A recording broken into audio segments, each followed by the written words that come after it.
Chapter 1. The Year of Fenglongeo. The name Han Qingyu was bestowed upon him by an old monk from a distant temple in the village during his infancy. As he grew older, he learned that it was given because, at the time of his birth, the rice seedlings in the paddy fields began to turn yellow and green again, while the mountain streams swelled with heavy rains for several days. Thus, his name was intended as a talisman against calamity. The old monk collected 5 dough of rice from each village along the river in exchange for this blessing. This transpired 19 years ago. In truth, according to the ancient customs of certain rural areas, the name Han Qingyu was somewhat grandiose. However, in Fenglongeo, no one seemed to comprehend this notion. Just as the villagers were oblivious to the fact that their small mountain village bore a name of considerable magnitude, Fenglongeo, a place that had never known prosperity, yet enjoyed a bountiful harvest from the hills and fields, ensuring that its inhabitants were seldom faced with hunger or cold. As yet another generation of mountain dwellers in this remote land, Han Qingyu, an ordinary farmer's child, had experienced only 2 significant events in his otherwise unremarkable life over the past 19 years.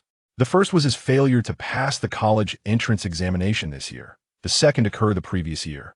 In the courtyard of his humble farmstead stood an ancient pear tree, towering high, with an abandoned magpie nest nestled among its branches. As sunlight filtered through the leaves, casting dappled shadows on the ground. Han Qingyu found himself murmuring beneath the tree, and he even managed a fleeting smile, albeit one tinged with melancholy. He had some reasons to justify his situation. For instance, his Chinese teacher was formerly a postman who had transitioned to teaching after publishing a poem the size of a tofu block in a newspaper. Now, he spent his days reciting his unpublished new poems to his students. His English teacher, an elderly gentleman, was an old, educated youth who had been unable to escape his fate after a romantic entanglement with a prominent family's daughter. His specialty was Russian, and his Mandarin carried a Tangshan accent, leading to a bewildering melange of accents when he attempted to speak English, rendering it more perplexing than any of the individual dialects.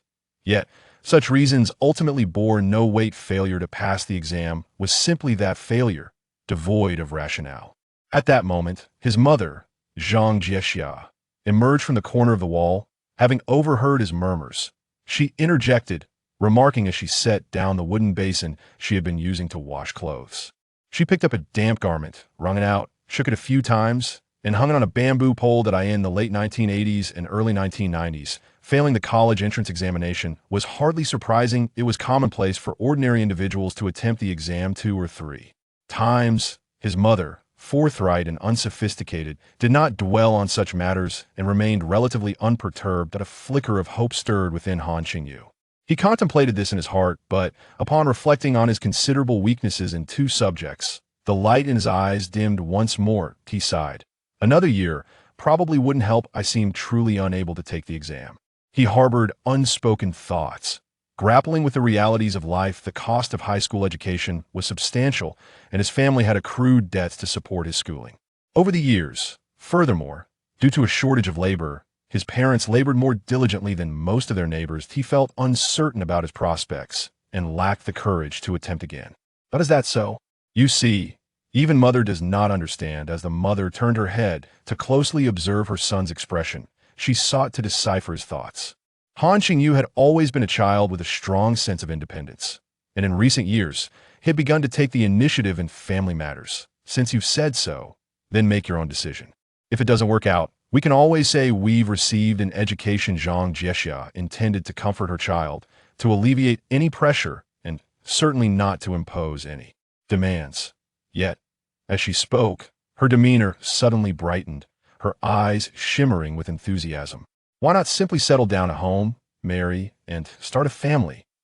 This final suggestion rose in pitch, infused with eagerness and anticipation. In the past 2 or 3 years, many young men in the village, of similar age to Han Qingyu, had secretly married and welcomed children into the world. The mother had harbored this thought in her heart for some time, and Han Qingyu was aware of it. He smiled helplessly and raised his head. Zhang Jixia's enthusiasm was ignited. Wanfeng's mother? That won't do. Han Qingyu quickly interjected. His mother inquired, why not? Well, Wanfeng's father is still around, and I haven't heard of any issues that would lead to a separation. Besides, Wan Feng and I are former classmates. Having her call me dad in the future seems rather inappropriate, doesn't it? Han Qingyu chuckled, sporting a mischievous grin. Ah, Zhang Jiexiao paused, then realized and scolded playfully, You rascal, always talking nonsense. This transformed into a light-hearted reprimand as she continued. All right, if you can jest like this, your father and I can finally relax. We've been worried sick lately about whether you could manage on your OW. In truth, they had been concerned, fearing their son was burdened by heavy thoughts, thus refraining from expressing their worries. Speaking of which, I almost forgot, your uncle is hosting a banquet today. With her heart lightened, Zhang Jiexiao began discussing relatives and neighborhood matters, gradually drifting away in conversation, her voice resonating throughout the yard. After a while, Han Yushan, who had been silently weaving a bamboo basket, finally lifted his head. He glanced at his wife and then at his son, tentatively suggesting, if that won't work, perhaps we could find a way to send Qingyu to the military? That could be a promising path. It turned out he had been contemplating this silently all along. Han Yushan's suggestion invigorated the trio in the yard. Indeed, that's a splendid idea, Zhang Jiexiao exclaimed, excitement coursing through her. She set down the damp clothing she had been wringing, wiped her hands on her apron, and headed towards the house. I'll quickly pack up those 2 bottles of wine we have saved, and you, old Han, hurry to the village chief's house and inquire whether we can still make it in time. Suddenly she paused, her steps halting. Well, I hadn't thought of that, Han Yushan murmured, his enthusiasm dampened. Don't worry. Han Qingyu concealed his disappointment, looking up with a relaxed smile. I actually want to ponder this a bit more. Rest assured, there will always be a way forward. Ah, indeed. The closure of yet another path before his son left Han Yushan and Zhang Jiexiao enveloped in an involuntary silence for a moment. The atmosphere in the courtyard had grown somewhat somber.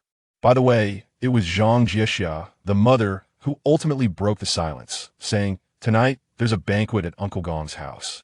Qingzi, are you going? After a brief pause, she added, If you don't wish to go, I can prepare dinner for you. In the small village of Finglangio, a banquet was a significant event, drawing nearly half the village. Zhang Jiexia's remarks stemmed from her concern that if her son attended, everyone would inquire about his exam results, which might embarrass him. Of course, he'll go, Han Qingyu replied, rising with a radiant smile, and explained in response to his parents' worried glances, He'll have to face the questions eventually, so I might as well not miss out on the opportunity to eat. His humorous tone prompted laughter from his parents that in truth, this was a candid observation in 1990s Finglangio. A banquet was a rare occasion, a veritable feast. The farmer's banquet consisted of a modest variety of dishes. There were always at least 2 kinds of meat, chicken, duck, or fish as a display of hospitality, along with tobacco and liquor. The festivities continued well into the night, concluding around 8 o'clock. Yet, the crowd did not disperse entirely. With a hint of inebriation and glistening lips, many neighbors lingered, seated not far from the host's doorstep, indulging in conversation and smoking. At that time, few families in the village were willing to support their children through high school. Counting both last year and this, Han Qingyu was the only child in the village preparing for the college entrance examination. Indeed, it still feels a bit lacking, Han Yushan interjected, echoing his son's sentiments that, in truth, Han Qingyu was present, albeit tucked away in a corner of the gathering. He felt somewhat weary. He had already endured inquiries about the college entrance exam from nearly everyone who mattered that day. To be honest, facing the questions was somewhat disheartening. Such matters, whether tinged with malice or delivered as well-meaning concern, only served to deepen the gloom within.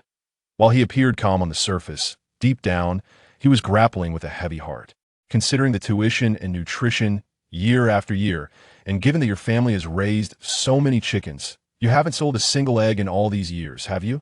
What a pity, one individual lamented.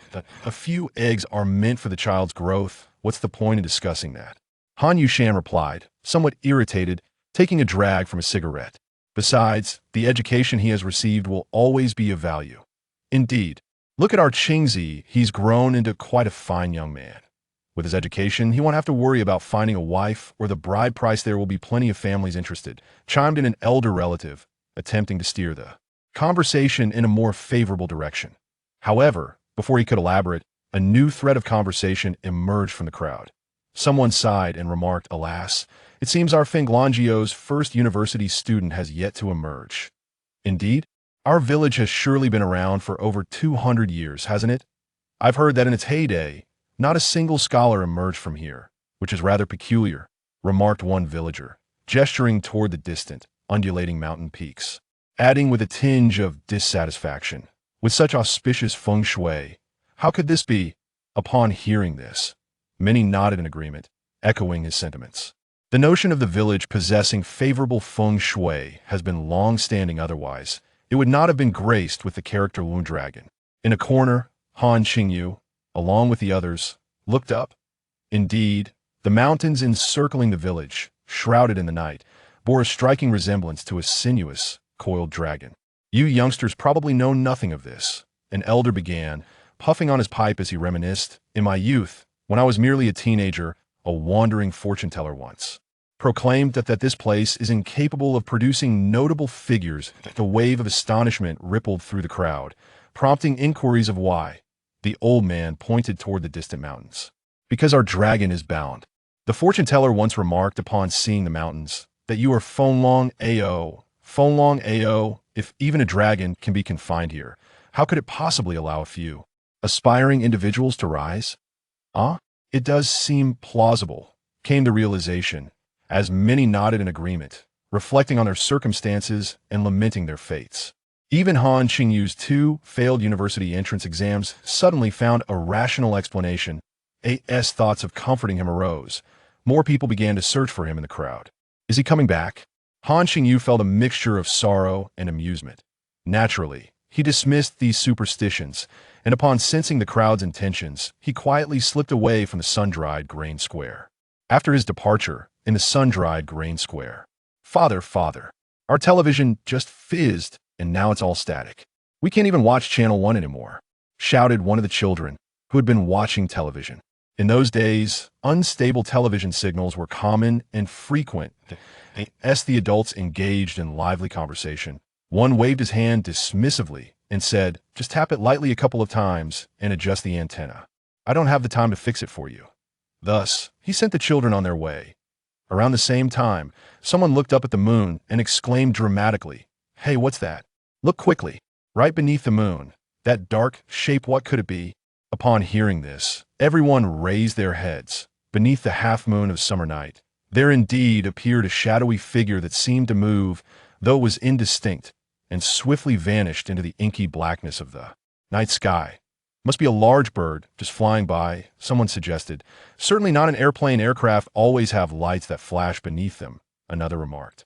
"Probably just an eagle or something. We've seen those before." The crowd continued to speculate.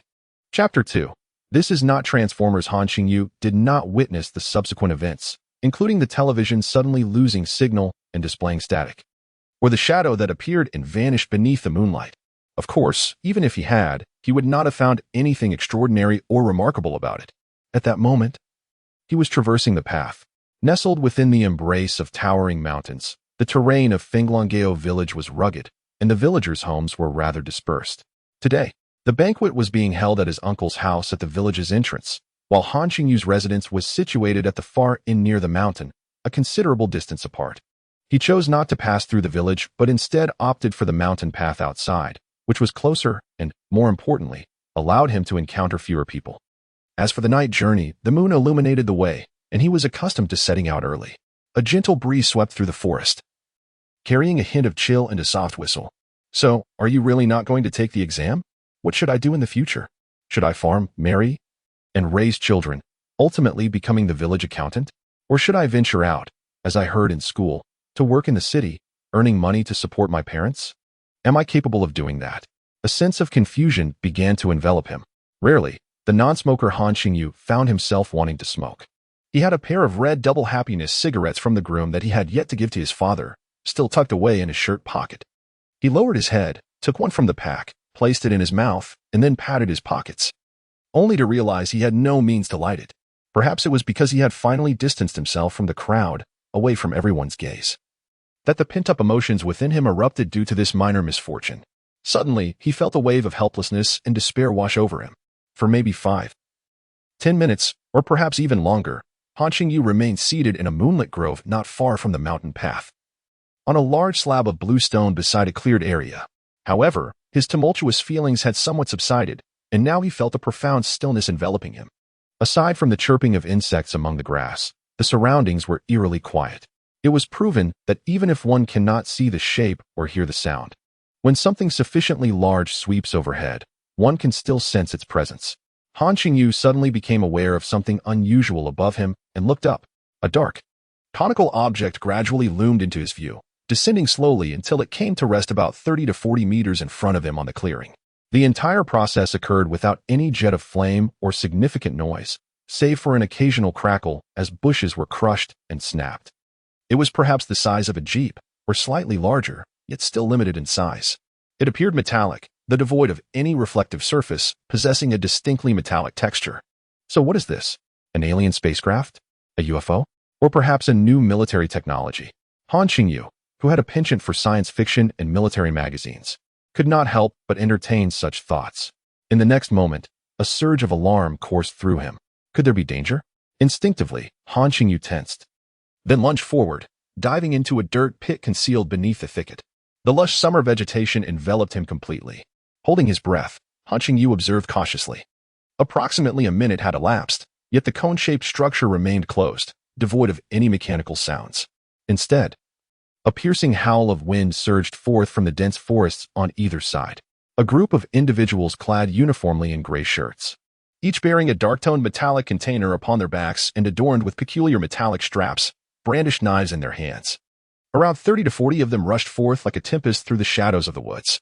Perhaps they were not entirely human, although they appeared distinctly humanoid. The speed at which they moved was beyond the realm of possibility for any human being. Even an Olympic champion could not match such velocity. What on earth was happening? As Han Qingyu's mind grappled with confusion, those figures had already reached the side of the cone.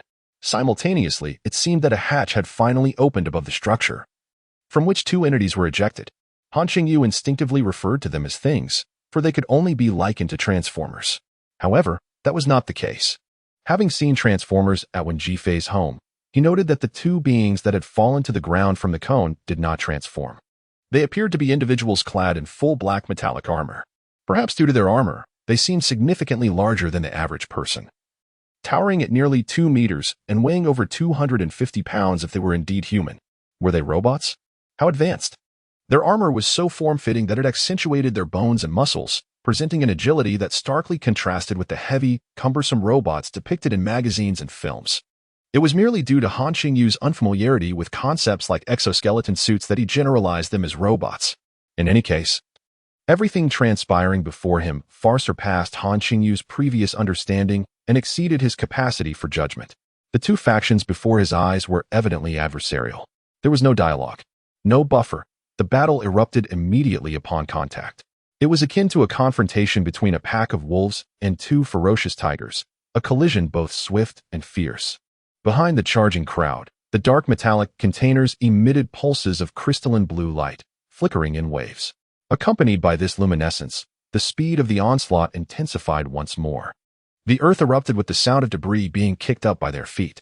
The black-armored beings stood their ground, wielding enormous umbrella-like swords, striking down heavily until the blades embedded themselves partially into the ground. The shockwave from their impact reverberated across the terrain, sending dust soaring and stones scattering. This strike nearly halted the foremost wave of attackers, with many being thrown back, tumbling to the ground. Yet, the surge of the crowd did not falter for an instant. Soon, another group seized the opportunity, braving the shockwave and debris to close in. The brutal melee commenced. The battlefield descended into chaos, swift and intense, rendering the situation almost impossible to discern. In a sudden moment, a piercing scream erupted, accompanied by the thud of severed limbs hitting the ground. Blood gushing forth like a fountain from the jagged edges, seeping into the earth and staining the stones under the pale moonlight. Han Qingyu did not flee, nor did he dare to rise. He remained crouched in the pit, staring vacantly at the unfolding horrors. It was not due to his courage, but rather a lack of time to ponder the matter. It seemed that fighting back was futile. After a while, he instinctively found himself assessing the comparative strengths of both sides in this battlefield. Humans appeared to be no match for the robots, while they had the advantage of numbers. The two machines were evidently superior. Their blades seemed extraordinary, sharp, and resilient enough to slice through armored defenses with a dull thud. While the two colossal swords wielded by the robots resembled enormous, retractable parasols, larger and evidently more powerful. Furthermore, the robots were far from the clumsy, sluggish beings one might expect. They were remarkably agile and swift. They darted, lunged, halted abruptly, and changed direction with such rapidity that, should anyone attempt to ram them with vehicles, be it 10 or 20, they would stand no chance whatsoever. Of course, they did not possess the exaggerated forms of transformers. But from a visual standpoint, they bore a closer resemblance to humans. In short, the disparity in individual capabilities was staggering. Within moments, 5 or 6 individuals on their side had already fallen, with at least 2 dead on the spot and several others grievously wounded, unable to rise. Han Qingyu observed a person whose chest had been pierced, momentarily suspended on the robot's parasol-like sword, blood raining down in a gruesome display. Nevertheless, through their sacrifice, they achieved one thing. The battlefield was divided. The 2 black armored robots were now isolated in 2 combat zones, each fending off a series of assaults and ambushes from the regrouped human clusters. Unfortunately, the gap in individual strength remained vast. The side being slaughtered could not hold their ground in face-to-face confrontation and were heavily reliant on surprise attacks from behind or the side. Once their intentions were anticipated, they were even more susceptible to casualties. Han Qingyu continued to crouch, watching. Whoosh. Thud. Suddenly, a piece of metal, shattered and propelled by the force of a blade, was passed overhead and embedded itself solidly in the earth. The fierce sound of the wind indicated speed and power. Had it been a fraction lower, it might have severed him. In an instant, cold sweat drenched him. The brutality of iron and blood yanked Han Qingyu from his previous state of bewilderment and naive curiosity. In the face of life and death, the failure of an entrance exam seemed trivial. This 19-year-old rural youth began to grasp the gravity of life as fragility, feeling a chilling, palpable fear as he recognized the extraordinary and perilous circumstances he was ensnared in. The battle intensified, the sounds of collision surprisingly muffled yet relentless. Now, the likelihood of escaping undetected was exceedingly slim. Crouched low to the ground, buried within a pit of earth, Han Qingyu clung to the last vestiges of hope, trembling uncontrollably as he silently prayed for the battle to rage far away or to conclude swiftly, without anyone discovering his presence. Yet, misfortune befell him. Suddenly, a figure was hurled through the air, crashing down several meters away, landing in a thicket of bushes beside him like a duck kicked into flight, seemingly still alive. Han Qingyu could hear the labored breaths of the wounded individual. However, he mused, it must be nearing the end for them. At that moment, Han Qingyu confirmed with certainty that the group carrying the metal box were indeed human. He finally discerned their voices, several of them calling out in urgency, concern, and anger towards his direction. Amidst the commotion, he raised his gaze. On the battlefield, a robot, visibly damaged, was turning towards him, raising its unarmed arm. Was it preparing to take another shot? Surely it couldn't be a laser cannon, or perhaps a dart, or a mechanical armed attachment. He glanced over at the individual lying beneath the bushes, whose eyes were wide open, gazing weakly at him. Given the circumstances, it seemed imperative that he take some action. Almost instinctively, the simple rural youth, Han Qingyu, reached out and pulled the person towards him into the pit. Fortunately, the slight incline made it an effortless endeavor. Meanwhile, the group with the metal box dashed forward recklessly, striving to thwart the robot's attempt to fire again. The foliage obscured the view, preventing anyone from discerning the situation. And for the moment, no assistance could be rendered. They intensified their offensive as the fierce battle raged on. It seemed the individual had lost consciousness. Yet, he had seen Han Qingyu moments ago. What a predicament. Was he to silence him then, and subsequently push him away? Or should he remain low, waiting for an opportunity to escape? Han Qingyu contemplated silently, observing the blood trickling from the corner of the incapacitated figure's mouth. Aware that he was still alive but unable to move. Chapter 3. A choice without options. Han Qingyu pondered for perhaps 3 minutes, or maybe 5 or 6. The scene was chaotic, and his emotions were tumultuous, making it difficult to reach a resolution. Finally, it scattered, accompanied by a sudden low shout. The battle seemed poised to conclude. The crowd bearing metallic boxes voluntarily dispersed in the final throes of combat. This action was clearly not an act of retreat. To Han Qingyu's astonishment, after the fierce struggle, they ultimately emerged victorious. Wave after wave, undeterred by casualties, their relentless assault gradually impeded the 2 robotic adversaries, leaving them battered and unable to continue the fight. Then, A series of jarring, tooth-grinding low sounds erupted as the conical UFO nearby began to swell and shatter. Devoid of any explosive flair, fragments of black metal flew in all directions. Almost simultaneously, from within the already damaged iron shells, a thick black mist began to rise. And with the same low rumble, they too gradually shattered and burst apart. Han Qingyu was no exception. Thankfully, he had a pit to shield him. He thought to himself, just as he felt something strike him. From the self-destructing UFO, amidst the flying debris, a piece of dark golden metal, roughly the size of a broad bean, first landed on the ground before rolling into the dirt pit where Han Qingyu lay. Aside from a slight impact, it was surprisingly cool to the touch. After a moment, the sporadic showers of shrapnel finally subsided. Several anxious voices called out in disarray, "The team, the team." The hurried, chaotic footsteps grew closer. There was no time left for Han Qingyu to deliberate or make decisions. The moment the rain of debris ceased, several individuals bearing metallic boxes rushed to his side. They were evidently searching for the injured, and soon, they noticed Han Qingyu as well. Their gazes met. "You." Han Qingyu slowly sat up. "Hello. I just saved him." "Really?" he asserted earnestly.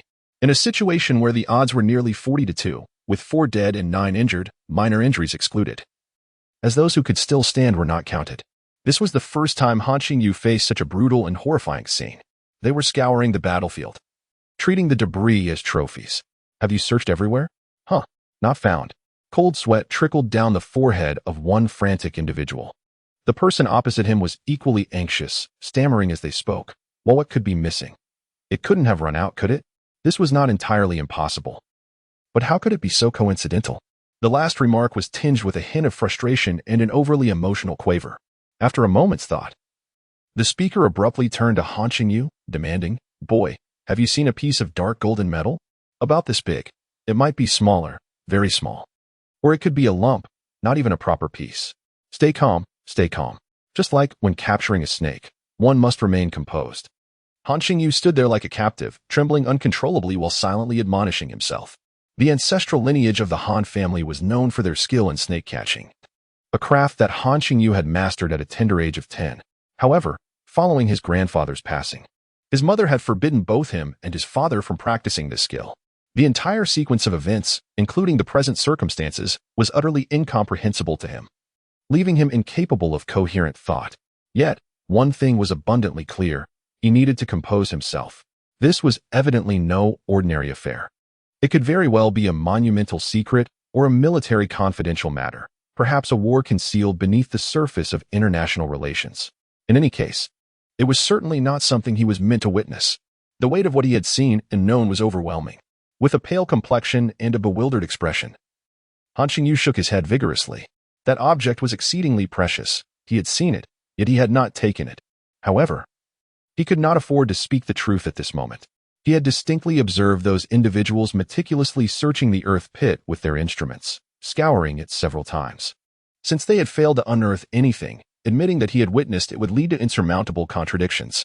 In the current predicament, any minor error or misunderstanding could prove fatal. "Oh?" The adversary cast a cold glance his way before signaling to his companions to search again. "Well, it seems we have simply exhausted all possibilities. Perhaps we should conduct another thorough search. What about this kid? How should we handle him?" This included the laborer who had just regained consciousness, blood still fresh at the corner of his mouth. This individual, who had clearly been unconscious moments ago, had surprisingly revived quickly, and his injuries did not appear as grave as Han Qingyu had initially believed. The injured laborer leaned against a large pine tree, seated with a hand pressed to his chest. He spat out a mouthful of blood and then, with evident effort, lifted his gaze to Han Qingyu, saying, "You, come here." His voice was somewhat husky. Han Qingyu had no choice but to comply. "You were trying to save me just now, weren't you?" "Thank you. My name is Lao Jian, and I am the leader here." Lao Jian, appearing to be in his late 30s, spoke in a gentle tone this time. He gestured around them and continued. "What you just witnessed is the greatest secret in our world today, an utmost confidentiality tied to the stability and survival of human society. I personally regret this situation, but there is no alternative." As Lao Jian spoke, Han Qingyu noticed someone behind him wearing a sinister expression, smirking as they raised a hand in a throat-cutting gesture. Subsequently, Lao Jian struggled to rise, accepting a knife handed to him by one of his subordinates, which he pointed menacingly at Han Qingyu's throat. "I will not speak of this," Han Qingyu declared. Lao Jian, expressionless, replied, "It is futile." 1 second, 2 seconds, 3 seconds, 5 seconds, 10 seconds. The blade loomed ominously before Han Qingyu, who maintained his silence, gazing at Lao Jian. During this tense interval, he sensed that his opponent was anticipating his reaction, waiting for him to say or do something. Thus, he remained mute and motionless, devoid of direction or judgment, fearing that any proactive move might lead to a misstep. Lao Jian appeared somewhat surprised and intrigued. "You do not cry? Or are you not prepared to kneel and plead with me as portrayed in the television dramas?" Han Qingyu inquired earnestly. "Is it effective? If it were, I would beg." Lao Jian paused momentarily, his gaze shifting as he glanced at Han Qingyu, realizing there was no use. "Well, I am contemplating how to persuade you further, but nothing comes to mind." Upon finishing his statement, a few bystanders appeared to suppress laughter, as his words bore the semblance of jest, yet he spoke with unwavering sincerity. Lao Jian evidently made an effort to control his expression. Little did he know that the seemingly meek and timid rural lad before him was, in fact, gauging his temperament. Moreover, a crucial detail lingered in Han Qingyu's memory. When that individual had mentioned him earlier, he had asked the others, "What about this lad? How shall we handle him?" If the situation had truly reached a point where silence was the only option, that question would not have been posed. Thus, there existed other possibilities. What Han Qingyu needed to do now was to create opportunities to win this alternative chance from Lao Jian, rather than resorting to pitiful pleas. It would be far more prudent to elicit a voluntary offer from him. After all, Lao Jian should harbor no ill will or inevitable intent to kill him. This formed the very foundation upon which Han Qingyu dared to attempt his approach. "With a knife to your throat, and yet you still ponder?" After a brief silence, Lao Jian spoke again. Suddenly, he relaxed his grip, the arm holding the knife sagging as though it bore great weight. A weary smile flickered across Lao Jian's haggard face as he nodded. "Not bad. You show some courage. Cough, cough, cough." He bowed his head, coughing painfully for a few moments before looking up and stating, "In that case, I offer you another choice." Waiting for it, Han Qingyu nodded, looking at Lao Jian, his eyes inquiring, or perhaps waiting in anticipation. "Join the army," Lao Jian succinctly uttered 3 words. "Join the army." Han Qingyu was momentarily taken aback, feeling an inexplicable, absurd thrill. After all, one often finds what they seek in the most unexpected of places. He swiftly realized that the type of soldier Lao Jian referred to likely differed from the conventional notion of soldiers in this era. Turning to survey the corpses, the injured, and the weapons scattered about, he contemplated their enemies, and noted that the attire of this group did not resemble formal military uniforms. What kind of soldier? He probed, suppressing the pang of disappointment within. "You will know naturally once you join, but never mind, you will find out sooner or later. We are that kind of soldier. We are soldiers who combat mysterious and formidable foes. We are soldiers who easily encounter casualties. We are soldiers burdened with secrets, uncertain of our return." Lao Jian did not elaborate further, pausing at this point, puffing out his chest with a blend of irony, desolation, and pride, accompanied by a fleeting smile. "Then, how long must one serve?" Han Qingyu persistently inquired, appearing somewhat naive and unaware of the gravity of the situation. For a moment, a flicker of amusement danced on the faces of those nearby, yet before their smiles could fully blossom, several fell silent, their expressions turning somber. Lao Jian appeared to exhibit a slight emotional fluctuation. He glanced at Han Qingyu, contemplating earnestly, his gaze steady, yet his tone somewhat somber, as he remarked, "Perhaps 3 to 5 years, perhaps 10 years, perhaps a lifetime." This was not an explosive sorrow. Rather, it seemed to be a long-standing, pervasive sentiment that one must gradually come to accept. It may have only existed during the protracted and brutal years of war, where comrades in the same trench would inevitably succumb at any moment. When he posed this question, his eyes were imbued with a profound earnestness. Lao Jian nodded. "After a certain period, you will be fully trusted and will have the opportunity to visit your family." Ah, yes. This was, thus far, the only satisfactory response. Han Qingyu acknowledged, before continuing to ponder. "Are you still planning to inquire about marriage and children?" To break the melancholic atmosphere, Lao Jian took the initiative to speak, a hint of mischief in his tone. Those around him managed a dry chuckle. Han Qingyu felt a tinge of awkwardness, having forgotten that line of questioning. "There will be ample time for such inquiries later. Let's leave it at that for now." A brief pause in conversation altered the tone, as Lao Jian once again lifted his gaze to meet Han Qingyu's eyes. "Otherwise, I may truly have no choice but to silence you." Han Qingyu had initially contemplated making a further attempt to resist. However, Lao Jian had preempted him with that statement. This time, his tone bore no threat, but rather an air of resignation and struggle, even tinged with concern or perhaps compassion. If Han Qingyu were to adamantly refuse or attempt to flee, the other party might indeed have no recourse but to eliminate him. Moreover, judging by the recent battle and the casualties among their comrades, they should have long been accustomed to death, having themselves grown familiar with both confronting and causing it. Thus, in truth, Han Qingyu had little choice in the matter. Chapter 4. Everything is changed in the fleeting moments that had just transpired. Han Qingyu, having endured the disappointment of 2 failed college entrance examinations, stood at the pivotal juncture of his life for the 3rd time, responding with what might be deemed his most commendable effort to date. Thus, he narrowly escaped the clutches of death, securing an alternative path. Yet, the outcome remained fraught with disappointment and trepidation. The grim realities of what lay ahead had already unfolded before him.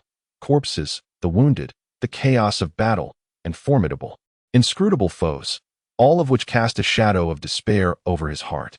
Nevertheless, many around him were still alive. Han Qingyu forcibly shifted his thoughts and gazed towards those vibrant figures bustling about, swiftly stowing away the spoils of their struggle into peculiar bags. There was a possibility of survival. As long as there was a glimmer of hope, he must strive to endure.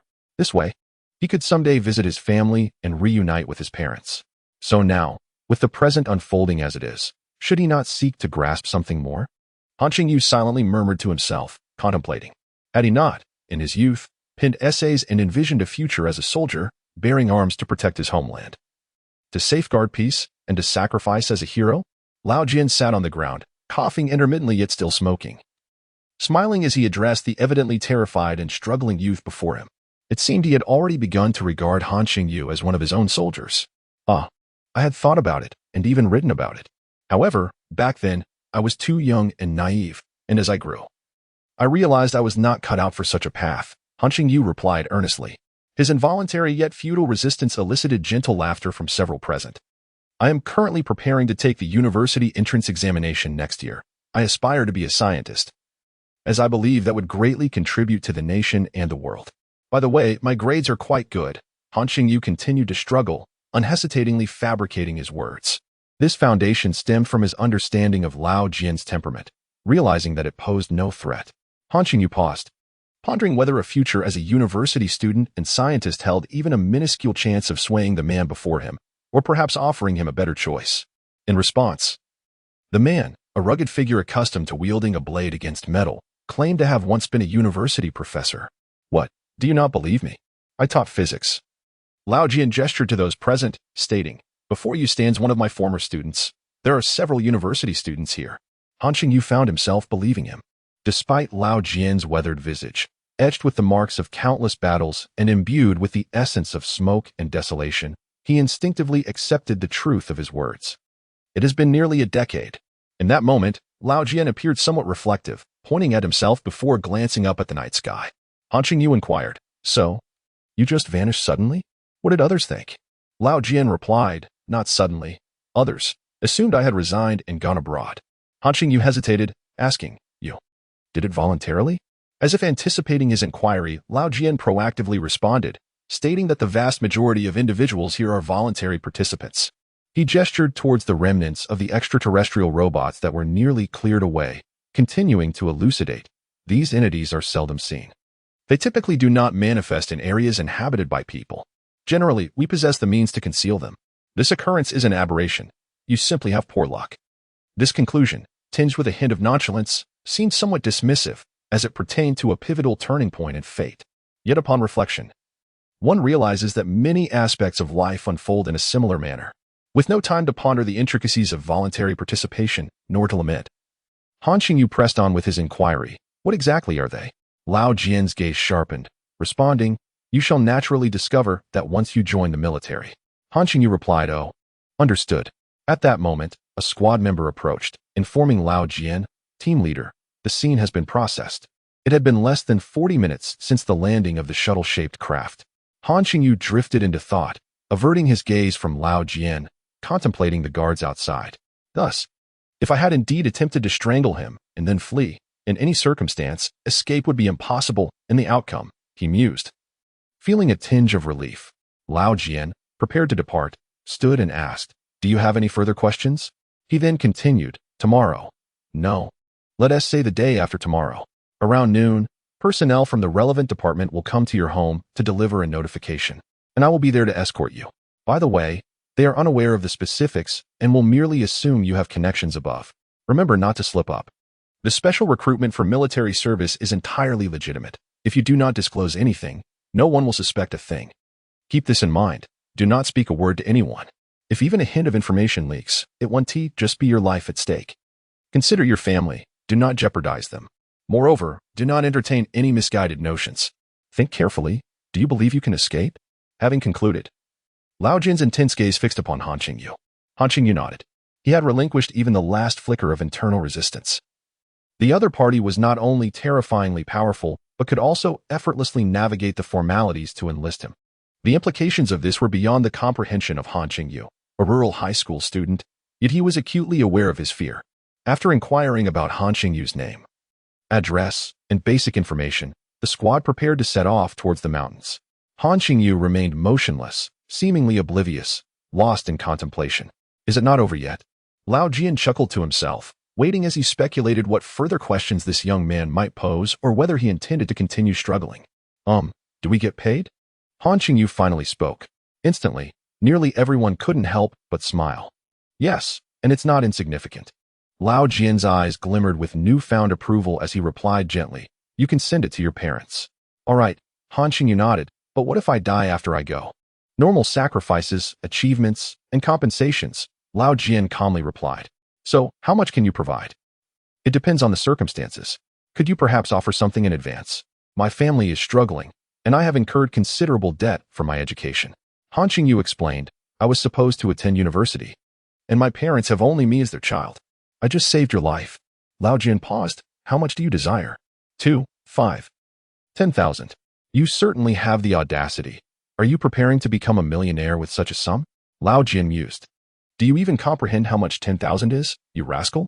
After a moment of hesitation, Lao Jian continued, "Even if I were to grant you this, how would you explain it to your family? How could they possibly justify it to outsiders?" Han Qingyu replied, "In rural areas, we keep our wealth discreet. Any money we have is carefully concealed and not openly discussed. As for the reason, I am a special talent, recruited for military service, with family subsidies." Han Qingyu's eyes sparkled with gratitude. "Thank you, team leader Lao." This was the very dilemma he had been pondering. He should, perhaps, strive for something more. He endeavored to reserve a portion of the funds for his parents. That night, in the stillness of the midnight hour, a sudden tempest engulfed the serene Shaoshan Bay, which had been basking under the gentle moonlight.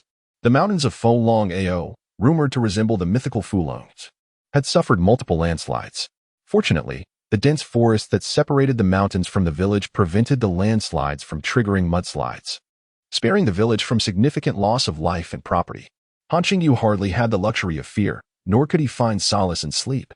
For him, that night held far greater and more terrifying implications than the landslides. A few hours prior, his understanding, his life's trajectory, and his future had all been irrevocably altered. Chapter 5. Entrustment on the winding mountain road, slick with rain, for off-road vehicles traversed the muddy terrain under the cloak of night. Inside one of the vehicles, Lao Jian sat alongside an injured comrade, valuable spoils, and some members of his squad, hastening towards the nearest medical station, which also served as a resource collection and supply point. The atmosphere within the vehicle was somewhat somber, weighed down by the aftershocks of the recent battle and the loss of their brothers. The frequency of their encounters with the enemy had escalated alarmingly. In the past year, the area once patrolled by Squad 752 experienced no more than 1 or 2 sorties, yet within the brief span of 8 months this year, they had undertaken 4 missions, resulting in the sacrifice of 11 comrades. This troubling trend was not isolated to the 752 region. Reports indicated a similar pattern emerging in numerous locations. It seemed to herald something ominous. As the ancients would say, the mountain rain is coming and the wind fills the building. Yet, no directives had yet emerged from above, leaving them to focus on their own responsibilities. Lao team, someone ventured to break the oppressive silence, attempting to lighten the mood with humor. That kid was quite amusing. When he began counting in 2s and 5s, was he aiming for 100 or 1,000? But then he pivoted to 10,000, quite ambitious for someone so young. Laughter broke out among the passengers, including Lao Jian. A rural child, 10,000 yuan was indeed a substantial sum, and he had nearly risked his life for it. Audaciously negotiating in such a manner. To value money over life is rather pragmatic, one of them remarked. Indeed, Lao Jian mused, but upon reflection, what right did he have to haggle with us? He had nothing to leverage. In the midst of their discussion, Lao Jian interjected, contemplating the fragility of life that compelled the boy to muster his final courage to secure a semblance of future stability for his family. Perhaps he was the only child. To seek survival is to first ponder death. He was a good boy. Unbeknownst to Lao Jian, that good boy had previously contemplated taking his life while he lay unconscious. Lao Jian had developed a fondness for the child, even admiration, a sentiment that did not escape the notice of his companions. The Blue Coalition, in a certain sense, operated on a global scale, united in purpose and mission, collaborating in combat while complementing each other in economics and resources. The Huaxi Republic, tasked with defending a vast populace and extensive territory, received ample allocation and assistance from the coalition's central authorities. Thus, for the coalition, financial matters were not a concern. Rather, it was the absence of established rules and regulations that posed a challenge. Let us see, Lao Jian smiled, recalling when he had asked Deku to report and facilitate military enlistment procedures, casually mentioning the matter. Even if the application is denied, I still have some funds of my own. After all, I'm a solitary figure with no one to spend it on. The coalition did provide salaries or allowances, with Lao Jian receiving a commendable stipend as the leader of a combat squad. However, he had no family left. Over the years, most of his income had been allocated to support the brothers in arms who needed it. This topic prompted a brief silence within the vehicle. However, the most pressing concern that lay before them was not the aforementioned issues, but rather the mysteriously vanished source energy block. This time, it seemed that not even a trace could be found. Such occurrences were not without precedent. I had heard of similar situations abroad, where the ultimate conclusion was that the source energy block had simply been depleted. The problem did not rest with us, but rather with the higher-ups' belief in our predicament. It was indeed curious that not a single remnant remained. The atmosphere inside the vehicle was thick with anxiety and speculation. It's fine. As long as we have a clear conscience, that is what matters, Lao Jian reassured the others. At worst, I'll go and inquire directly and draft a few detailed reports. At most, we might face a few days of isolation and scrutiny. His words sounded casual. Yet isolation and scrutiny was anything but a light phrase. By the way, what about that thing they referred to as the source energy block? He had clearly seen it, even felt it strike him. Logically, after it fell upon him, it should have landed in the pit. Yet they had searched through it numerous times. Could it truly still be on me? Stuck in my belt? Suddenly, springing from the bed, Qingyu rummaged through his belt, clothes, and pants. Ultimately, he even stripped completely, shaking his garments vigorously. Yet, there was no sign of it. The object remained elusive. However, after undressing, Qingyu unexpectedly noticed a slight reddening at the location of his heart, with the central area appearing dark, resembling a smudge of coal. It was about the size and shape of a leech. Rubbing it with his thumb yielded no results. The mark seemed embedded in his skin. Could it be that the metal piece had burned him? It was not hot to the touch, yet it seemed harmful. But it didn't hurt at all. There was no sensation whatsoever. How could that be? It was more plausible to suggest that he had merely bumped into something on the ground, resulting in a bruise that he had not noticed due to his heightened tension. With a mind clouded from a tumultuous night, Qingyu found it difficult to think clearly. A soft clattering sound came from outside the room. It was the lid of the water tank shifting, accompanied by the clinking of a tin water ladle, sounds he had grown accustomed to over the years. Outside, the sky was still shrouded in gray, yet his parents were already awake, drawing water, preparing breakfast, feeding the pigs, and then heading to the mountains or fields. Such ordinary days unfolded year after year, day after day. I caught a glimpse of the light on in Qingzi's room. Perhaps he was troubled, unable to sleep through the night. Indeed, we were uncertain how to console him. Sigh. Witnessing this stirred a similar discomfort within me.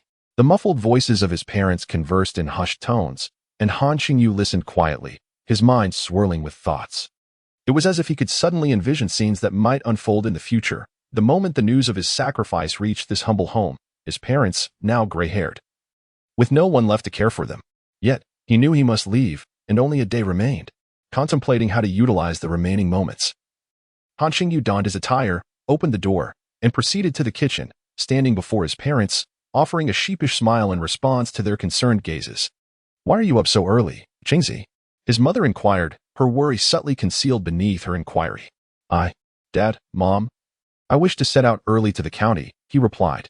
His mother, puzzled, asked what for. 2. Han Qingyu had already formulated a response in his mind and, without hesitation, declared, I suddenly remembered last night that when Jifei once mentioned his family has military connections. I want to ask him if he could help me explore any opportunities. Dad, Mom, I've made up my mind. I still want to enlist. Is that true? His straightforward parents nearly leaped with joy upon hearing this news. Having become well acquainted with Wen Jifei, Han Yushan and Zhang Jiexia had no doubt about their son's intentions and were instantly filled with excitement. Yes, he did mention that, so I want to inquire early. Given his tone back then, there might indeed be a chance, Han Qingyu stated with conviction, confident in his decision. Observing the delight sparkling in his parents' eyes, he felt a surge of happiness himself. After all, it was a matter that could temporarily ease their minds, filling them with joy and pride. In truth, Han Qingyu was indeed preparing to reach out to Wen Jifei, not for favors, but to entrust his dearest brother with a significant matter. He had already contemplated the words he would share during their meeting. I am going to enlist, heading to the frontier, where there may be risks. I often find myself lost in thought, fearing that one day, by some unfortunate chance, I might suddenly be gone. This is merely a precautionary thought. Should that day come, if you ever find the time and means, please remember to look after the family. Chapter 6 Discovery. The aroma of rice wafted through the air, accompanied by the delightful scent of pickled vegetables. Han Qingyu hastily consumed a modest breakfast, and under the eager gaze of his parents, he took the family's only old bicycle out of the house. He swung one leg over the bike and descended the small slope at the village's entrance. Meanwhile, his parents had already begun to discuss where to borrow money. In these times, rural families had limited avenues for acquiring funds. In previous years, a portion of Han Qingyu's educational expenses had always been borrowed. Han Yushan was a steadfast yet straightforward rural man. His resilience lay not in his unwillingness to bow or seek assistance, but in his readiness to endure hardship for the sake of his family and children. Though it was a delicate matter, the unspoken truth was that borrowing money would be challenging. It's likely not easy to ask, Zhang Jiexia murmured. Indeed, if we voice it, who would believe us? Everyone knows the quotas are full. Joining the army is quite difficult. Han Yushan nodded in agreement. Despite their conversation, he still stepped outside. The weather was clear. No rain fell along the road. The rear seat of the old bicycle had been dismantled the previous year, rendering it incapable of carrying a passenger or securing the large black umbrella. Moreover, the bumpy mountain path made it cumbersome to ride while holding an umbrella. Thus, he pedaled vigorously along the narrow path out of the village, the black umbrella strapped to his back, resembling a warrior brandishing a formidable weapon. Perhaps to intercept a foe, or even to disrupt a judicial execution. Whom would I be rescuing from such a fate? Han Qingyu pondered, inexplicably arriving at the conclusion that it must be himself. But why conceal a blade within an umbrella? Perhaps to prevent it from rusting. Or maybe it served as a disguise, a means to stealthily approach the king of Qin. As the wind whispered through the air, he found his thoughts wandering, his emotions swelling with a sense of grandeur. He descended the small path and exerted himself to accelerate on the gravel road of the provincial highway. The heavy, humid breeze whistled past his ears. The journey from Fenglongao to the county seat typically took at least 3.5 hours by bicycle, a duration Han Qingyu had meticulously calculated during his years of commuting to school. The route was fraught with steep inclines and gentle slopes, and generally, only the strong and youthful could traverse it without resting 2 or 3 times along the way. After covering roughly half the distance, Han Qingyu paused at a familiar old shop at a sharp bend, where large vehicles would stop to eat and refresh themselves. He glanced at the counter, feeling no thirst, and, observing the proprietor's disappointed expression, he pedaled on. After traveling about 100 meters further, he suddenly sensed something amiss and quickly applied the brakes. Did I just misread something? However, Han Qingyu did not look at her. Instead, his attention was fixed on the clock hanging behind the shopkeeper. Excuse me, could I have some water? He inquired.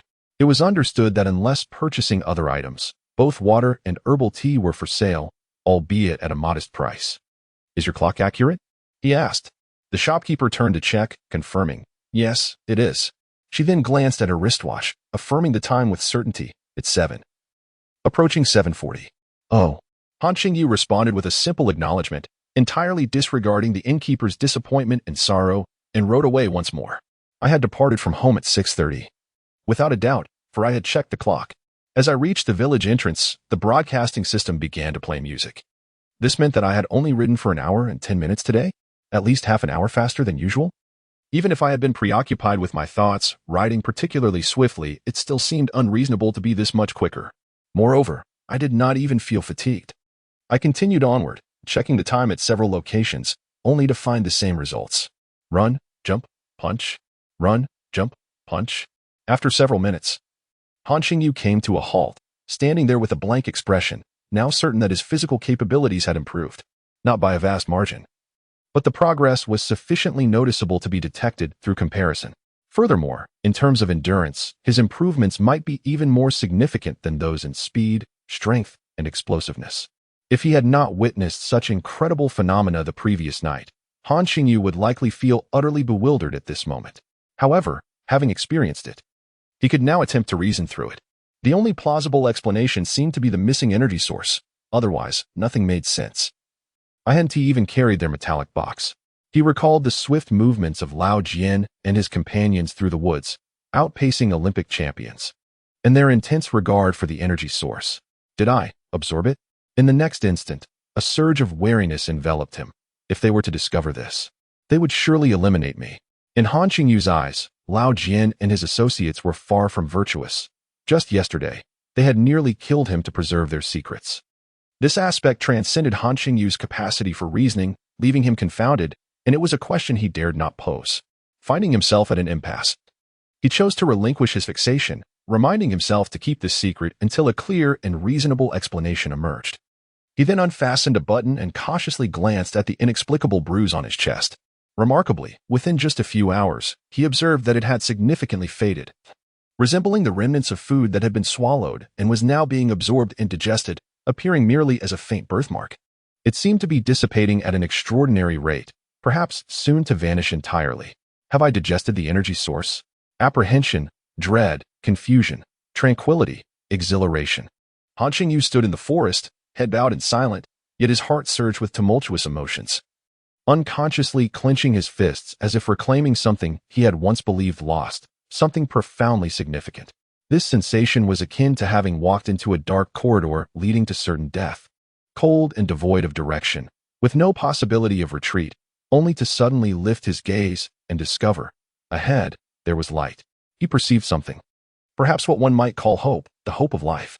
That is but a fragment of fate. Now it has once again been touched by my fingertips. This entity possesses the power to enhance my physical capabilities. If I grow stronger, I shall have a greater chance of survival, and perhaps one day, no longer be at the mercy of others' whims. For it is there, in their possession, that this entity resides. Chapter 7. Enlistment. Han Qingyu continued to carry his large black umbrella, yet he deliberately slowed his pace while cycling.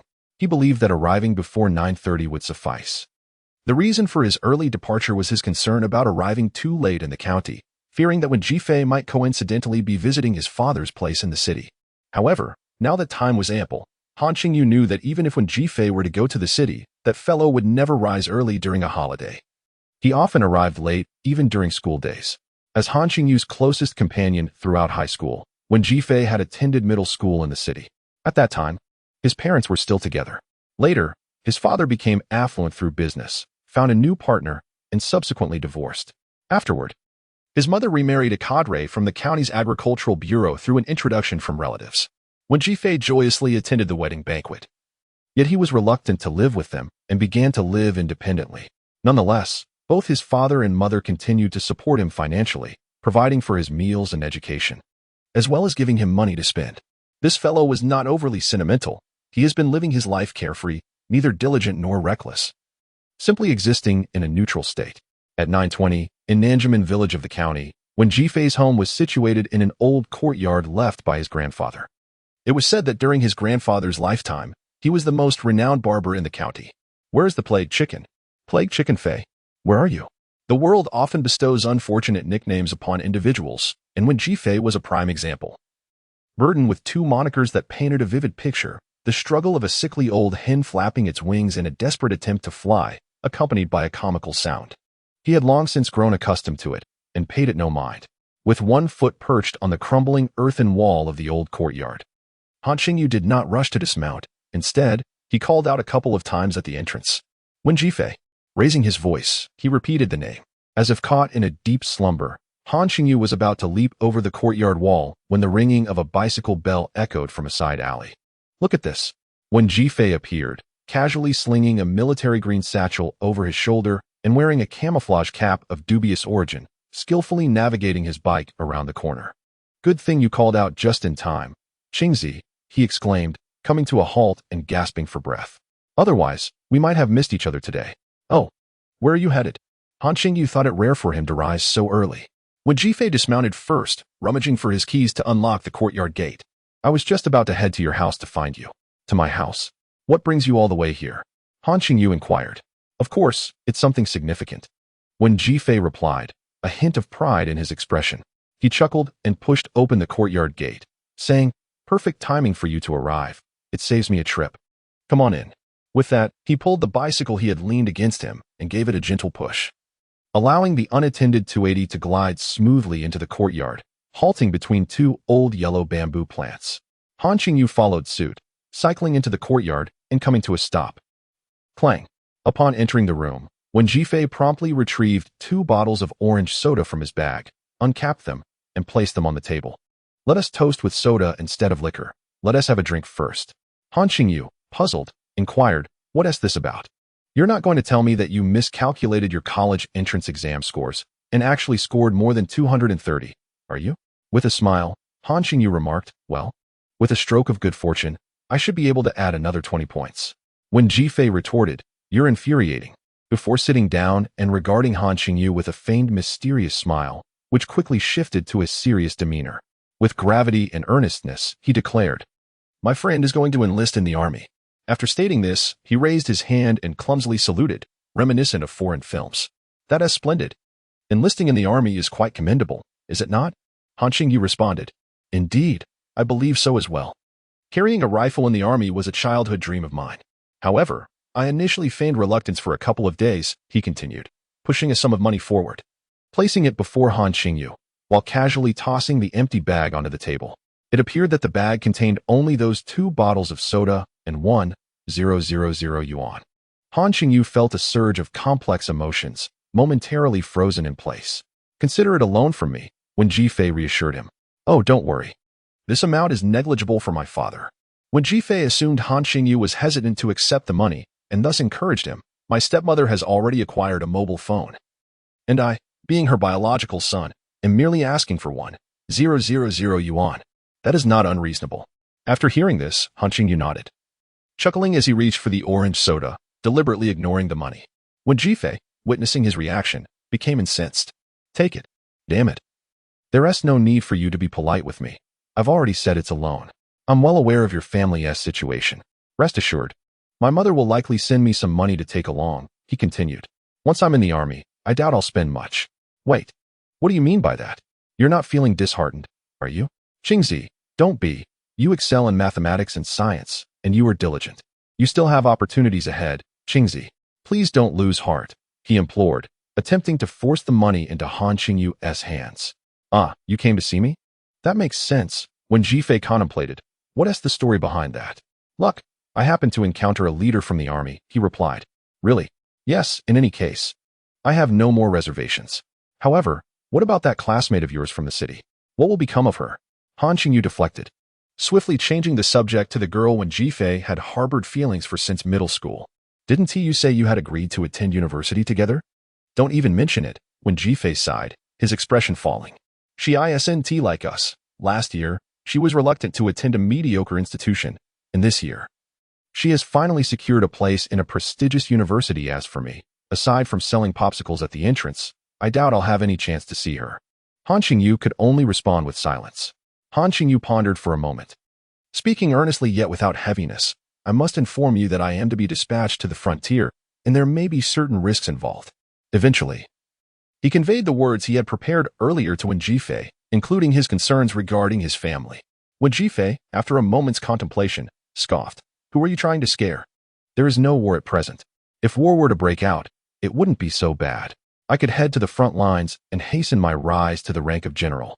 Han Qingyu replied, well, I was merely suggesting a hypothetical scenario, just in case. Just in case. All right. If that hypothetical were to materialize, I would be like your uncle's son. Ugh. I would take you down with me. It's all nonsense. There won't be any such eventuality. When Jifei, stirred by emotions for a moment, paused and tilted his head back, lost in thought.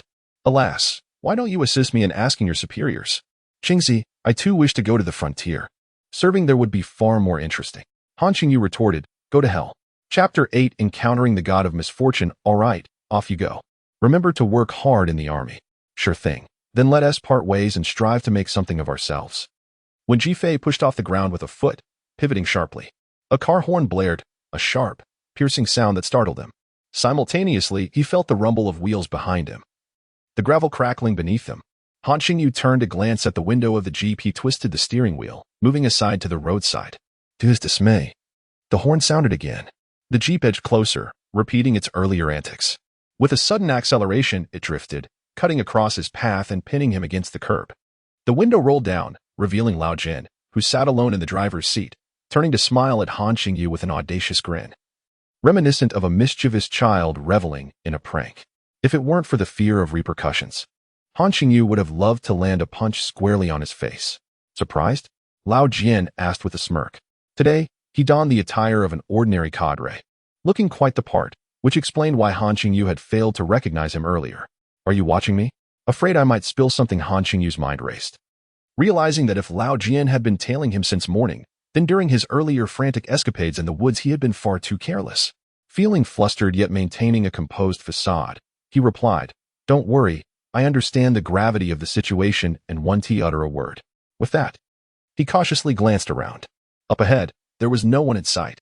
But looking back, damn it, when Jifei had stopped his vehicle less than 100 meters away, squinting in their direction. Don't come over, you fool, Han Qingyu silently implored. In his eyes, Lao Jian had become akin to a capricious spirit, capable of dragging one into the abyss at any moment. As he spoke, in Han Qingyu's line of sight, when Jifei was hastily approaching in his vehicle. Of course, he was also within Lao Jian's view. With a light laugh, Lao Jian nodded knowingly. What is going on? The plague chicken has arrived, when Jifei exclaimed, executing a sudden stop that lifted the rear wheels off the ground before they settled back down. His demeanor was urgent, yet he maintained a smile, pointing at the wheels and saying, I see, nothing out of the ordinary here. In his perspective, Han Qingyu's family didn't associate with any cadres, and the Jeep's series of actions were undeniably provocative. Lao Jian scrutinized him carefully, deliberately adopting a serious expression. Just a personal matter, it doesn't concern you. Oh, I suspect it's not something good, when Jifei chuckled, continuing, but it is related. Care to elaborate? I can handle it. You handle it? You handle your grandma. Han Qingyu cursed inwardly. The habits of this social creature, when Jifei, had been cultivated during school. Nowadays, students formed cliques and rivalries, and as a poor country boy, Han Qingyu sought to avoid such entanglements, inevitably encountering troubles. Perhaps because when Jifei had a wealthy father who wielded considerable influence, he was particularly adept at stirring up trouble and unafraid of it, often dragging others into his messes. On several occasions, Han Qingyu and a few classmates had yet to engage in any altercation themselves. However, upon his arrival to assist, a scuffle would invariably ensue. Moreover, his actual combat prowess paled in comparison to that of Han Qingyu. You think you can handle this? I doubt you are capable, Lao Jian remarked, his eyes narrowing, leaving one to wonder if there were any ulterior motives behind his words. He continued, Are you aware of what your classmate is about to undertake? When Jifei replied with a sense of certainty, enlisting, of course, heading to the frontier. Lao Jian smiled knowingly and nodded. Seizing the opportunity, Han Qingyu interjected, Let's not meddle. My enlistment is primarily facilitated by Lao. Uncle Lao. Upon uttering this, he felt an overwhelming sense of frustration, yet there was no alternative. Ah, a misunderstanding? Slap. When Jifei promptly stood at attention and saluted, Good day, sir. Suddenly, he leaned in with a sycophantic grin. Which unit are you from, sir? What a coincidence. I am also about to enlist. Indeed, when serving to protect our nation, it is imperative to be deployed where our country needs us most, such as the frontier, he continued. Lao Jian listened with a smile, gradually shifting his gaze to Han Qingyu, his expression laden with meaning. Get lost. Do you think military service is a joke? Han Qingyu quickly retorted. It was then that Lao Jian spoke. Correct. Where one serves in the military is not for you to decide. Ah. When Jifei responded with a hint of disappointment, refraining from saying more in front of the superior. Han Qingyu finally exhaled a sigh of relief. Rest assured, sir. Before departing, when Jifei once again clumsily saluted the superior, the jeep jostled along the gravel road. Inside the vehicle, Lao Jian smirked mischievously. What's the matter? Were you nervous just now? Afraid of dragging your comrades into danger? He continued, I increasingly believe that bringing you on board was the right decision. You are composed, dutiful, perceptive, and value loyalty. By the way, I will personally escort you to the unit this time. Aren't you the captain? Han Qingyu turned to Lao Jian, his expression one of confusion. It seemed that he had genuinely begun to regard Han Qingyu as one of his own, as Lao Jian spoke with less reservation. Do you consume that substance? Judging that his secret remained concealed, and recognizing the rarity of the energy source, Han Qingyu inquired earnestly, Is that why you moved so quickly? And consume it? Ha. Lao Jian burst into laughter, gripping the steering wheel. Do you think it's like the 1,000-year-old ginseng or Ganoderma from those dramas? In reality, I have encountered individuals with a slightly stronger energy absorption capacity, but I have never seen anyone consume it directly, nor have I heard of such a thing. He seemed to ponder for a moment. I have heard tales of individuals possessing a very high degree of integration, but I have never witnessed it myself. Oh. Han Qingyu nodded with a look of bewilderment. On a straight stretch of road, Lao Jian suddenly decelerated and turned, leaning forward to adjust the backrest of the rear seat. The backrest collapsed forward, revealing a hidden compartment within. The concealed compartment was meticulously organized, housing a peculiar set of equipment that Han Qingyu had observed on Lao Jian and others that fateful night. A rectangular, dark-hued metallic box, positioned upright, with the upper left and lower right corners truncated, revealing 2 ports. Additionally, at approximately midpoints on both sides, there were asymmetrical ports, corresponding to the number of ports. For metallic straps of indeterminate material hung within the compartment of the chair's backrest. Although clearly metallic, they appeared to possess a degree of flexibility. Lastly, there lay a somewhat short yet robust, crudely crafted black and straight knife, alongside a similarly fashioned conical dagger. Are you feeling a bit tempted? Lao Jian chuckled wryly, responding, Do you wish for my demise? He smiled, harboring resentment yet asserting, You cannot kill me, and even if you did, it would be futile. So many witnessed your actions that day, and reports have already been submitted.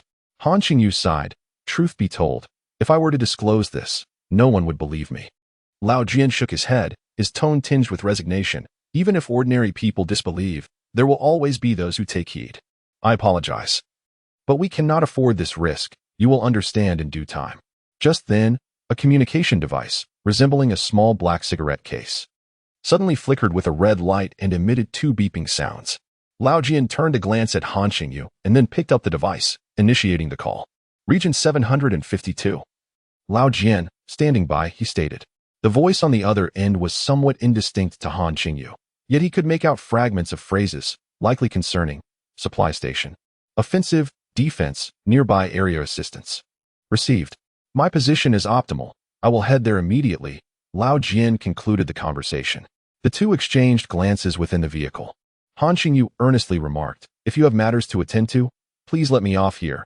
I can ride my own bike. Lao Jian hesitated for a moment. I need you to assist me with something. Before Han Qingyu could respond, the vehicle accelerated and veered onto another mountain path, speeding away. Chapter 9.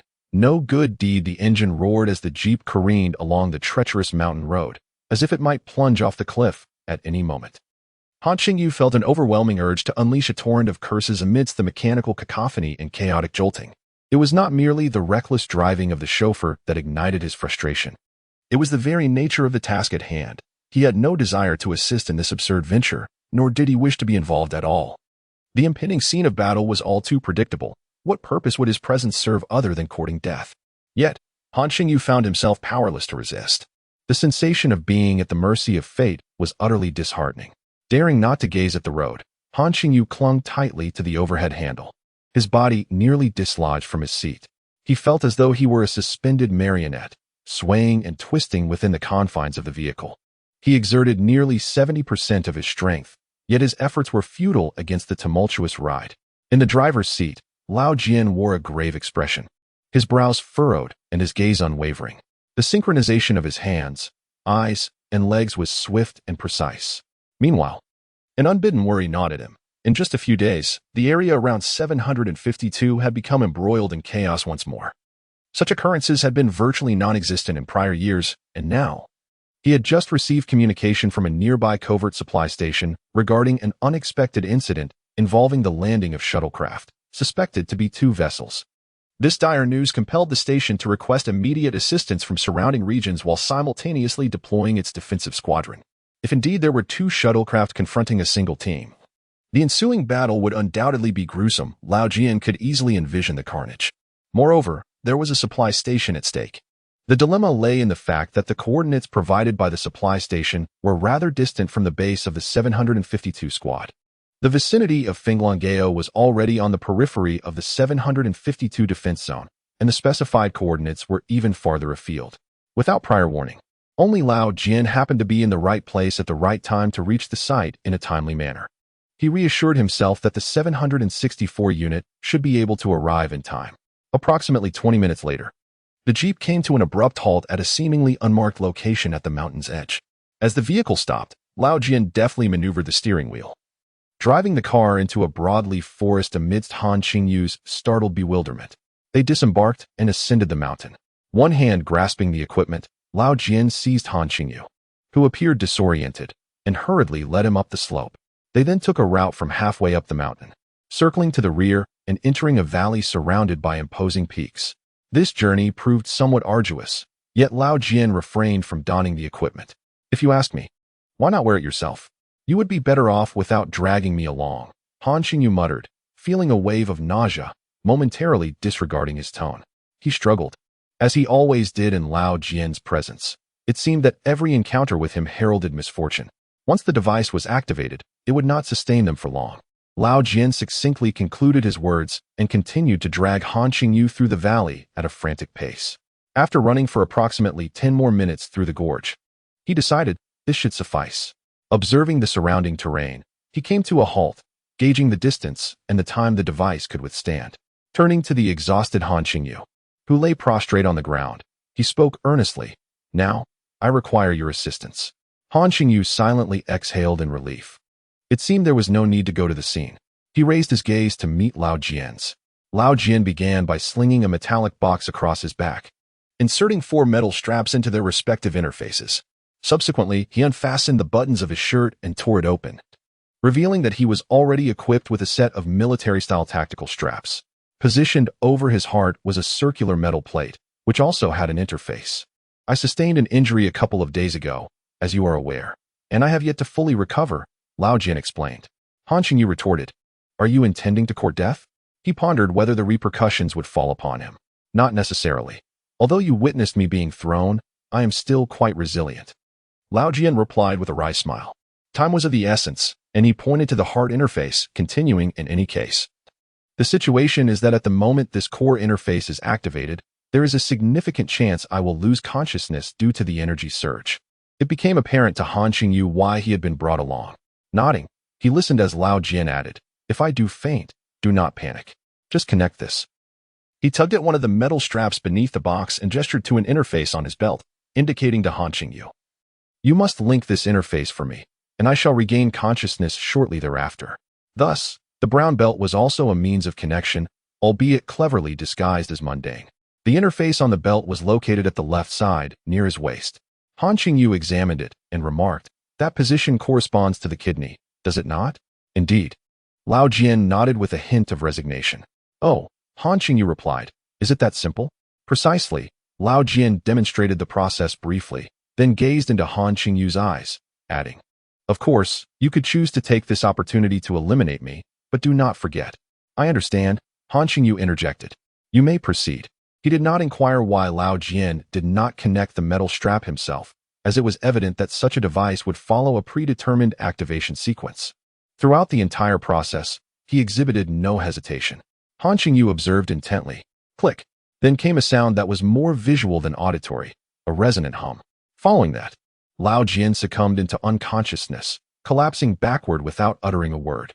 The entire sequence was simple, direct, and devoid of any dramatic twists, not even a tremor. This reminded Han Qingyu of his chemistry teacher from his first year of high school. On that fateful day, the old man stood at the podium with a test tube. declaring, "You need only watch me conduct this experiment, as it is dangerous. If too much is added, it may explode." And then, indeed, it exploded. Such was the similarity. In what should have been a tense and even terrifying environment, Han Qingyu found his mind filled with absurdity, and he inexplicably felt an urge to laugh. He claimed he would faint, and indeed, he felt dizzy, a true man. Not only did Han Qingyu want to laugh, but in the next moment, he even yearned to leap up and cheer. The scoundrel before him, brandishing a knife at his throat, was coercing him into military service, dragging him to this perilous place. Now he lay there, utterly defenseless. Killing was something Han Qingyu would never dare to consider. As Lao Jian had mentioned, he had already been remembered by too many that night, and he was still registered above. So, should he spit a few times? Curse a little? Stomp on him a couple of times? Grab a snake that wouldn't kill and give him a bite?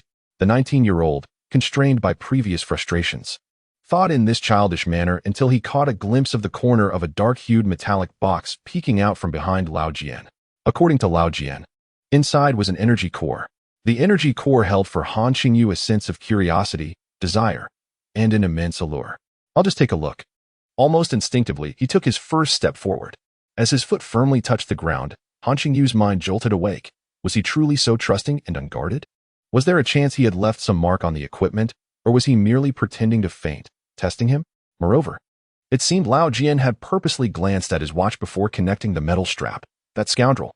Resolving to suppress his curiosity and resentment, Han Qingyu slowly approached, feigning weakness, and took the metal strap to assist Lao Jian with the connection.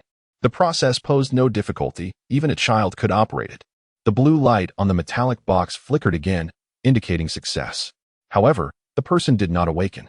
Could he be dead? If he were dead, it would surely be blamed on me. Han Qingyu felt a wave of anxiety wash over him. After waiting for about 2 minutes and seeing that Lao Jian still did not stir, he reluctantly reached out to check Lao Jian's breath. Nothing. He was dead. It was over. What should he do? Should he take the device and the energy core and flee for his life? Just as Han Qingyu hesitated about whether to take action, the supposedly lifeless Lao Jian suddenly sat up, first glancing at his watch, then turning to look at Han Qingyu. "Thank you."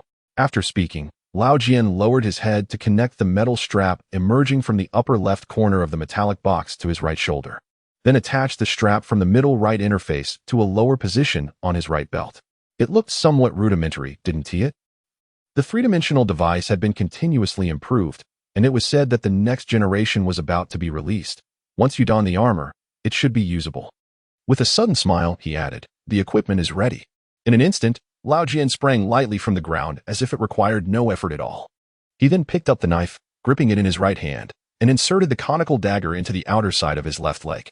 "I'm leaving," he declared. "What about me? Should I wait here for you, or can I leave first?" Han Qingyu inquired. "Don't. You mustn't wander off." After a moment's thought, Lao Jian smiled and said, "Right? Aren't you quite adept at lying low? In that case, you should find a pit on the nearby mountain and lie low. Remaining still, for moving carelessly could lead to peril. Is it truly dangerous here? Logically, it should not be." Lao Jian furrowed his brow in contemplation before breaking into a smile. "Yet one cannot escape misfortune, considering your unfortunate luck. What if?" Han Qingyu remained silent. After a moment, Lao Jian waved his hand and dashed into the depths of the forest, moving with a speed reminiscent of that night when Han Qingyu first witnessed the unfolding events, traversing the woods with the grace of one gliding over flat ground. "Fortunately, I am not afraid of snakes." At the base of one of the small hills surrounding the valley, Han Qingyu found a hollow in the lush underbrush and obediently lay down. He had been in this position for nearly 30 to 40 minutes, feeling a sense of bewilderment. Just then, a viper slithered by, which he swiftly crushed. As twilight descended, the only sounds were the whispers of the wind and the chirping of insects, enveloping the area in a hushed stillness. Just as Han Qingyu began to relax his nerves, a sudden cacophony of fierce combat erupted above him on the earthen slope. Judging by the sounds, the confrontation did not seem to involve the same scale of chaos as that fateful night. It appeared to involve no more than 2 or 3 combatants. However, for Han Qingyu, it made little difference. The mere presence of any of these individuals could spell his doom. What is happening? Wasn't he agreed that we would be fighting robots together? Confused and unwilling to ponder further, Han Qingyu buried his head and held his breath. Chapter 10. A desperate choice. After Han Qingyu had unleashed every vulgarity he could muster upon Lao Jian, accompanied by the echo of 2 agonizing screams, The battle atop the slope came to an abrupt halt. With a dull thud, a corpse tumbled down the embankment, coming to rest less than 50 centimeters from Han Qingyu, swaying slightly before being obscured by the underbrush, lying still thereafter. Han Qingyu pondered, where did it fall? A voice from above spoke, shall I go take a look? In that moment, Han Qingyu's heart surged into his throat. The situation before him rendered it nearly impossible to distinguish friend from foe, yet for Han Qingyu, it was a matter of life and death. Who could guarantee that the individual who had just taken a life would not turn their blade upon him as well? Faced with the energy source device, Han Qingyu found himself devoid of any opportunity for resistance. It's merely an energy source. There's no need to rush. We can discuss it later. I assure you I will not contest with you for it. Another voice interjected. I fear the individual may still be alive. The conversation abruptly ceased, leaving behind an unsettling silence, devoid even of footsteps. Han Qingyu could not ascertain whether the two had departed, as their footsteps suggested they had yet to leave. However, should they be cautious in the presence of the energy device, it was plausible they could retreat almost soundlessly. Regardless of the scenario, it seemed they would not descend for the time being. Han Qingyu let out a slight sigh of relief, only to realize that his back was drenched in cold sweat. After a moment's pause to gather his courage, he finally mustered the resolve to raise his head slightly and glance at the corpse before him. Why is it staring at me? The body lay sprawled amidst the underbrush, its head tilted, and its eyes seemed to gaze directly at Han Qingyu's position. The scene bore an uncanny resemblance to that fateful day with Lao Jian. Your stare is futile. I shan't come to your aid again. Rescuing you would only bring me harm.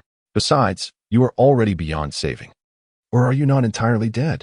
From the lifeless gaze, it was evident that the individual had indeed perished. A closer inspection revealed a deep gash across the neck and 2 bloody punctures in the chest, blood still oozing into the encroaching darkness. He confirmed the individual was deceased. Even the metallic bands they wore had been severed, yet their eyes remained open in eternal vigil. Enough of this. I cannot avenge you. I must first ensure my own survival. Han Qingyu mentally lamented, offering a brief explanation as he averted his gaze from the corpse, steadying his breath and regaining his composure.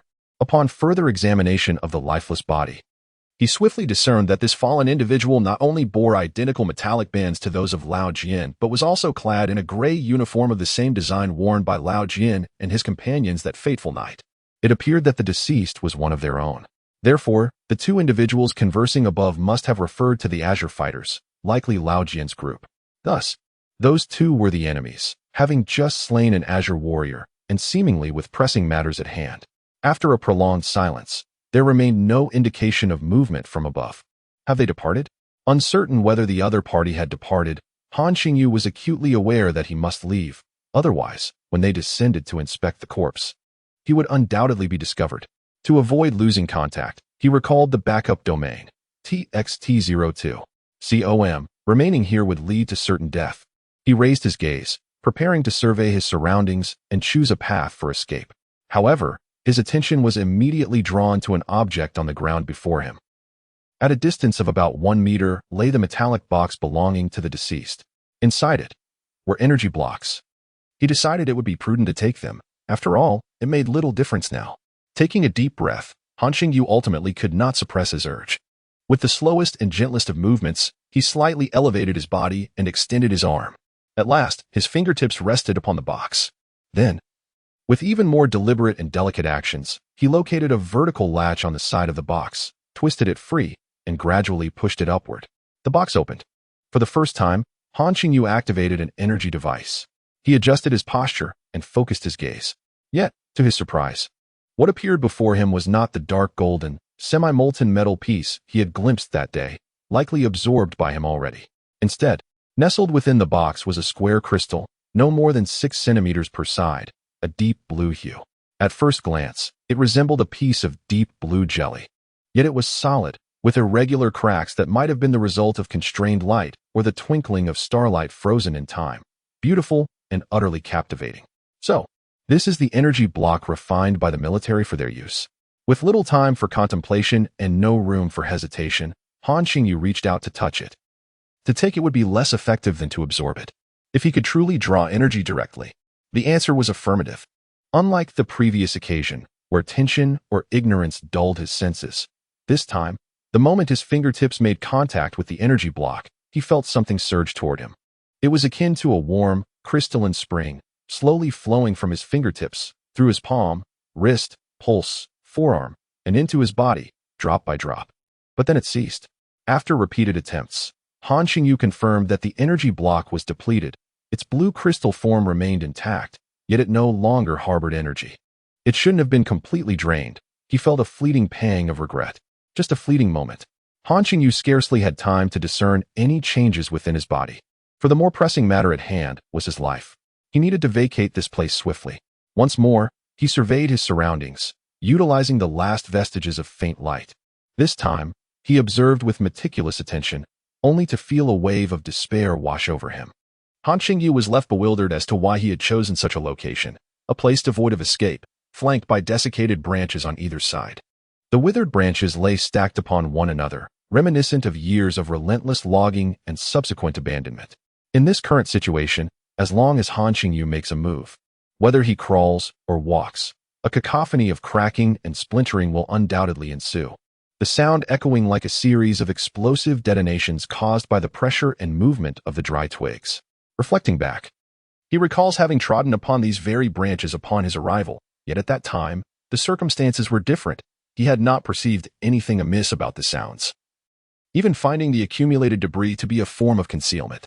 His thoughts were solely focused on evasion, with no consideration for retreat. And now, what should he do? To push the corpse down, betting that those above would mistake the noise for a natural fall, leading them to descend and directly leap into the abyss below. No, that would be sheer self-deception. Exerting himself in futile contemplation, Han Qingyu's spirits plummeted, and he unconsciously turned his gaze back toward the earthen slope, a bitter smile forming in his heart. Perhaps they are no longer up there at all. This possibility, however bleak, did exist, yet there was no information to guide his judgment. It was a gamble shrouded in complete darkness. In that moment, his glance revealed another realization. In one direction, he could climb without the risk of branches snapping, toward the earthen slope. It was a moderately gentle incline, composed solely of firm, slightly moist red earth and an abundance of verdant grass. But what purpose would it serve to ascend there? To ascertain their presence? 3 seconds later, Han Qingyu resolved to check if they were still there. If not, he would flee. Gradually, he turned around. One hand, like a drill, slowly embedded the dagger into the red earth, while the other grasped a tuft of green grass as he took his first step upward on the slope. At that moment, all his strength coalesced and concentrated, and he realized that the recently absorbed blue crystal energy had not been entirely assimilated by his body as the previous dark metallic chunks had. Instead, it resembled a small pool of water in the palm of his hand, minuscule in volume, yet perceptible within his bodily channels. Certainly, this small pool of energy was also being digested, albeit at a slower pace, making it difficult to perceive. Its effects were more external. For instance, when Han Qingyu exerted his arm, this portion of energy surged toward it, activating and simultaneously consuming itself. The impact was palpable. He could distinctly feel the changes in his strength, speed, and explosive power over a brief period. This made his ascent significantly easier. The slope itself was not steep, thus, despite his cautiousness, Han Qingyu quickly approached the summit. In the final few steps, there lay a small overhang that allowed his body to press closely against it. Han Qingyu nestled himself against the overhang, adjusted his breathing, and slowly extended his body upward, his line of sight rising. Just an inch more to breach the final barrier, and he would behold the situation at the top of the slope. This last inch felt akin to waiting for fate to unveil its answer. Drawing a deep breath and holding it, he made his final move. And then he saw. They were there. Through the gaps in the grass, Han Qingyu could clearly see 2 individuals, their backs turned to him, silently lying side by side amidst the foliage. They were perhaps no more than 3 meters away. Both were equipped with energy devices, though their design differed from that of Lao Jian and his companions. Resembling a black disc with a triangular shape embedded on its surface, from which metallic straps extended. However, the devices seemed to be inactive, or perhaps merely in a dormant state. Their attire also appeared somewhat distinct, but that was of little consequence now. Han Qingyu, suppressing a profound sense of loss and a deep-seated fear of death, stifled his trembling and weakness, preparing to retreat, to descend, and then to push the bodies. Taking a gamble. In that fleeting moment, the tumult of emotions within Han Qingyu was challenging to articulate. It was akin to a swift frost enveloping a lake, instantly transforming it into a frozen, desolate expanse, or like a fiery crimson sword plunging into the icy surface, penetrating to the hilt. 2 seconds later, Han Qingyu propelled himself forward, his body cast into the air, soaring low like a swift arrow. In his left hand, he wielded a conical dagger with 4 blood grooves. In his right, he gripped a straight blade, braced against his forearm. The 2 figures sprawled on the ground, quickly sensed the disturbance behind them, their energy devices vibrating in response. A flash of light extinguished. There was no time to react. 2 lifeless bodies lay before him, one with a gaping wound at the nape, the other with a conical dagger embedded in the back of the skull. The blade and dagger remained firmly in Han Qingyu's grasp. 3 hours prior, Lao Jian had remarked to Han Qingyu in the vehicle, "For instance, like me.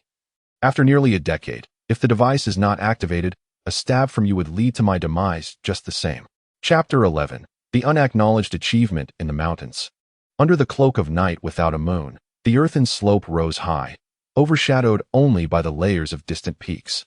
The wind whispered through the darkness, the lush summer grass brushing against his face and body. The grass seeds, with their sharp edges, pricked him slightly, while the sun-baked red earth retained a lingering warmth, and the stones beneath impressed uncomfortably against his skin. The cone-shaped dagger, marked with 4 blood channels, was extracted, and the blood clinging to the blade swiftly trickled down, soon leaving it devoid of its last drop. Han Qingyu now lay concealed among the grass at the summit, adjacent to the 2 lifeless bodies, reflecting on that fleeting moment when a thought ignited within him. The resolve and the action occurred almost instantaneously, devoid of any hesitation or connection. He dared not afford himself a moment to ponder or waver, fearing that a mere hesitation would rob him of his courage. Thus, in that singular moment, he acted upon his thoughts. Harnessing the force of the dagger embedded in the ground, he leapt forward, drawing his blade in a sweeping motion. The outcome lay before him. Had he hesitated for even a fraction of a second, the energy apparatus on his adversary would have completed its activation. The figure now sprawled on the ground could very well have been him. One undeniable truth emerged. The seemingly casual remarks made by Lao Jian during their earlier conversation in the vehicle had played a pivotal role throughout this ordeal. Perhaps it was something Lao Jian himself could never have anticipated. The tale speaks of the speaker's indifference, while the listener bears the consequence of death. Moreover, the potency of energy was undeniable. 1 drop, 2 drops, Han Qingyu clutched a piece of blue crystal energy, its warmth flowing into his body like a spring. The 3rd drop. The 4th, and then it was gone, leaving him wanting. This should not be the case if he were to eventually join the military. What would happen if he absorbed all that he obtained in such a manner? Contemplating this, he turned to open the remaining metal box belonging to the last individual. The 3rd and final piece. He had already searched the body and found no spare energy crystals. Han Qingyu held his breath, focusing intently, and began to attempt control. 1 drop. Halt, he commanded. He could distinctly sense that another drop of energy was surging towards him from the blue crystal, but with deliberate control. He managed to halt it, filling him with a sense of joy. After a brief moment of contemplation, Han Qingyu decisively relinquished that final drop of energy. Having completed this, he sought out a nearby mountain stream to cleanse his hands and body before he made his way to another distant hill. Finding a new hollow, he resumed his prone position. He needed to acclimate, for survival depended on it. Then he began to quietly and attentively sense the energy within his body. From the moment Han Qingyu resolved to climb the earthen slope for a glimpse, scarcely 20 minutes had elapsed.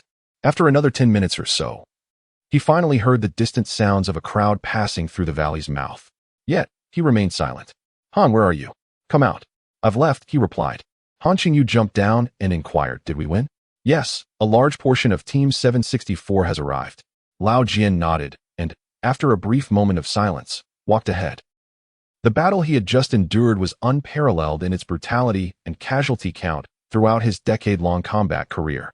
Observing this, Han Qingyu chose to remain silent and followed suit. He refrained from disclosing the recent events to Lao Jian for several reasons. Firstly, he was still uncertain how to articulate his capability to eliminate those 2 individuals. Secondly, he had consumed 2 pieces of blue crystal energy. And thirdly, there lingered a faint possibility that he had misjudged friend from foe. As they descended the mountain, Lao Jian suddenly coughed up blood, wiped his mouth, and turned to Han Qingyu with a feigned ease, smiling as he remarked, "It's a trivial matter." He then coughed again and again, leaving a pool of blood at his feet. Lao Jian braced himself on his knees, struggling to rise, and waved his hand dismissively, asserting, I am fine. Han Qingyu replied. As the team leader, I cannot bring shame to the 752 in front of my squad. Lao Jian continued to explain, straightening his posture and continuing down the path. Han Qingyu observed his pale face and inquired, Are you sure you're all right? I'm fine. I'm a child of the mountains. Then please be careful on your way. All right. As Han Qingyu retrieved a bicycle from behind the vehicle, Lao Jian's communicator buzzed with an incoming call. Wait a moment. Han Qingyu said as he prepared to ride off, but Lao Jian called out to him from behind and hurried to the road. Han Qingyu shook his head. My parents will be waiting for dinner. They must be anxious by now. Lao Jian's expression turned slightly awkward. Now, take a good look at my equipment.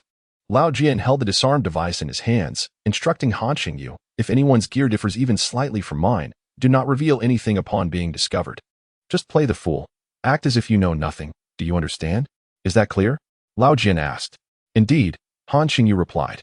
Then, who are those people? He could no longer hold back and asked. From Lao Jian's words, he inferred that another group existed, equipped with energy devices, yet they were adversaries. Likely the two on the hillside.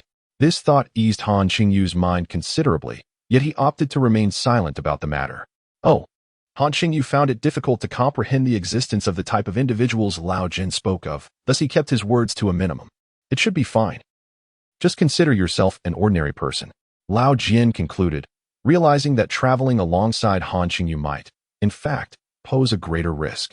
All right, on the winding mountain road. The two parted ways.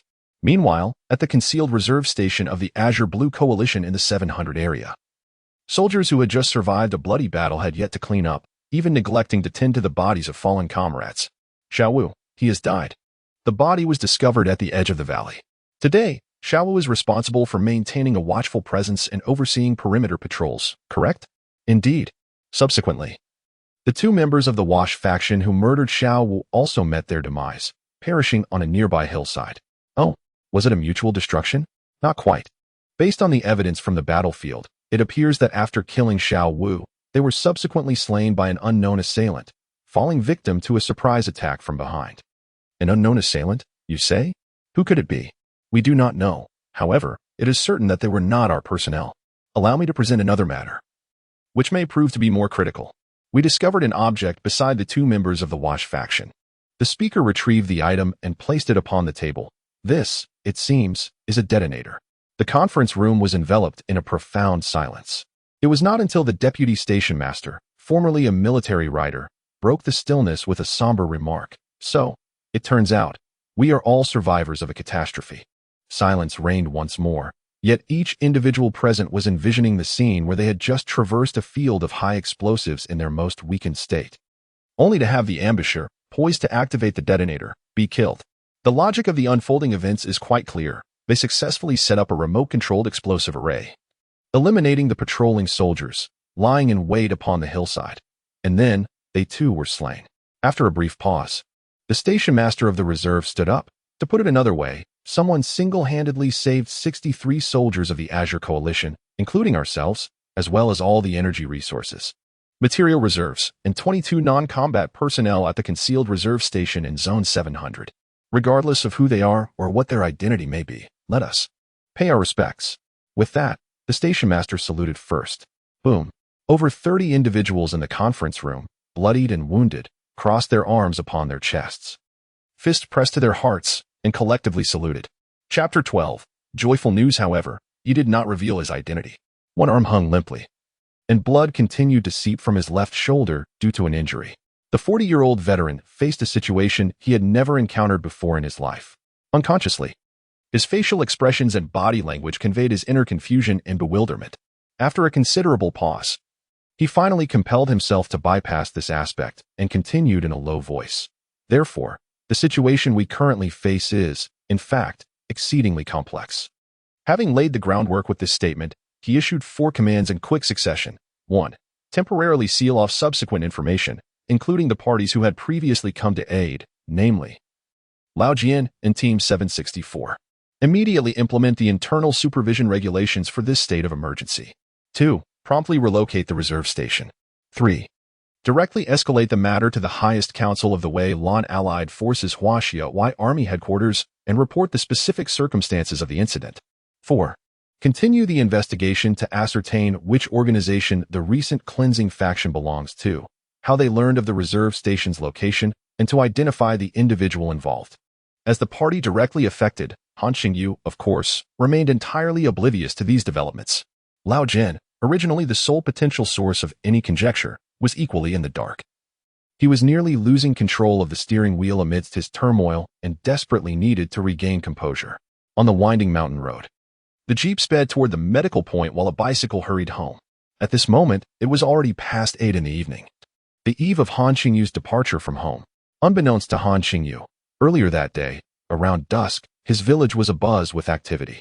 The village of Finglongao had a rare topic of lively discussion. Villagers spent the day enthusiastically spreading the elders' interpretation regarding the landslide on the Fulong Mountain from the previous night. The elders claimed that it was a sign of the dragon's liberation, soaring to the heavens, heralding hope for the descendants of Finglongao, who could finally aspire to greatness. This was indeed uplifting news. It is human nature to wish for the prosperity of one's offspring. Thus, the villagers almost unanimously embraced this explanation, feeling a deep sense of joy and anticipation. Hey, have you heard about that?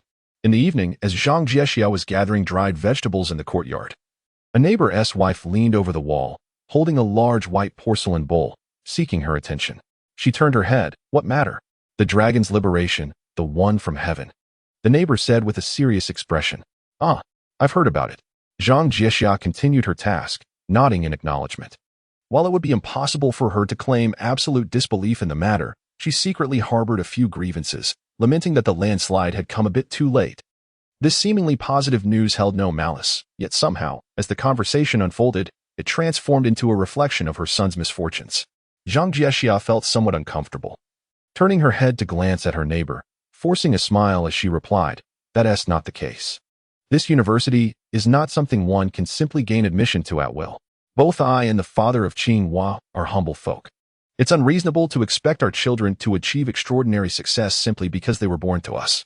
As for our child's education, it suffices if they can acquire some knowledge. The matter of sending children to school has long been a topic of contention within the village. The overwhelming majority believe that pursuing a university education is a distant dream, and that completing elementary and middle school is adequate. The recent failures of Han Qingyu in the college entrance examinations seem to corroborate this viewpoint. To speak frankly, one might say that education is only valuable insofar as it serves a purpose. The village chief's son, Jiaxing, has yet to complete his junior high school education, and today he received notice that he is to enlist in the military. The neighbor's wife, lacking in education and emotional intelligence, continues to express her steadfast beliefs. Zhang Jiexia, feeling somewhat disheartened, finds herself unable to counter these opinions and thus resumes her work in silence. Look, the military vehicle, a great jeep. Suddenly, the neighbor's wife, who had been chattering incessantly, pointed towards the distance with her chopsticks, exclaiming in excitement. Zhang Jiexia straightened up, turned her head, and stood on tiptoe to peer into the distance. On the earthen slope at the village entrance, a military green jeep, caked in yellow dust and dry mud, was struggling to ascend, and then began to move slowly along the narrow village road. At this hour, the villagers were gathered outside their homes, enjoying their evening meals and chatting. Upon noticing the commotion, a few of them stood up, bowls in hand, eager to follow along, perhaps hoping for a celebratory drink. This vehicle must be here to fetch Jiaxing. What a grand display. Surely it cannot be so soon. It should be merely delivering a notice. Yet, one does not require such pomp to deliver a notice. Besides, I heard that someone brought the notification around noon. The villagers speculated along the way, and regardless of their differing opinions, they collectively accepted that the grand jeep was headed for the village chief's home. Zhang Jiexia, too, did not consider any other possibility. Deep down, she hoped her son Qingyu might also have the opportunity to enlist like Jiaxing, but she had only been inquiring about it that morning. How could it be so quick? Indeed, the jeep swayed as it passed by her courtyard. Zhang Jiexia watched with a mix of envy and anxiety. She had heard that notifications for enlistment had already been delivered this year, and that the recruits would soon be departing. She wondered if her son would have a chance. Suddenly, the jeep, having already passed half of the courtyard wall, screeched to a halt. A head emerged from the window, and a voice called out to the yard, "Hello, comrade. Is this the home of Han Qingyu?" It was neither a case of mistaken identity nor mere inquiries for directions. The official had called out specifically for Qingyu of the Han family. Instantly, curiosity swept over the neighbors and other villagers who had gathered. Ah, yes. Zhang Jiexiao momentarily stood in astonishment before hastily setting aside the bamboo sieve in her hands. As the car door swung open, two impeccably dressed personnel from the Military Affairs Department emerged. "We are here to deliver the enlistment notice for Han Qingyu," one of them stated, promptly retrieving a pristine enlistment notification from his briefcase and handing it to Zhang Jiexiao. The suddenness of the event left her in a state of disbelief. Although she recognized her son's name on the document, the initial joy was soon overshadowed by a compulsion to verify its authenticity repeatedly. Before she could articulate her thoughts, the murmurs of the neighboring villagers commenced. Wasn't it said there would only be one additional quota? Has Qingzi also been selected? But I hadn't heard anything about that. One villager interjected. I previously heard that our village had only one slot available, and even the village chief's nephew couldn't manage to enlist. Unbeknownst to them, in his moment of urgency, he hadn't even noticed the presence of others. Good news, old Han. Our Qingzi. Here, take a look for yourself. Zhang Jiexiao exclaimed, eagerly thrusting the notification into her husband's hands. Unable to contain her excitement, she added, Our Qingzi can join the army now. Look, the officials have come all the way to deliver the notice personally. Realizing she had been caught up in her elation and had neglected to properly greet her guests, she hurriedly fetched stools for them to sit and rushed to prepare tea. No need for formality, sister-in-law. We must leave shortly, lest the night falls upon us. One of the military officials advised, noting the time constraints but refraining from pressing the matter further. Turning to Han Yushan, he clarified, You are Han Qingyu's father, correct? The situation is rather unique. A telegram was sent from our superiors specifically requesting his enlistment. We received the telegram just before the end of the workday, and given the urgency, we hurried to ensure everything was in order for your family. In an effort to address the villagers' curiosity, the official provided a thorough explanation. Yet he refrained from disclosing the specific level of authority from which the directive originated. In truth, both officials were still observing, pondering the circumstances surrounding the Han family and their potential connections. Thus far, they had discerned nothing particularly remarkable from Han Qingyu's parents. Chapter 13. Dinner. The telegram above announced a special recruitment for military service. The villagers, unfamiliar with such matters, regarded it with awe, their imaginations running wild. As their thoughts soared, they instinctively lowered their voices, hesitant to discuss further. This reaction is likely a psychological norm ingrained in the common folk for millennia. Meanwhile, Han Yushan expressed his heartfelt gratitude as Zhang Jiexiao served hot tea. The two officials, after sipping a few cups, inquired, Is your child not at home? One of them jested, a classmate perhaps, followed by laughter. The other added, as he is about to join the army. It is only fitting he bids farewell to his classmates. Having not refilled their tea or stayed for dinner, the officials departed shortly, leaving behind their contact numbers and encouraging Han's parents to reach out if needed. It was only after the grand jeep drove away that the villagers' voices returned to their lively chatter, surrounded by curiosity about Han Qingyu's special recruitment, questioning what it entailed and the reasons behind it. Although Han's parents understood the situation, they could not admit to their son's connections, leaving their responses somewhat muddled. Fortunately, the joy in their hearts was undeniably genuine. When Han Qingyu returned home, it was already past 9 o'clock, and the neighbors had just dispersed. In celebration of the happy occasion, Han Yushan hastily opened a bottle of aged liquor, which he had kept hidden for many years, to appease the well-wishers. Upon seeing his parents, Han Qingyu felt a momentary detachment from the events and emotions he had just experienced, sensing a puzzling atmosphere. How is it that you are unaware? His mother, filled with delight, hurried inside to fetch his military enlistment notice. Han Qingyu was taken aback. He had expected the notice to arrive the following day. Yet it had come that very evening, and surprisingly, it was not delivered by Lao Jian. How fortunate that the notice arrived before you did. Zhang Jiexiao briefly recounted the earlier events. Then, under the puzzled gazes of his parents, he anxiously whispered, Mom, Dad, did they give us any money when they delivered the notice? Han Yushan and Zhang Jiexiao were taken aback. No, should they have given us money? That seems unlikely. His mother responded, her eyes filled with confusion. Han Yushan echoed, Indeed, I have not heard of such a thing. I only know of severance pay for those who retire. Oh, I had previously inquired and thought there might be a subsidy for special recruits. I feared you might inadvertently reveal something, attracting unwanted attention, Han Qingyu replied. Masking his thoughts, it seemed that Lao Jian was pocketing the funds, and he resolved to remember to ask him about it when he arrived the next day. As the lights flickered on in the mountain village and insects buzzed against the windows, life thrived amidst the hills. Han Qingyu sat on the doorstep, illuminated by the eve's light, gazing at the military enlistment notice in his hands. Only Han Qingyu himself was aware of the astonishing and terrifying challenges that awaited him. Behind him, his mother radiated excitement as she deftly placed steaming dishes on the table, the aroma of the meal wafting in the air. His father rummaged through the old wooden cupboard for drinking glasses, paused thoughtfully, and smiled, having decided to take an extra one today. Outside the courtyard gate, neighbors and relatives occasionally passed by, stopping to offer their congratulations, and out of concern or curiosity, they would ask a few more questions. This entire scene evoked a peculiar sensation within Han Qingyu, as if two worlds were quietly intertwining, one filled with curling smoke and the other bristling with uncertainty. Silently contrasting behind a veil, everything before him was undeniably familiar, embodying the simplicity and authenticity of his past life, as ordinary as ever. Yet, behind that curtain lay a world he had just witnessed and was about to engage with, a part of existence that ordinary people would find hard to believe. "Wash your face and come to eat," his father said kindly, leaning down to pat Han Qingyu on the shoulder. "Ah, all right." Han Qingyu rose and placed the admission notice on the table. As he washed his face at the basin, his parents sat at the table waiting. After twisting the towel dry, he turned and gazed intently at his parents bathed in the warm yellow light. "I'm sorry, Dad, Mom," he finally confessed, unable to restrain himself. "If only I had passed the exam back then." Upon uttering this, Han Qingyu quickly raised his head and pressed the damp towel against his face.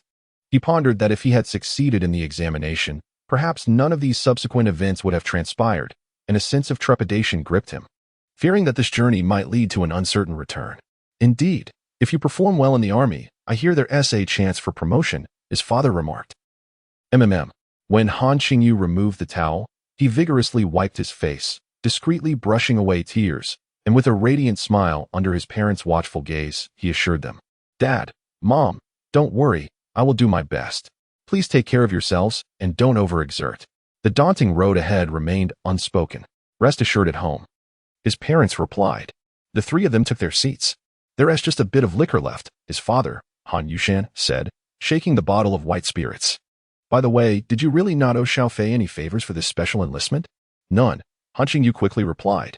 "It just so happened that the army was urgently recruiting some soldiers, and my exam scores were decent, especially in mathematics and science. Perhaps among those who didn't get into university, I was a rare find." A look of relief washed over the faces of Han Yushan and Zhang Jiexia as they nodded in agreement. "That's good. Come, let us pour you a little." His father poured a small measure of white spirits for Han Qingyu, then turned to pour some for his wife, Zhang Jiexia, with a smile, saying, "You should have a taste as well."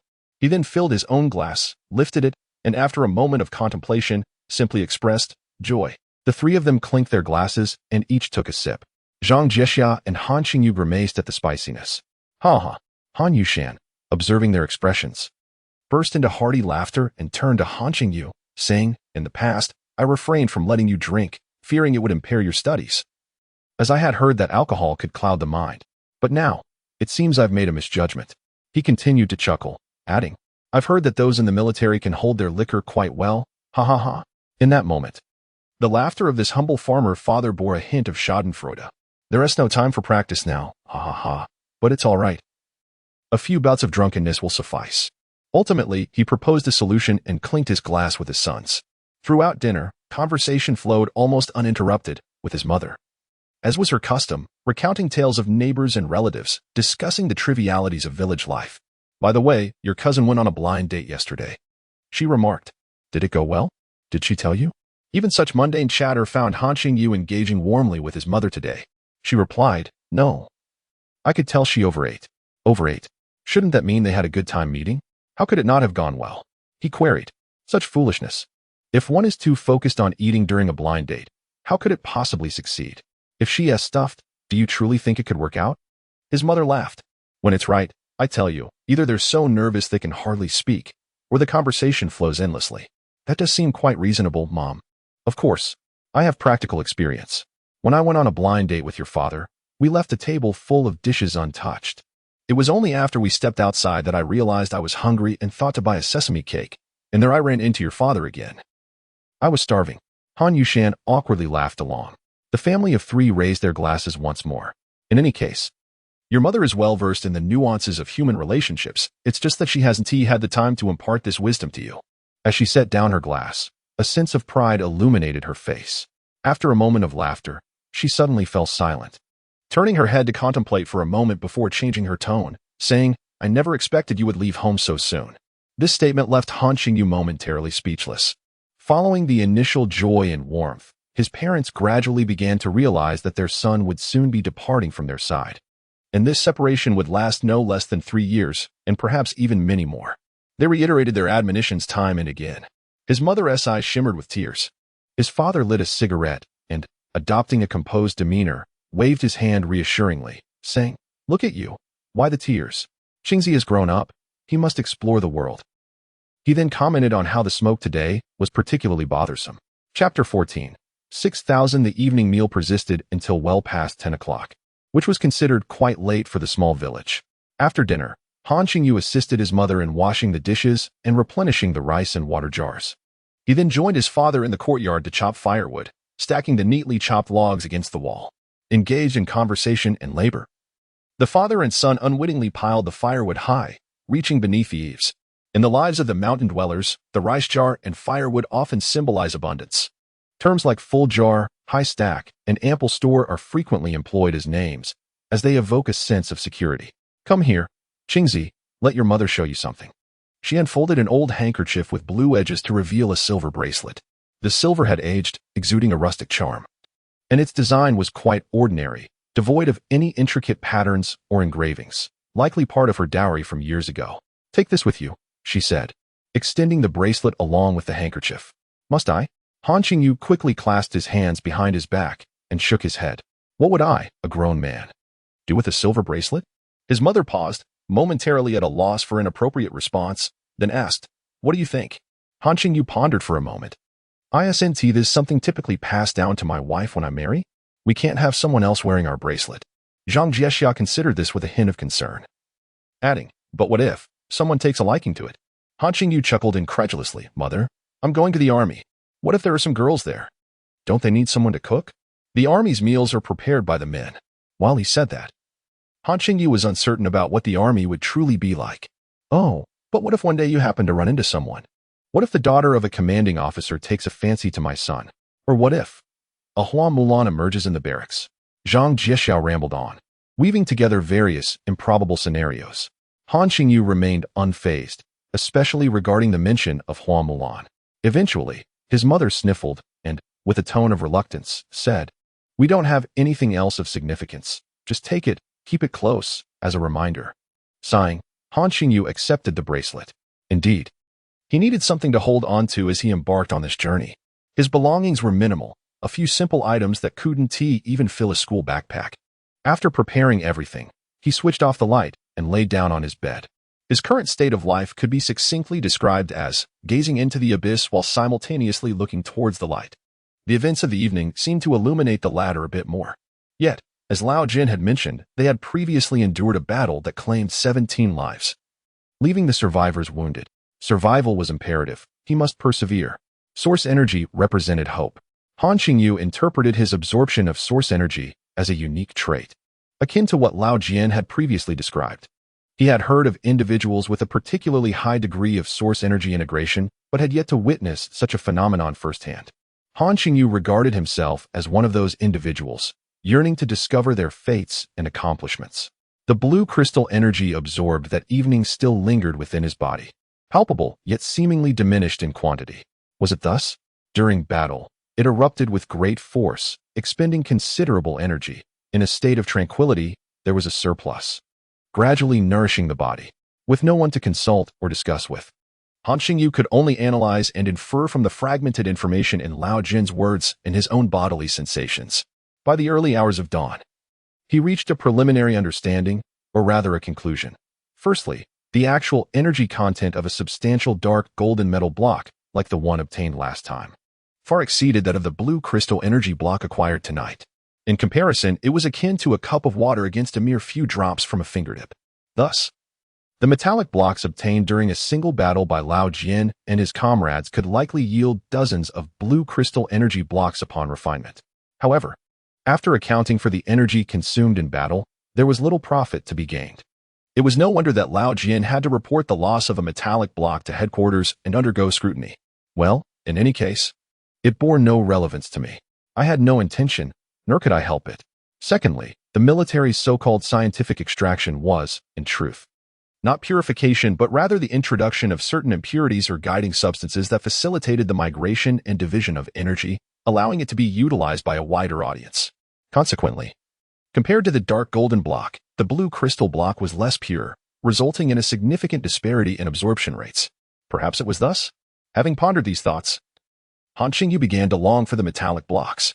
Yet, at present, acquiring one would necessitate capturing and slaying at least 2 black-armored robots, an endeavor he could not undertake alone. Moreover, with teammates involved, he could not dare to hoard the spoils. The difficulty of operation was immense. In light of this, he found the blue crystal blocks quite appealing. If only he could obtain a vast quantity, a cartful, a roomful. Lao Jian arrived the following day. Just before noon, his complexion appeared pale and haggard, yet he presented himself in a tidy and clean manner. It was difficult to fathom how someone who had bled profusely the night before could appear thus the next day. In a rural setting, a coffin would have likely been prepared overnight. Additionally, his timing bore significance in the countryside. Such a visit would imply a tacit invitation. I wish to partake in your lunch. How brazen indeed. Clearly, he was not from a regular military unit. As proper troops never took advantage of the populace, you dare consume my family's egg-laying hen. To entertain this military leader, Zhang Jixia slaughtered one of their egg-laying hens. While Han Yushen opened his last cherished bottle of aged white liquor, Han Qingyu hastily filled his belly while observing Lao Jian, who jovially addressed Han Ba, calling him brother and sister-in-law, exchanging cups with genuine enthusiasm. It felt as if you were watching a demon clad in human skin, whose amiable facade concealed a true nature capable of turning hostile and drawing a blade at any moment. He pointed a knife at your son's throat. Dad, Mom. He is forcing your son to become a soldier, risking his life at any moment. Unable to bear it any longer, Han Qingyu found an excuse to excuse himself from the table and went to the courtyard. Before long, inside the house, Lao Jian had finished his meal and drink. Without any preamble, he took out a thick stack of money from his bag and placed it on the table. He had applied for a special talent subsidy for the child. Here is 6,000 yuan. Take a look. Han Dad and Han Mom were momentarily taken aback, their expressions filled with confusion. It's from the government, so you can rest assured. Lao Jian paused and added, given the special circumstances, it's best not to mention this outside to avoid unnecessary explanations. After saying this, he also stood up, allowing time for Han's parents to process the information, and went to find Han Qingyu in the courtyard. 6,000. 6,000 is quite a sum. Previously, when it was mentioned that it would be 10,000, it was merely a bargaining tactic. In reality, the Han family had not seen more than 1,000 yuan in one go over the years spent supporting him through school. Han Qingyu thought to himself that this was quite good, though he did not show any excitement, merely responding with a calm "oh." Of course, he was unaware that the money actually came from Lao Jian himself. The upper authorities had not approved this expenditure, although the Blue Alliance was affluent.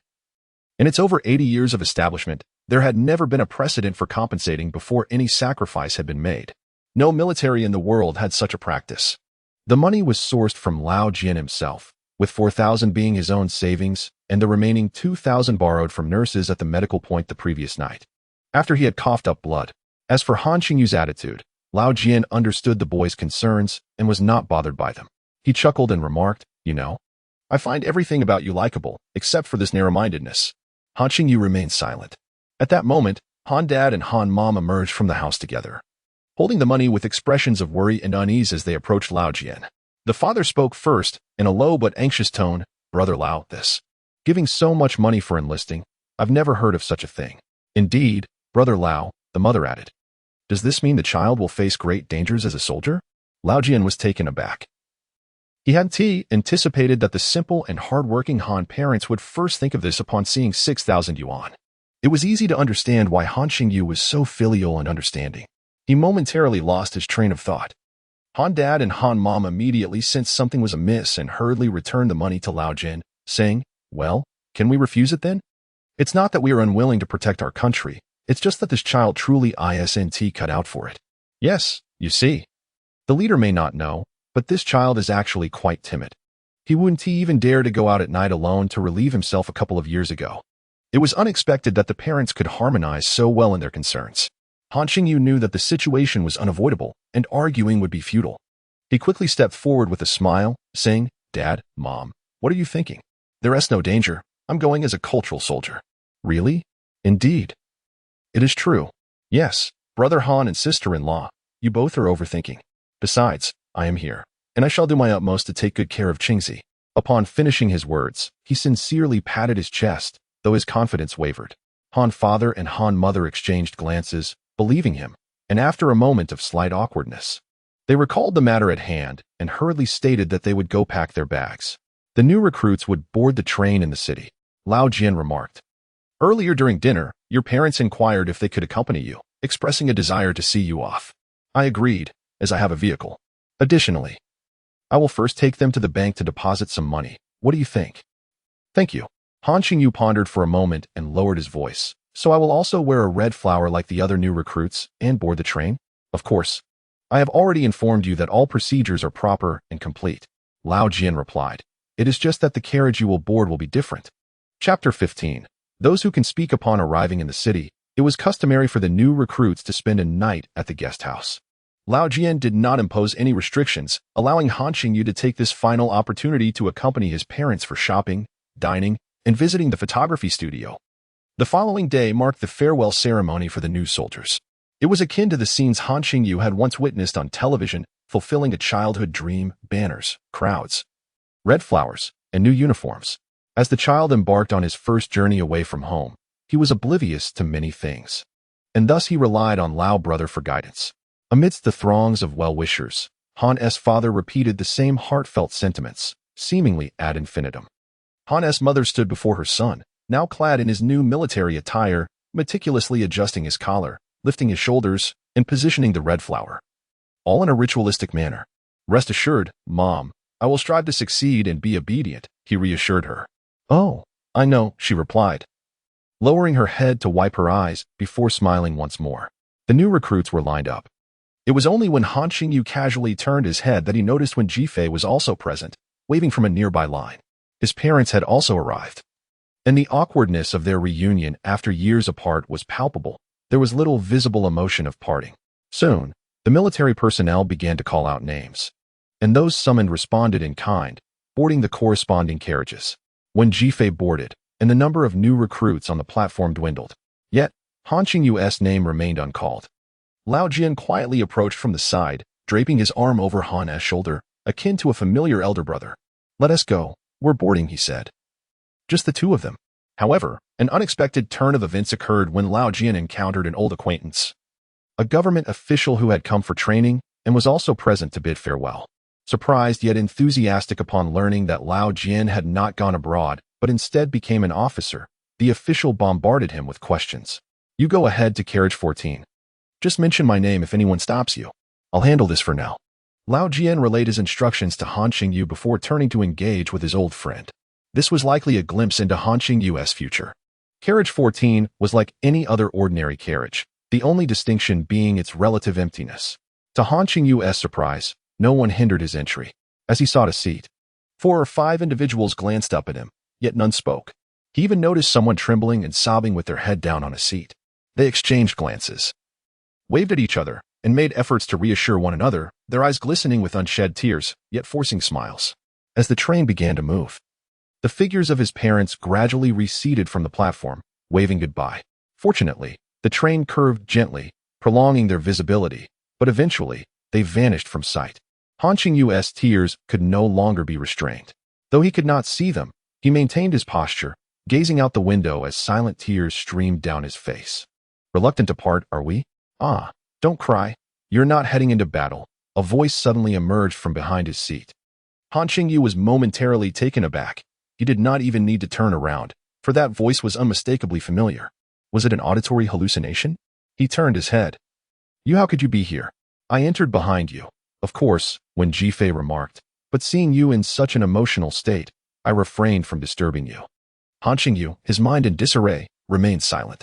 "We couldn't find a place to sit over there. So I decided to adopt a different approach, standing at the junction. By chance, I spotted you and thought I'd come over to say hello. By the way, why is it so empty here? As when Jifei continued his explanation, he waved at the people inside the carriage. Huh, what? When Jifei looked momentarily perplexed, Han Qingyu regained his composure. Let us go? He suddenly stood up, grabbing Wen Jifei by the collar and dragging him towards the carriage door, intent on throwing him out. At that moment, Lao Jian appeared, lowering his head as he entered. Upon raising it, he too was momentarily taken aback, then broke into a smile.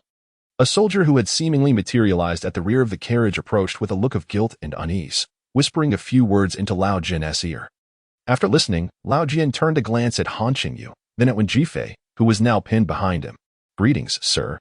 Wen Jifei struggled, managing to greet Lao Jian. Hello, young comrade. I didn't expect to see you again so soon. Lao Jian smiled warmly, yet in Han Qingyu's eyes, he resembled a demon. Wen Jifei beamed with joy. Indeed, it seems we are destined to meet, sir. Han Qingyu interjected, silence. This exclamation at least silenced Wen Jifei, leaving him bewildered. Afterward, Han Qingyu hurriedly approached Lao Jian, nearly pleading, stating that Wen Jifei hadn't heard anything. Truly, he merely. Is that so? Lao Jian replied softly. But he is here now, and my people informed me that he has just heard the term Blue Coalition. Your people. They neglected their duty. But that is another matter for another time. So, what about that fool? Han Qingyu pondered for a moment, then earnestly said, it's fine, with his intellect. He wouldn't grasp it.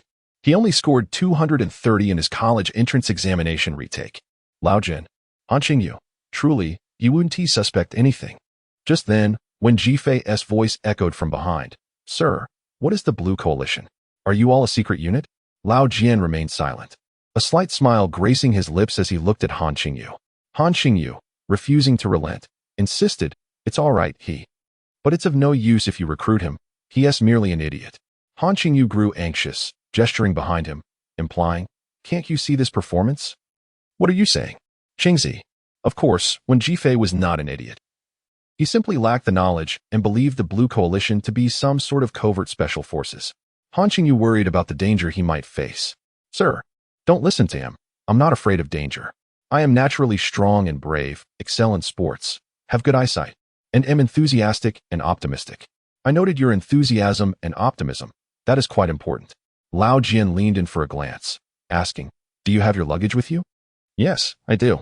Wen Jifei happily turned around to showcase his backpack. Lao Jian. All right, then you may sit down. Wen Jifei took a seat nearby but soon stood up again, slightly anxious and incredulous, saying, Chief, as for my troops. Lao Jian, it's fine. Our unit holds a higher rank. I will arrange a transfer order for you. You need not worry, just sit back and relax. Wen Jifei settled back down, adjusting his uniform, seemingly filled with a sense of pride. Our unit is truly exceptional, he remarked. Han Qingyu remained silent, his face composed. Don't be so serious. Wen Jifei gently nudged his arm, whispering, it's just a special forces unit, reconnaissance troops and such. I can guess. Sure, it's a bit dangerous. But we're brothers. It's certainly better than facing it alone, right? Besides, there's no war at the moment. What is there to fear? Yet Han Qingyu did not respond, although there was a semblance of truth in Wen Jifei's words.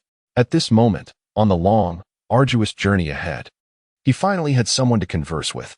However, he did not wish for company. Lao Jian exited from the other end of the carriage, likely to procure the transfer order for Wen Jifei. Reluctantly, Han Qingyu followed suit. A soldier stationed at the rear of the carriage rushed over to intercept him, but Lao Jian gestured for him to let Han Qingyu pass. The train clattered along the tracks, the empty carriage sections echoing the sound. Lao Jian lit a cigarette, turning to glance at Han Qingyu. He understood that Han was heading to the special forces, recognized him, was aware of the Azure Coalition, and knew most of the individuals in this carriage. Yet, all of that was beyond remedy now.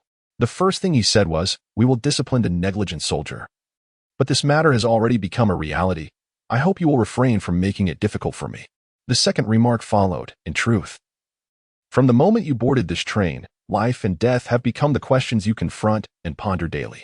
As for matters of life and death, having the best of friends by your side is indeed a fortunate circumstance. Moreover, his kind of blind, passionate optimism is precisely what our unit requires. One might even say it is essential. You possess a certain audacity, perhaps unbeknownst to yourself, while he exudes a vigor far exceeding that of the average person. Once he finished speaking, his words were delivered with a lightness that belied their sincerity. Yet they carried an undeniable earnestness and resolve that left no room for rebuttal or resistance. Han Qingyu opened his mouth, yet not a single word escaped. He did not quite catch what had been said. In any case, he noticed the soldier smiling. Thus, Han Qingyu remained unaware of the audacity Lao Jian alluded to.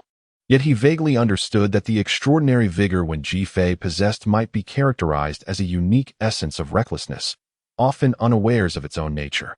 With a hint of melancholy, Han Qingyu smiled wryly and nodded. Well, relax a bit. This is rather good, right? Don't worry. I will continue to shoulder your burdens. His first instinct was to protest, but after a moment's thought, Han Qingyu replied, from now on, I shall take the lead. Volume 2 of the first half, Azure Guardian, Preface, the sole witness to the Legion's significance. I have seen, and I shall eradicate. Chapter 16. On the train. As the train glides along the extending tracks, the scenery outside transforms, carrying away not only the hometown, but also a once tranquil existence. Ultimately, there remained unspoken words, not merely due to their awkwardness, but because he lacked the confidence to voice them. He was uncertain of how many days he had left to live. The reality was that, despite having arrived at a deductive conclusion regarding his unique constitution for absorbing and integrating source energy, Han Qingyu was still self-aware. It was merely a matter of a single strike. A simple blade would suffice, let alone the formidable pole sword wielded by the black-armored robot. Han Qingyu had witnessed it before. It resembled an enormous, collapsed black umbrella, its handle devoid of a hook, with the tip akin to that of a spear. The blade bore a segmented structure reminiscent of an umbrella's canopy, where each overlapping fold was a sharp edge curling outward. In high school history lessons, there was a phrase that described certain brutal battles as meat grinders, yet the numbers and words felt too abstract. Han Qingyu had not experienced this before.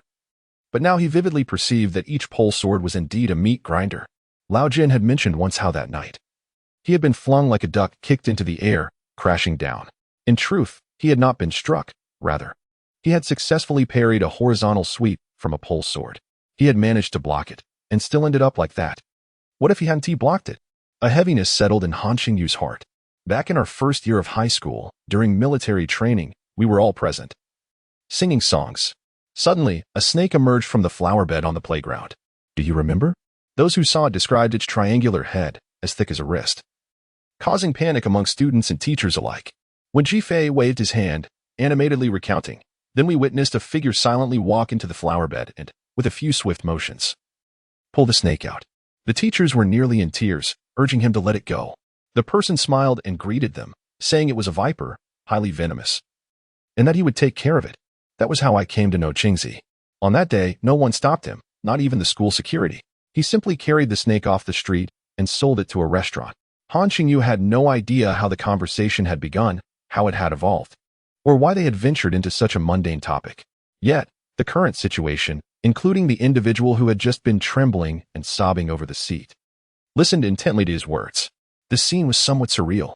For amidst all, only one person was exuberantly animated, speaking incessantly, blissfully unaware of what awaited him. However, it was not long before someone quietly informed him.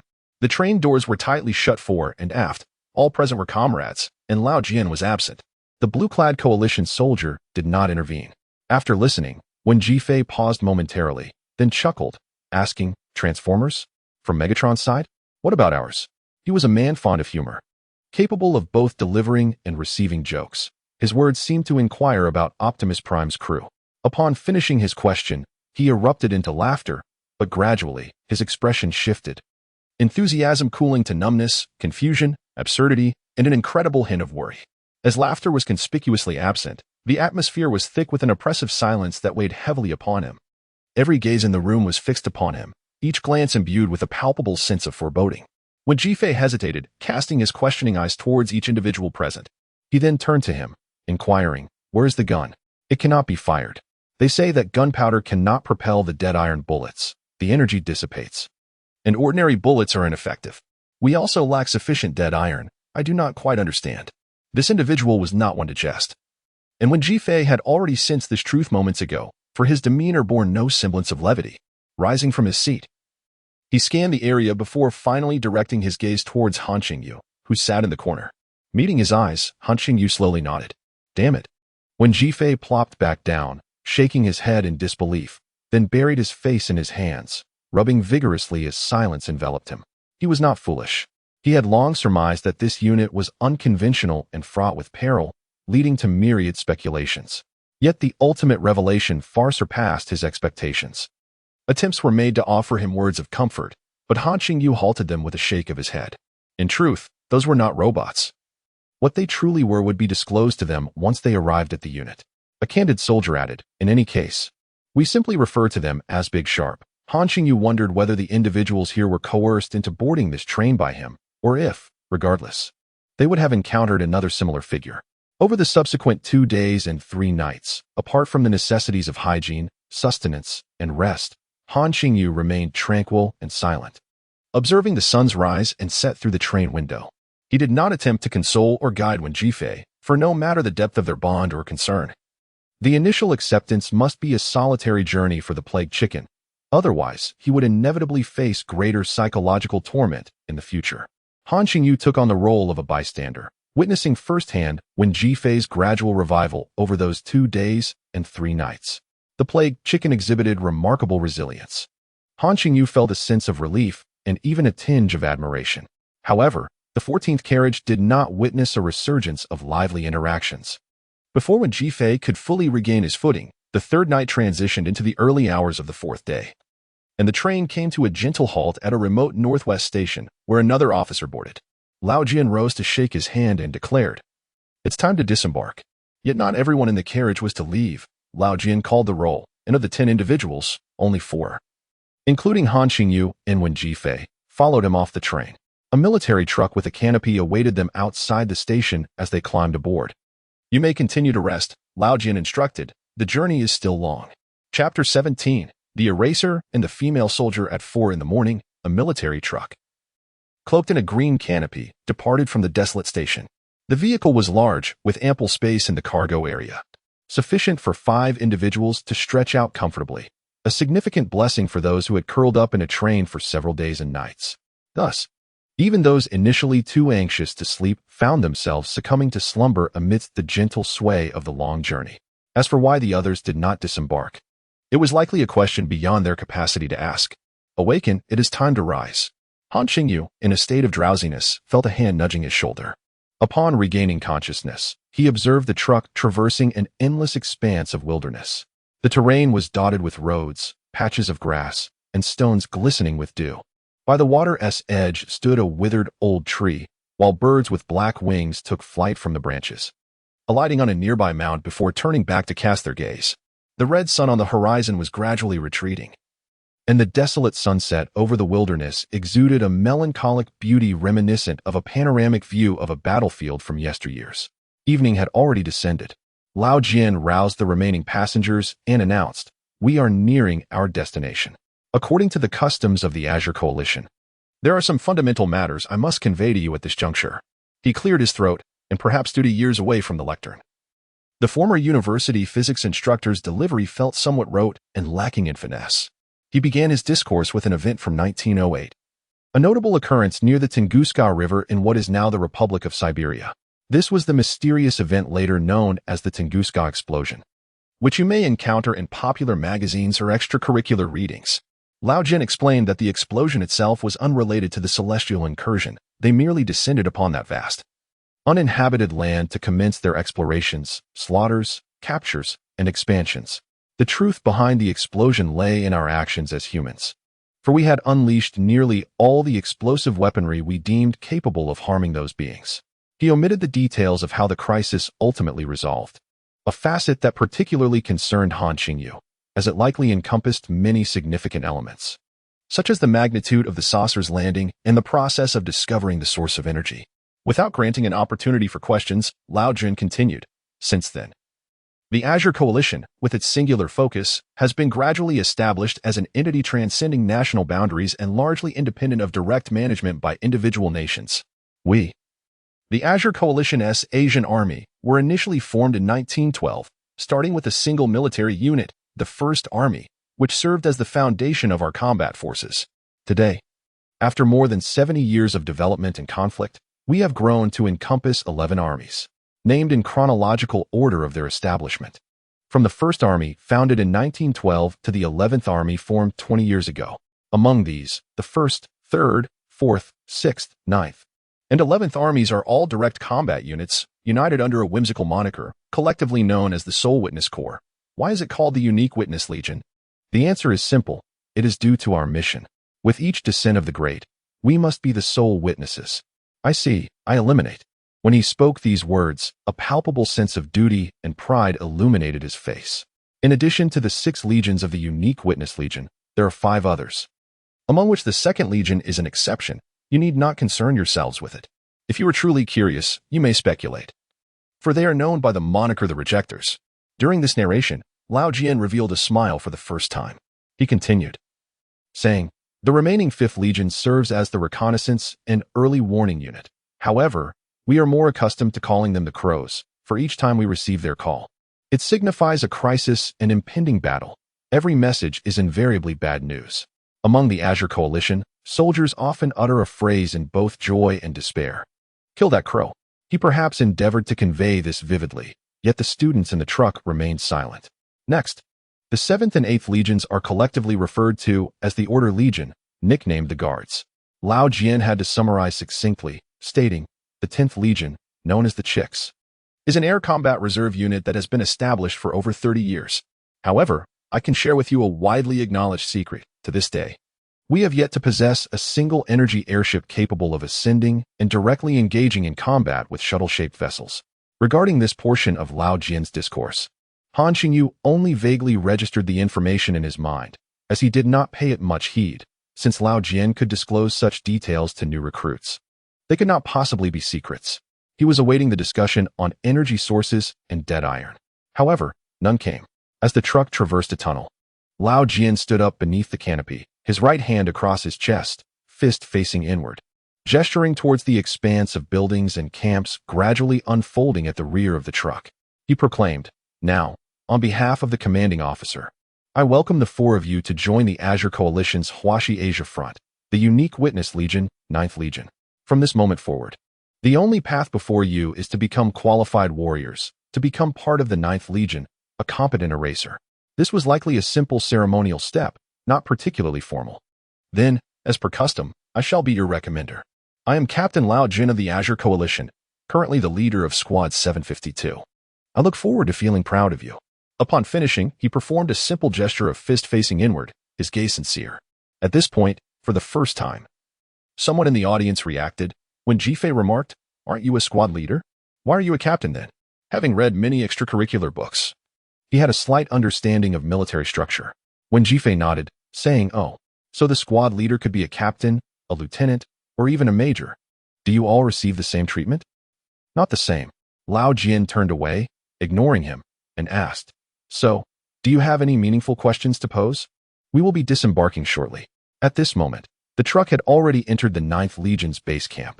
Han Qingyu habitually raised his hand, intending to seize the opportunity to inquire about a couple of questions regarding source energy. Why do we have female soldiers here? And it seems there are quite a few. When Jifei remarked, observing the figures darting about within the confines of the vehicle's rear view, a perplexed yet mischievous smile adorning his face. It appeared to him a matter worthy of pride, something that could bring joy. Lao Jian chuckled, responding, indeed, when accounting for medical personnel, female soldiers comprise nearly a quarter of the Azure Coalition. Thanks to the capabilities of the source energy 3-dimensional maneuvering devices, the physical disparities between the genders are significantly reduced. Then why not simply maintain a 1-to-1 ratio? It should ideally be 1-to-1, when Jifei interjected. Lao Jian cast a somewhat pitying glance at Han Qingyu, uncertain whether he was still feeling smug about having invited Wen Jifei onto the train. Perhaps it's because girls tend to be less prone to running about, he sighed, rolling his eyes. Moreover, on a psychological level, girls are generally more timid. When Jifei continued, so, Lao Jian promptly interrupted, time is limited. Let us allow the other classmates a chance to pose their questions. In a moment of confusion, the former university physics instructor even referred to them as classmates. Another new recruit from their group spoke up. Captain, are you married? Lao Jian replied. No.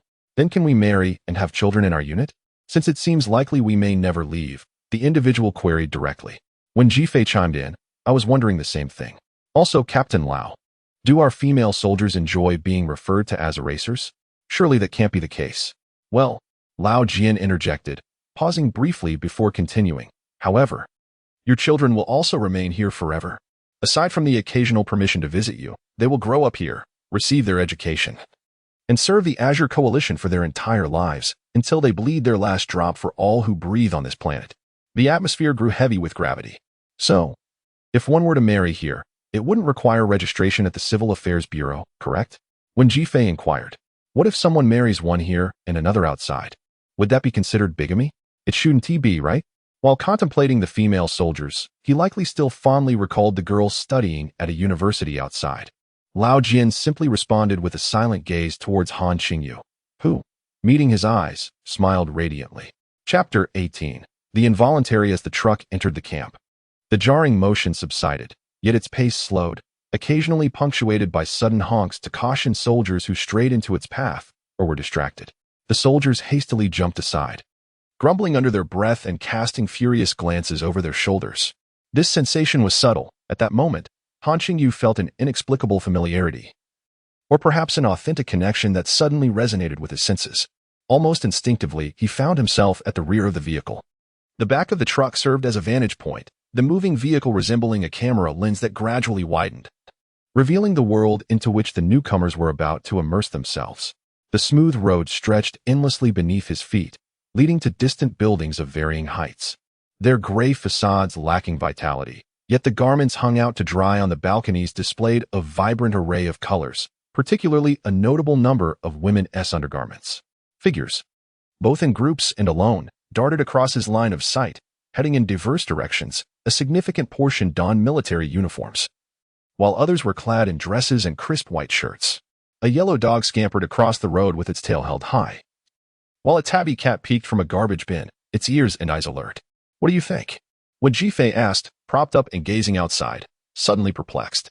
It's not quite what I imagined, Han Qingyu replied, equally engrossed in the view. But the exact feeling I cannot quite articulate. I struggle to find the words. What Han Qingyu found difficult to express was, in fact, quite simple. Over the past few minutes, he had glimpsed the essence of life and encountered many of his kind. Thus, the journey into the unknown was, in truth, the most bewildering and daunting aspect. Yet, once one finds themselves amidst it, witnessing and engaging with reality, discovering that a life has already been constructed here, forming a new normalcy, one gradually settles and adapts. A group of female soldiers passed by, laughing and playfully teasing one another. Suddenly, one turned with a playful grin. Hey, newcomer. Don't stare so intently, she laughed brightly, raising a fist playfully, her shirt sleeve sliding down to reveal a frightening scar on her forearm, seemingly unperturbed by it.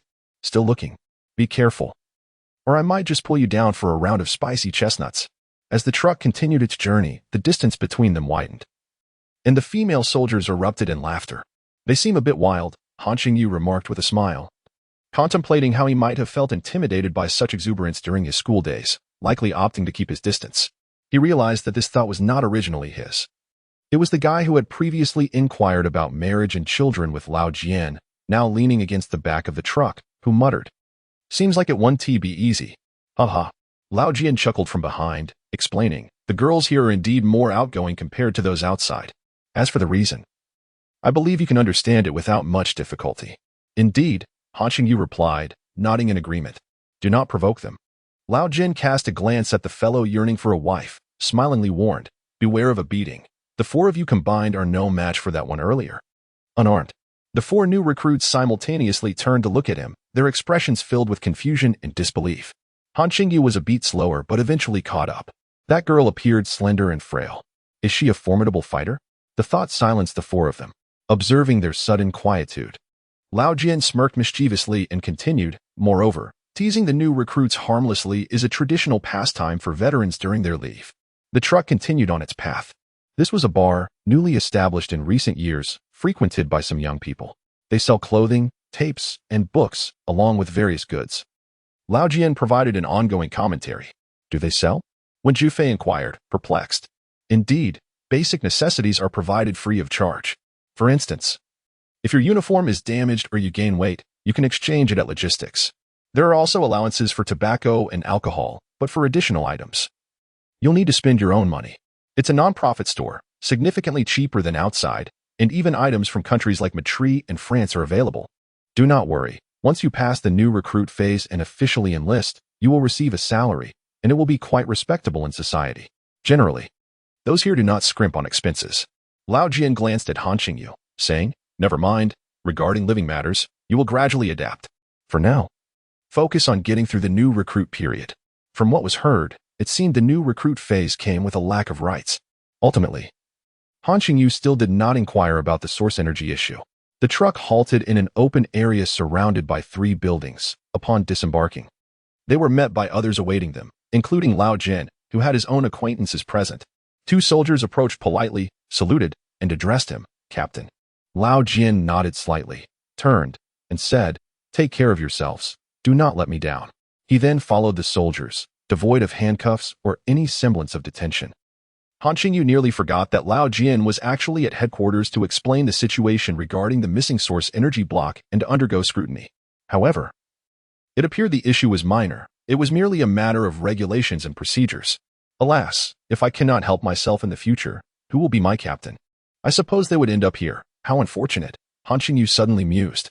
"New recruits, follow me," another soldier called out, stepping forward. The enlistment process for new recruits appeared simple and informal, possibly aided by Lao Jian's introductions, as Han Qingyu and Wen Jifei were assigned to the same dormitory. Unlike the other 2. What? The other 2 aren't together with us? Wen Jifei felt a tinge of regret for the bond they had begun to form and asked the guiding soldier. Wen Jifei and Han Qingyu. Just joking. At least you will train together as new recruits. The warrior chuckled with a hint of mischief as he glanced at the list of new recruits in his hand. Murmuring to himself, "This batch is quite substantial. Over 430 of you. And the chief instructor is, well, you are in for a treat." When Han Qingyu and Wen Jifei hurriedly arrived at the assembly point, the new recruit formation was nearly complete. They swiftly reported in and took their places. On the main command platform, illuminated by high-wattage bulbs, a middle-aged man with a bald head and a beard stood unperturbed, despite being besieged by swarming insects. Below, a few audacious souls stifled their laughter, but he paid them no mind. "I am Zhang Daoan, the chief instructor for your training. It is a pleasure to meet you. And I hope you feel the same about meeting me," he began. "Now, it's quite late. Let us have some noodles, tidy up your quarters, and retire for the night. Tomorrow, your training commences." Thus concluded his inaugural address as chief instructor. Many were left in a state of bewilderment, yet hunger soon overshadowed their confusion. The recruits' first meal was noodles, a tradition seemingly upheld by many regular units. As when Jifei turned to leave, he remarked, "Our instructor doesn't seem so intimidating after all." "Indeed," Han Qingyu replied before stepping through the door. The Azure Coalition operates on a regional squad basis, lacking formal class structures. However, during the training period, temporary teams are formed, with 8 individuals sharing a dormitory, effectively constituting a makeshift class. Inside the dormitory, the atmosphere was rather muted, as everyone silently organized their belongings and made their beds. It wasn't until the lights were extinguished and the recruits lay awake in their beds that one finally broke the silence. "Given the atmosphere in our class, I assume none of us came here willingly? My name is Yang Qibai, and I am delighted to become comrades with you all. I am Lu Xing, not by choice." Han Qingyu, also not voluntarily. Wen Jifei, "I suppose I might be considered a volunteer?" His statement left ambiguity, as it became apparent that in this group, aside from his uncertain claim, all others were indeed conscripts, with not a single volunteer among them. No wonder. Yang Qibai mused aloud. I had wondered why I noticed several other dormitories filled with enthusiastic volunteers, their atmosphere vibrant and passionate. It seems we've been lumped together with those of a more antiquated mindset. A low chuckle resonated in the darkness. Chapter 19. The first night of trouble. After the laughter subsided, the dormitory once again plunged into silence. Perhaps each individual harbored their own contemplations on this pivotal night of transformation in their lives. In the upper bunk by the window, Han Qingyu turned his head to gaze quietly outside. The wilderness stretched before him, the starry sky resembling a masterful painting, the heavens akin to an infinite deep sea. In the distance, several buildings remained illuminated, unlike the barracks for new recruits that adhered to a strict lights-out policy. Sleep was imperative, otherwise. How could he face the training tomorrow? Having experienced the battlefield, Han Qingyu was resolute in seizing the opportunity to train diligently. Adhering to the adage that sweating more in peacetime results in less bloodshed in wartime, simple yet undeniably true, unless one's luck was particularly dire. "Hey, how did you all end up here?" Suddenly, in the darkness, when Jifei, occupying the upper bunk by the door, turned and propped himself up. My situation is rather complex, so I want to share it for now. Qingzi stumbled upon this while walking at night. What about you all? He anticipated numerous stories behind this question. He speculated that those who willingly embarked on such a perilous path were, for the most part, passionate youths brimming with idealism, while those who did not choose this fate had their own tales of tragedy. Come on, share how you all found yourselves on this irrevocable journey. With heightened enthusiasm. When Jifei inquired again, well, I heard someone from my hometown unearthed treasures while excavating an ancient tomb and became wealthy. The first to speak hesitantly shared his tale, albeit rather haltingly. When Jifei eagerly pressed on, and then, I got envious and decided to dig as well. Do you know how? Like, about feng shui and burial sites? I don't. Then you. Thinking it was a gamble. We had many old graves in our area. Someone mentioned they brought provisions and searched the mountains for half a month, finally locating a well-concealed burial chamber underground. Truly. I walked over it 5 or 6 times during the day before I happened to notice it. Was it really a burial chamber? I thought it was. And what happened next? So, I waited until night to excavate, since it was illegal, you know. And then, suddenly, a multitude of flashlights illuminated me. A crowd squatting and standing around, watching me, saying, what did they say? With a sigh, he recounted the tale in detail, and after a moment of silence, he let out a profound breath. Laughter erupted anew. Even Han Qingyu couldn't help but chuckle in the darkness. He speculated that the burial chamber was likely a concealed supply station. With the first person sharing their experience, the floodgates had opened, and soon there was a second. I'll go next, declared Yang Qingbai, the one who had spoken first. I was driving with a young lady on a trip, and at night we found ourselves on a remote dirt road, stopping to share a kiss. Just as we were, a group of people came rushing toward us. Honestly, I initially thought it was a militia team coming to reprimand us for moral decay, but then they started to fight. He concluded his story, amidst the laughter. When Jifei asked, what about the girl? She was struck in the head by a piece of flying metal, Yang Qingbai remarked. In the ensuing silence, the man who had previously spoken about tomb raiding inquired, you're so young, and you drive a small car? His focus seemed somewhat askew. Yang Qingbai responded, falling into silence. I hail from the harbor city. The third speaker interjected, Lu Shiheng's Mandarin somewhat awkward yet comprehensible. The harbor city. When Jifei exclaimed, how did you end up here? I came to the mainland for a hunting trip with a few friends. Oh, Lu Xian continued, we got separated in the woods. I didn't see anything unusual until I noticed something about 30 or 40 meters away, dark and indistinct. I thought it was some kind of beast. So I shot at it. So, the fiercest one is here, Han Qingyu discerned, realizing that the fellow had shot at the great horn. Someone nearby asked, did you kill it? No, it didn't go down, Lu Xing replied. Then, much like Yang Qingbai, a swarm of people came rushing at me. And I was so startled I just froze in place. When Jifei remarked, freezing is fortunate, otherwise, if you had shot at them, you probably wouldn't be here now. Suddenly, a furious shout erupted from the corridor. It's noisy. I heard you all in room 11 making a racket like a marketplace. Do you even know where you are? The voice grew louder with each step. Finally, with a resounding bang, the door was kicked open. This door is not permitted to be locked. 2 burly men entered the dormitory, and I thought, damn, I must have misheard. I can't believe there are actually people so reckless. The dorm fell into a deathly silence, everyone clutching their blankets pretending to sleep, too afraid to make a sound. Until, when Jifei's voice emerged, Han Qingyu realized the situation was dire. That guy had grown accustomed to being a reckless troublemaker at school. If he let his guard down, his instinctive reactions would surface. Yet, he could not intervene in time. Is it possible that you actually misheard, Commander? We were all. When Jifei began, the other end remained eerily silent. Good, I like those who fear nothing. Zhang Daoan's bald head was quite conspicuous in the night as he stepped out from the side, standing behind the 2 men and revealing half his figure. The contrast made it apparent just how tall he was. The next scene unfolded as one of the burly men seized Wen Jifei from the bed and hurled him to the ground. All personnel, assemble at the main training ground. Zhang Daoan glanced at his watch and stated, in 3 minutes, or you will face double the consequences.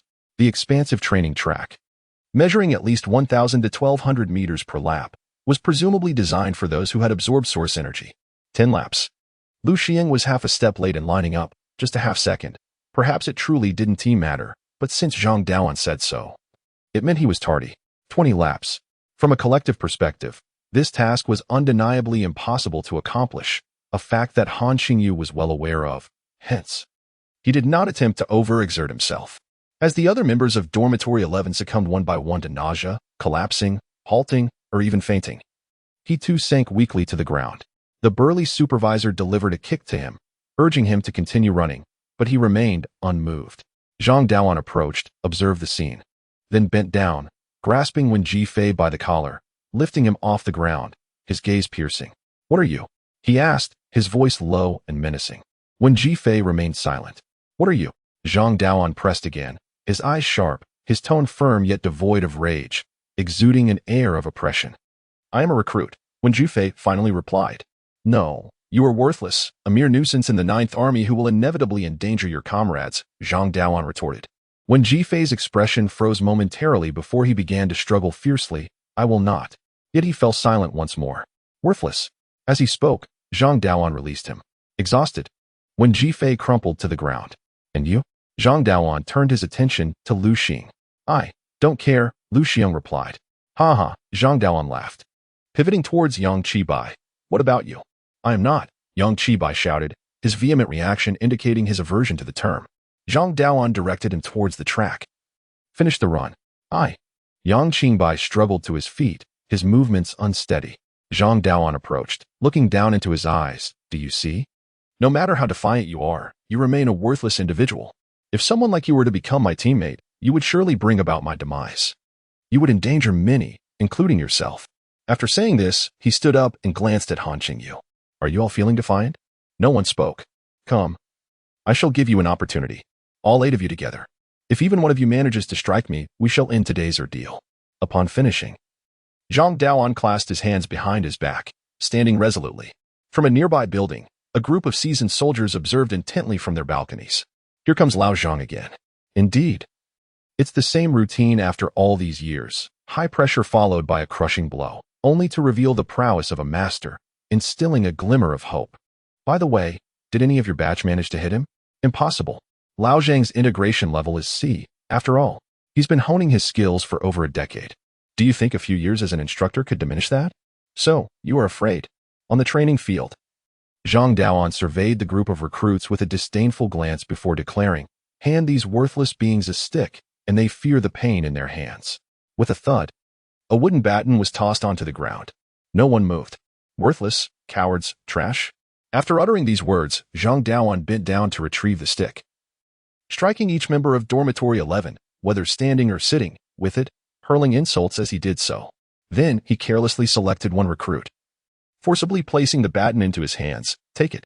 If you lack even this modicum of courage, how can you stand before a master?" The Tomb Raider, cradling his arms, dared not reach for the stick that had fallen to the ground. To hesitate is to concede one's own ineptitude. "I am inept," he admitted. In that fleeting moment, none perceived the profound disappointment and anguish etched upon Zhang Daoan's countenance. "I shall," Yang Qingbai declared, striding forth to retrieve the stick, gripping it firmly as he regarded Zhang Daoan. "Stand firm," Zhang Daoan instructed him. With a roar, Yang Qingbai swung the stick violently at Zhang Daoan, exclaiming, "You worthless fool." "I am no fool." He sidestepped, narrowly evading each blow, yet Zhang Daoan remained largely stationary, hardly shifting his position. Every attack, though seemingly destined to connect, merely grazed him as the stick fell short. Yang Qingbai, drenched in perspiration and gasping for breath, was met with Zhang Daoan's cold gaze. "And who else is willing to try?" "I shall attempt," Lu Xiang proclaimed, evidently possessing some knowledge of Western fencing. His thrusts were primarily aimed. Yet he too failed to land a single hit, ultimately being unceremoniously toppled by an impatient Zhang Daoan. "Behold, their current plight is a result of your incessant prattling." Reclaiming the stick, Zhang Daoan approached Wen Jifei. "Do you not feel remorse? Are you not inclined to take action?" With a swift motion, Wen Jifei seized the stick and attempted to counterstrike. Zhang Daoan, with hands behind his back, leaned back to evade. "Try again." "Missed." "Incompetent." "Missed." "Are you fatigued?" "Worthless." "Missed." "Go and tell the Jian that you are weary. Kneel and beg for mercy. See if that proves effective." "Missed." "Incompetent. You will jeopardize your future comrades. Do you understand?" "You certainly will, for those of your ilk will bring ruin upon us all." "Missed." When Jifei, on the verge of collapse, found himself unable to move. Yet Zhang Daoan persisted, relentlessly provoking and humiliating him until he lay on the ground, incapable of even a single finger's movement. From a distance, the sounds of veteran soldiers whistling and laughing echoed through the air. Next, Zhang Din seized the stick from Wen Jifei's grasp, casually tossing it to Han Qingyu, who stood nearby. Come. A resounding silence enveloped the entire arena, both far and near. Chapter 20. Stories and breakfast. Gripping the wooden stick approximately 2/5 of the way down, its tip barely grazed a gleaming patch of scalp, striking the forehead due to the disparity in their heights. Contemplating the situation, Zhang Din bent down to retrieve the wooden stick from the fallen pestilential chicken and flung it to Han Qingyu, who stood slightly behind, while turning and saying, "Come." With a resounding thud, the strike landed. It was evident that he had not drawn upon the remnants of his internal energy, nor had he fully exerted himself, yet. Due to the continually enhanced physical prowess derived from the metallic augmentations, the force behind the blow was undeniably considerable, as evidenced by its swiftness and the sound it produced. Glancing at the stick in his hand, Han Qingyu appeared somewhat unsettled. Naturally, after a decade of combat experience and the nurturing effects of energy, he was not easily injured. Was it that swift? Or had I simply relaxed too much? Zhang Din raised his gaze to Han Qingyu, his eyes cold yet tinged with confusion. In the ensuing silence, an odd laughter, rife with weakness, repression, and an uncontrollable sense of exhilaration, emanated from the fallen pestilential chicken, shattering the tranquility of the scene. Soon after, voices of debate arose from the balcony of a distant building. Did he hit? So fast. On the training ground, Zhang Din declared again. With a swift motion, Han Qingyu struck, refraining from utilizing any energy and holding back slightly more than before, fearing that too much restraint would render his vulnerabilities too conspicuous. Zhang Din focused intently, evading the blow and acknowledging to himself, not bad. It truly isn't slow. Again, whoosh. Again, whoosh. It seemed many silently anticipated another hit, including Wen Jifei and the veterans on the balcony, as well as the 2 soldiers of the Azure Coalition standing not far behind Zhang Din. For such an occurrence would render the day even more absurd and entertaining. Yet, it did not happen. With a crack, Han Qingyu's stick felt empty in his grasp, only to be seized by Zhang Din. Suddenly, a forceful tug surged from the stick. Han Qingyu decisively released his hold. Almost simultaneously, Zhang Din's left hand lunged for his collar. Han Qingyu attempted to evade, but to no avail. Rather than resembling the intricate maneuvers found in martial arts dramas, it was simply an astonishing speed, too quick to evade. The rapidly moving arm latched onto Han Qingyu's collar with precision. A sharp pull followed, releasing him, while Zhang's left fist whipped forward like a powerful, retractable whip. With a thud, Han Qingyu, momentarily thrown off balance by the pull, received a punch to his left shoulder. It was clear that Instructor Zhang had tempered his strength, yet Han still staggered. Almost immediately, without granting any time for a reaction, the towering figure of Commander Zhang Daoan, standing well over 6 feet tall, unexpectedly unleashed a sweeping kick at a rookie soldier. In a flurry of confusion, Han Qingyu could only raise his arms in defense. The force of the blow sent him sprawling, rolling several times on the ground before finally coming to a halt. In the ensuing silence, Han Qingyu struggled to rise, brushing off the dirt from his clothes, and looked up with a bewildered expression at the commander who had just struck him. The other recruits from Dormitory 11 shared similar disbelief. They were astonished by the commander's lack of decorum. Was this truly how he retaliated? What are you staring at? Zhang Daoan suddenly barked. I said that if you hit me today, we would consider it settled. Did I ever say I wouldn't retaliate? With that, he turned on his heel, his face impassive, and strode away from the training ground, 2 soldiers hastily following in his wake. On the training field, Han Qingyu shook out his arms, pondering the implications. If Zhang Daoan were indeed an adversary intent on his demise, would he have any chance to resist or escape using his source energy? Meanwhile, outside the training ground, Zhang Daoan paused on the dimly lit path and inquired, "What is the name of that rookie?" Han Qingyu. Involuntary. And the other? Wen Jifei. Then there's Yang Qingbai and Lu Xiong. All from Dormitory 11 are involuntary recruits. The soldier glanced at the list in his hand, which bore a small photograph, and recited the names of those who had just clashed. Do you think I was a bit excessive just now? Zhang Daoan asked. Then after a moment of contemplation, added, excessive is precisely what I intended. After lighting a cigarette, he continued along the lengthy path alone. The 2 soldiers remained behind, exchanging glances. One produced a cigarette, offered it to the other, ignited it, and then lit one for himself. They moved a few paces to a corner and began to smoke leisurely. It's your first time working with Captain Zhang this year, right? Don't you find him rather peculiar? One of them initiated. I've been with him for many years. I grew up here as a child of the Ninth Army, the other replied. The first soldier removed the cigarette from his lips and mused. He became a commander because his squad mates expelled him 7 years ago. Really? Surprising, isn't it? There's even more to astonish you. The squad Zhang Daoan was part of, you've likely heard of it. The Ninth Army doesn't label its squads numerically. Historically, there have only been a few. His was called the Red Eraser. At this revelation, the other soldier's eyes widened dramatically, causing the cigarette in his mouth to tremble, ash cascading down. Why was he expelled from that squad? He asked in a hushed tone. This is something my father told me when he was still around. The recruit from the Ninth Army hesitated before whispering.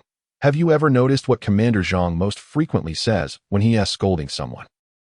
Useless, and you will endanger your teammates. A few members of the squad perished, and with the loss of their former captain, they soon disbanded. The Ninth Army has since been devoid of the Crimson Eraser. The young soldiers appeared somewhat pensive. Perhaps the surviving comrades of Instructor Zhang are dwindling in number. Yet those who remain have yet to forgive him. The following day, Han Qingyu awoke with a sore body and swollen arms. But it was manageable and did not impede his training.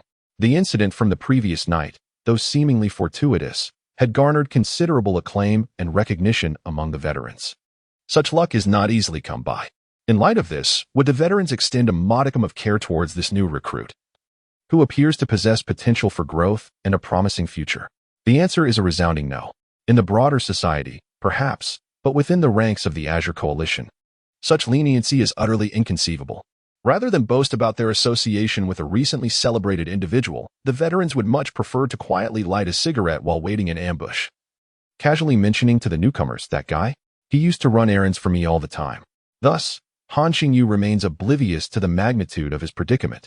The new recruits are also unaware that as long as they refrain from discussing the events of the previous night, the truth will remain concealed from them for the time being, and even if they were to learn of it, they would not dare to share. In formation, for breakfast, the recruits entered the dining hall. The tables were adorned with white porcelain bowls. However, instead of noodles, congee, or buns, each bowl contained a piece of raw beef, still dripping with blood.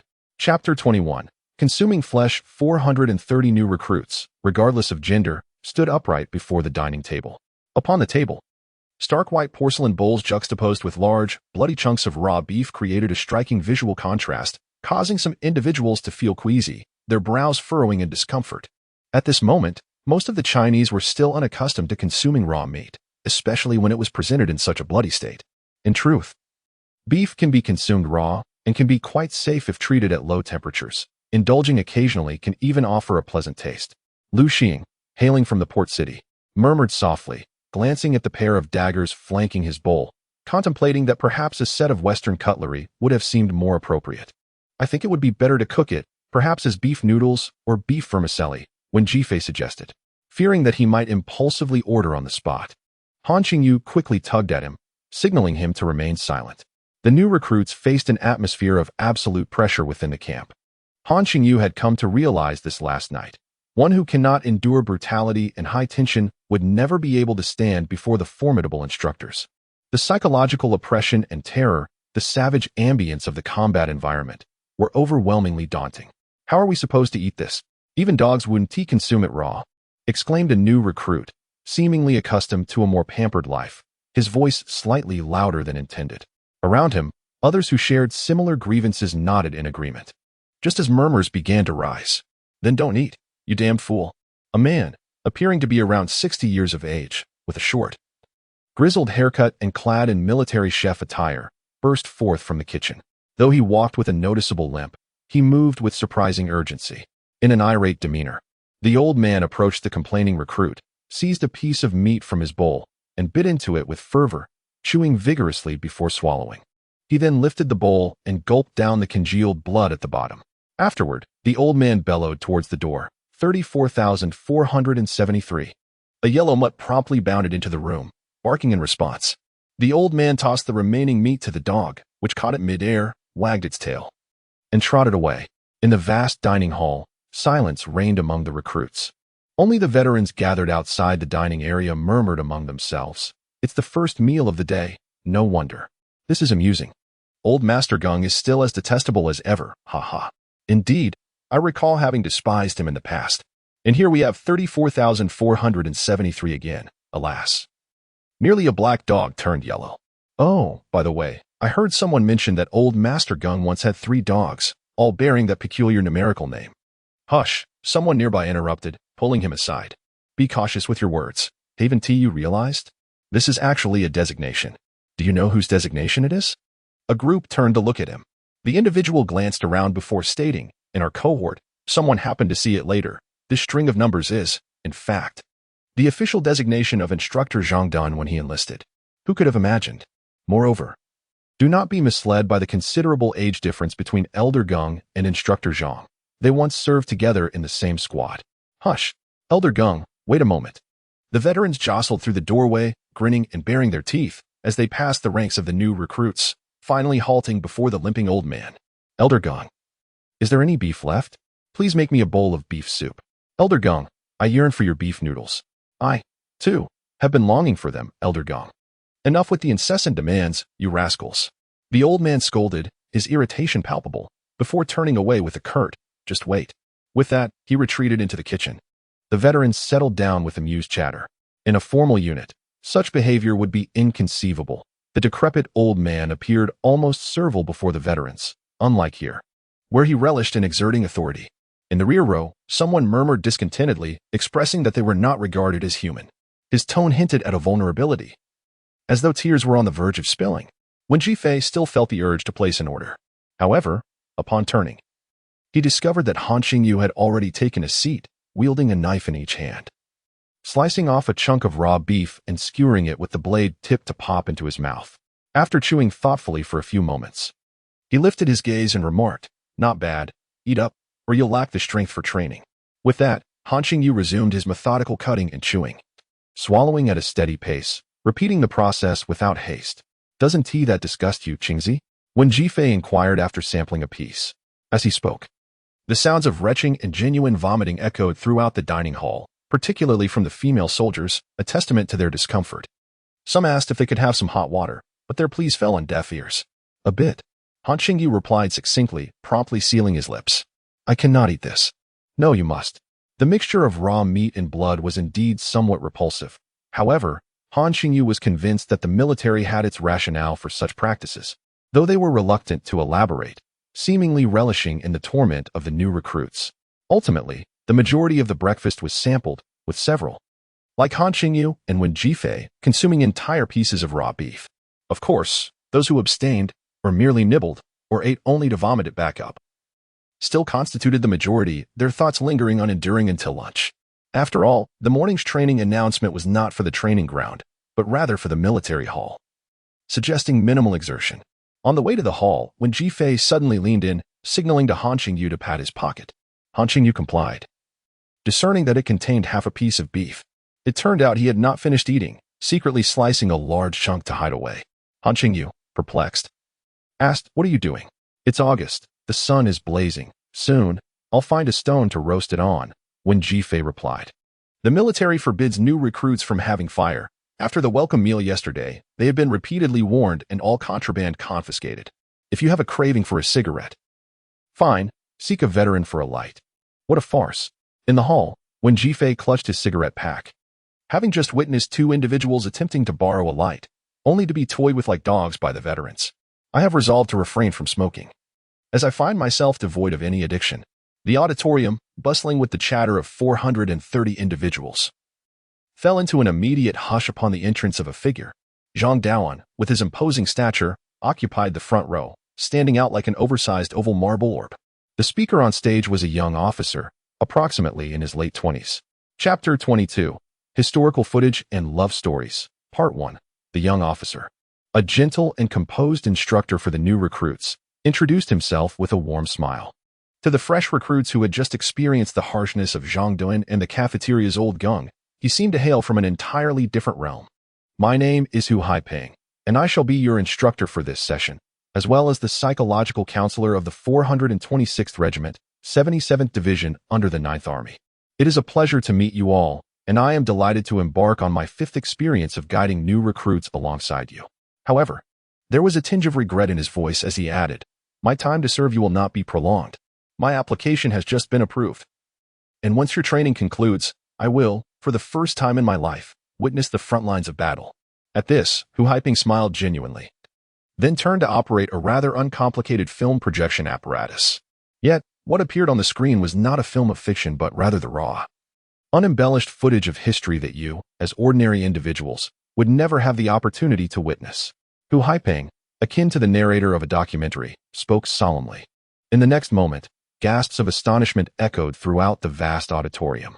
Even the fear of Zhang Duan could not suppress the overwhelming horror that ensued. Among the audience, including the Tomb Raider Wen Jifei from Dormitory 11 and many others, it was their first genuine glimpse of the brutal reality of war. The screen displayed grainy black and white images, interspersed with static, depicting two black-armored robots wielding massive, menacing pole swords, launching elongated aerial projectiles and striking the ground with ferocity. The footage showed dirt and debris flying. Soldiers with Western features emerged from the trenches, some with eyes closed, cursing or merely shouting in frenzy. A throng of individuals, armed with heavy machine guns, unleashed a barrage of fire, engulfing the scene in a haze of smoke and gunfire. However, as the smoke began to clear, the black-armored robots remained unscathed, turning with an air of disdain, brandishing their pole swords as they charged forward through a rain of bullets. They were too swift, their movements almost unfathomable. In an instant, the swords and armor had reached the trench's edge. The next scene revealed machine guns and human bodies shattering simultaneously, the dismember amidst the cacophony of wailing. Hu Haiping's voice resonated clearly and resolutely. "I sincerely apologize, but the truth remains. This is our adversary. An entity we have yet to fully comprehend, a civilization that persistently probes and seeks out the Azure, poised for an impending large-scale incursion. According to the historical nomenclature, they are referred to as the Great." Beside Han Qingyu, when Jifei trembled, yet he feigned strength, striving to mask his trepidation, to the extent that he unconsciously peppered his speech with expletives. This reaction was entirely understandable, and Han Qingyu made no effort to intervene. "Did you relieve yourself back then?" he abruptly inquired. Han Qingyu, exasperated, replied, "No, I was so frightened that I forgot to be afraid." "How could that be? Are you out of your mind? You didn't urinate at all." When Jifei spoke without reservation, albeit with a slight stutter, "Perhaps it was just that I happened not to need to go at that moment." Han Qingyu attempted a jest. However, when Jifei did not respond with laughter, continuing to ramble, "What about this thing? This thing where Lao Jian and the others, should we just charge in with knives?" "Indeed," Han Qingyu pondered for a moment before asserting. "So it seems it wasn't merely that I happened not to need to go, nor that I am mentally unwell, but rather because they were present at that time." The two exchanged a few brief remarks. Throughout the extensive annals of human survival and development, humanity has tirelessly pursued various branches of science, such as physics, chemistry, mathematics, and medicine, reaping the benefits of the breakthroughs and advancements therein. This endeavor is undoubtedly one of the grandest pursuits undertaken by mankind, both historically and presently. Yet one day, we discovered that the most profound and transformative changes, the ones that leave us feeling as though we can never catch up, arise from certain newly emergent substances. For instance, in the realm of genuinely innovative energy sources and materials. Han Qingyu sensed the direction of the discourse shifting and raised his hand to halt Wen Jifei, who was eager to continue. He straightened his posture and began to concentrate. Soon, the screen displayed a still image, with illustrations and text appearing in unison. Truly innovative energy source. Source energy, truly innovative material. Deathiron. The film did not delve deeply into explanations, as it seemingly did not aim for popular science. After a brief pause, the visuals transitioned, revealing a figure clad in bizarre metal plating, adorned with numerous connecting pipes, wielding a knife. He appeared clumsy and awkward, almost comical. Yet he effortlessly severed the main cannon of a tank. The initial source energy three-dimensional mobility device came to fruition in the 1910s. Crafted by three eminent scientists of the time, heralding the Azure and redeeming humanity, yet it remained unknown to the world at large. Hu Haiping's expression turned solemn as he paused, and continued with fervor akin to a proclamation. "From this moment forth, we can harness source energy to empower our bodies. Arm ourselves with Deathiron. We can cleave the great. We can attain the right to fight." Silence enveloped the room, filled with sentiments of reflection, bewilderment, and anticipation. Hu Haiping ceased his speech, and the film resumed its progression. Within the shifting imagery, the source energy apparatus was depicted evolving through generations, each iteration showcasing its formidable power.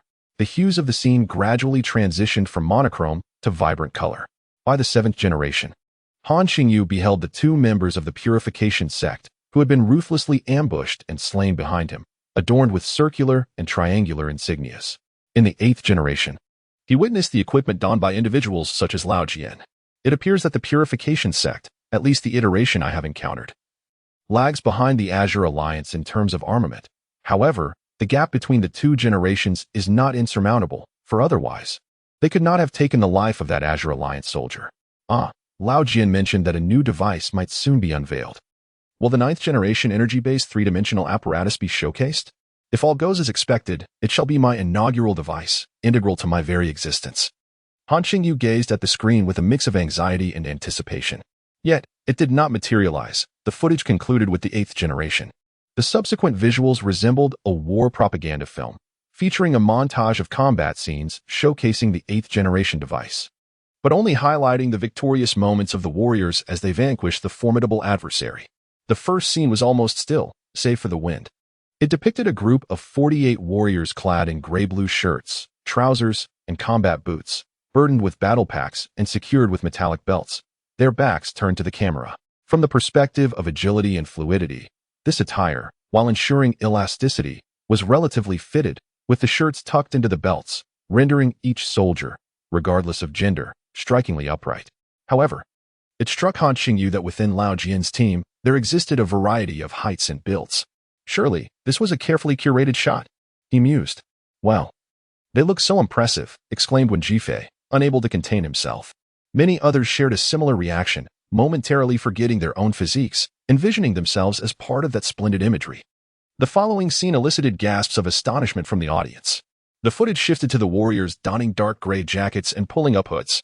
This was the autumn-winter combat attire. In the next frame, the assault commenced. Was this excessive? As one who had observed the entire combat operation, Han Qingyu could not deny that the scene unfolding, warriors charging forth with straight blades, their backs illuminated by ethereal blue light, was indeed striking, albeit somewhat fantastical.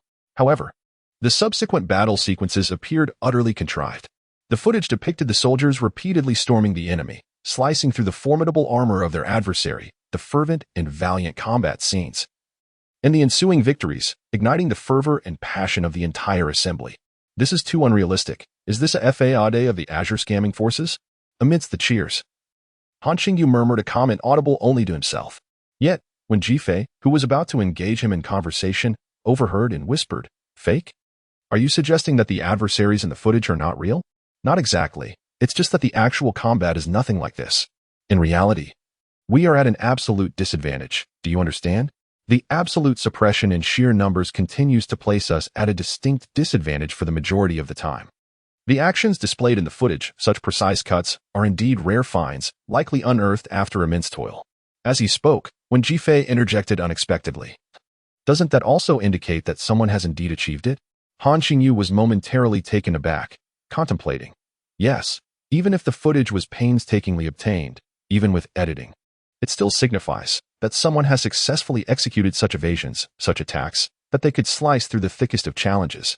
A wave of cognitive dissonance washed over him, and after a moment of silence, Han Qingyu turned to Wen Jifei, speaking earnestly with a touch of sentiment. You are absolutely right.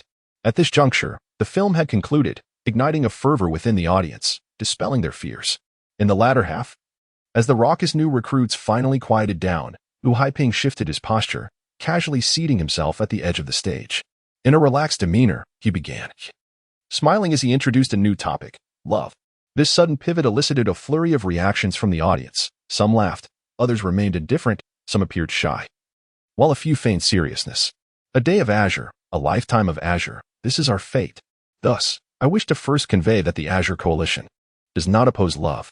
Secondly, I can candidly inform you that here, due to certain objective circumstances, love often tends to blossom more readily. Amidst low chuckles and whispered exchanges, Hu Haiping's expression darkened, and his tone grew solemn as he raised his voice. Lastly, I must earnestly inform you, it is equally easy to lose it.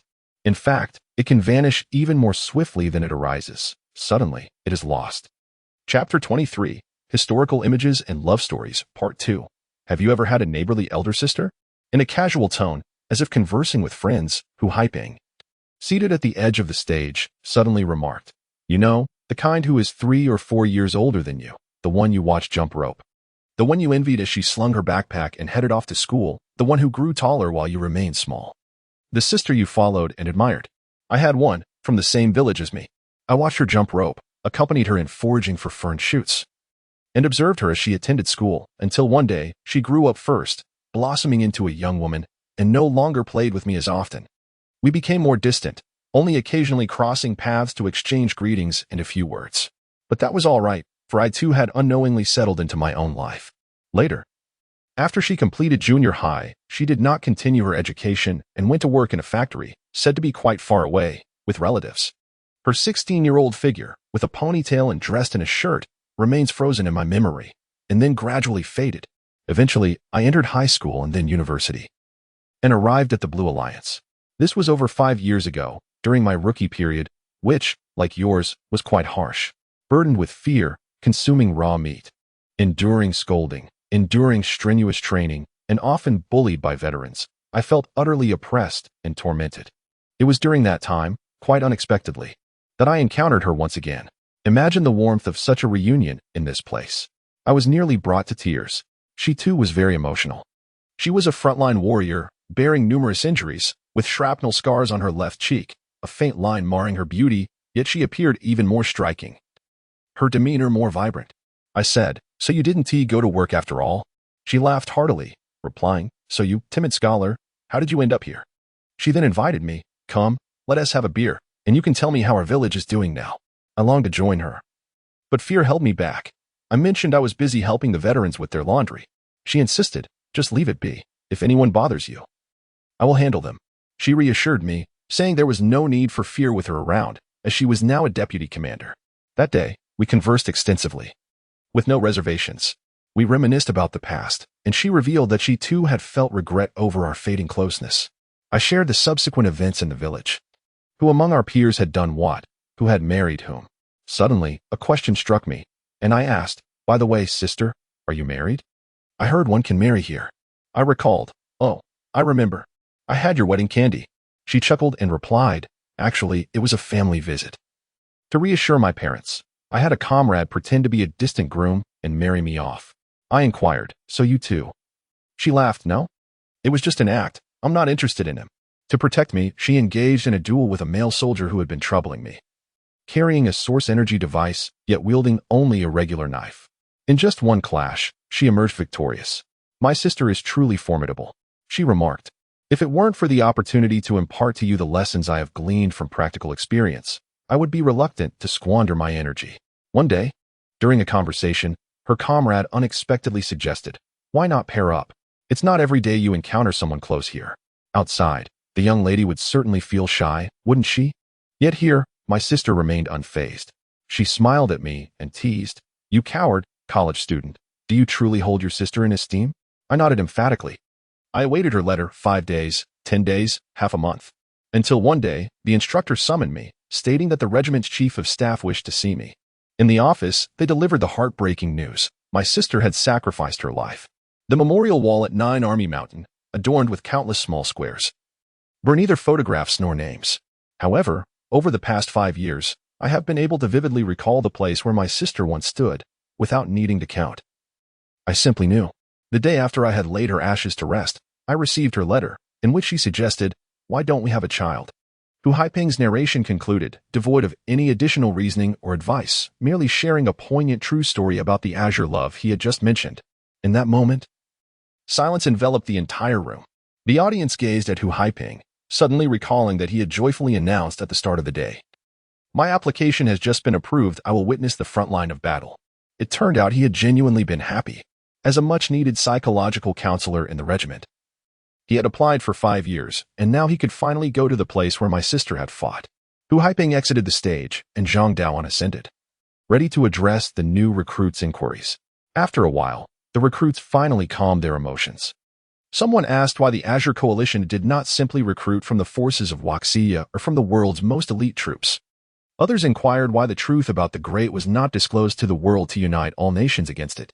Someone else asked. Zhang Daoan replied, "Because we do not know when the Great will arrive. To be precise, we do not know when a large-scale invasion from that civilization will occur. If we knew it would be tomorrow, next year, or even in 3 or 10 years, your questions would be valid. However, it has been over 80 years. What if it takes several more decades, or even centuries, before they come? Our energy and dead iron are severely lacking, and we have yet to find alternative technologies. Thus, more manpower and resources currently appear to hold little practical significance." There were still those eager to pose questions. Zhang Daoan, growing impatient, interjected, "The core logic behind all your questions and confusions is this: the uncertainty of the Great's large-scale invasion and the extreme scarcity of energy and dead iron. Once you grasp this point, you will be able to answer your own questions. If you cannot comprehend it, then let it be. Now, let us eat," he concluded. The lunch remained raw: leafy greens, sashimi, uncooked meat, and raw cucumbers. The variety was indeed abundant, providing ample choices. The recruits were still bewildered, with some expressing disgust. But perhaps hunger from skipping breakfast or the morning's indoctrination had quelled their resistance. Most made an effort to eat, knowing formal training would commence in the afternoon. On the balcony of the dormitory stood a woman at one of the 3 sinks, the middle one. She had short hair that was a golden hue with hints of brown, cascading to her neck in natural curls. With her back turned, she wore a blue-gray short-sleeved shirt and loose trousers. She was bent over the sink, washing her hair in a male dormitory. Water cascaded over her golden locks, flowing down her cheeks into the sink, with sunlight illuminating her crown. Bowing her head as the water streamed down, she slightly shifted her body and turned to glance back, catching sight of the inhabitants of Dormitory 11, and smiled radiantly. Her teeth were white and perfectly aligned, her eyes a striking gray-blue, with a prominent nose. A sprinkle of freckles across her face, and sunburnt streaks mingled with patches of color. The onlookers were momentarily stunned before they began to murmur softly. When Jifei muttered, "A love story," Yang Qingbai remarked, "A foreigner." When Jifei responded, "What of it?" "She is beautiful." Lu Xiang added, "She must be at least 1.77 meters tall. With a bit of exertion, her muscles likely surpass any of ours, a result of long-term training." When Jifei inquired, "What do you mean?" Han Qingyu replied, "An experienced soldier." Silence enveloped the group. For them, the term experienced soldier carried an intimidating weight. Did she understand Mandarin? After a moment, when Jifei cautiously asked, as she finished washing, she straightened and lifted her head, her short hair swaying as droplets sparkled in the sunlight, cascading down her profile, nose, and freckles. Having traveled all day, she continued speaking while gathering her hair and securing it at the back of her head. Water dripped down her neck into her collar, continuously falling onto her blue-gray shirt, both front and back. "Do you have any non-smelly towels?" she asked, turning around with a casual familiarity. "Ah, we do." Immediately, at least half of the recruits scoured for their towels, holding them in their hands. The golden-haired soldier approached, examining the towels closely, only to find them all used. She looked up at the group with a hint of difficulty, and then smiled.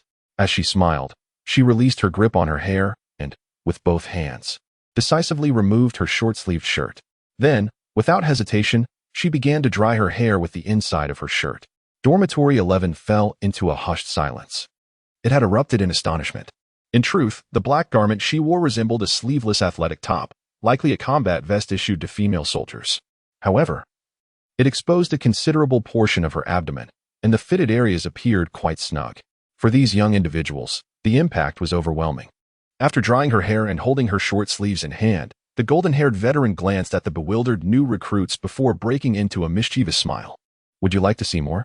She winked, adding, "If your class secures the top score in the new recruit competition, you may indeed see more."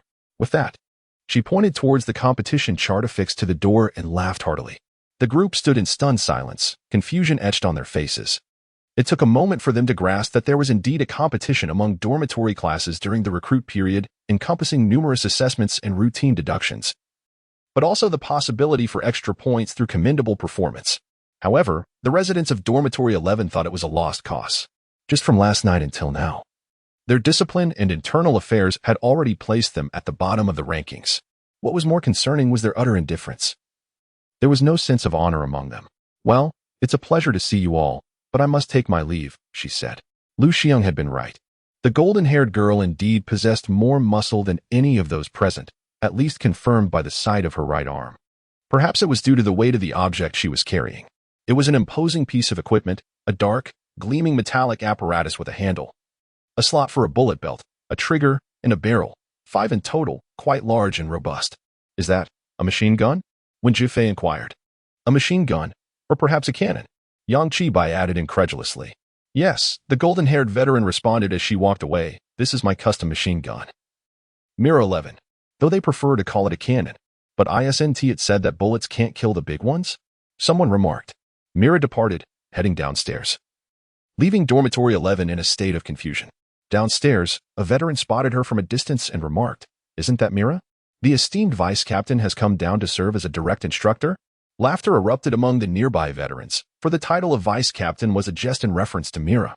She had served as vice captain for 4 squads, yet had never ascended to captain as she ought to have, earning her the nickname of the 9th Army's eternal vice captain. The girl herself dreamed of one day becoming a captain. Have you not heard? There are whispers this year that a captain will finally be promoted, another veteran chimed in. Ah, scouting for recruits, I see, came the understanding response. The recruitment and supplementation system of the Azure Coalition squads operates on a mutual selection basis.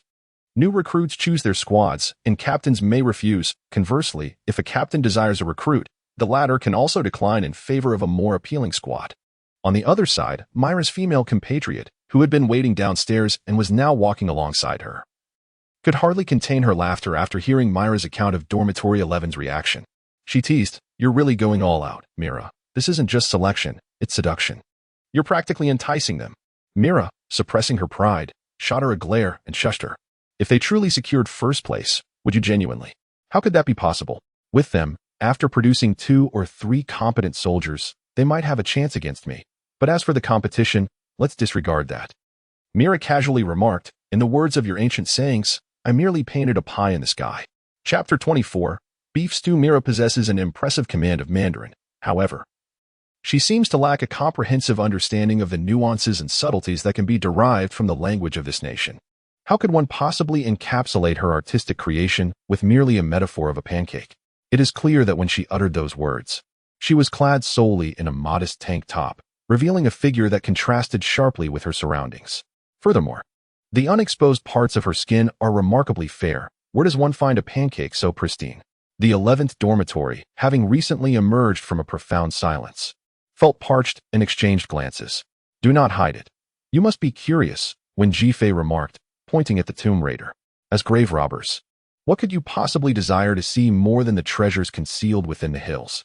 Before the tomb raider could voice a denial, he shifted his attention to Han Qingyu, saying, Do not feign ignorance. You excel at such theatrics. In the past, when I presented you with photo albums, you claimed disinterest.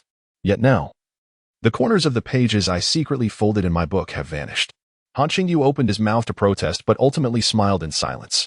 Laughter gradually erupted among the group, reluctantly acknowledging a hint of lewdness in their humor. The blonde beauty in military attire, no less than a superior officer, was undeniably captivating. One could not dismiss the sight of Mira, her wet hair glistening in the sunlight, as she diligently dried it while donning military trousers and a tank top. This image was enchanting.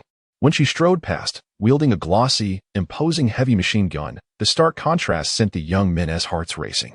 As for her choice of the 11th dormitory, was it merely because her specially crafted machine gun bore the name Mira 11? Or perhaps she had learned of someone here having struck Zhangdaoan. It was a mystery not worth pondering further.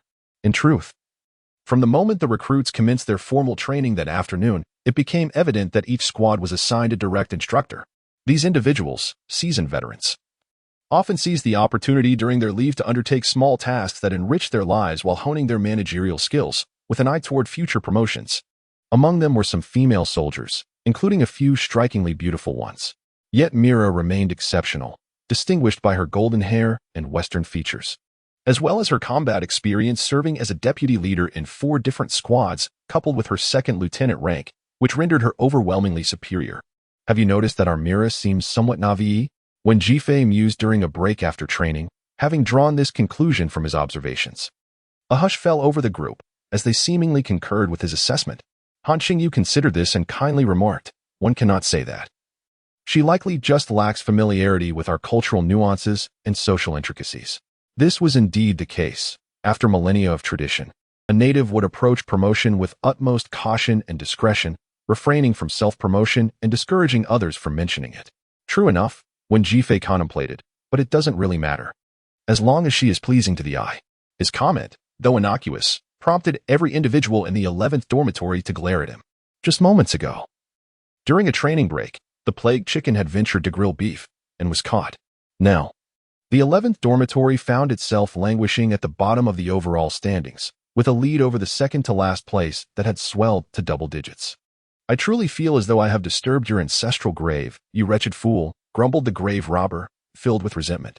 After all, having endured hardships together during the 11 nights, familiarity bred a certain ease, and thus there was no need for restraint. Laughter erupted among the group. Hey, you new recruit. Come over. A cluster of veterans squatted beneath a nearby tree branch, beckoning. Don't hide, just you and you. They were referring to Han Qingyu and Wen Jifei.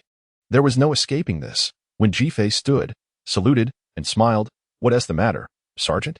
It was customary for the veterans to address the sergeant in this manner, a habit inherited from regular army practices. Strangely enough, the camp store did not sell items to new recruits unless they could prove they were purchasing on behalf of a veteran, and details of the purchases had to be recorded. Why are you dawdling? This was directed at Wen Jifei, who received the money tossed at him by the veterans. They then turned their gaze to Han Qingyu, scrutinizing him for a moment before proposing. Hey, how about a game? We take wooden sticks and hit each other on the head. What do you say? Han Qingyu remained silent. Inwardly, he was tempted to participate. The issue was that, regardless of the outcome, he feared he would suffer.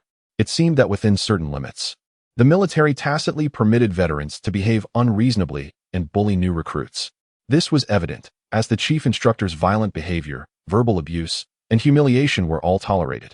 Not to mention the cafeteria staff, who were brazenly rude and boorish, creating an atmosphere that felt perilously close to collapse, akin to coarse gravel incessantly grinding against the nerves of the newcomers. Hey, are you two mute? The veterans grew impatient. Han Qingyu and Wen Jifei exchanged glances, contemplating whether to simply fight it out. Rumor had it that if one could best a veteran, a brawl was allowed, provided it did not escalate too severely. Just as they were preparing, waiting for the other side to make the first move, a voice interrupted. What game is this? Let me join.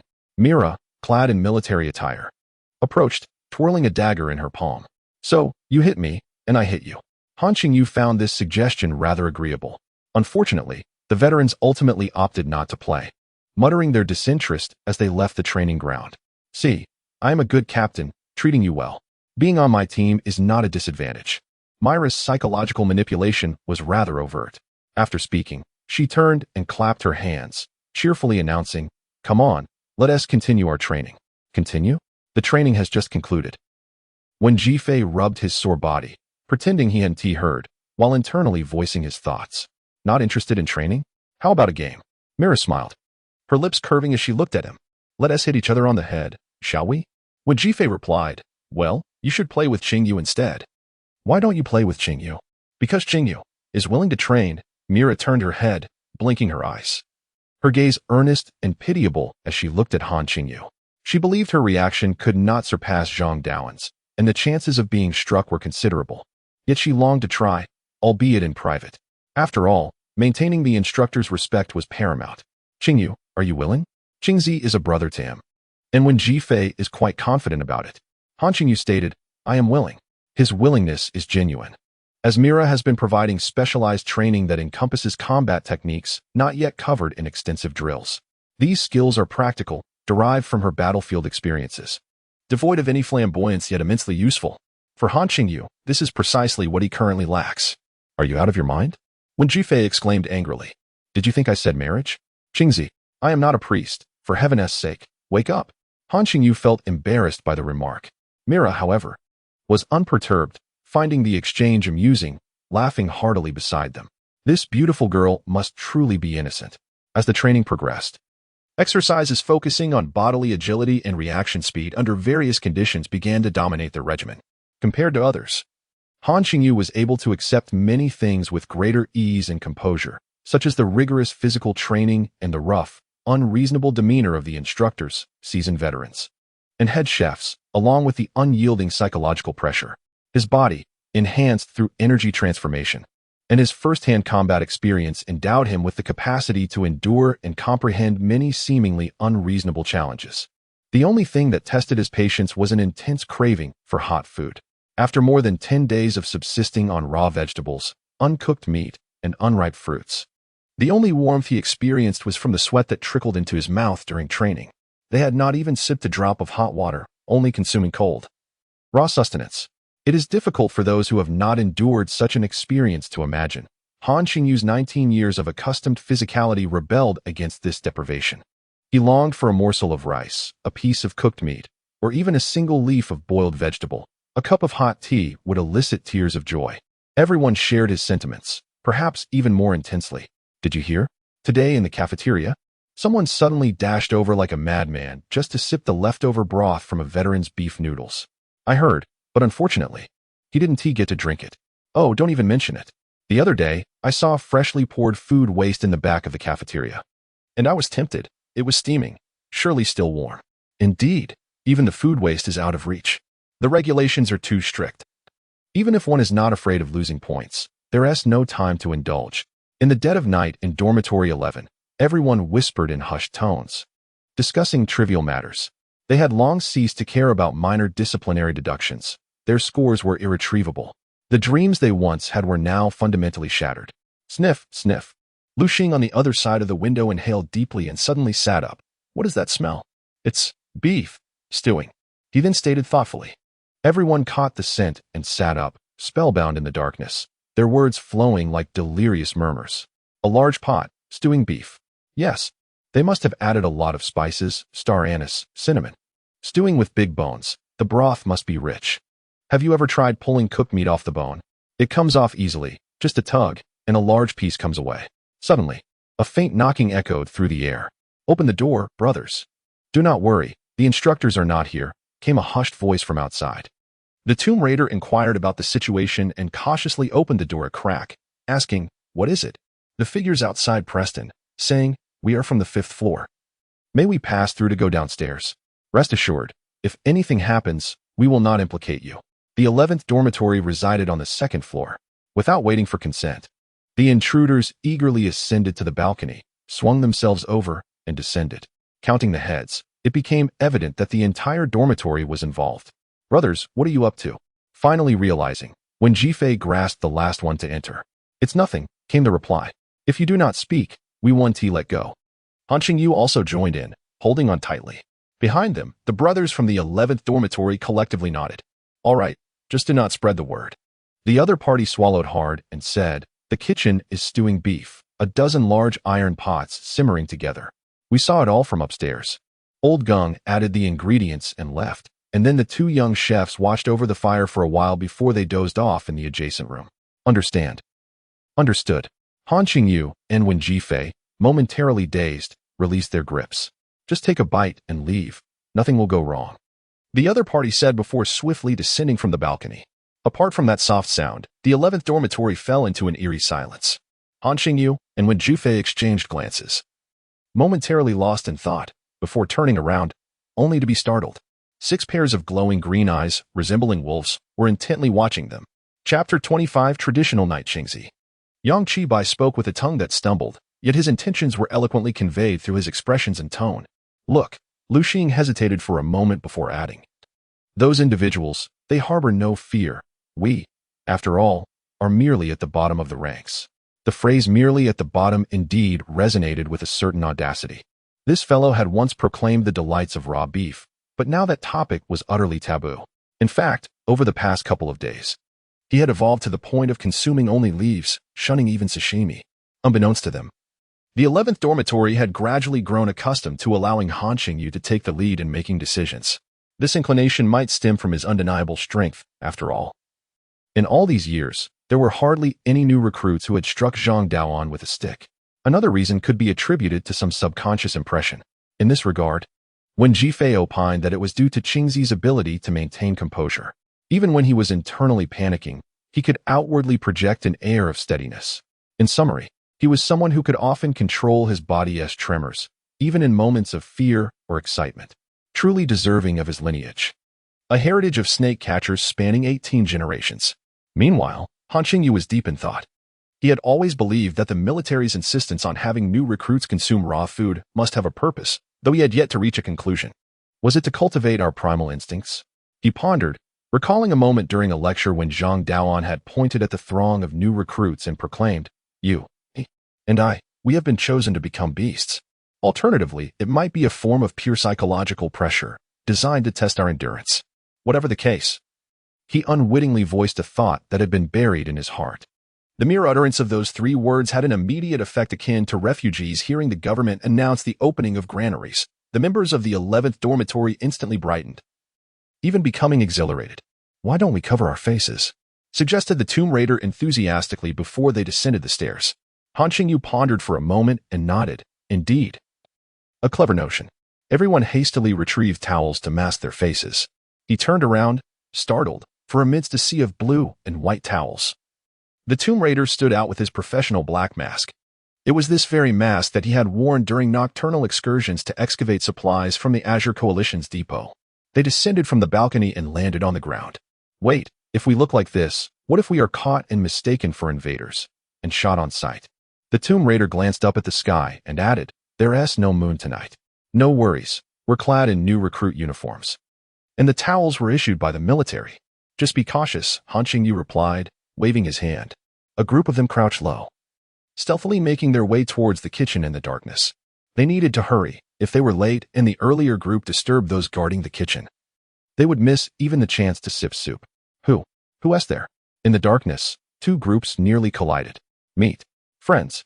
Move." This scene resembles the ancient times of famine, when starving peasants rose in rebellion, gathering in solidarity. Along the way, the group encountered several factions. Upon reaching the back entrance, they were astounded to find at least a dozen dormitories. When Jifei, after a moment of reflection, seized the first person from the initial group and quietly inquired, "Why are you still lying here?" The individual turned inward, gestured, and whispered, "See for yourself."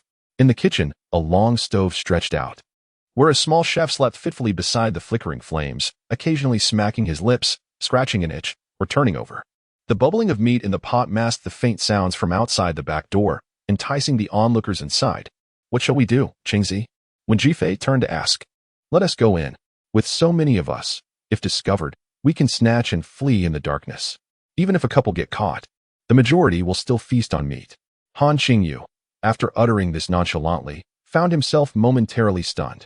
Is this truly me? Could this be the rebellious spirit that Lao Jian spoke of hidden within me? Yet, his words seemed to resonate. Everyone shared similar thoughts, believing that the unfortunate few would not include themselves. Disregarding their apprehensions, the first group charged out, followed by all others.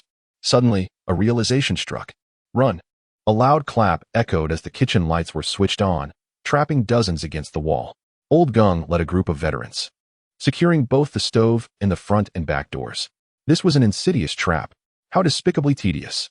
"Keep your heads down," Han Qingyu warned those from Dormitory 11, urging them not to draw attention while discreetly maneuvering through the crowd. On the other side, someone began to cry out in rage, arguing with Old Gung. "We eat raw, drink cold, and are treated like animals. Do you think we are beasts?" The individual shouted, tears streaming down their face, their jaw quivering, seemingly releasing the grievances and suffering they had long endured. In that moment, many of the recruits were moved, for they too felt the same oppression and fury. However, Old Gung merely smirked disdainfully. "Beasts, do you think you deserve that title? Do you know how high of a regard Beast holds in the Ninth Army? You worthless." We are not worthless." Suddenly, a large group shouted back at Old Gung.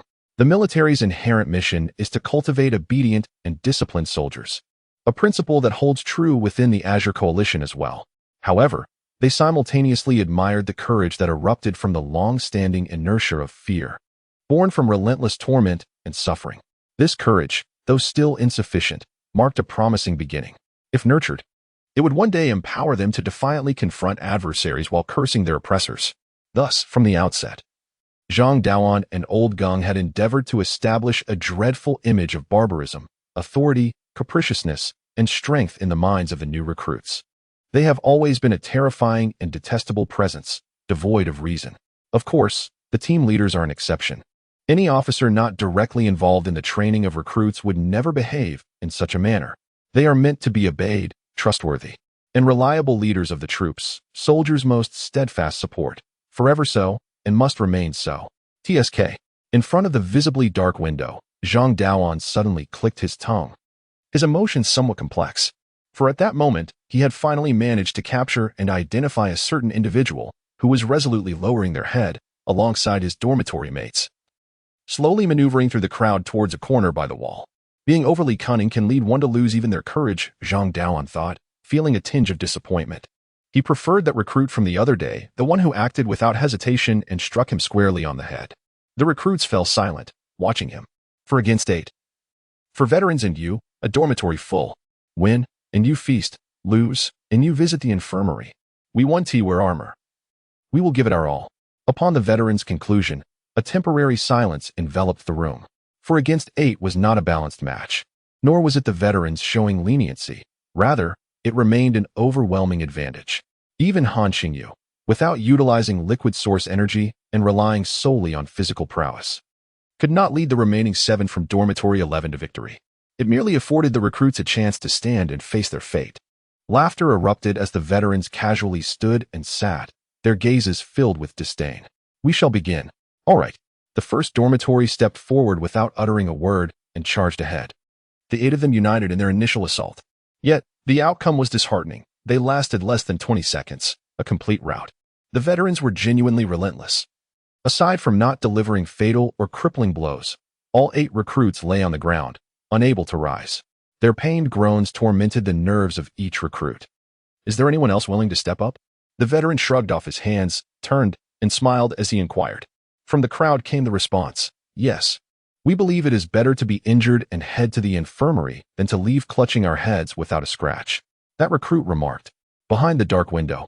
The crowd behind Zhang Daoan stirred with excitement, while he himself stood with his right fist across his chest, palm facing inward, his eyes gleaming. The daily salute of the Azure Coalition, like that of many nations, consists of the customary cap-brim salute. However, the salute Zhang Daoan was performing now was typically reserved for occasions of significant formality or solemnity, intended to express loyalty or respect. He then glanced once more at Han Qingyu, who was still pressed against the wall.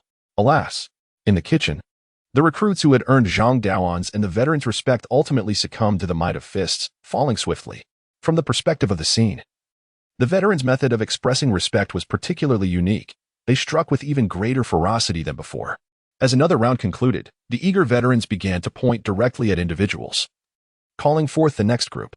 The third group ascended, while the members of Dormitory 11 huddled in the corner, watching the grim spectacle unfold, whispering amongst themselves. What shall we say, Qingzi? When Jifei moved closer to Han Qingyu and whispered, earlier, during the tomb raiding, they suggested that we surrender. What do you think? Han Qingyu turned his head and inquired, do you agree? I do. The notion of surrender was my proposal, when Jifei replied earnestly. Han Qingyu stifled his laughter, his shoulders shaking with suppressed mirth. Suddenly, his smile vanished, and in an instant, his body tensed, springing from the corner against the wall to the side. With a loud clap, the lights went out. In the kitchen, apart from a strip of red light behind the stove, everyone was enveloped in darkness. What are you staring at? Han Qingyu bellowed. Let's feast. Within 2 seconds, a dozen individuals from various dormitories surged forward with a collective howl. After all, since they were all destined to face punishment, they might as well join forces and indulge in the feast. Guard the stove, an old soldier shouted. They have over 20 men. Let's go together. Nearly 100 new recruits charged forward. The sounds of fists and feet colliding, the clanging of pot lids, and the cries of pain reverberated through the air. The Ninth Army's traditional meat stew night had seen many unforeseen incidents over the decades, casualties, overwhelming participation, and even instances where 3 dormitories had overpowered seasoned soldiers. However, the current situation was unprecedented, at least during the years they had been in charge. A leader of the regiment twitched at the corner of his mouth, pondering whether this approach should indeed be termed as bandits raiding. Chapter 26. Scientist notes the chaotic melee in the darkness, to a certain extent, mitigated the disparity in strength between the two sides. In the obscurity, a multitude of individuals, more than 4 times the number of their opponents, surged forward, while the fewer among them were compelled to guard the meat in their pots. Boldness is an inherent trait of humanity, and the yearning for sustenance is perhaps one of the most primal instincts of mankind. Thus, the new recruits, driven by instinct and ferocity, unleashed a torrent of pent-up frustration and anger, charging forward like a swarm of locusts. The enticing aroma of stewed beef wafted from several large iron pots ahead, beckoning them. Veterans remained vigilant at the cooking station, fearing for fatalities. It was challenging to strike accurately in the darkness, leading to increased caution. Finally, an exclamation of frustration pierced the air, but it garnered no attention.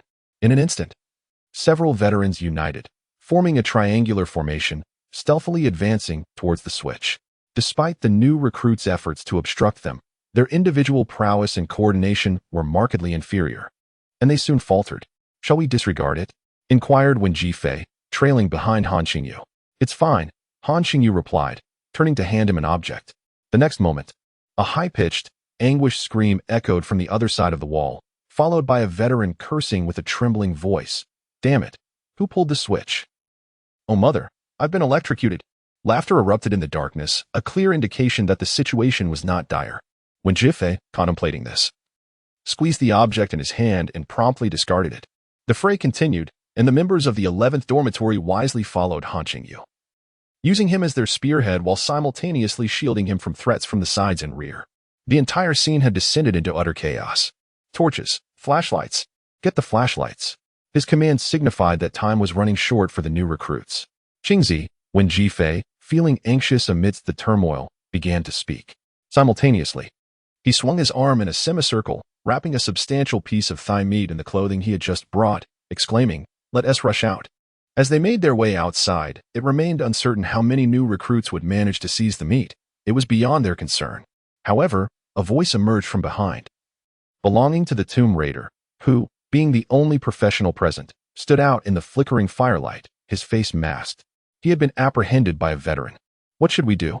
"Let us pray to the Buddha for his safety. Let us go," Han Qingyu exclaimed, pulling the somewhat dazed Tomb Raider along as they dashed towards the exit.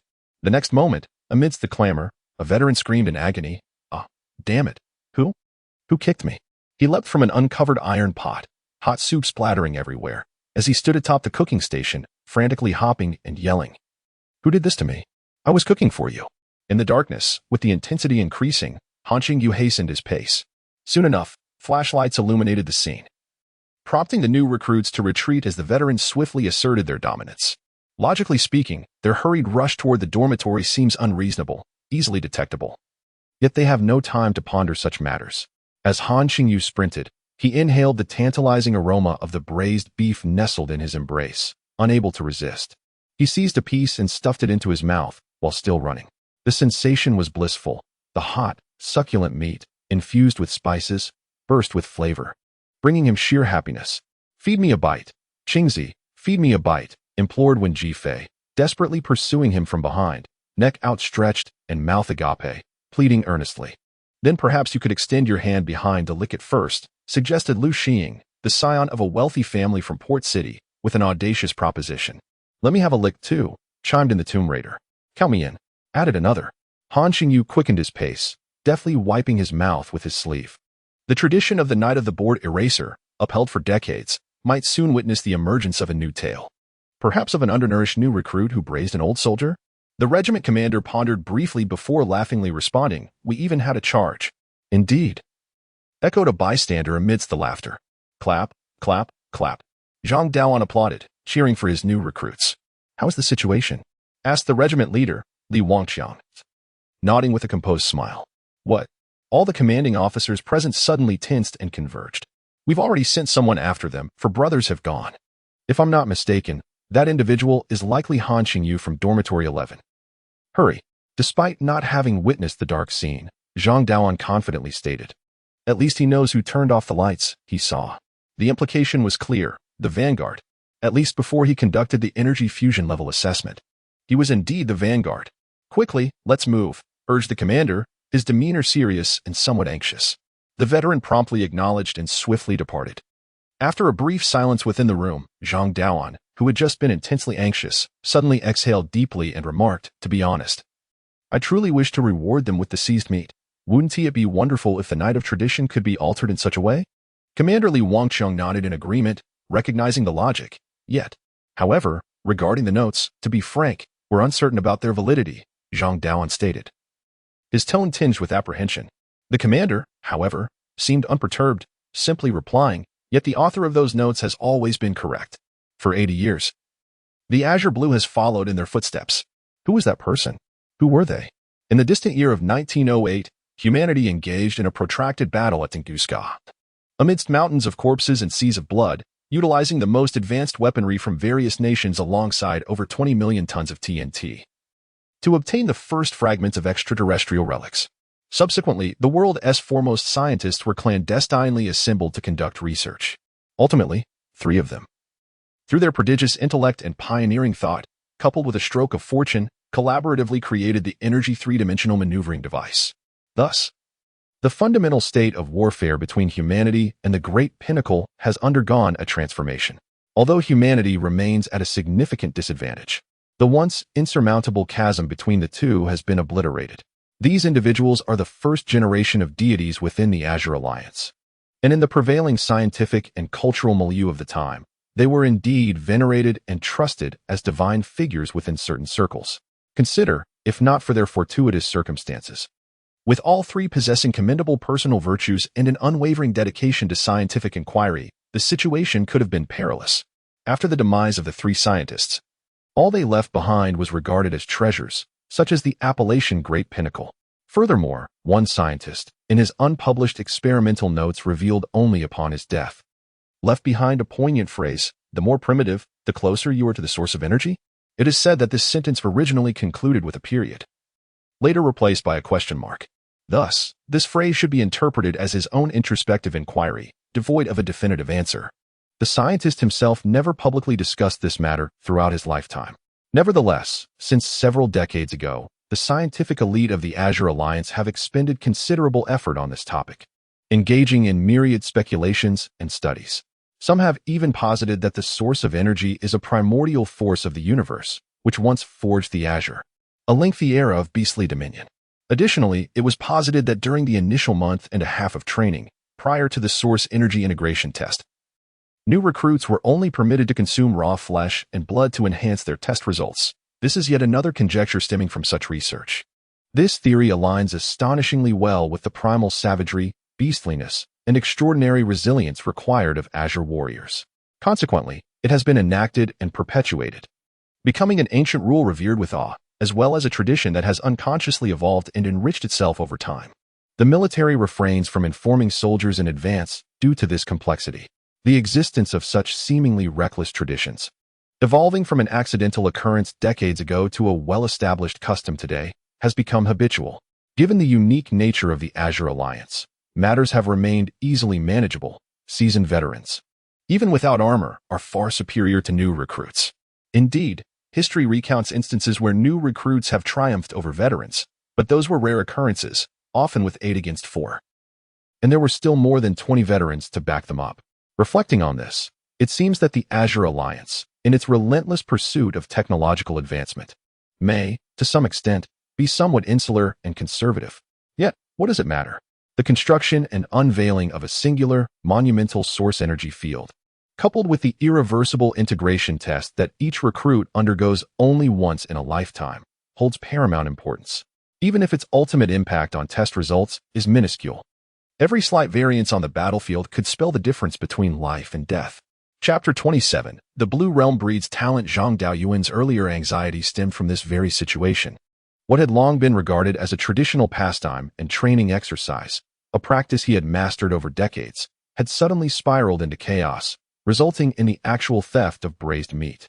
It is noteworthy that even the 3 groups that had previously vanquished seasoned veterans had never dared to touch the meat simmering in the pot. Although instances of pilfering had occurred in the past, they were always thwarted by the protective presence of over 20 veterans guarding the stove, which was more than sufficient to ensure absolute supremacy. The crux of the problem lay in the abruptness of the events, compounded by the lighting. Had the lights been operational at that moment, this incident would likely have been averted. Perhaps it would be prudent to consider installing lights on the 3-dimensional maneuvering devices in the future. With merely a fortnight remaining until the next opening of the source energy field, an overwhelming sense of anxiety loomed. Both Zhang Daoyuan and Li Wangxiang were plagued by worries, fearing that the new recruit, Han Qingyu, might have consumed the cooked meat. He could not be treated as an exception, for there was no assurance within the regiment that he was indeed a prodigy or of B-grade caliber or higher. Numerous examples had demonstrated that exceptional qualities and talents do not necessarily equate to possessing an outstanding, or even merely adequate, degree of source energy integration. They merely hoped for him to exhibit some degree of excellence, not to be overly coddled. Likewise, they could not afford to delay his entry into the source energy field for another year, for perhaps next year would only bring the battlefield, an outcome nobody could guarantee, particularly given the increasing frequency of the shuttle landings this year. Thus, if that child had indeed eaten, the forthcoming source energy integration test would yield troubling results. Even if he were to score B, or even A, the commander and Zhang Daoyuan would be consumed by conflicting emotions, pondering whether he might have originally possessed an A-level integration potential. As for anything above A, being seasoned veterans, they were no longer prone to such unrealistic fantasies. Conversely, if Han Qingyu had not consumed the meat, then as long as he achieved a score above B, they would be elated to accept the outcome. For that would indeed be commendable. Although a significant majority of individuals in the Blue Realm ultimately passed the source energy integration test, it is crucial to recognize that the vast majority remain at D and E levels. These two grades encompass the largest contingent of the Blue Alliance's warriors. As for F, while it could theoretically penetrate armor, it is deemed too wasteful and is typically abandoned. Han Qingyu had already partaken of the meat. Yet he had also long been acquainted with source energy, having consumed it shortly after the banquet, specifically unrefined dark metallic blocks that are superbly absorbent. Thus, should his case be made public, could it not serve as evidence that the scientific notes were erroneous? Perhaps not, for he was an outlier, an exceedingly unique case. Consequently, traditions will endure. Future recruits must still traverse this path and partake in the customary day. Of course, it is also conceivable that the interpretations of future generations could be entirely misguided. If the direction is flawed, then everything is flawed. Yet, this is of little consequence. At least for Han Qingyu, for whom it holds no significance. The residents of Dormitory 11 found themselves obstructed on their path. Before them stood a veteran who had pursued them while clad in a three-dimensional maneuvering device. Even behind him, parallel to the slanted battle box, he bore a straight sword, its hilt protruding from his shoulder. Is this truly necessary? When Ji Fei inquired, lowering his gaze yet expressing a sense of grievance. Subsequently, he directed his attention towards Han Qingyu, who was clutching the beef, and gently extended his hand, requesting, "Please, hand it over." Han Qingyu glanced down, tightened his grip, and remained motionless. The individuals from the dormitory collectively advanced. The veteran continued to smile, doing nothing more than listening as the energy-powered mechanized apparatus behind him hummed to life. Blue light flickering, as the straight sword swiftly emerged from his shoulder. He did not reach out to accept it, standing still as the dark blade fell to the ground before him, slicing into the earth as effortlessly as cutting through tofu, until the hilt was buried. Thus, the beef finally slipped away from Han Qingyu's fingertips. Inch by inch, it was drawn away. Seizing the moment, he discreetly rubbed the meat through his clothing. The veteran opened his attire for inspection. All was in order. He then scrutinized Han Qingyu further, asking if he had eaten. Han Qingyu shook his head. "Has anyone else touched it?" The veteran inquired while observing him closely. Han Qingyu continued to shake his head. "Your clothes are confiscated. You, wash your hands." The veteran kicked the sword up, compelling Han Qingyu to find a faucet, watching him lather his hands with soap 3 times thoroughly. Once the veteran departed completely, Han Qingyu immediately brushed his teeth anew. As for the remaining 7, they gazed at him with a mix of resentment for quite some time before remembering the points of concern. Is this truly over? Is there nothing more? Will they not take action against us? There were no answers. Upon entering, they had remarked, "It's fine. We haven't eaten." I watched him wash his hands 3 times. Setting down the beef, the veteran found a spot to sit, as washing hands seemed somewhat unnecessary. Yet it was not entirely amiss. The leaders behind the dark window finally eased their anxious hearts. They were just preparing to descend together for the meal. "Where's the stewed meat?" A voice called from the back door, followed by a tall figure, clad only in a tank top and shorts, drowsily rushing in. The individual came to a halt before the veterans, glanced at the stove, the beef, and then at the veterans, asking, "What? Is no one here anymore?" The veterans were bewildered, and after a moment, one queried, "So, you came to snatch some meat?" The large fellow did not deny it, awkwardly chuckling, "Ah, I overslept." "What about the others in your dormitory?" "They were too afraid to come." The large one expressed somewhat gloomily, "But they told me that many dorms were coming to the cafeteria kitchen tonight to grab meat, so I rushed over." As he spoke, he surveyed the remnants of battle on the ground. Oh, is that so? Then, how about we serve you a special meal? Stifling laughter, the veterans rose. Encircling the large fellow, he pondered for a moment, reluctant yet resigned, and replied, then let's forget it. All right, let it be. This evening, my spirits are high and the meat is delightful. The veterans, in good humor, spared the newcomer from any trouble, sharing laughter before they turned to disperse. Still chuckling as they prepared to sit down again. Suddenly, the newcomer seized a piece of beef from the stove and dashed away, his movements remarkably swift. What on earth? Has this new recruit gone mad? Fortunately, the soldiers who had just chased after Han Qingyu were still equipped with their gear, which had yet to be disengaged. They promptly activated their devices, arriving in an instant to snatch the meat, while simultaneously sending the newcomer flying with a kick. Wash your hands, barked a veteran. As the newcomer complied, he received a couple of kicks to his rear, but he offered no resistance, obediently lathering his hands 3 times with soap. Once clean, he turned to present his hands, saying, "Squad leader, would you like to check?" The veteran approached, and the newcomer slowly lowered his hands. Unconsciously, the veteran leaned in closer. In a sudden move, the newcomer attempted to bite the piece of beef from the veteran's hand. The veteran swiftly waved his hand and jumped back, narrowly avoiding the attempt. Damn it. The final distance was barely less than a centimeter. I would have taken you down. The veteran's tone was a mix of resentment and anger, but primarily, it conveyed exhaustion. Having nearly made a grave mistake, the veteran was furious, yet found himself laughing, muttering about the new recruit's recklessness. Forget it, just get lost. This evening, the veteran's kindness and tolerance surpassed many's expectations, for it was a night of tradition. How many years had it been? Many years ago. They had fought for food together and endured hardships side by side. Now, several had already been lost, leaving only a few behind. The latter part of the night belonged to the veterans, who, eager to indulge in beef and drinks, planned to reminisce and share stories until intoxication took over. There was no shame in shedding tears. As midnight approached, the inebriated sang shoulder to shoulder, belting out a song they all knew. A military anthem that had been sung for nearly 70 years. I possess a sharp blade, casting off the old robe to engage in battle, striking the oars midstream. Uniting in great harmony. Across the ages, how many men are among us? In the dust of war, we carve our achievements in the sky. From life until now, our blood remains fervently red. I have a red tassel, binding the Azure Dragon. With a single arm raised, I command the might of thousands. Descendants of Yin and Huang. Wielding the power of the wind and clouds. Summoning troops from Kunlun, wielding blades from the heavens. From this day forth, we shall declare to all nations. Chapter 28. Impossible. In the officers' building of the 425th Regiment, Lao Jian stood by the window, listening intently to the familiar melody drifting through the night sky. He found himself unconsciously singing along to a few lines. It was the traditional night. He had completely forgotten amidst the chaos of the day. Suddenly, he heard the same song emanating softly from a nearby window. Turning his head, he spotted an old acquaintance, the current regiment staff officer, standing there as well. Their eyes met, and they exchanged smiles and nods. You didn't attend the traditional night? Lao Jian inquired with a smile. Lao Jian nodded slowly a few times. Oh, He hesitated, then diverted the topic, asking, by the way, how was this year's traditional night? Did the 4 children I brought along attend? How did they perform? The staff officer pondered for a moment before responding. Among the ones you brought, is there one named Han? Han Qingyu? Yes, did he go? Lao Jian asked, a mix of surprise and eagerness in his voice. How did he perform? The staff officer struggled to articulate his thoughts. It's hard to say, he implied, uncertain how to convey his message. However, Lao Jian, overwhelmed with concern, misinterpreted the tone, fearing something might have gone awry with Han Qingyu.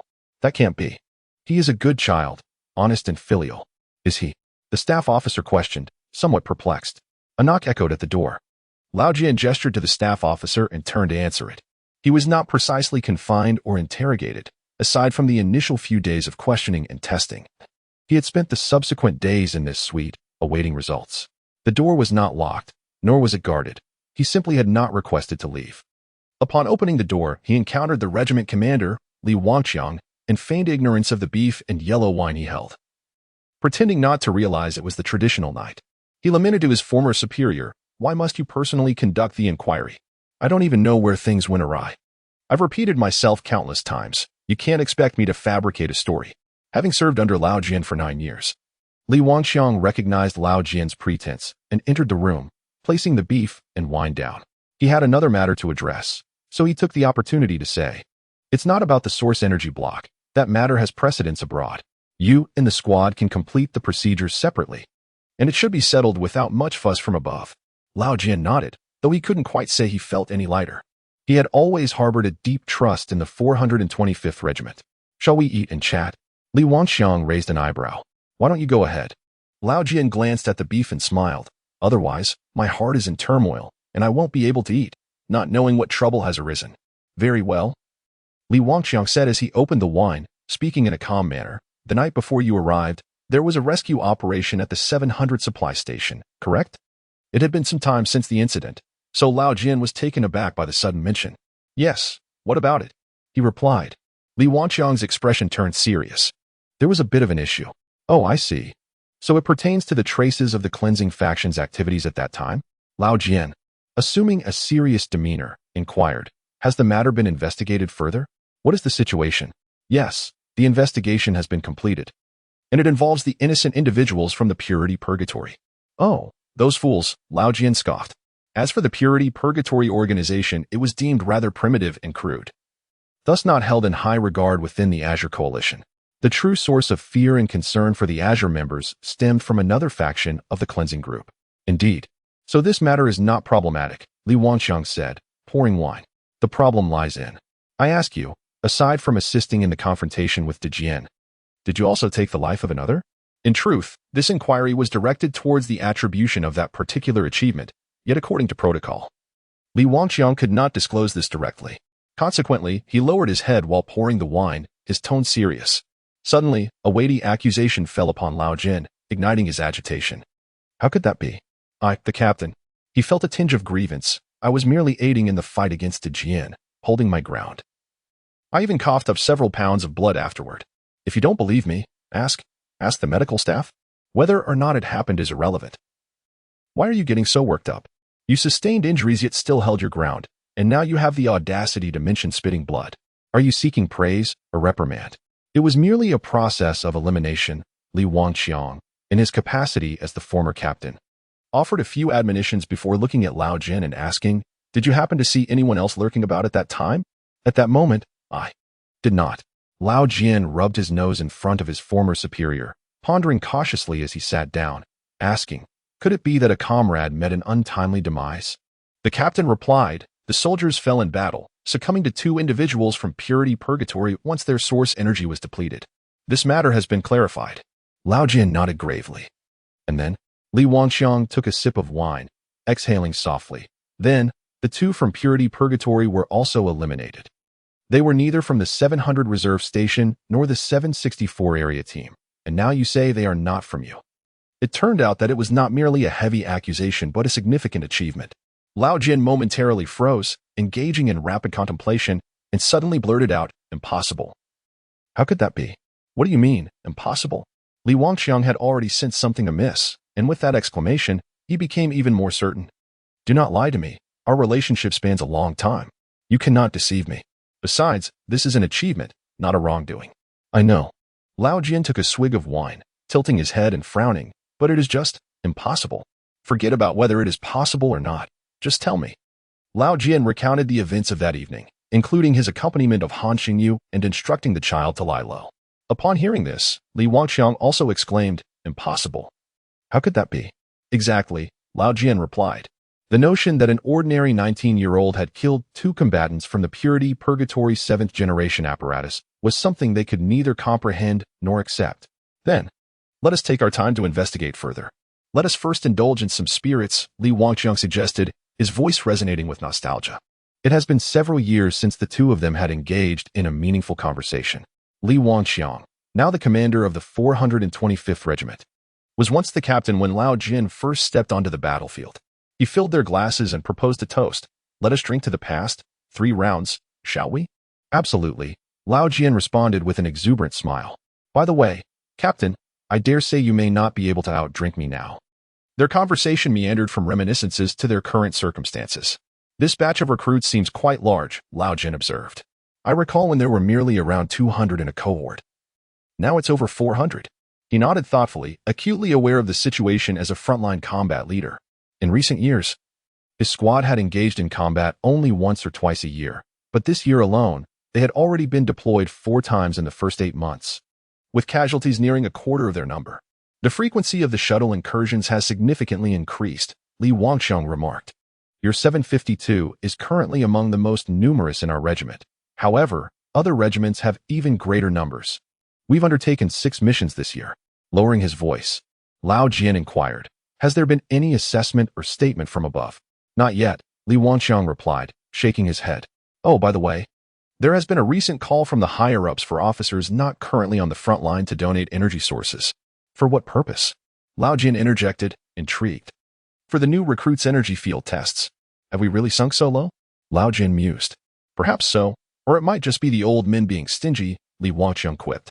Their banter, though laced with humor, bore a weighty undertone. If their current predicament stemmed from genuine poverty, and they were down to their last reserves. The prospect of a large-scale invasion loomed ominously in the coming years. Speaking of which, how deep have they drilled into that cave in Xiongzhanli to the north? Have they uncovered anything? Lao Jian abruptly inquired, referring to the publicly known Kola super-deep borehole. Over 12,000 meters. I've heard they haven't found anything. Li Wangxiang replied. However, no findings did not imply a lack of discoveries on a public level. It was known that layers of gold and diamonds had been identified, albeit not yet ready for large-scale extraction. What Li Wangxiang meant was that the true objectives of the Kola super-deep borehole, namely, the Blue Alliance's attempts to explore for dead iron and energy sources deep within the earth, had borne no fruit. In any case, it was all hearsay. And Li Wangxiang quickly conceded that the subject exceeded his official purview. Let us hypothesize for a moment, he began, leaning over the table and glancing at Lao Jian. What if that child was responsible for eliminating those 2 individuals in the purity hell? Lao Jian pondered, dragging out his words as he contemplated. He was exceptionally skilled at lying low. How skilled? Li Wangxiang pressed. While we were engaged in a brutal melee with the enemy, he managed to remain concealed. And even saved my life. Chapter 29. The honest child. I possess a sharp blade, shattered skulls, and my warm blood remains crimson. I wield red tassels to bind the Azure Dragon. In the distant melodies that lingered throughout the traditional night, Han Qingyu found himself ensnared in a dream. He was not meant to harbor any memories of the traditional night, yet within the dream, alongside several indistinct faces, he felt for seasoned soldiers. Subsequently, those hazy visages tossed him into the air, catching him only to throw him once more. An increasing number of individuals joined this gathering, their smiling faces erupting in applause and cheers amidst the shadows and flames, yet he could not discern a single one. As he descended from the heights, a sensation of plummeting overwhelmed him. Han Qingyu turned to glance downward, only to discover that the ground beneath had inexplicably become desolate, devoid of those willing to catch his fall. He awoke from the sensation of freefall, drenched in cold sweat. The dawn had barely broken when Han Qingyu sat up, contemplating that perhaps it was the lingering resentment that had birthed such a dream. He then rose from his bed and attended to his morning rituals. Though he had never visited a military camp, he could surmise that the barracks of the regular troops likely differed from those of the Azure Coalition. Here, the bunk beds were arranged in 2 tiers, and the balcony boasted 3 sinks, ensuring that the morning wash was rarely a crowded affair. The iron lockers for clothing and miscellaneous items were quite old, their interiors marked by remnants of iron hooks and crossbars, from the experiences gleaned aboard the labor transport. It appeared that these designs were originally intended for the organization of a 3-dimensional mobilization apparatus. Yet it remained unclear whether they had been dismantled for the benefit of new recruits or for some other reason. Not long after, others began to rise as well. Upon seeing that Han Qingyu had completed his morning routine, they whispered amongst themselves that those who had consumed meat indeed appeared more spirited. Yang Qingbai, clutching a towel at the door, suddenly turned and exclaimed, "Come quickly and see." His voice bore a tone of surprise and confusion. "What is it?" The group gathered around, glancing at the scene before them, their expressions a mix of bewilderment. The evaluation form at the entrance had been updated. For the first time since the establishment of Dormitory 11, points had been awarded. Moreover, a substantial 13 points had been added at once, thus narrowing their lead over the second-to-last position to a mere 6 points. The answer, however, was negative. Residents from other rooms on the same floor began to speculate, noting that the dormitories that had stood up to the seasoned soldiers the previous night had all received points that morning, 3 points for each dormitory. Consequently, Lu Xing glanced at the evaluation form on the door and suggested, "Could it be that our commendable performance while securing the meat contributed to this?" After some discussion, the consensus emerged that this was indeed the case, for there was no other explanation. The sole individual who had managed to seize meat during that night, Han Qingyu, was also the one who had extinguished the lights and, as the rumors suggested, had even struck Instructor Zhang. Han Qingyu had become somewhat of a legend among the new recruits. Yet, why the peculiar total of 13 points? This figure seemed neither rounded nor a multiple of the points awarded to the other dormitories. As Yang Qibai hung his towel, he expressed his bewilderment. This posed quite the conundrum. The group continued to deliberate until they set out for morning exercises, still without resolution. Suddenly, as when Ji Fei was walking, he turned and directed his gaze toward Han Qingyu. Could it be the weight of that piece of meat? 13G. When Ji Fei hesitated and said, Qingzi, what do you think? The answer was unveiled, absurdly so, and thereafter, not a trace remained of the initial joy and excitement from receiving extra points. We crave meat. We crave meat. Take as many points as you wish. 13 points. What use are they when we remain at the bottom? We crave meat. Morning exercises and breakfast proceeded.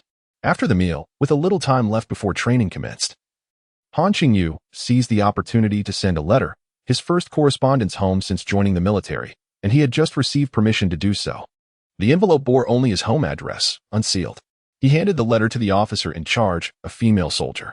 She glanced at the unsealed edge, gestured slightly, then looked up and said, My apologies. Han Qingyu nodded. Since such rules existed, it was far preferable to address them openly rather than sneakily pry into the contents. The female soldier examined the letter, then looked up with a stiff smile, refraining from offering any presumptuous opinions or sympathies, and inquired. There are limitations on the opportunity to send letters, but no restrictions on the quantity or types of items. Do you have anything else to send along? For instance, Han Qingyu replied, I am still a recruit. Ah, right, I overlooked that, the soldier said, retrieving a notebook from a drawer, flipping to a page, and turning it towards Han Qingyu. Please copy this address exactly. Not a word should be amiss. Here SA pin. Once Han Qingyu had copied the address and sealed the envelope, he signed a mailing log. Thank you, he expressed as he exited. Instructor Hu Haiping awaited him at the door, and upon seeing him emerge, he placed a hand on his shoulder and guided him to an office. The office was sparsely furnished, exuding the air of an old-fashioned military establishment. Commander Li Wangqiang sat behind the desk. A wall behind him adorned with a single piece of calligraphy. Why not wield the Wu hook and reclaim 50 provinces across the mountains? This was the only decoration in the room. Li Wangqiang remained silent, merely observing Han Qingyu as if to exert the pressure of 2 decades of military experience upon this youth. Then, the door behind Han Qingyu closed. 2 officers, a man and a woman in their 30s, entered from outside, saluting the commander before taking their seats on a wooden sofa with grave expressions. Han Qingyu? The woman inquired. A foolish question. He thought to retort that he was Wen Jifei, yet since he was called by name, he could only reply, yes. On the evening of August 13th, 1990, where were you? The woman looked down, then back up, posing her question directly. Han Qingyu was flustered, though it was imperceptible to others. He assumed they were referring to the incident concerning the meat from the previous night, not realizing they were inquiring about a different matter. On the mountain, he answered. Where on the mountain? The male officer pressed. In the pit, Han Qingyu responded. The 2 officers exchanged uncertain glances, directing their attention to the commander behind Han Qingyu, whose lips twitched slightly as he struggled to maintain his authority, nodding to indicate it was acceptable to proceed. The female officer cleared her throat and asked, What were you doing in the pit? Resting, he replied. 2 officers exchanged glances, reaching a silent consensus, and then turned to say, Very well.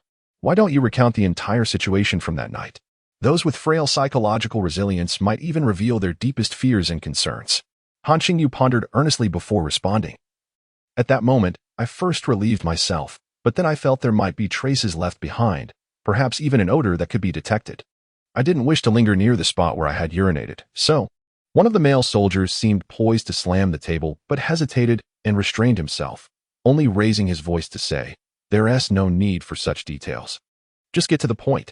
Fortuitously, he intervened, for otherwise, Han Qingyu would have elaborated excessively on that aspect. All right, he conceded. The crux of the matter is that I was exceedingly anxious, and many details elude my memory.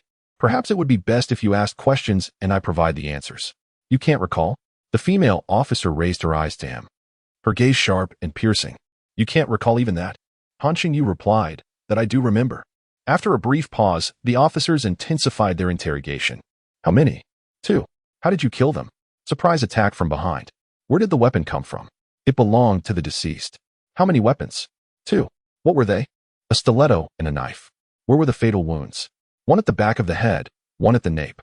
The two officers simultaneously ceased their inquiries, exchanging a significant glance. By this point in the interrogation, the answers had already unfolded. Behind Han Qingyu, Commander Li Wangqiang felt a tumultuous blend of confusion and exhilaration. Despite the certainty, he still found himself internally questioning, how could this be? How could this be? In the adjacent room, Lao Jian experienced a similar sentiment. But his surprise and shock were even more profound, coupled with a greater sense of bewilderment, and perhaps a touch of discontent. Meanwhile, the two officers, summoned hastily to assist with the interrogation, were already somewhat aware of the actual circumstances and understood that this was not merely an interrogation. They were now overcome with an impulse to rise and salute the young recruit before them. Chapter 30. Prepare to salute to claim credit is also a sin. The greater the merit, the greater the culpability. Correspondingly, indiscriminately awarding accolades to subordinates is indeed a transgression, carrying with it due responsibility. Before us lies the stark reality, the lives of 63 valiant soldiers of the Azure Coalition, coupled with the entirety of the energy reserves and material stockpiles at the 700 supply station, along with the lives of 22 non-combat personnel, all precariously hanging in the balance. This is a monumental responsibility, thus demanding utmost caution. On one hand, the lingering mystery surrounding the events at the 700 supply station has finally yielded a thread of insight. All signs pointing toward a new recruit named Han Qingyu. This is fortuitous, for he is one of our own from the 425th Regiment. Yet, on the other hand, to immediately believe and accept that an ordinary child could be the perpetrator of such deeds presents an overwhelming challenge for a seasoned veteran. It is precisely for this reason that Commander Li has resolved to employ a sudden interrogation method today to ascertain the truth. What other course of action could he take? He cannot simply ask, "Come now, Comrade Han, is this great achievement yours?" After all, this individual was the mastermind behind last night's theft of rations. If he had the audacity to steal, would he lack the courage to claim his actions? Thus, you assert that you killed those two men? Are you certain? The interrogation persists, the female officer maintaining a stern demeanor as she regards Han Qingyu. Han Qingyu responds, "Yes, I killed two of them. But the other was not my doing. He was killed first by the other two." This explanation, though intricate, is comprehensible to those present. Very well, then. Here lies an inconsistency you cannot elucidate. The male officer forcefully punctuates the tabletop with his finger, stating, regardless of the circumstances, "You had no reason not to inform your squad leader, Lao Jian, from Area 752, who accompanied you. I feared you would kill me," Han Qingyu replies. "What?" exclaims the male officer, with the female officer echoing his surprise, and even Li Wangqiang murmuring in astonishment. In the adjoining room, Lao Jian stands, wishing to speak, but is restrained. "Am I truly that kind of person?" Lao Jian mutters with a bitter smile, quietly lamenting to the regiment's staff, "I am not one to repay kindness with malice." Outside the door, Han Qingyu continues, prompting Lao Jian to abruptly rise again. Fortunately, the regiment's staff, forewarned, swiftly intervenes, restraining him securely. The conversation outside persists. Captain Lao may be under significant pressure, leading to unpredictable mood swings. Han Qingyu states earnestly, "On a prior occasion, I saved his life. Upon regaining consciousness, he first expressed gratitude to me, only to immediately turn hostile, brandishing a knife at my throat, demanding I kneel and beg for mercy." In a stark and unembellished recounting, Han Qingyu lays bare the truth. "I claimed to plead," to which he replied it was futile. Is this not intentional humiliation, subjugation, torture? At this juncture, both officers struggle to suppress their growing discomfort. Commander Li Wangqiang furrows his brow, his expression darkening. Meanwhile, the regiment staff casts a transformed glance at Lao Jian. At that moment, it was merely a playful test, as I genuinely held admiration for him. And my instincts told me that this young man was truly promising. Lao Jian could not refute Han Qingyu's words and could only offer a feeble explanation. The actual policies of the Azure Alliance were, of course, not as Lao Jian had initially claimed, where outsiders were summarily executed. There were indeed several alternatives to enlistment. Otherwise, what if a grandmother were to witness it? Would she be compelled to join the military as well? This, of course, was not feasible. An elderly lady would hardly possess the agility to mobilize. However, in most practical situations, when captains encountered individuals whom they found satisfactory, intriguing, or suitable, They often prefer to deliberately present military service as the path to follow, sometimes even asserting it as the sole option. This was tacitly condoned by their superiors. Nevertheless, regardless of the circumstances, Lao Jian's actions were undeniably excessive in the eyes of others. This was one aspect. In response, Li Wangxiang pondered momentarily, suppressing his thoughts and temporarily setting the matter aside. On the other hand, these individuals were certainly not so easily deceived. If this singular concern were the only rationale, Han Qingyu would not be able to fully convince them. However, at that time, I dared not voice my thoughts. The paramount reason was not merely Captain Lao. Han Qingyu paused, admitting that he was fundamentally uncertain whether he had acted correctly in taking lives, fearing that he might have misidentified friend and foe. The two officers exchanged bewildered glances, and a new question arose, prompting them to exclaim almost in unison, "Are you saying you had no idea about the identities of those two individuals before killing them?" It was not entirely so. I possessed at least a 60 to 70% certainty in guessing they were enemies. As the individual they had slain was clad in the same attire and equipped similarly to Captain Lao and his team, Han Qingyu replied candidly. The female officer inquired, "So, based on this 60 to 70% certainty, you decided to kill them?" Han Qingyu shook his head. "No, if I had the choice. I would have preferred to continue hiding and remain uninvolved." His honesty was striking. After some contemplation, the female officer's gaze turned somewhat coaxing, yet in the end, "You still chose to kill them. Did you hear anything they said, or did you sense their intentions?" This question bore a leading inclination. Given that the individual was not a professional, the male officer swiftly signaled to his comrade not to proceed in that manner. Fortunately, Han Qingyu remained excessively honest, stating, "No." At this juncture, Li Wangxiang could no longer restrain himself and approached, adopting a stern demeanor. "Then why did you kill them?" "Because after they killed that person, they lay down not far from me. Thus, the weapon of the deceased fell at my feet. If I did not flee and waited for them to retrieve it, they would see me, and at that point, I could only gamble on their kindness to spare me. Do you not think that was unlikely? So why did you ultimately not escape, but instead chose to take a life? In the pursuit of escape, one must ascend dozens, if not hundreds of meters, daring to gamble on the hope that they remain unheard, and as for the act of murder, it requires but a single lunge forward." Almost unable to contain his admiration for the child's resolve, Li Wangxiang paused to recalibrate his thoughts before continuing to inquire, "But how do you know you can slay them?" "It is crucial to remember that they are all equipped with devices, which you should have observed beforehand. Their devices were inactive at that moment," Han Qingyu replied. Li Wangxiang responded with intrigue, recalling a previous conversation in the vehicle where Captain Lao mentioned that individuals like him, if their devices are not activated, could succumb to a mere stab. "I reckon those two are not significantly stronger than Captain Lao." From the partition, Lao Jian interjected, "What do you mean? Not significantly stronger than me? I alone could take on both of them, incapacitating them limb by limb, you know?" Captain Lao was visibly animated. He was the sort of man who, for the sake of Captain 752's reputation, would endure injury yet still stand tall, only to spill blood upon descending the mountain. In the office, Team Leader Li pondered deeply, then raised his gaze. "So you did indeed slay those two?" Han Qingyu replied affirmatively. "Therefore, you truly possess no other knowledge?" "None," he stated, "nor did I harbor any thoughts of avenging my comrade in blue. None. I did not contemplate that, for I lack the capability. You merely wished to survive." At this juncture, every word spoken by Han Qingyu rang true. He simply chose to discreetly omit certain details and diligently avoided leading the conversation in that direction. Suddenly, Team Leader Li erupted into hearty laughter. Leaning forward to pat Han Qingyu's shoulder with vigor, "Good lad, good courage. Moreover, you were fortunate. It was our warriors who depleted one of their energy cores, leaving the other with but a sliver that granted you this opportunity. Did you know?" Li Wangxiang added, "Indeed. It is quite unusual for a metallic core to vanish precisely upon impact, but it is rather commonplace for a blue crystal to be consumed in battle." Han Qingyu grasped the concept, nodding in understanding. "So I killed two enemies?" he queried after a brief pause. "Indeed." Ha ha ha ha. Li Wangxiang laughed heartily. "How much will you reward me?" he continued. "Will my salary increase after the probationary period?" Li Wangxiang responded, "So fond of money. Do you recall the need to clear the battlefield?" "Yes, I initially made a mess of it, but later tidied it up."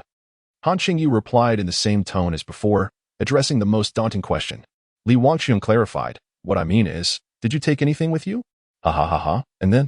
"Then I found a new pit and lay down," he concluded. Li Wangxiang erupted into laughter once more.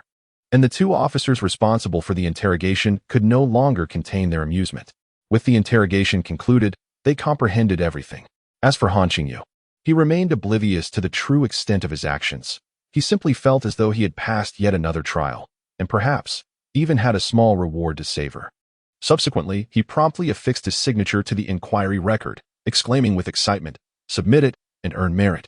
Should everything be reported truthfully, including his admission of ignorance? The female officer appeared somewhat hesitant. Li Wangxiang asserted confidently, "Of course." Indeed, the two officers saluted before taking their leave.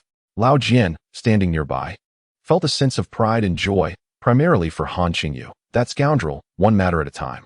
Laughing, what's so amusing? Li Wangxiang cast a glance at him, suddenly filled with righteous indignation, stating, "Prepare to salute, I tell you not to forget." Among the 63 brave warriors saved during the 700 operation, you, Lao Jian, are one of them. Twice, that child has saved you. If you had a daughter, you ought to promise her to him, though he may not necessarily want that. This tirade left Lao Jian bewildered. After a long pause, he reluctantly replied, "But I too have merit, right?" This perplexed Lao Jian. Just yesterday, the old squad leader had been so amiable. What was the sudden change? Yet, in truth, he was not overly concerned, as he had indeed violated regulations. However, given the willingness and accomplishments tied to the 700 rescue, the consequences would likely negate each other, rendering him free of blame. Squad leader, no. Commander, Lao Jian said. Why do I suddenly feel as though you are targeting me? Ah, indeed I am. So what? Li Wangxiang retorted defiantly. Do you wish for mercy? It's futile. Chapter 31. Medals from Lao Jian's perspective. The two matters concerning him have now reached a conclusion. In summary, they roughly balance out, neither incurring losses nor gains. However, he has inadvertently offended the old squad leader and, in the process, introduced a sincere youth named Han Qingyu to wail on. Sincere indeed. At least based on today's interrogation, this lad appeared excessively honest. Even Commander Li Wangxiang expressed regret, believing that had the boy managed to articulate a few more words of decorum, such as, "I could never bear to watch them harm my future comrades," or "I am fighting for all who breathe for Wei Lan," the higher-ups would undoubtedly have been more pleased and eager to reward him, thus establishing him as a model example. However, he insisted he had only a 70% certainty and claimed that if given a choice, he would prefer to evade the conflict, stating he merely wished to survive. This certainly complicated the establishment of a typical hero narrative. While Li Wangxiang lamented, he also pondered why he was so fond of this child. Perhaps a significant part of it stemmed from their shared background. After all, he too had emerged from a humble rural upbringing and had been coerced into this path. Now, he could only hope that the integration test would yield a result of B grade or higher, which would render everything perfect. On the other hand, Lao Jian felt that Han Qingyu's honesty today was excessive, even considering the veracity of his statements. Yet, he was undeniably a person of rebellious spirit. Alas, what am I truly doing here? What foolishness have I committed? Captain Lao reflected that continuing in this manner was likely unsustainable. If he lingered too long, he might unwittingly find himself indebted once again, and where would he seek his daughter then? He promptly drafted an application for rejoining his unit and submitted it to the military, now awaiting approval. On one hand, he awaited the response regarding his return, and on the other, he anticipated the final verification and ranking of his contributions.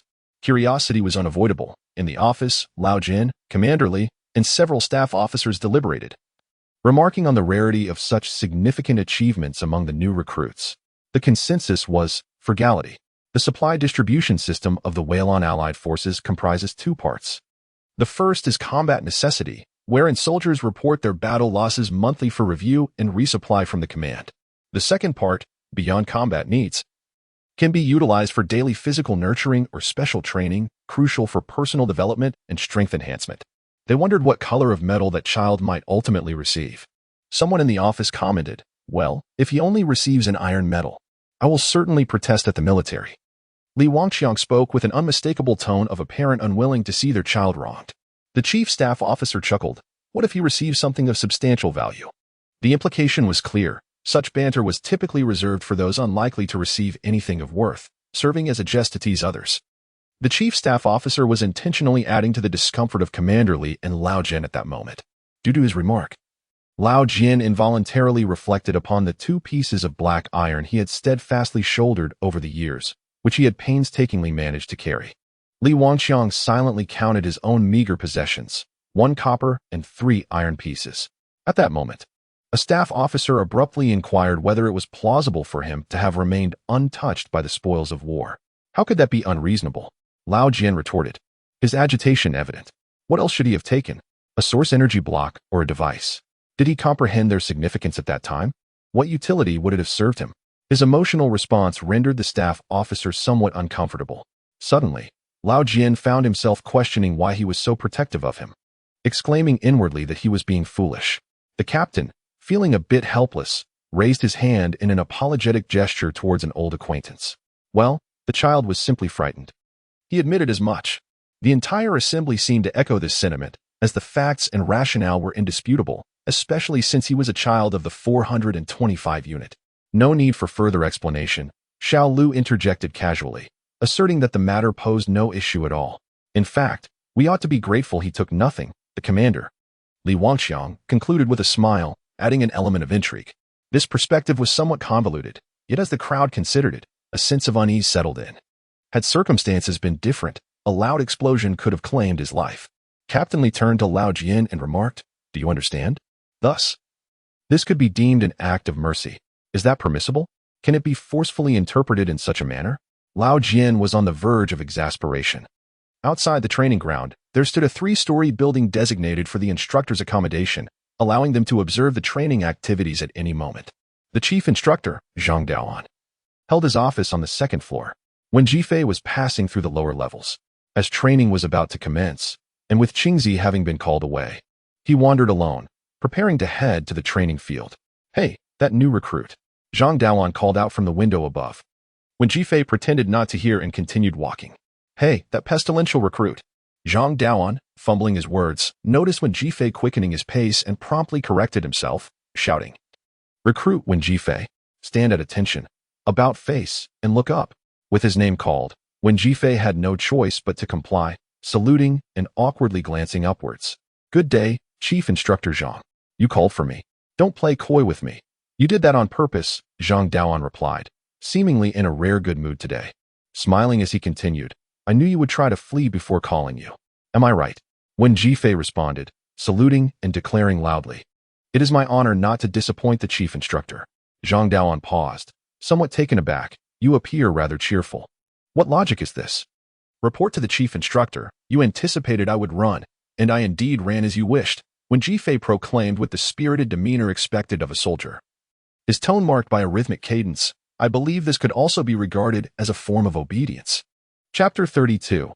Navi one's apart from Han Qingyu's unexpectedly blunt remark. Feng Jifei is the first rookie to audaciously court disaster in front of Zhang Daoan. This is perhaps what Lao Jian meant when he said that Feng possesses a remarkable vigor, a fervor that renders him unafraid of peril. Surprisingly, Zhang Daoan did not express anger upon hearing this. Perhaps the rookie's performances last night had genuinely pleased him. After a moment of astonishment, he burst into hearty laughter. Standing by the window while patting his bald head, he then glanced at his watch and declared, "There are a few minutes left. Come up for a chat." It was rumored that previous rookies who had visited Zhang Daoan's office were met with severe reprimands. When Jifei thought, "Oh no, if Captain Li's office could be described as simple, then Zhang Daoan's office could only be characterized as rudimentary: a battered wooden desk, a stack of folders, and a steel bed that seemed barely sufficient for his large frame. That was all there was. "Sit," Zhang Daoan commanded, kicking a stool toward him. This gesture took Wen Jifei by surprise, leaving him both flattered and anxious. I think I'll stand," he replied. "No need for that. You're not one to adhere to such formalities. You don't have to pretend with me," Zhang Daoan said, observing as Wen Jifei finally sat down. After a moment's hesitation, he continued, "On a whim, I felt like sharing a few words with you." Zhang Daoan's tone turned serious, prompting Wen Jifei to signal with his eyes that he was listening intently. "In truth, I quite admire your character," Zhang Daoan remarked with a chuckle, pausing before continuing. "If I told you that I was much like you in my youth, carefree and light-hearted, you might find it hard to believe, wouldn't you?" "Indeed, it's quite hard to believe," Wen Jifei admitted honestly. "Ha ha ha," Zhang Daoan laughed again, but then his expression shifted to one of gravity. "Indeed, things have changed." He leaned in, emphasizing, "Ultimately, I wanted to impart this. If one day you find yourself on the battlefield, Do not let your carefree nature lead to negligence. Do not disappoint those who believe in you, and certainly do not let others bear the consequences on your behalf, those who stand beside you as brothers in arms. Zhang Daoan's earnestness was unmistakable, and when Jifei could see the sincerity in his eyes, he rose with equal seriousness, nodding emphatically. Rest assured, Instructor Zhang. I will remember your words. Good, Zhang Daoan replied, lifting his gaze. But please, don't be so formal. He continued with a smile. There is nothing inherently wrong with your disposition. When Jifei nodded in agreement. By the way, you didn't get to eat meat last night, did you? Zhang Daoan suddenly turned, rummaging through a drawer. The food situation in the military is designed primarily to hone your spirit, will, and ability to withstand pressure. Otherwise, you might not endure the challenges ahead. With a clap, he tossed a sealed package of pickled vegetables and a bag labeled dried tofu onto the table. This won't mean much to you. You have a natural resilience to pressure. I can't give you meat. Its flavor is too strong, but here is something to satisfy your cravings. When Jifei hesitated for a moment. Just then, the training bell rang. After settling in, Zhang Daoan urged his companions to depart for training. Upon arriving at the training ground, he found himself a few steps behind when Jifei and took the stage to commence today's address. I have come to understand the incident that occurred last night regarding the meat theft. As it pertains to a traditional military exercise, we shall refrain from imposing any penalties. Zhang Daoan was always forthright, unembellished in his discourse, and today was no exception. The audience erupted in murmurs. Indeed, it was as they had said. Those who had ventured out had inadvertently accrued merit. The Azure Coalition possessed such traditional practices, and the new recruits buzzed with speculation, some even eager to act.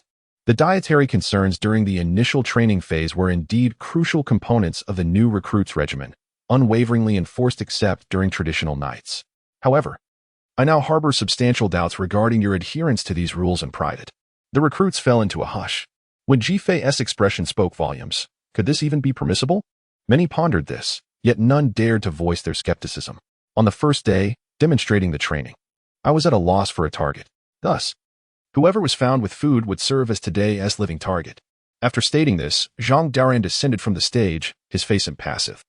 Approaching the row where Wen Jifei stood, symbolically searching each individual, his gaze fixated on Wen Jifei. Soon, it was his turn to be searched, and they stood face to face. Shall you present it yourself, or shall I uncover it? Zhang Daoan inquired in a voice only audible to the two of them. Instructor Zhang, Wen Jifei hesitated, perceiving the childishness of the situation. Zhang Daoan chuckled lightly. Wen Jifei raised his hands, signaling for the search to commence. As Zhang Daoan began to conduct the search, he spoke softly. I find this rather amusing, and it serves as a lesson for you. I have always warned you that you might bring ruin. Zhang Daoan paused, astonished, for he had distinctly observed Wen Jifei conceal those 2 packets of counterfeit items into his pockets, yet they were nowhere to be found. Wen Jifei replied, I discarded them before leaving, in the trash bin by your door. Do not allow your negligence to burden others with the consequences. Wen Jifei smirked, as you just instructed. Instructor Zhang. A glimmer of pride flickered in his eyes, justifying Zhang Daoan's assessment of his immaturity, deeming it rather trivial. Very courteous, Wen Jifei concluded, exchanging a knowing glance with his comrades. Excellent. Everyone is adhering to military discipline. This pleases me, Zhang Daoan proclaimed loudly as he walked. In light of this, I shall randomly select a squad to serve as today's target, and that will be Squad 11. A collective sigh of relief resonated through the crowd. While Wen Jifei murmured, I feel a chill. Naturally, he could only voice this sentiment internally. Soon, 8 wooden platforms, each approximately 5 meters on each side, were set up in the arena. 3 instructors stood at each platform's periphery, with the platforms elevated about 50 centimeters off the ground. 8 individuals from Dormitory 11 donned minimal protective gear at key points on their bodies, each positioned at one end of the arena, awaiting the arrival of their opponents. The contest was straightforward, a brutal melee. A knockdown signified defeat, and stepping off the platform also counted as a loss. The instructors allowed the chaos to unfold, but would intermittently call for a halt, vocally addressing the entire audience to remind everyone who had lost their composure what errors had been made, which angles of attack could be reconsidered, and who could have evaded. Now, open your eyes, was a phrase emphasized in the instructor's most ferocious tones. Following each skirmish, they would summarize the events, pointing out the strengths and weaknesses exhibited by both sides. Round after round, the 8 members of Dormitory 11 emerged battered and bruised, eventually being carried off one by one. On the sidelines of the training ground, Mira sat alongside her female comrades. In high spirits, for this was tradition, the first day of combat training for new recruits always featured a group of live targets. And this chosen class would eternally hold the highest regard in Zhang Daoan's heart. Zhang Daoan had a keen eye, perceptive and discerning. Mira chuckled, remarking, "It seems I truly made the right choice." Indeed, yet their performance was rather dismal, wasn't it? Her comrade expressed concern, stating, "Look at them, they are all in such a state. If this continues, will the new recruits doubt your training effectiveness and capabilities? Everyone knows you often give special attention to Dormitory 11. They consistently fell to the ground at the slightest injury, stepping off the platform to end a bout. It was deliberate. You are right. This cannot go on." Mira, the future captain, fretted. "If this continues, the new recruits may not choose me in the future." Her comrade agreed. Not far from them, Han Qingyu lay on the ground when Lao Jian came into his view. "Good day, Lao team," he greeted with a smile, as if he had never spoken ill of him that morning. "Good." Lao Jian squatted down, grinning as he whispered, "I was quite pleased to see you take a beating." Indeed, Han Qingyu chuckled. Both understood the underlying tension, refusing to yield, but ultimately, it was Lao Jian who broke the faade, becoming serious. "Let us not dwell on that. I came to discuss something with you." "What is it, Lao team?" Han Qingyu sat up. "I just prepared a report detailing the situation at the 700 reserve station that evening and will serve as your witness." After pondering for a moment, Lao Jian refrained from boasting about his accomplishments and instead cautioned, "In the coming days, someone might come to collect your fingerprints for comparison, but you need not worry." "All right." Having previously mentioned a disruption at the scene, Han Qingyu felt little concern about the fingerprints, even if he had come into contact with the energy blocks. It seemed entirely reasonable. According to Captain Li's remarks and the common knowledge regarding energy absorption, the other party could not possibly know that he had consumed those energy blocks, making it an entirely non-issue. Lao Jian, oblivious to these matters, earnestly continued to advise, "The crucial point is, if they inquire about your demands, remember to articulate them with dignity. Do not fixate solely on monetary concerns. Having come this far, it is imperative to prioritize the source energy blocks." "Can I request source energy blocks from them?" "Not exactly, but if you conduct yourself appropriately, they will naturally become available." "Oh, I understand," Han Qingyu replied. "Remember?" Lao Jian prompted. "Yes, I remember," Han Qingyu affirmed. "Thank you, Team Leader Lao," he added.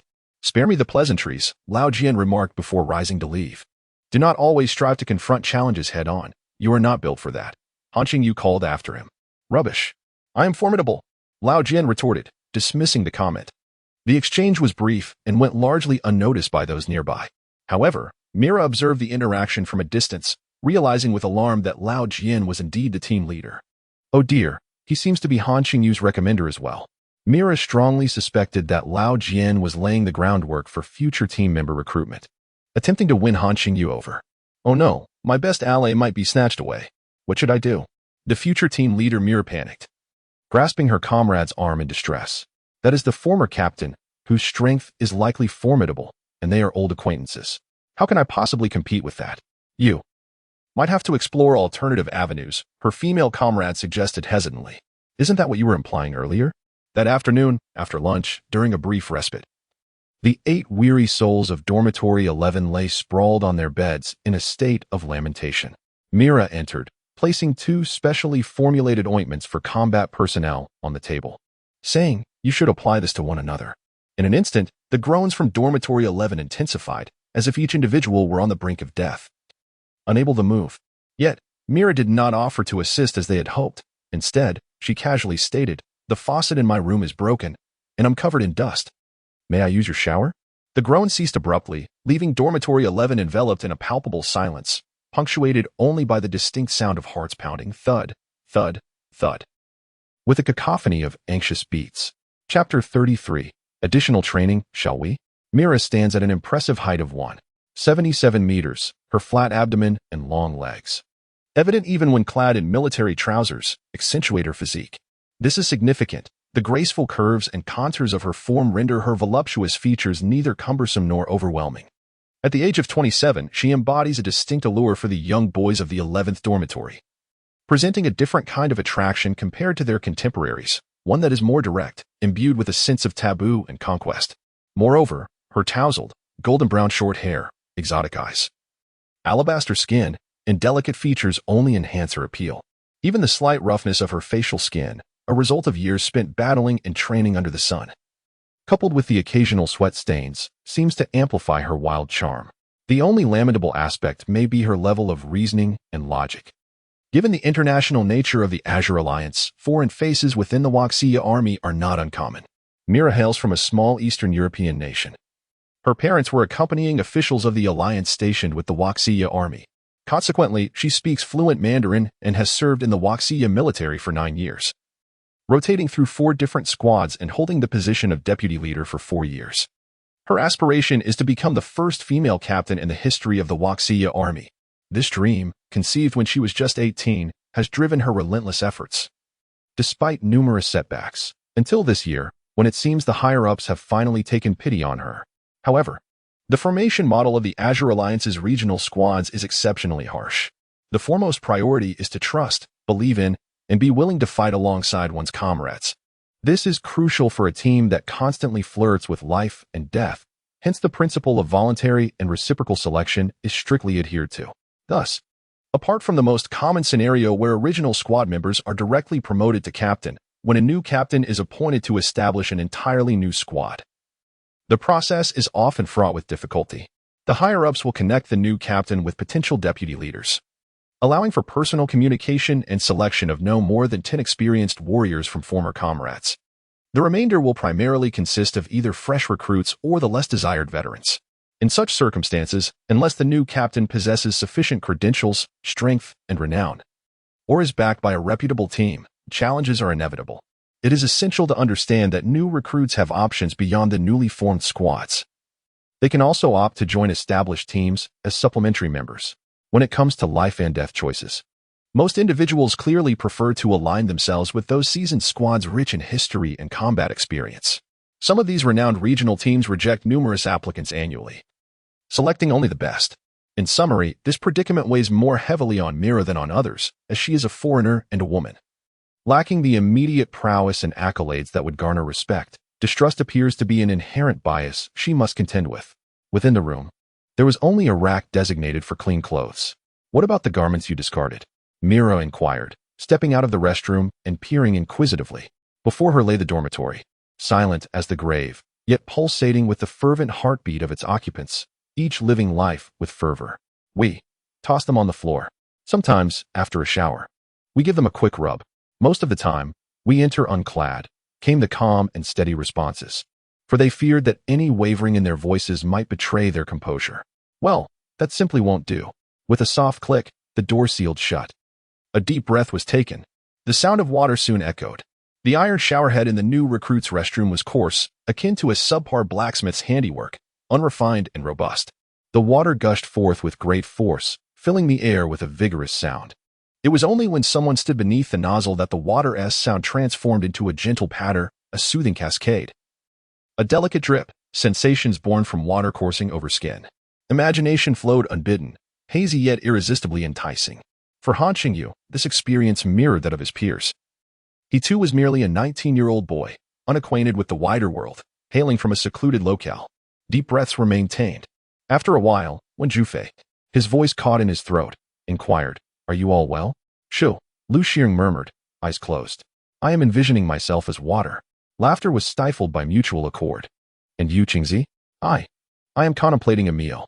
Han Qingyu lay back, a slight smirk gracing his lips, tinged with self-mockery yet honest, stating, "Just plain rice will suffice. With the sound of water, I could consume 3 bowls. I could manage 8, the Tomb Raider interjected. Silence enveloped them once more, save for the relentless sound of flowing water. Time slipped by unmeasured until, at last, the water ceased. Moments later, the wooden door creaked open again. Mira emerged, towel in hand, drying her short hair, her feet clad in slippers. She wore an oversized white short-sleeved t-shirt, leaving only a hint of her athletic red and white-trimmed shorts visible. She strolled toward the balcony, muttering, "I wonder when the faucet in the room will be repaired. I suppose I shall be washing here for a few more days. What's wrong? Are you all right?" Mira turned, surveying the room, reveling in her perceived mischief. All is well, the others replied, seizing the moment to sit up and glance over nonchalantly. Her strikingly long, fair legs were captivating. After a brief moment of contemplation, when Jifei whispered in dialect to Han Qingyu, "My eyes have become deaf, Qingzi." "And what is that?" "It's colorful." On the outer side of Myra's left thigh, there lies a tattoo. This tattoo consists of intricate patterns and text. At the top, there is a cross, though it does not resemble the abstract and polished style typically worn by the devout. Instead, it possesses a rugged, wooden texture embedded with nails. Yet no one is affixed to it. Perhaps it signifies that the one willing to bear the burdens and sufferings for humanity is none other than Mira herself. For these nails are, in truth, driven into her flesh. The textual portion is not in English and remains unrecognizable to anyone present. Mira seemed to sense the curiosity in their gazes, lowering her head to raise her left leg for a closer look, then lifting her gaze with a smile, saying, "You all can't decipher this, can you?" If translated, it goes something like this: Battle in the Dome. Buried in stardust, each individual silently contemplated the profundity of this phrase. From now on, this shall be our team's motto," Mira exclaimed suddenly, her short hair swaying with enthusiasm. A group of individuals, still perplexed by the meaning of the phrase, responded blankly, "All right. Then, shall we practice more?" A mischievous glint sparkled in Myra's blue-gray eyes, as her lips curved upward involuntarily. "Tomorrow, you will still be live targets and will be showcased to the instructor. Do you understand? Thus, I believe I should first impart more knowledge to you." "Very well." Chapter 34. The existence of the duel with the great sharp with her short hair neatly tied back and her bangs curling at her temples. Mira donned a military uniform that exuded an air of competence and poise. Her countenance was stern. Yet she carried her Mira 11 heavy machine gun instead of a standard equipment. As the evening training session commenced following the regular drills, the injured soldiers of the 11th Dormitory stood in a corner of the training ground, eagerly observing their Mira striding purposefully amidst the sea of admiring gazes. A sense of inexplicable pride swelling within them. "Captain Mira, will you consider marrying one of us, the Huaxia Asian men?" This question, long held back by Yang Qibai, finally burst forth after an afternoon of contemplation. With a nonchalant demeanor, she advanced with her weapon raised, concealing a smile that threatened to break free. "How would we manage long-term interactions?" "By making you my team members, of course." "Aha. Did you all hear that?" As Mira walked away, Yang Qibai, dazed yet elated, slowly turned to his comrades. "We heard, but what is there to be happy about?" When Jifei couldn't help but interject. "Mira is talking about marrying Huaxia Asian men. Not some Huaxia Asian toad." Such jesting might have seemed excessive if uttered by unfamiliar company, yet within the close-knit 11th Dormitory, camaraderie had fostered a familiarity that allowed for such banter. Recently, it had become evident that Yang Qingbai, aside from his extreme aversion to the term waste, could accept a myriad of jests and ribbing with a good-natured laugh. This is the nature of human relationships. As bonds deepen, an unspoken understanding of mutual assessment emerges, allowing for a delicate balance in the art of jest. Within the 11th Dormitory, the sole exception to this dynamic was Han Qingyu. They struggled to comprehend him, oftentimes. The 6 others in the dormitory felt there was a dissonance between his persona, his demeanor, and his actions. Even now, Han Qingyu had garnered a reputation and status among the recruits, earned through sheer strength and tenacity. However, he did not embody the archetype of a formidable warrior. His demeanor lacked the ferocity and menace often associated with such figures. At times, he appeared almost devoid of emotion or impulsiveness, a quality that often renders individuals seemingly insincere. Yet, Han Qingyu exuded authenticity, even a sense of earnestness. Even Lao Jian regarded the boy as fundamentally honest, though he had also remarked that Han Qingyu harbored a certain rogue spirit. This notion stemmed from Lao Jian's observation of the boy's unwavering determination towards his desires initially. It was money. In his quest to provide for his parents, he was unperturbed by imminent threats, fearlessly proclaiming, "I just saved you," while audaciously negotiating for wages and benefits, even requesting payment before his own safety. In essence, when he yearned for something intensely, his courage, boundaries, and sense of shame became enigmas. Perhaps Lao Jian was partially correct. Indeed, Han Qingyu was just that way. Desiring wealth, one speaks openly, employing every conceivable means without reservation. Yearning for survival, one may crouch in a pit, endure hardship, or, in an instant, resolve to gamble with one's life, and indeed, act upon it immediately. Craving meat, one dares to incite chaos. He is a benevolent commoner, content and untroubled, yet transforms into a rogue when confronted with life and death. "Mira," she called to her teammate. standing beside the wooden arena that had not been dismantled that afternoon. As a group of individuals limped over, they engaged in discussion, speculating about what kind of man such a beautiful and capable woman as Mira might ultimately marry. The conversation yielded no conclusions. Yet it prompted Wen Jifei to broach another topic. "Hey, Qingzi, what do you think of Zhang?" He paused, waiting for Han Qingyu's gaze to meet his, and continued. "Today he told me that when he was young, he was quite similar to me. You both do share a talent for being disliked." Han Qingyu remarked with a smile. "Get lost, I'm serious. I genuinely don't understand. However, I felt that when he first spoke to me today, he seemed sincere, though later." Never mind. Wen Jifei quickly abandoned his reflections on Zhang Dan and inquired, "What about Lao Jian? What kind of person is he?" "Lao Jian? He is the origin of all calamities and the beginning of the unfathomable." Yet, Han Qingyu had not given this matter much thought. Wen Jifei nodded thoughtfully. Sometimes he appears so open-minded, as if he possesses nothing external, but when he becomes narrow-minded, he clings to a sense of pride, enduring great suffering. Han Qingyu gestured as he spoke. "You know, I witnessed him being struck away by a sharp object. He truly resembled a duck kicked into the air, flailing wildly before plummeting down. Yet, I have never seen anyone so composed while spitting blood. At least his demeanor during that moment was commendable." As Han Qingyu spoke, he was unaware that just minutes prior, Lao Jian had approached Mira in a disheveled state, with a peculiar expression, asking if she would be his goddaughter. It was an exceedingly awkward scene, imbued with a distinctly unsavory aura.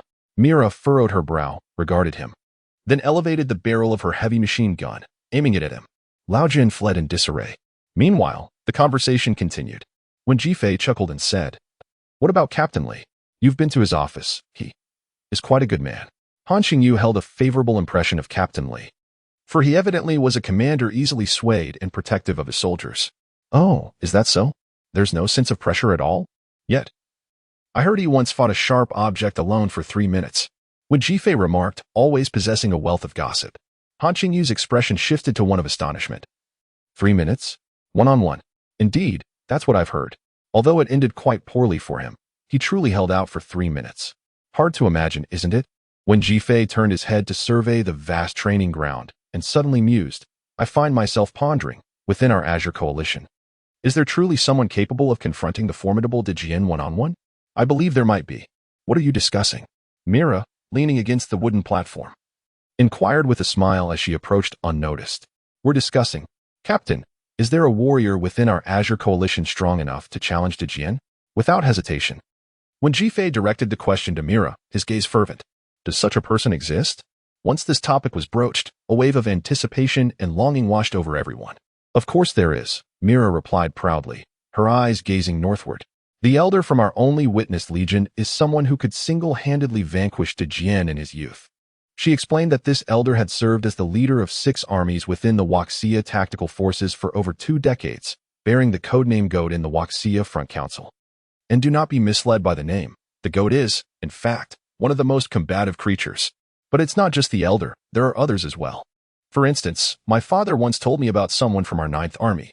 As she spoke of this individual, a glimmer akin to a young girl's admiration for an idol flickered in Myra's eyes, only to swiftly fade. "But I cannot disclose that. Why can't you share?"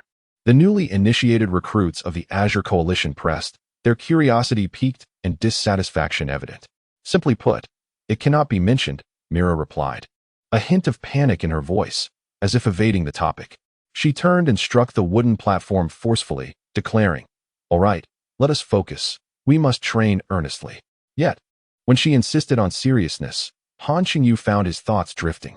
Could there truly be individuals capable of challenging Deathiron? And not just one?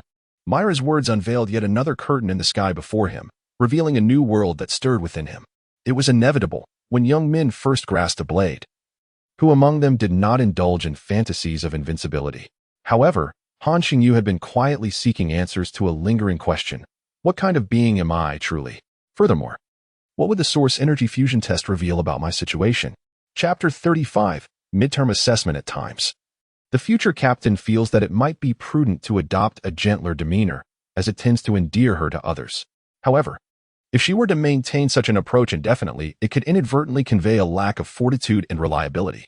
After all, how can a captain lack authority? In her recollections, The annual selection process for new recruits often favored those who were domineering, assertive, and possessed an air of superiority. Such individuals consistently garnered the trust of the newcomers. Qingyu, are you serious? I have something of great importance to discuss. Apologies, Captain. It's nothing, really, just a momentary lapse in focus. Ahem. I wonder if you are curious why the combat training for new recruits commences with such chaotic hand-to-hand combat today. Do you question why this platform is so exceedingly small? The truth is, the battlefield where we confront the formidable enemy is far more expansive than this. The answer to the first question is quite straightforward, because the warriors of the future, who will don armor, are fundamentally human. And the instincts inherent to humanity are most precious. Those who possess mature tactical frameworks and skills often become dulled in their instinctual responses. This is the wisdom of the Azure skies. Thus, our primary objective now is to enhance your instinctive combat reactions, allowing your bodies to internalize them. In many life and death confrontations, such responses are often decisive. This implies that during the clash with formidable adversaries, the reactions that hover on the brink of life and death are frequently not dictated by technique, but stem from primal instinct.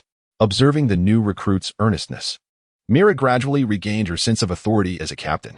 As for the smallness of the wooden platform, it was intentional, designed to cultivate two critical awarenesses vital for your future battles: initiation and cessation.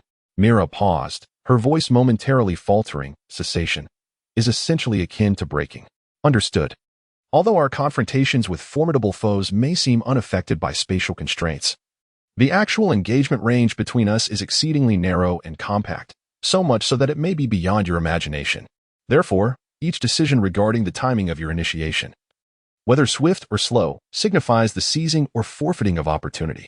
Moreover, every instance of cessation, marked by the strength or weakness of your bodily control, determines whether you will be struck. The slightest margin can mean the difference between life and death. Mira halted at this juncture, allowing the team members to engage in discussion. Then, she suddenly called out, "Wen Jifei." As he turned, Wen Jifei was met with Mira's fist already hurtling toward his cheek. However, inertia compelled him to continue his motion for a brief half-second longer. Thud. Mira had, of course, moderated her strength. Yet, Wen Jifei still found himself on the ground. "You are already defeated. A strike to the head with a polearm leaves no chance of survival," Mira stated coldly, striving to overcome the sudden awkwardness within her. Wen Jifei replied, "In truth, if you had managed to halt your inertia even a mere 0.1 seconds sooner, my fist would have merely passed by you." Mira elucidated that such a situation would be significantly magnified once you donned the three-dimensional apparatus. And when confronted with the formidable adversary, it would continue to amplify. After speaking, she couldn't help but glance at Wen Jifei, who had just managed to rise from the ground and impulsively retrieved a tube of ointment from her pocket, tossing it to him while attempting to maintain an air of indifference, saying, "Apply it yourself." In that moment, Qingyu seemed to grasp why Mira was eternally the vice-captain. Perhaps Mira herself had considered this. "You see, I have brought a firearm today," she said, "because I am prepared to demonstrate something for you." Subsequently, she turned. A sturdy iron canister, no thicker than a fist and elongated in shape, was forcefully hurled into the air. Mira, having thrown it, did not look back and lowered her gaze to aim her Mira 11. The canister reached its zenith and began to descend in a spiraling motion. Bang! Clang! The latter sound was not sharp but rather muffled, the bullet's velocity so swift that it rendered the action nearly imperceptible. However, the airborne canister had already flipped, soaring skyward in a parabolic trajectory. Thus, one could deduce that the bullet had grazed the bottom edge of the canister at a precisely angled ascent. Had it struck the body directly, it would certainly not have followed this trajectory. The Mira 11 is my specially modified submachine gun, and today, it is not equipped with standard ammunition. Standard bullets are rather coarse. When a beautiful woman describes something as coarse, it invariably evokes an odd sensation. Yet, no one had the leisure to ponder this. Bang! Another shot.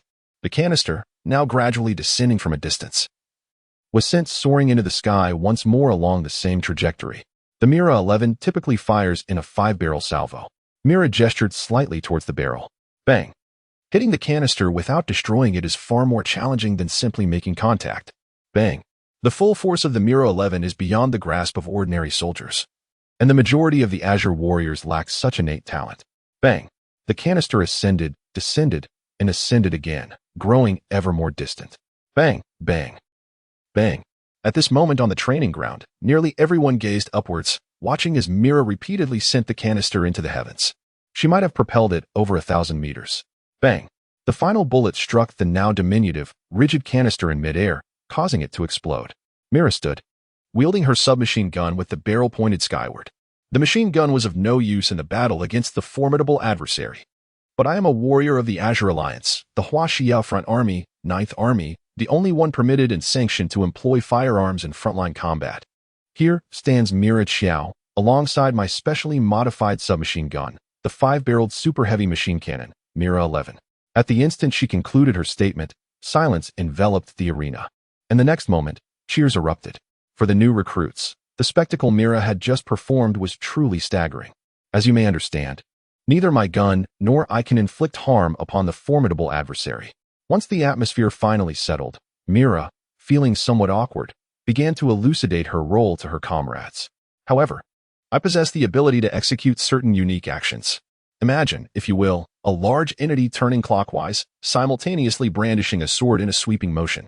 Everyone conjured images in their minds. The target area for Mira 11 would be its left shoulder.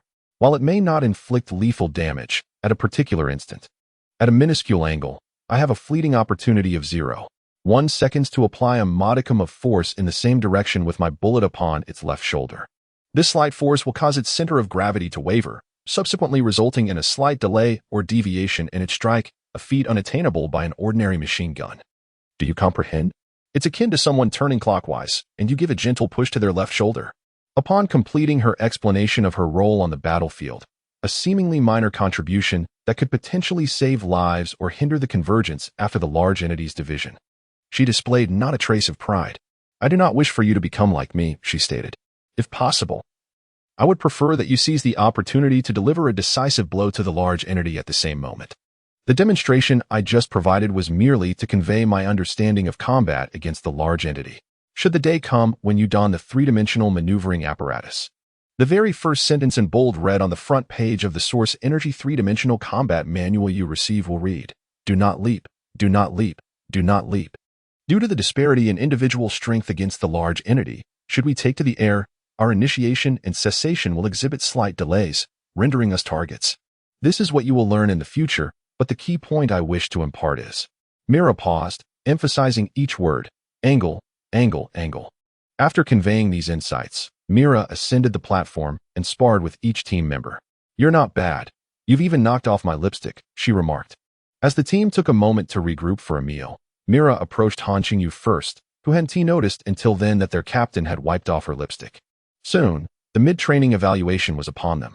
Mira turned to the group to explain that prior to the Source Energy integration test, there would be a combat assessment, during which they would face seasoned soldiers wearing rudimentary Source Energy devices. They will only defend, while you will wield ordinary iron blades and attack freely. In a span of 2 minutes, a successful hit will secure your victory. Mira clapped her hands, addressing everyone. I hope you all perform admirably. Will you win for me? After stepping away from the crowd, Mira abruptly turned to Han Qingyu. What is the prize? He inquired. A banner. And extra points for the assessment, Mira answered, a hint of shyness creeping in as she recalled her earlier promise. However, she knew that first place in total score was the objective. Even if they won, the points would still fall significantly short. Is there no monetary reward? Han Qingyu asked. None at all, then I'm not interested. What does it mean to lack interest? Mira was momentarily taken aback until she realized that Han Qingyu was mumbling to himself while walking ahead. Win for me, Mira called out as she hurried to catch up, grasping Han Qingyu's arm. When he turned to meet her gaze, their eyes locked, a hint of awkwardness mingling with earnestness in her expression as she pleaded. Would you win for me? So that everyone knows I am capable too. Chapter 36. Commander Lee's visit to the testing site. You have a chance to win, yet it seems you lack the conviction to do so. So, could you assist me in securing a victory? By the end of this statement, her tone and gaze had become exceedingly feeble. From the moment she resolved to pursue him, this had been her demeanor. Captain Mira decided to abandon all pretense. As for regaining her authority, that could be addressed another time. For the foundation of her respect had only recently begun to be established, and not much had been built thus far. Due to their earlier physical interaction, the distance between them had considerably diminished. Han Qingyu regarded her, his gaze lingering until he noticed Mira appeared somewhat dazed, prompting him to hesitantly speak. At that moment, a sudden, blatant greed flickered in his eyes, which caused Mira to feel an unexpected surge of anxiety, followed by a twinge of anger. She quickly withdrew her hand. Captain Mira, do you have any savings? I mean, since the military offers no bonuses, perhaps we could. Han Qingyu seemed entirely oblivious to Mira's reaction, his sincerity unwavering as he elaborated further. Just kidding, I'll give it a try. With a sense of disappointment, Han Qingyu departed. Mira remained momentarily stunned. Was he joking? Yet, his demeanor had seemed so earnest just moments ago. In Dormitory 11, news had circulated regarding the forthcoming rules for the new recruits' mutual selection upon leaving the camp. Thus, her previous peculiar behaviors found a somewhat laughable, yet tenuously rational explanation among the residents of Dormitory 11. The cunning little schemes she played. Alas, it is hard not to find her endearing. It turns out, Miss Mira is not particularly fond of any one of us. The voice of the Tomb Raider, Lai Sure too, echoed in the darkness, suggesting he had ruminated on this sentiment for quite some time. The others responded, indeed, what a painful revelation. With their fantasies shattered, the members of Dormitory 11 felt a fleeting wave of disappointment wash over them for a couple of seconds. Then, the atmosphere suddenly brightened. How delightful it would be to face elimination together. It was far better than allowing a scoundrel to prevail in the end. That night, Dormitory 11 transformed into a league of heartbreak, yet it was not sorrowful. After the merriment, everyone lay quietly in bed, though none fell asleep, each lost in their thoughts. Regardless, I will practice diligently over the next few days. I won't be complacent, Yang Qingbai suddenly declared earnestly. Yes, so will I. I wish to bring some joy to Miss Mira. This time, it was Lu Xiang who spoke up. Indeed, she genuinely strives to teach us. After their exchange, Dormitory 11 fell silent once more. Perhaps even with our utmost efforts, victory eludes us. After a brief pause, the Tomb Raider remarked, I'm not suggesting I won't put in the work. I certainly will. It's just that the outcome may be as such. At the very least, we should aim to perform decently. Indeed, another moment of brief silence ensued. However, if some individuals clearly have the opportunity to succeed, yet do not exert themselves to achieve victory.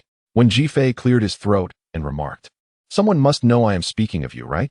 Do not feign ignorance, or I shall recount all the embarrassing moments from your high school days. With a playful grin, he continued his light-hearted threat. Han Qingyu chuckled softly in the darkness, reassuring, rest assured, I shall endeavor to give my best. His best, he meant, would not involve tapping into the last remnants of his internal energy, but rather relying on the utmost exertion of his physical capabilities. Then, Qingzi, give it your all. Yes, we will also strive not to bring shame to our captain. Their late-night conversations in Dormitory 11 often unfolded in such a manner, with sudden exchanges followed by abrupt silences. Yet none among them truly slumbered. This time, however, the intervals between exchanges were somewhat prolonged. Captain Mira's level of energy integration might not be particularly high. She could be quite ordinary. Yang Qingbai murmured. Shoo. 7 voices simultaneously silenced him. In truth, they all had their suspicions. From the rumors surrounding her inability to ascend to captaincy, to her exceptional marksmanship coupled with her desire for her team not to emulate her, to her anxieties and the foolish actions stemming from her fear of not securing suitable team members, to her excessive seriousness and her overwhelming desire to prove herself. They had all surmised, yet none wished to voice it aloud or hear others articulate the unspoken truth, as if doing so would be an act of cruelty. Nevertheless, someone eventually spoke out. Thus, her relentless pursuit of strong team members made sense. Perhaps the veterans were also preoccupied with reaching out. After all, in the battlefield, one cannot help but worry. For once, when Jifei refrained from causing a ruckus. After dinner that day, as he strolled along, Mira unexpectedly sought him out to apologize. A gesture he had never anticipated. When he responded that it was inconsequential, noting how the instructors often reprimanded them for trivial reasons, Mira countered, it is different. Today, I should have found a better way to explain the concepts of inertia and deceleration. Lu Xing questioned, why does she aspire so fervently to be captain? To be frank, given the casualty rates along the Azure line, this is hardly a commendable pursuit. A girl, so fiercely competitive with herself. This time, no one interjected. Dormitory 11 fell into silence, as no one could furnish him with an answer. Perhaps it is because of her brother. A sudden yet calm voice resonated from outside the dormitory door. Zhang Daoan had likely been standing there for a while. He continued, Myra's family has lived in Huaxia for quite some time. Her only elder brother sacrificed his life as a foreign captain 10 years ago, witnessing the frontline battles in Huaxia. Then, footsteps faded into the distance. The following morning, after Han Qingyu finished his breakfast, a few individuals descended from the military to seek him out. Thanks to Lao Jian's earlier advice, Han Qingyu restrained himself from bringing up the matter of the bonus. By the way, Lieutenant Mira Qiao is now the direct instructor for your class, correct? After the formalities were concluded, an officer called out to Han Qingyu, who was preparing to depart, as if a thought had just struck him. How is it going? The officer smiled and inquired, you have been together for a while now. From your perspective, do you believe that Second Lieutenant Mira is suited to become a captain? This year in the military. Han Qingyu pondered for a moment, then raised his head and replied with a calm, yet resolute tone, she is not suitable. The officer appeared somewhat taken aback. Oh, do you have a conflict with her? Or do you think Second Lieutenant Mira lacks certain qualities? Given Han Qingyu's unique circumstances, the officer seemed to regard his opinion with considerable weight. No, she is excellent. I believe that if she were to become a captain, she would even be willing to sacrifice her life for her team. In fact, all of us in Dormitory 11 hold Second Lieutenant Mira in high regard. Han Qingyu was aware that he was shattering Mira's dreams, yet he continued, however, I am certain that she is not suitable. The officer's expression remained one of confusion. I hope you will reconsider this matter with due diligence. Han Qingyu paused before adding, being responsible for the battlefield also means being responsible for Miss Mira's life. Ultimately, the officer nodded thoughtfully. Very well, you may proceed to your training. Han Qingyu did not disclose this conversation to anyone. In the following days of combat training, as a living target for daily drills, he, along with the other 7 members of Dormitory 11, completely transformed their previously lackadaisical attitude. They became exceedingly earnest, regardless of whether their opponents were other recruits or the occasional instructors who demonstrated techniques. No matter how futile their efforts seemed before the instructors, who were all under Zhang Daoan's command and were not as easily embarrassed as Mira, they delivered genuine strikes, justifying the pain with the notion that only through suffering would they remember what to do in the future, and to express gratitude afterward. Aside from Han Qingyu, who still held back, the remaining members of Dormitory 11 had thrown themselves wholeheartedly into their training. In the days leading up to the halfway mark of their training, they finally began to act like soldiers, exhausting themselves to the point of collapsing into bed, even groaning in their sleep from the fatigue. During this period, Mira continued to find excuses to visit Dormitory 11 for a shower, as her female comrades informed her that the team had started to work hard after that day. She would come daily to deliver ointments to the team, appearing cheerful yet striving to maintain a stern facade, hiding her satisfaction at their progress. Time flew by and finally, the day of the halfway training assessment arrived. From a window on the 3rd floor of the instructor's building, Li Wangxiang rubbed his hands together, eagerly peering out. In the distance, several wooden platforms were set up in the training ground, surrounded by a throng of recruits and veteran soldiers, the air buzzing with excitement. Oh dear. One recruit, after struggling for several seconds with his arms flailing at the edge of the platform, ultimately lost his balance and fell, prompting Li Wangxiang to sigh in disappointment. In truth, he was well aware of how slim the recruits' chances of victory were. They were virtually incapable of winning. Yet, each time, Captain Li eagerly anticipated their performance. However, he now observed that it seemed as though the recruits were nearly able to accomplish it. They just fell short. With no one capable of bridging that gap, the closer they appeared to succeed, the more it highlighted how effortlessly the veterans handled the situation. Han Qingyu remarked from the sidelines. In Dormitory 11, the remaining individuals observed him intently. To initiate, to halt, to maneuver with grace and confidence, one must possess absolute assurance to execute such subtle evasions. Look at that tall figure. Han Qingyu pointed towards a person currently on stage, preparing for a showdown with a veteran. Ah, he is called He Tang Tang, Yang Qingbai remarked. He's the one who arrived late the day we were vying for meat. And he has since gained some notoriety. Oh, his image, such a charming name? Han Qingyu chuckled, adding, observe the veteran facing him. He consistently maintains a significant distance. At first glance, it may seem that he is performing worse than those novice soldiers who repeatedly miss by a hair's breadth. But that is not the case. His movements are swift, posing a considerable threat to the veteran. Is that so? The remaining individuals in Dormitory 11 nodded thoughtfully, then expressed their discontent. What is the point then? He is clearly a veteran. A 2-year veteran at that, equipped with an energy device. Isn't this an obvious way to prevent us novices from winning? No, the rudimentary device they wear is significantly inferior to a true three-dimensional maneuvering apparatus. Is that so? Indeed. Han Qingyu made a mental comparison and continued. What they have is primarily for protection, allowing the novices to perform to their fullest potential. As for any enhancement in mobility, if it exists, it is likely quite limited. The two-year veterans on stage donned a vastly different rudimentary apparatus than that of Lao Jian and others, consisting solely of a metallic band across their chests, with a square energy box fastened atop it. In contrast, the novices wielded real blades, though crafted from standard materials rather than forged steel, and were not sharpened.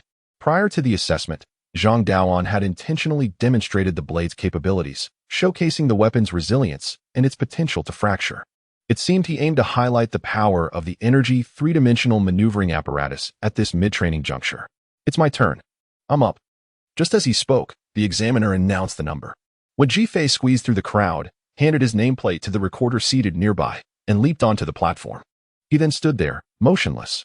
The veteran across from him, bound by regulations to evade rather than attack, found enjoyment in feigning openings, luring the novices into a trap, ultimately leading them to tumble off the platform, much to the delight of the veterans, whose applause and whistles resonated fervently. Yet now, after presenting 800 vulnerabilities, when Jifei remained unmoved. Stalemate? The two locked eyes when Jifei, with a roguish demeanor, swayed the blade in his hand, declaring that regardless of the outcome, he considered it a tie. Having explained his tactic, when Jifei turned, leaned down, Qingzi, how much time remains? In a fleeting moment, the individual was propelled to the opposite end of the arena, momentarily swaying before regaining composure. Alas, in the remaining seconds, when Jifei unleashed an onslaught reminiscent of madness. Yet the opportunity had irrevocably slipped away. I'm sorry, Captain Mira, he murmured, rising from the ground after being thrown off the stage. Offering a wry smile to Mira before approaching and patting Han Qingyu on the back. Ah, so you are Han Qingyu? The veteran, having struck Zhang Daoran and participated in the meat heist, was already acquainted with the new recruit before him, even if he were unaware. The throng of new soldiers gathering in the audience provided sufficient insight. Han Qingyu stood relaxed yet upright, his left hand gripping the sword, arm hanging naturally by his side, brushing against the edge of his trousers. Come, the veteran smiled lightly, but in the next instant, his demeanor shifted to one of focused readiness. A blue light flickering at his chest, he could not afford to lose face. All right. As Han Qingyu spoke, he had already drawn his blade. The left-handed sword sliced upward in a swift, direct motion, allowing for seamless transition into the next strike, whether downward or diagonal. The veterans in the corner could not suppress their astonishment at the speed displayed. Indeed, Han Qingyu was remarkably swift, yet it was insufficient. The veteran instinctively dodged to the right, creating just enough distance to evade the strike while simultaneously countering the follow-up from Han Qingyu. However disastrous. It was only upon evading that the veteran realized Han Qingyu's initial strike had not been completed. The left hand merely presented the blade, midway through the upward thrust. Han Qingyu executed the transition with his right hand, twisting his body and harnessing power from his core. This maneuver appeared awkward challenging, hence exceedingly difficult to defend against. Aside from its element of surprise, it pursued a singular goal, the angle as taught by Mira. As the individual surged forward, the blade cut through the air from the lower left to the upper right, slicing with precision. In a flash, there existed but a singular opportunity. The new recruits, having sparred for quite some time, were acutely aware that genuine chances were scarce. A resounding thud echoed as the veteran's right arm came crashing down upon the blade. Unable to evade in time, he instinctively opted for a block. Cracks appeared along the blade's surface as Han Qingyu, along with his weapon, veered to the right. A moment of stunned silence enveloped the onlookers.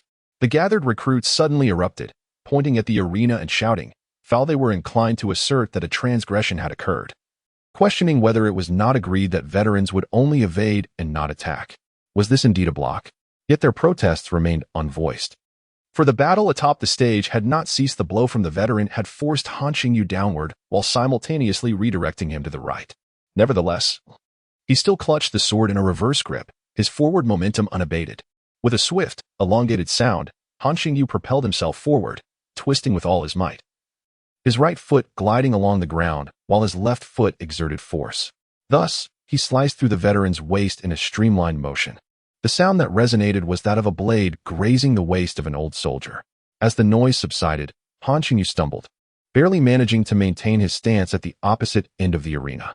At this moment, it had been scarcely 5 seconds since he had first drawn his weapon. An unexpected silence enveloped the crowd until the examiner's voice, devoid of any emotion, resonated clearly. Severed limb, waist cut. Class 11, Han Qingyu victorious.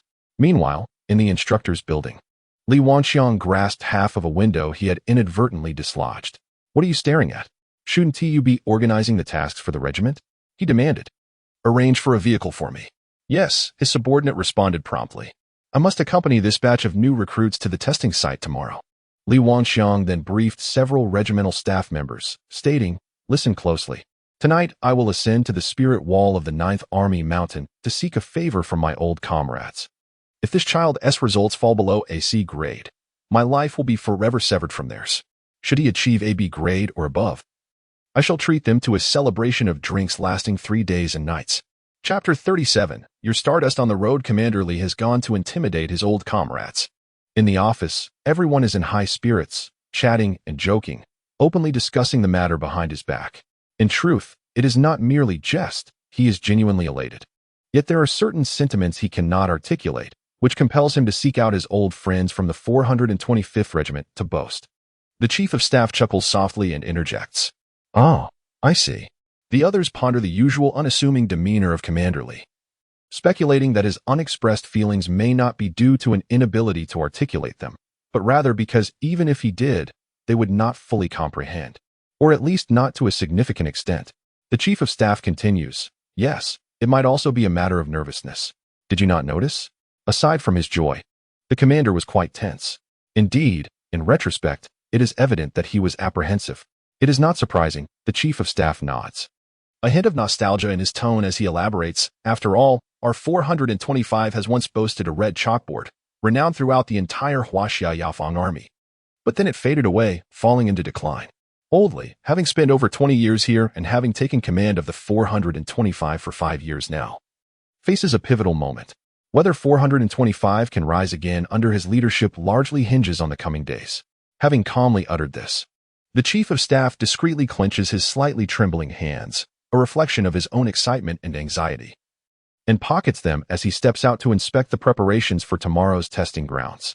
Yet, he finds it difficult to concentrate, his mind wandering. The Chief of Staff reflects silently. To a certain extent, the source energy integration degree may not be entirely decisive. For instance, the former red chalkboard of the 425th was primarily bolstered by a single elite combatant. Nonetheless, the overall strength of the team surpassed many others with higher average integration degrees and more high-integrated members, placing them at the pinnacle. However, there exists a lower threshold, or rather a foundational position, that must be maintained. When a squad lacks a mature combat strength of B grade or above, no amount of perfect synergy can elevate them to the top. Of course, reality is such that not every B grade or above will become an elite combatant. Statistically speaking, even among B grades, the actual number may fall short of even 1/10. This is because the degree of source energy integration is entirely random, and the individual differences in temperament, quality, capability, and even luck and circumstances significantly impact their future development. Yet, like Commander Li, the Chief of Staff firmly believes, as long as that child possesses a B grade or higher in integration, he is almost certain to become the next elite combatant of the 425. This, indeed, is the profound source of their excitement and anxiety. As for Han Qingyu, he remains blissfully unaware of the immense expectations placed upon him. He does not even realize how remarkable his overall performance has been from the moment he encountered Lao Jian, through the night at the 700 Reserve Station, to his current progress as a new recruit. After all, the first glimpse he had of the Azure Expanse was a complete battle from beginning to end. An experience so profoundly stimulating and shocking that the benchmark he unconsciously set in his mind was always against seasoned veterans like Lao Jian and his squad 752. In the training ground, now quiet after the clamor, Zhang Daoan stood on the command platform, finally elucidating to the recruits the rationale behind the consumption of raw meat and the origins and significance of the traditional night. The other 7 members of Class 11, however, were too preoccupied to indulge in reflections or savor the moment. Unconsciously and in unison, they cautiously directed their anxious and fearful gazes towards Han Qingyu. Han Qingyu felt compelled to outwardly display a semblance of worry and panic before reassuring them. It said that only minor effects exist, just minor. I only had a bite. It's nothing. Besides, what's done is done. Regretting it is futile, so let us not dwell on it. Everyone thought Qingyu had a remarkably calm heart. In truth, it was inconsequential. Consuming the meat had no impact on Han Qingyu, and he was devoid of any concern. For if the situation was indeed as Zhang Daoan described, with each individual source energy fusion assessment being a once-in-a-lifetime opportunity, then he had already experienced his first time long ago. Unfortunately, that initial experience had been so rushed that he felt nothing at all. Later, he had a second opportunity, but it was in the wilderness, amidst tense circumstances. Thus, this time, he must truly savor the experience. With these thoughts in mind, Han Qingyu followed orders and ascended the stage to receive the banner. Judging by how hastily it was retrieved from the box and its crumpled appearance, it seemed unprepared for distribution today, perhaps having been buried at the bottom of the box for years. This was the sole banner issued today by the 425th Regiment of the 9th Army of the Azure Coalition's class of 1990. Although it was unattractive, the inscription on the banner was somewhat intriguing. It did not denote typical competition awards or honors like Master of Gynecology, but rather a vague phrase, "Your starlight is on the way." Han Qingyu pondered, suspecting that this peculiar phrase was likely a direct translation from earlier times, as the Azure Coalition had originated in the West, where many oddities had been established and fixed. At this moment, a Westerner was also present in the audience. Mira stood among the crowd, watching him with a beaming smile. Radiantly joyful. This made Han Qingyu feel a twinge of unease and guilt. It was a rare chance to genuinely try to bring her happiness. For it was highly probable that, in this moment of unadulterated joy and anticipation, Mira remained blissfully unaware that he had already shattered her dream of becoming a captain. At least, he was the catalyst for that broken dream. Descending the stage and standing before Mira, he declared, "This is, for you." Han Qingyu earnestly uttered a clumsy sentence in English, holding the banner in his left hand while saluting with his right. "I shall fight for you, Captain Mira." He thought to himself that he would fulfill Mira's captain dream in this moment. Yet, he was uncertain about what to add after addressing the captain. Perhaps the prince was rather forceful, or perhaps not. "As for you, my lord?" In the midst of this hesitation, Mira had already joyfully seized the banner, planted a kiss upon it, and then looked at Han Qingyu with a radiant smile, expressing her gratitude. Indeed, the kiss was bestowed upon the banner, not upon Han Qingyu himself. This revelation brought a sigh of relief to the other 7 members of the 11th Dormitory, for in the end, the notion of heroes and beauties was both the most tiresome and the most detestable. As the crowd dispersed, Mira evaded the others and approached Han Qingyu once more. "No need. I was just joking. I almost forgot to return your watch." Han Qingyu, appearing carefree, handed back the watch he had previously consulted for the time, and continued on his way. "I only have a little over 20,000. Mira called out from behind. "Ah, 20,000 more? How can you be so wealthy?" Han Qingyu felt as though he had suddenly stepped into a sticky quagmire, becoming momentarily immobilized. "What is the matter with you, Qingzi?" When Jifei jogged over from a distance, scrutinizing his peculiar demeanor. "I'm fine. I might have just played a bit too intensely earlier. I'm feeling a bit exhausted. My feet feel heavy and I can hardly move," Han Qingyu replied. "Come on, give me a hand." "Was it really that intense?" When Jifei asked, puzzled, but nonetheless extended his hand to assist him. Indeed, it was quite intense. Finally, Han Qingyu extricated his feet from the mire and sorrowfully walked away. The two strolled side by side for a while. The others from the 11th Dormitory caught up, a lively group, conversing and laughing, heading toward the dormitory to tidy their belongings in preparation for their departure the following morning. Mira remained stationary, watching their silhouettes from a distance. In that moment, there were many youthful figures on the training field, some solitary, yet most in clusters of 3, 5, or 7, each bearing a variety of expressions and states, all walking in the twilight glow of the setting sun. The sun cast elongated shadows of them, stretching far and wide. Mira suddenly recalled the only occasion she had encountered the elderly man known as the Goat. At that time, he had stated on stage, though the Azure Coalition appears to be a military organization, it cannot truly be considered an army. It encompasses both greatness and narrow-mindedness, the sacred and the mad, embracing love, family, rebellion and confusion, hope and despair. This group of Azure must possess a fulfilling life. He continued, "It is different. Far too many things have changed. If the Azure Coalition were to fully function like a traditional military, it would have ceased to exist long ago. That night, the new recruits were somewhat agitated or uneasy, struggling to find sleep. That night, Captain Li became inebriated at the memorial wall of the Nine Army Mountain. The disabled veterans guarding the cemetery did not attempt to shoo him away. It was not uncommon for individuals to become intoxicated before the memorial wall of the Nine Army Mountain. It happened frequently. Do you know? If that lad had held a deadly iron blade today, he would have truly killed that veteran. Killed a veteran clad in simple gear. In 5 seconds. Do you accept my judgment? I possess keen insight. Old 3, do not be hasty to speak. I know you likely disagree. You might think you have also been right in the past, but can that be compared? This is a serious execution, do you understand? What you have going on, with the knives flying beneath, what on earth are you doing? To be frank, I implore you this time to bestow a blessing upon that child, something above a B grade. Is that feasible? Now, I must confess a truth I have never acknowledged before. Since that year when I single-handedly bore the brunt for 3 minutes, I have been rendered nearly useless. But 425 cannot continue in this manner. It is simply unacceptable. Brothers. The following morning, Captain Li was lifted onto the vehicle by others. Perhaps he wished to take down all the old comrades by himself.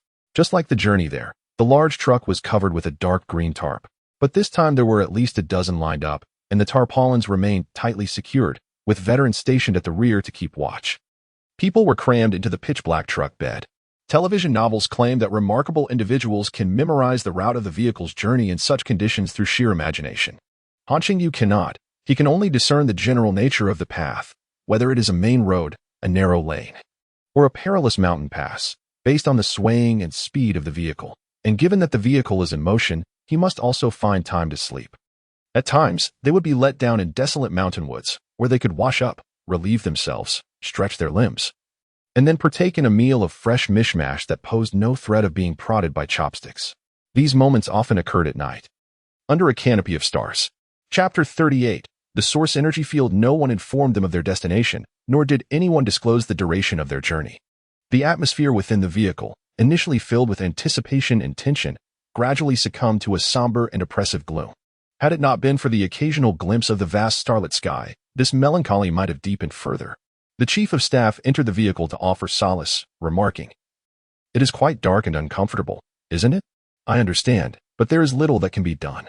How about this? Consider this carriage as a chrysalis before your transformation."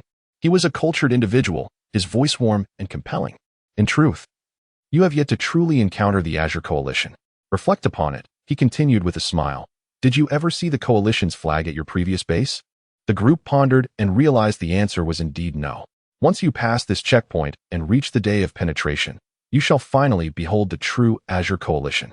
By then, you shall already be one of them. The chief of staff endeavored to dispel the oppressive atmosphere with hope. Just as he spoke, the convoy abruptly halted at a concealed checkpoint. The chief of staff disembarked to address the situation. Following this, such impromptu inspections began to occur with increasing frequency, indicating that they were drawing closer to their destination, where the level of defense was notably high. "Hey, Qingzi, may I ask you something?" When Jufei approached.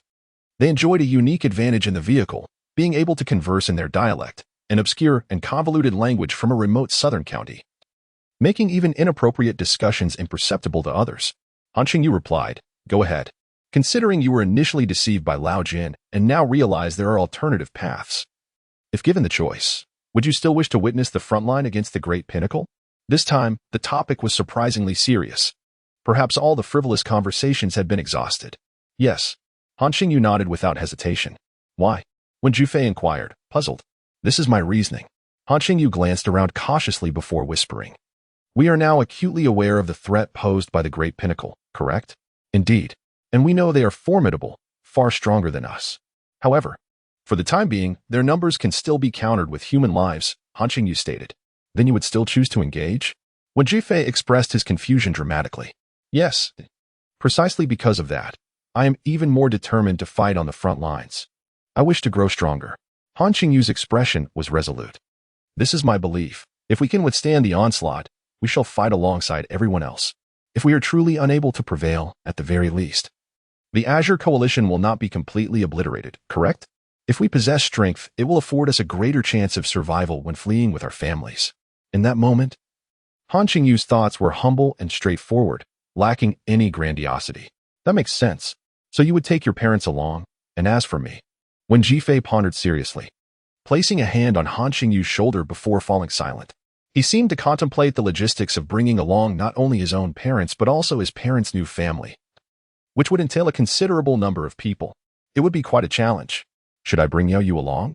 He pondered aloud. Suddenly, he turned to his companion and remarked, just her alone, are you not concerned about the burden? A thought struck him, she would undoubtedly bring her family. And that would mean a larger group. When Zhefei began to count, feeling uncertain, Yao Yu was the girl he had promised to attend university with since middle school. Now a student at a prestigious institution. Han Qingyu, shrouded in darkness, chuckled mischievously and teased. So you still think of her? Did you not mention wanting one here and one out there? He smirked. Would she even agree? Stop joking. I'm being serious, when Jifei replied. You know me, I never paid attention to any female classmates in high school, did I? I was just jesting. Han Qingyu laughed lightly. Then I suppose you're unaware of my own affections. I have no one special. Indeed, you do not comprehend love, when Jifei retorted, but after a moment of silence. He sighed. Before I left, I called her, promising to strive in the military and aim for a military academy, to become a general, a hero. She responded that it was perfect, as she aspires to be a journalist and could interview me one day. I even mentioned this in my last letter. Suddenly, a thought crossed his mind, and he seemed anxious. No, after hearing you, I must urgently find a way to write her another letter, just to inform her. Inform her of what? Han Qingyu inquired. This is not something to be disclosed, you know that. Of course, when Jifei acknowledged. I shall tell her that if I fail to enter the military academy or to become a hero, I might just disappear. I hope she does not mock me or resent me. And should there come a day when I take her away, it does not mean I have become a deserter. She must come with me. Han Qingyu contemplated. You cannot write that. It will not pass scrutiny. Besides, do not fret too much, for I might be quite formidable. Oh, is that forbidden to write? When Jifei paused, turning to him, what did you just say? Han Qingyu replied, I said I might be quite formidable. Well, I might be as well. Just then, a few remaining roommates from Dormitory 11 approached and squeezed in. Hey, Qingzi, we're halfway through. We need to discuss something. Huh, what is it? Once we reach the front line, if Deathiron comes after me, remember to help me fend him off. Sure. And what about me? If Deathiron pursues me, you must chase after him. Understood. If I were to fall apart, you must piece me back together, make me whole. Though their banter was laced with grim visions of the future, each word was delivered with laughter, and soon, the entire group was in stitches. Once again, the convoy abruptly came to a halt. The passengers nestled deeper into slumber or turned over to continue their dreams. Awaken, awaken. The canvas at the back of the carriage was pulled aside, and an instructor entered, announcing, We have arrived. Prepare to disembark for inspection. Have we arrived?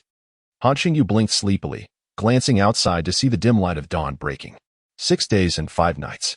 Following this, the convoy underwent yet another rigorous inspection as a whole. Passing through, from the open rear of the vehicle, they beheld expansive stretches of gray buildings and vast, flat lands, so immense that the horizon seemed to vanish into infinity. A contingent of individuals equipped with energy-based three-dimensional maneuvering devices stood guard and patrolled. Disembark, the battalion commander commanded. Han Qingyu leaped from the vehicle, only to discover they were in a parking lot. Wow, look! Someone exclaimed. The group turned, astonished by the sight of the sprawling parking lot, where military green trucks and jeeps were arranged in perfect formation, stretching endlessly before them. There must be thousands of them. How many personnel must be involved in inspections? Lu Xiang craned his neck to peer further, speculating, those buildings over there, could they all be energy fields?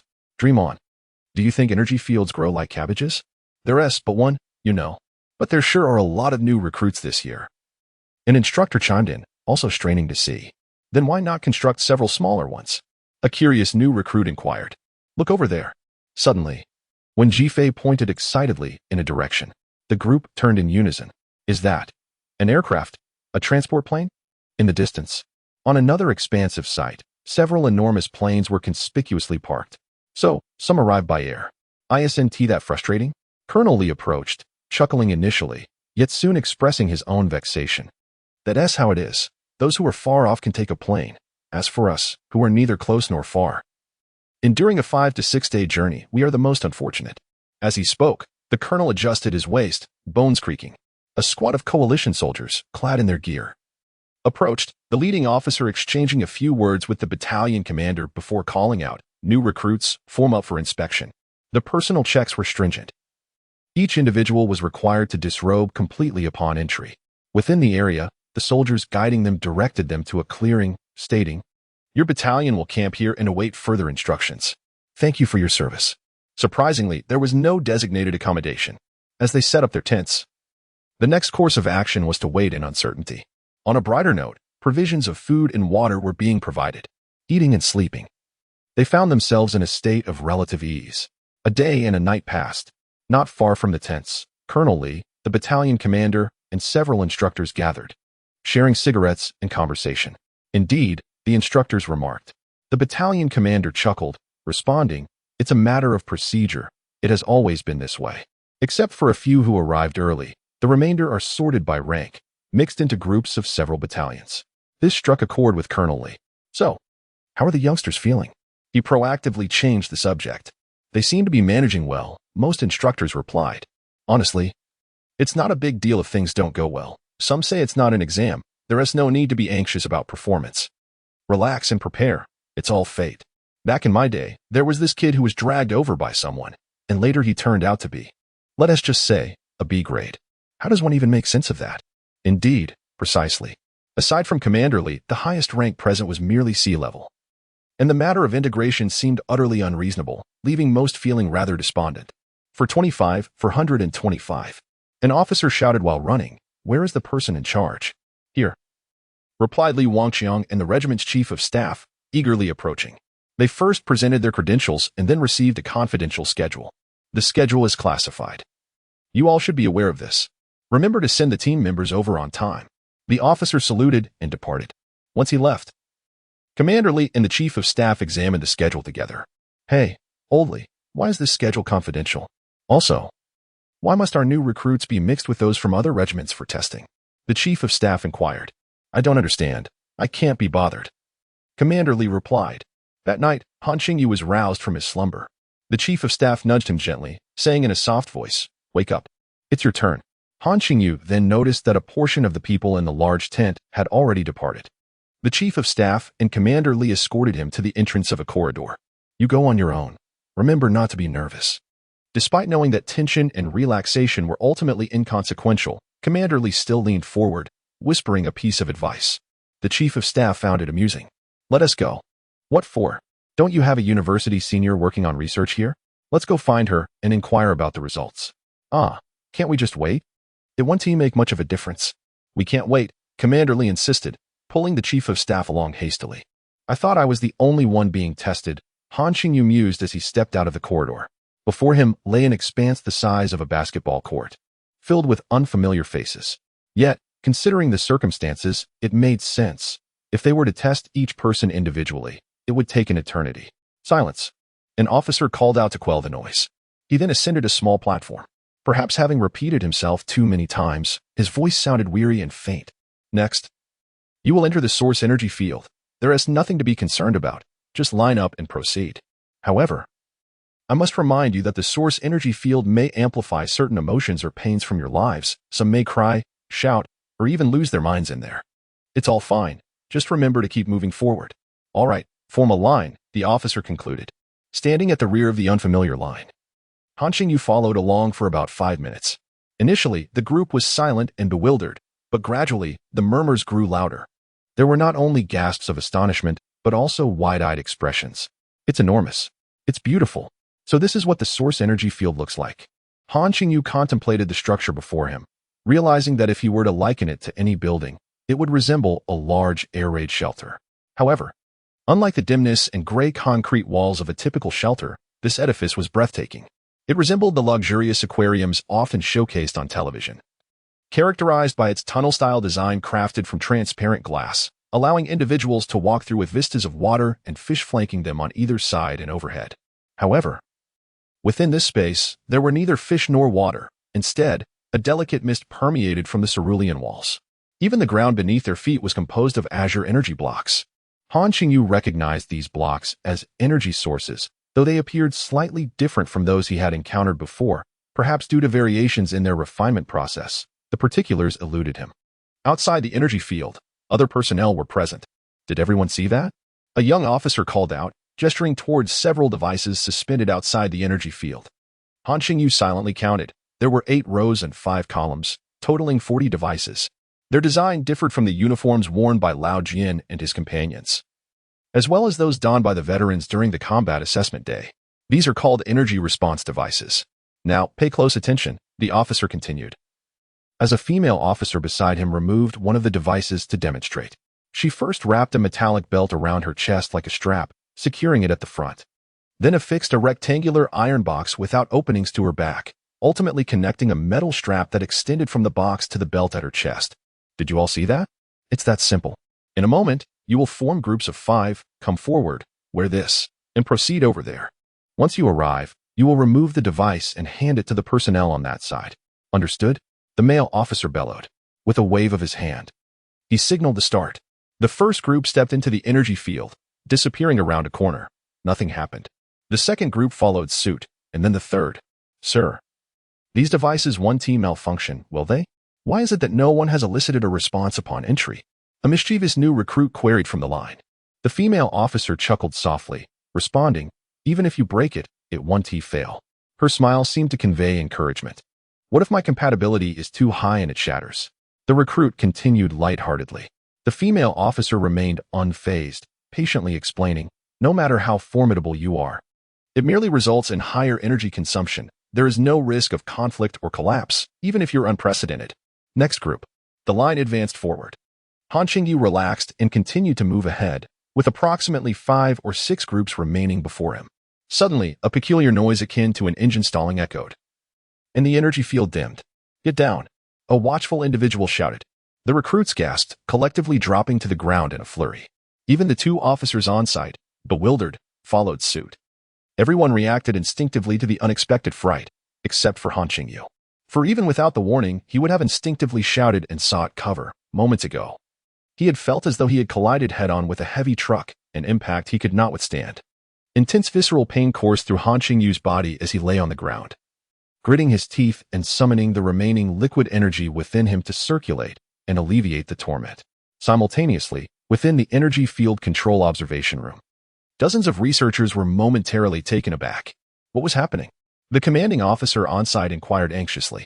Had the scientist given up? Can it be repaired? The leader exhaled, nodding in affirmation. Then let us proceed with the tests. In the field, the energy field flickered back to life. See, I told you I was impressive. You didn't believe me, insisting it wouldn't break, and yet it has it. Chuckled a brazen new recruit as he donned the apparatus, eliciting laughter from the assembled crowd, including 2 somewhat embarrassed officers. Amidst the laughter, Han Qingyu cautiously took a step forward. It's fine. It's all fine. Group after group vanished into the energy field passage, this time with an unprecedented calmness. Next group, called out the female officer. Han Qingyu approached, donned the device, and alongside 4 others, stepped into the energy field. He appeared tranquil, yet in truth, he was exceedingly vigilant. The first step. The energy field did not collapse. It was the box behind Han Qingyu that trembled, followed by the emergence of a blue glow. Numerous groups had just traversed, and not a single one had ignited the blue light within the field of vision, which had led to the suspicion that the energy field was malfunctioning. In reality, that was the most ordinary occurrence. Now, however, was anything but ordinary. At that moment, 2 officers stared wide-eyed at each other, mouths agape. Inside the control observation room, a series of sounds erupted: clatter, crash, thud. Suddenly, over a dozen individuals sprang from their seats, chairs skidding backward, tumbling over and crashing to the ground. What now? What is going on? The commanding officer rushed over with a cup in hand. In his haste, the hot water sloshed out, scalding his palm and causing him to grimace as he hurriedly attempted to pat it down. In that instant, no one paid heed to assist the leader, not even the staff typically adept at reading the room, who forgot to offer their usual flattery. Energy sensitivity level. A scientist pointed at the screen, fixated on the blue light at the entrance of the energy field, stating with certainty, energy sensitivity level exceeds S-class. This sensitivity metric was an internal reference used by the research institute, typically not disclosed publicly. The core results, namely the fusion measurement, would be made public instead. However, the 2 metrics were indeed interconnected, and the current sensitivity level was nothing short of astonishing. What did you say? The leader froze, lifting his gaze. Still clutching the cup as if the heat had dissipated. Energy sensitivity level exceeds S-class, the staff reiterated. Look, look. Ah, ouch. The hot water spilled on my hand again. Chapter 39. Archival sequence. The specialized equipment for measuring the fusion degree of the Azure Alliance is known as the Source Energy Stress Device, which intriguingly incorporates the term stress. The device connects via a single circuit, with the source energy box located at the rear, yet it remains unoccupied, devoid of any source energy blocks. While a solitary metal band directly connects to the heart, the operational procedures are entirely automated, requiring no manual intervention and allowing the subject to remain passive throughout the entire process. The source energy field itself adopts a design reminiscent of an air defense cavity, albeit with several internal bends. Among these, the first bend, situated approximately 13 meters from the entrance, has been traditionally referred to as the gaze corner by generations of researchers. Typically, when a group of new recruits steps into the source energy field, the scientists monitoring from the observation center eagerly focus their attention on the departing figures.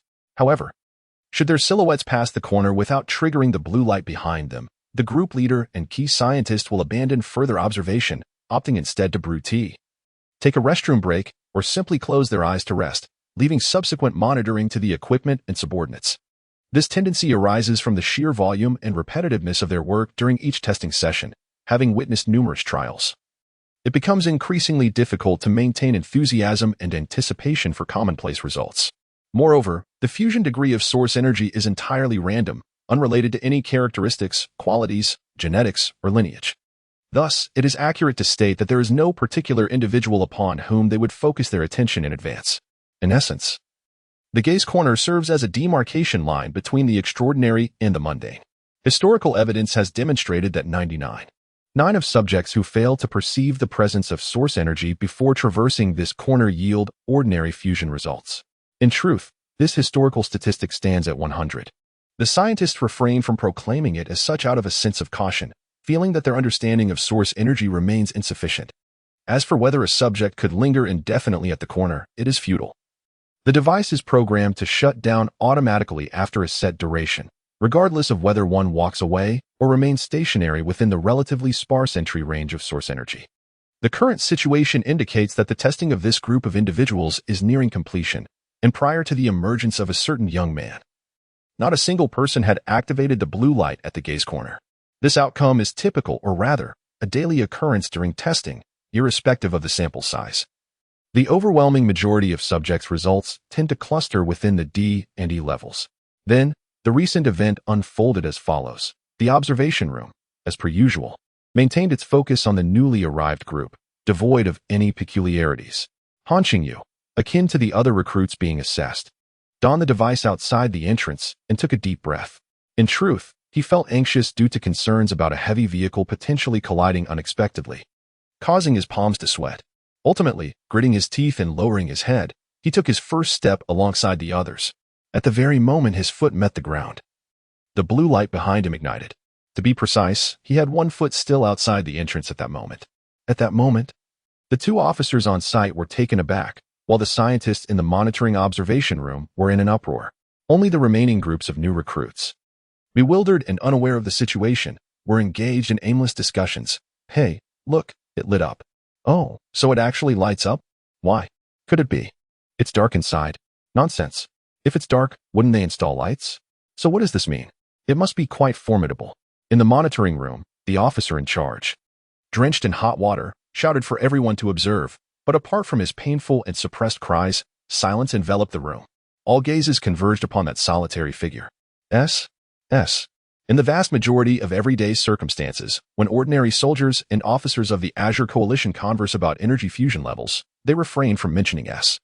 They often lack concrete information or have merely heard rumors, while the prevailing attitude from above has consistently been denial and avoidance of discourse. Yet the truth undeniably exists. Perhaps due to its larger scale and foundation, or other unknown reasons, the Azure Coalition's Huaxi Asia Army has, over its 80-year history, given rise to a total of 9 individuals whose energy fusion levels surpassed A, classified as S-grade. Among them, 5 remain alive today. The name and all related information of one have been tabooed and erased by the Azure Alliance. The other 4 are still in service within the coalition. With 2 stationed at research facilities, one granted the privilege of free movement, and the last has commanded the sole Eyewitness Legion for over 20 years. In summary, S-grades are exceedingly rare. It is precisely due to their extreme scarcity and the secrecy surrounding them that the true essence of the illustrious history of the Azure Alliance and the Huaxi Asia Army is, in fact, embodied by the A and B grades, who have left behind a wealth of stories and legends, along with numerous Azure individuals who, despite lower fusion levels, have accomplished great deeds. As for entities outside the Azure Alliance, aside from that forbidden name, currently confirmed information suggests that at least within several organizations of the Purification faction, an S-grade certainly exists, at least one, with specific details and growth trajectory unknown. Meanwhile, the presence of S-grades within the self-preservation factions remains uncertain, as vigilance and attention have been relatively sparse. In terms of energy sensing capacity, counting those 9, he ranks among the top 3. In the quiet observation room, an elderly scientist with silvery hair fixed his gaze on the monitor, suddenly uttering, "The top 3 are not third. Rather, they are currently indistinguishable." Or perhaps he is indeed the first. Otherwise, the scientist who reported earlier would not have described him as super S-grade. Meanwhile, Qingyu, unaware of the unfolding circumstances, had just taken his 4th step within the energy field, with a persistent blue glow radiating from behind him. From that very moment, the energy began to surge towards his body, initiating the process of absorption and integration. Indeed, the purity of the refined energy block was markedly superior to that of the metallic fragment itself. The sensation of surging within his body reaffirmed Qingyu's earlier conjecture. Although the enveloping and permeating feeling of the energy was currently quite pleasant, the metallic block had vanished in an instant. Fortunately, he mused, things were not progressing too slowly. Thus, while indulging in this absorption, Qingyu finally crossed the threshold of the gaze, rendering his figure invisible to those outside the entrance of the energy field. Suddenly, a jolt surged through him. Qingyu froze. It was happening again. This time, the heavy vehicle did not come crashing directly towards him, nor did the energy field collapse or emit any ominous sounds.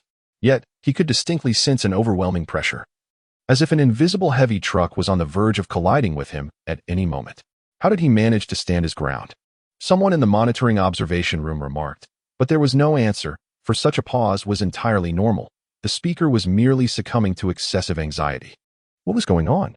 Qingyu stood there, his mood darkening. From the initial collision to the avoidance, and now back to the imminent threat of impact. What was the difference? Initially, there had been a remnant of liquid energy within him. It had been depleted after the collision. Now, with new energy flowing in, he had regained it. Was that it? However, this did not align with the officer's assertions outside, who had clearly stated that they need not do anything or feel afraid.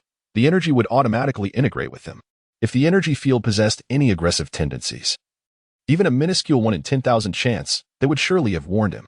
Therefore, this was not a normal situation. Consequently, the energy field could not provide clarity on the question of what he truly was. He moved forward.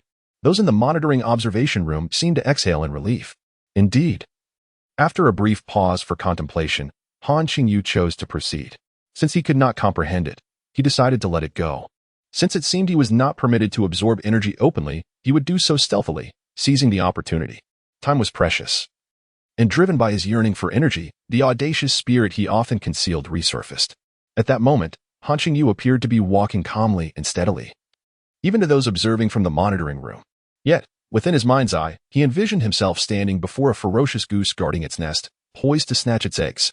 Thus, on the precipice of triggering an awareness of collision, he remained mischievous and greedy.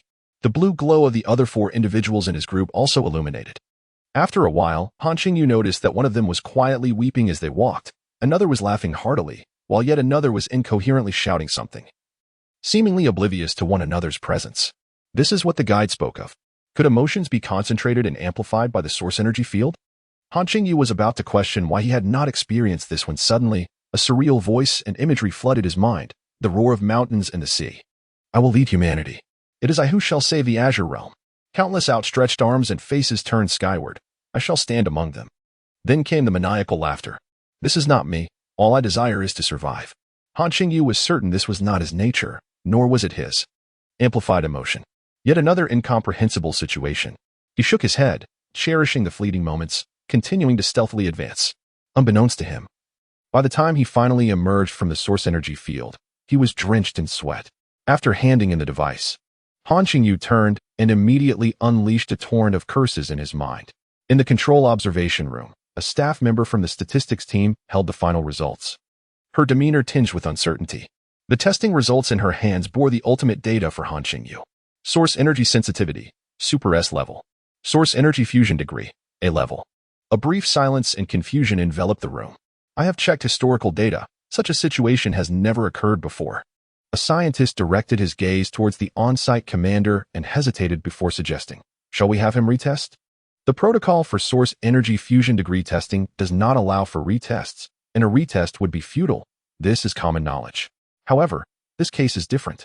Another scientist seemed to advocate for Han Qingyu, or perhaps to argue, stepping forward and pointing to a data sheet in his hand, stating, his absorption process exhibited significant fluctuations. If we consider the initial rate, his fusion degree would undoubtedly be S level. Indeed, we must also take into account that the source energy field had just collapsed and rebooted. Another voice chimed in. Perhaps they had yearned for that elusive 10th S level for too long, this desire lingering in anticipation and disappointment for many years. The on-site commander hesitated. Very well, you may continue your work. I will make a phone call.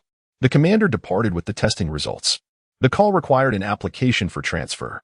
Before long, a voice, somewhat aged yet warm and akin to a kindly grandfather, greeted him. Hello, good evening. I apologize for disturbing you at this late hour. No trouble at all, I work nights.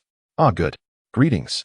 This is the source energy testing facility, and the commander's voice and demeanor revealed some tension and restraint. I am calling because we have encountered a peculiar situation. He proceeded to provide the most detailed explanation of Han Qingyu's circumstances within his understanding.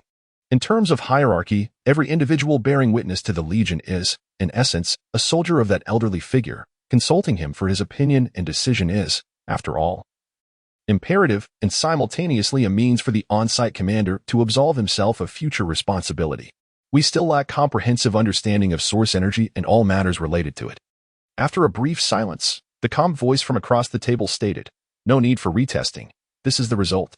The implication of this result equates to an A-level integration. The sensitivity is not disclosed. Understood. The on-site commander hesitated momentarily before continuing, then it shall be archived. This matter, strictly speaking, required no inquiry.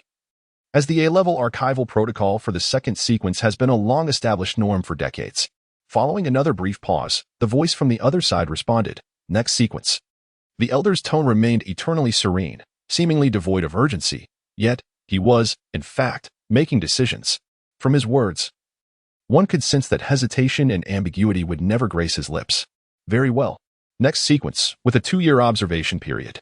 On the other side, within the highest command of the Legion, in the office of the Legion commander, the gaunt elder set down the phone, tilted his head in contemplation, and then smiled softly.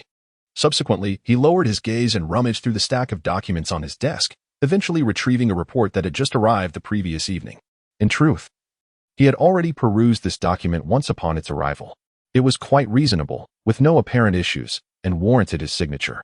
Yet, the thought that affixing his signature would entail the distribution of several additional energy blocks each year made him reluctant to grasp the pen. Thus, he initially refrained from signing, planning to revisit it when exhaustion overtook him, steeling himself to sign, close his eyes, and then sleep. Now, he revisited the commendation report and relevant personnel information. Though still feeling a twinge of reluctance, he ultimately removed the cap from the pen, lowered his head, and with meticulous care, inscribed his name, Shunbu. A rather unremarkable name, and a signature that could only be described as upright, but certainly not elegant. The commander Li and the chief of staff were absent from the camp. When Jifei was also not in the tent. Chapter 40. Father and son uncertain. They reached the end without anyone informing them of the outcome. Han Qingyu shrugged and retorted, what about you? Same. No one mentioned the result. Lu Xing furrowed his brow, feeling disheartened. However, I did sense that. It is likely inescapable. Lu Xing, hailing from a wealthy family in the harbor city, had been compelled to enter this endeavor after a hunt at Dajian, unwilling to risk his life. He had always candidly acknowledged this predicament, feeling powerless to resist, thus placing his hopes on the possibility of the fusion test yielding a result of unable or F. I sense it too, Yang Qibai remarked with a smile. It feels rather comfortable. This place was shrouded in mystery. One could not ascertain its true nature. Such a massive base, with so many people, Where could they possibly conceal themselves? The surrounding area must be vast and desolate. It was certain that they were situated to the north, as it was indeed quite cold, with strong winds. In September, the knights demanded a coat, and one shivered even while wrapped in blankets. Despite organizing his thoughts, confusion lingered, even intensifying regarding himself. Han Qingyu grappled with many aspects he could not comprehend, lacking the experience or capability to judge. Only the liquid source energy accumulating within him provided a semblance of stability. He merely wished to grow stronger and survive. As long as he lived, many questions would eventually be resolved, or perhaps remain forever unanswered, which was of little consequence. Just as Han Qingyu was on the verge of slumber, a hand gently patted him through the blanket. He opened his eyes and turned his head. Lu Xiang was crouched nearby. Qingzi, in the future, if circumstances allow, please look after me a bit. If there's a chance to go out, or even just to visit family, I can arrange for a few million to be sent to your home. Despite his words, there was no indication in his eyes of throwing money around or seeking a bodyguard. Perhaps it was merely the logic he had grown accustomed to since childhood. What you lack, I possess. What I lack, you have. A fair exchange. Han Qingyu pondered for a moment, then chuckled softly, extending his hand from the covers to pat Lu Xing on the shoulder, saying, my family's affairs do not require millions. Let us get some sleep. On the other side, have you found the person? Yes, I spoke with her. The senior sister mentioned she is about to change shifts and will help inquire within the appropriate range.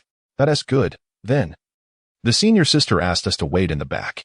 The chief of staff, while leading the commander on a detour, murmured somewhat awkwardly, actually. The test results will inevitably reach you in due course. Otherwise, the senior sister wouldn't have agreed. This approach somewhat violates their protocols. Yes, thank you. Senior sister. Hey, why is she so nice?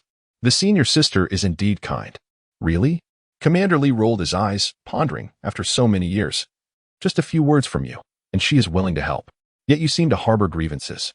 Hey, did you two have a past? The chief of staff replied, a past? Old sentiments, a past? That connection could certainly be rekindled, Commander Lee suggested. Oldly, mind your words. The chief of staff finally snapped.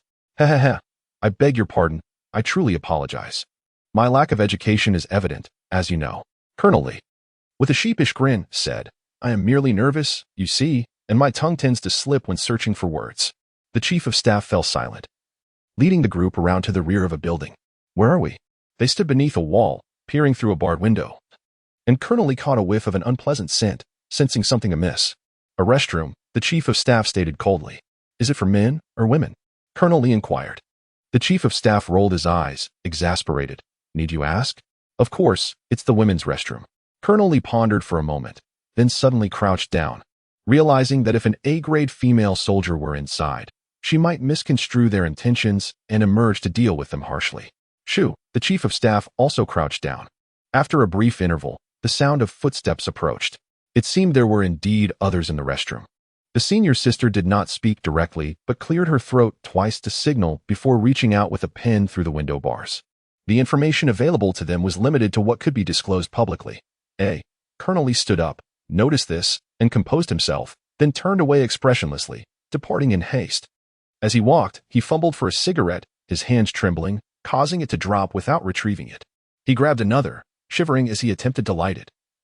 But the lighter refused to spark. He pinched the cigarette in his palm. Oldly, what troubles you?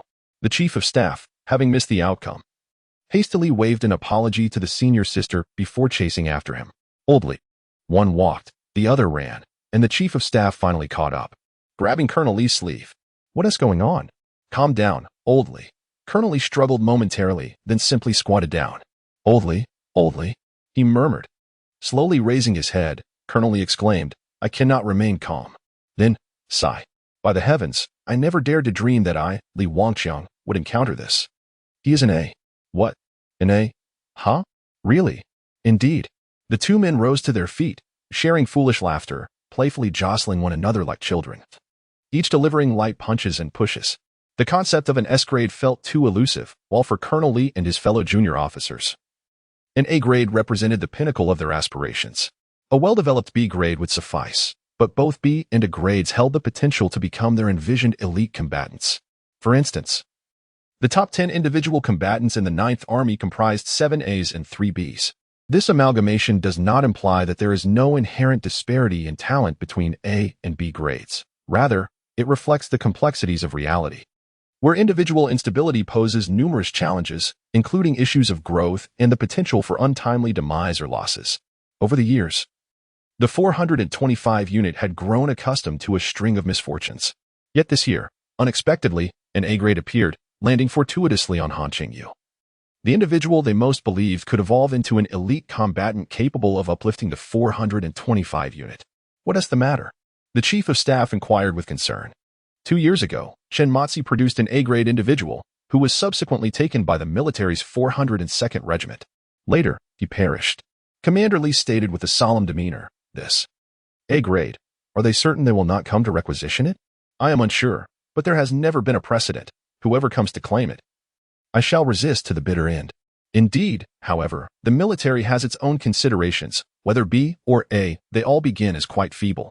The chief of staff intended to elaborate, yet without deploying them to the front lines for tempering, they would not mature. However, Commander Lee suddenly placed a hand on his shoulder, restraining him. "Right, you've reminded me. He is still very weak." "Indeed. Therefore, let us synchronize our thoughts." "What? He is currently the favored child of 425, and in the future, he will be our patriarch." Enough. Cultural individuals cannot bear such nonsensical comparisons. The chief of staff retorted, "Have some dignity, old Lee." "I shall not," Commander Lee replied. Upon arrival, he refrained from entering the tent, standing outside, yearning to see if the A-grade child was sleeping soundly, if he was well rested, if he had kicked off his blanket. "You cannot go." Within the energy source channel, when Jifei found himself engulfed by an overwhelming sense of solitude. In the imagery, he beheld his father and aunt strolling together, holding hands with his later-born sister, while his mother stood beside his uncle, cradling his subsequently born brother. His parents wore indulgent smiles, encouraging his younger siblings, "Quick, call him brother." Although his younger siblings were not well acquainted with him, they exhibited remarkable politeness. "Brother, brother." "Ah." Then his mother embraced his brother, resting her forehead against his. "You are such a good boy."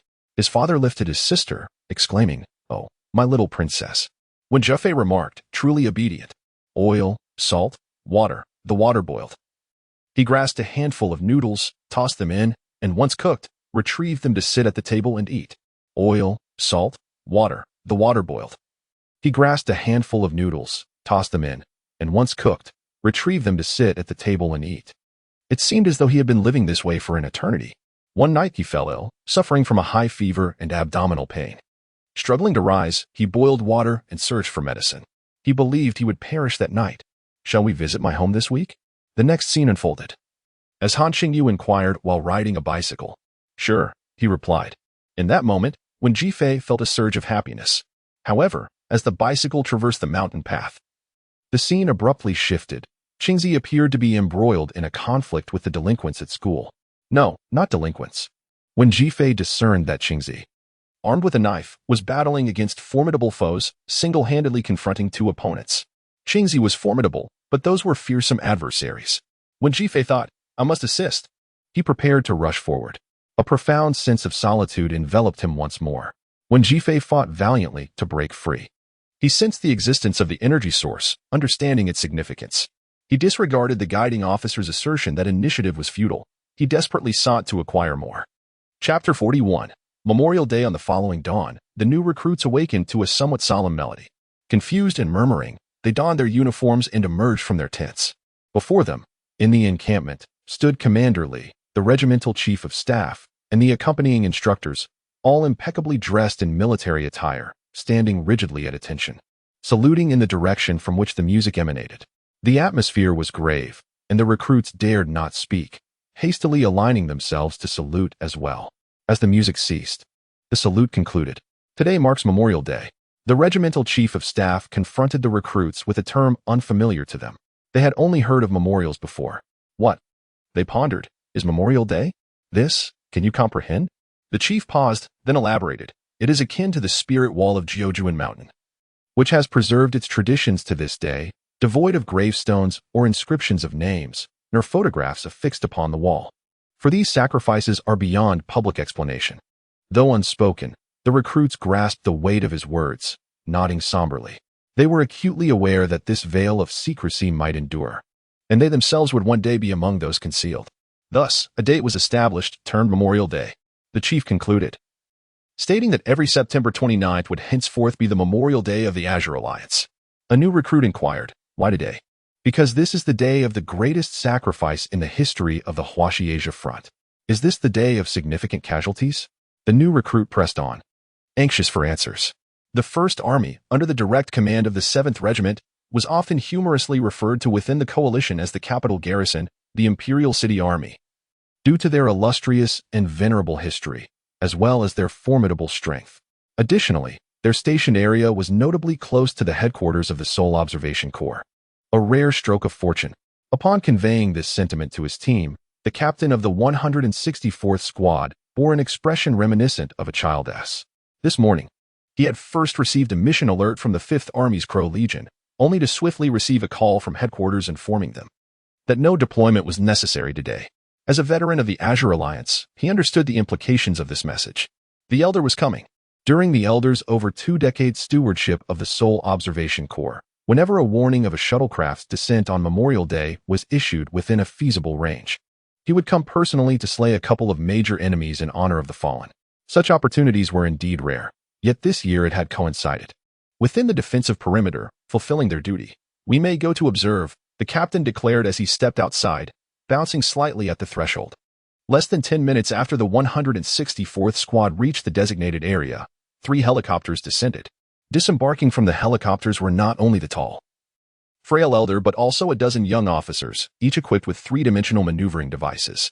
The captain approached to salute, providing an explanation of the terrain and their ambush positions. Following this, they engaged in the customary prolonged wait for the shuttlecraft to land.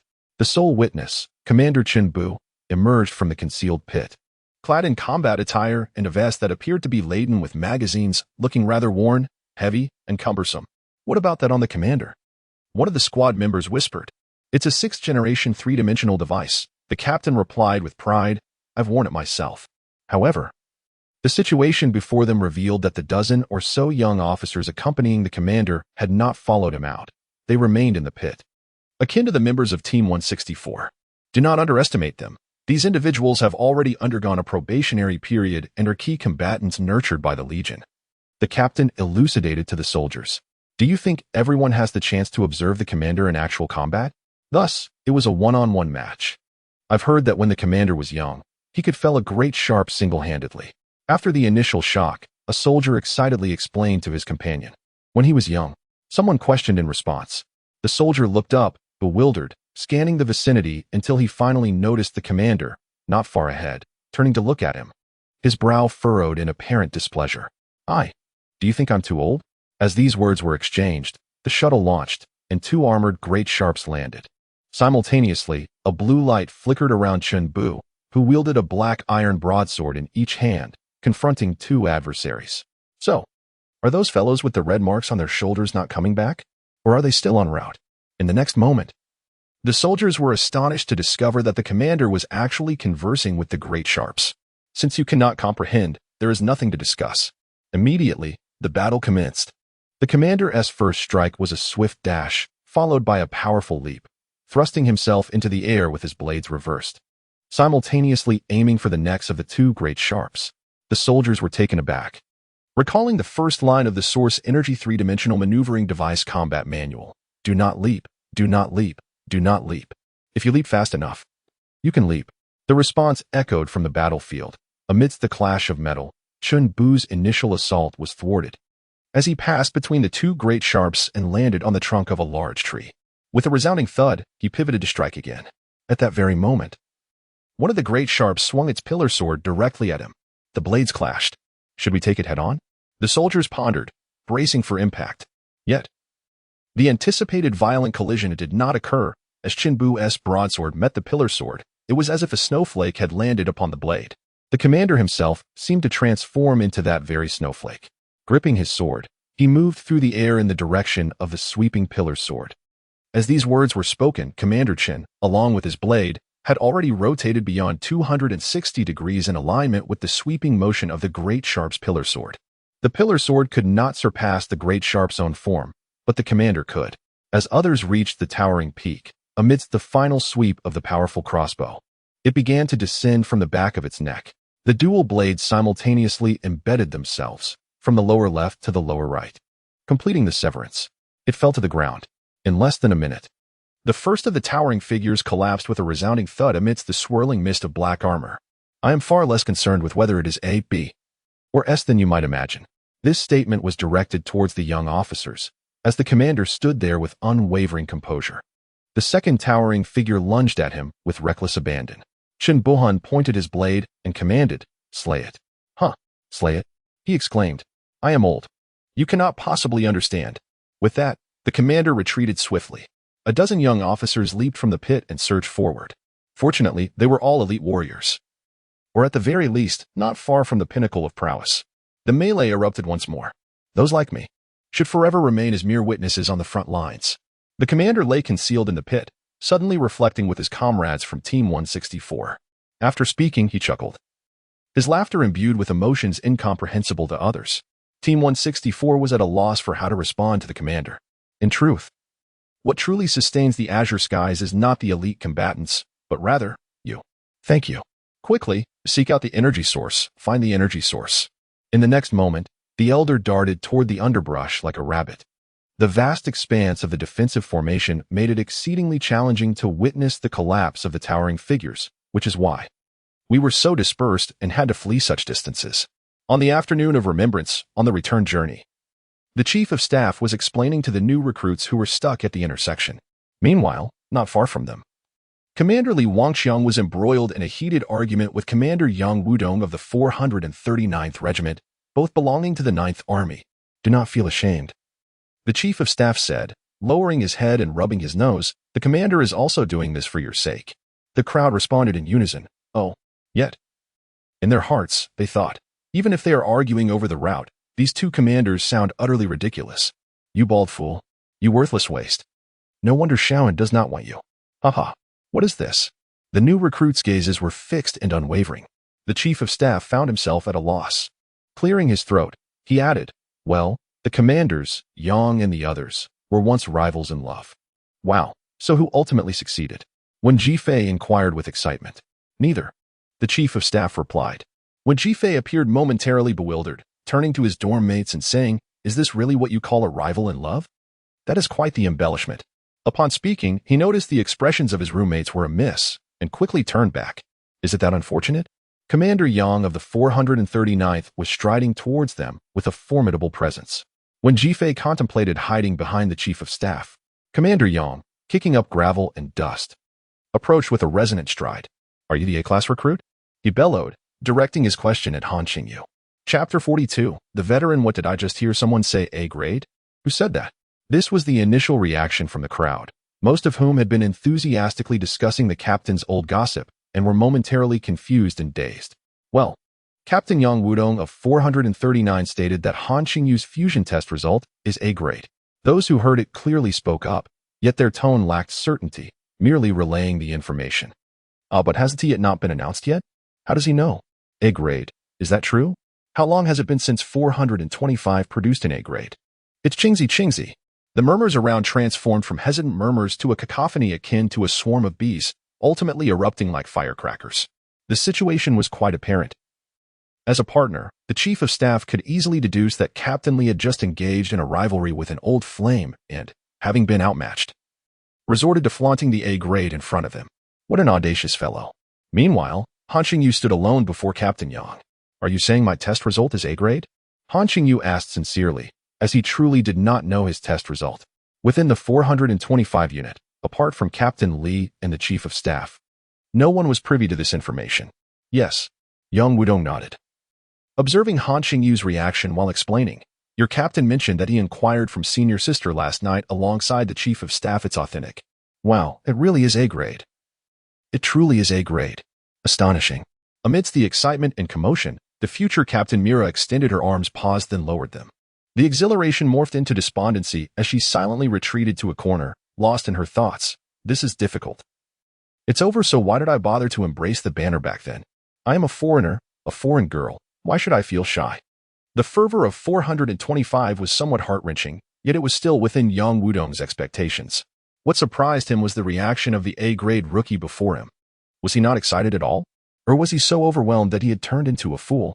Just as Yang Wudong contemplated reminding him. Han Qingyu lifted his head to speak first. What about the others? He asked earnestly and expectantly. So, he still has the presence of mind to care about this? Yang Wudong. I'm afraid I don't know. Oh, thank you, Captain Yang. Thank you very much, Yang Wudong thought to himself. Wait a moment. Yang Wudong suddenly considered the only possibility he could think of. Do you, in fact, not understand what the concept of A-grade entails? Han Qingyu.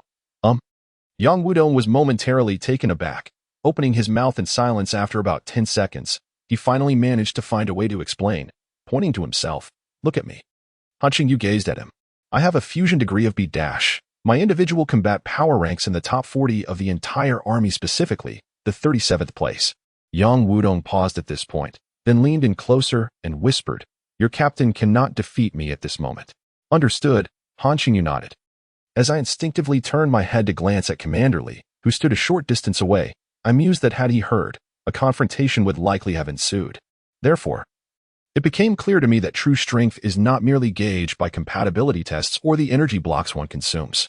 One must diligently train. For we shall meet again on the battlefield. Ultimately, long live the Ninth Army, long live the Eraser. Having concluded his words, Yang Wudong pivoted and departed. To Han Qingyu's astonishment, this commander, who had previously engaged in a heated dispute with his own leader and seemed intent on causing trouble, ultimately approached solely to convey this message. He felt compelled to express gratitude. The first level of power has arrived. Yang Wudong's proclamation was unexpectedly loud. Han Qingyu hastily raised his arms to brace himself. Bang! A dull thud resonated. Painful. Heavy. The force was unlike the kick from Zhang Daoran during training. Han Qingyu found himself firmly rooted in a right bow stance, lowering his body to absorb the impact. Yet, he was still pushed back, his feet sliding across the dry, yellow earth, carving two deep furrows. Had he managed to stand his ground? Indeed. The instructor's exclamations filled the air. In their eyes, retreat was to be expected, yet it was astonishing that Han Qingyu had remained standing. Even he, for a fleeting moment, believed he had succeeded, but then, an overwhelming surge of force crashed upon him.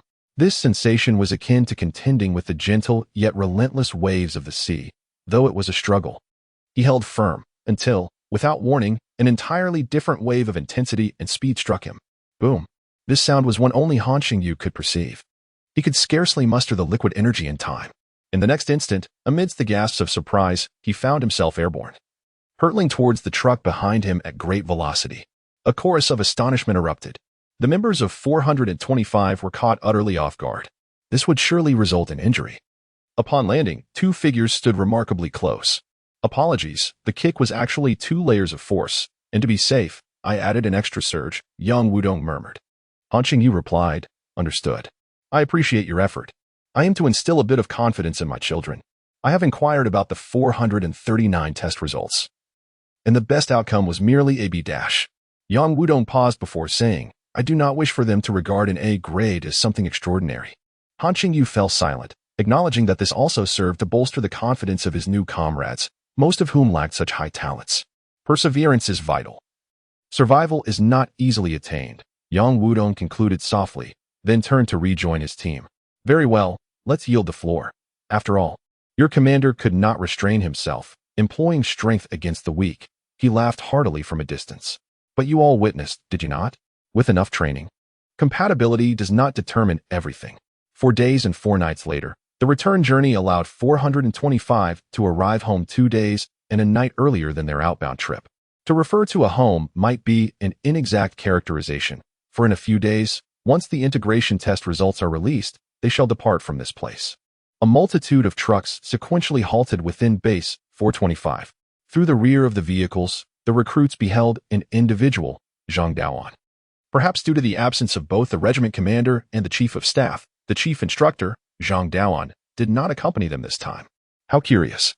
As they disembarked, someone murmured, What is the matter? Another inquired. I can't believe I feel a sense of familiarity upon seeing Instructor Zhang. After all, he was the one who thoroughly thrashed me. Huh? Are you a masochist? Hey, am I a bit of one too? Another interjected. Perhaps it's because we are gradually becoming veterans. Zhang Daoan stood as still as a statue. As the recruits passed by, they greeted and saluted him.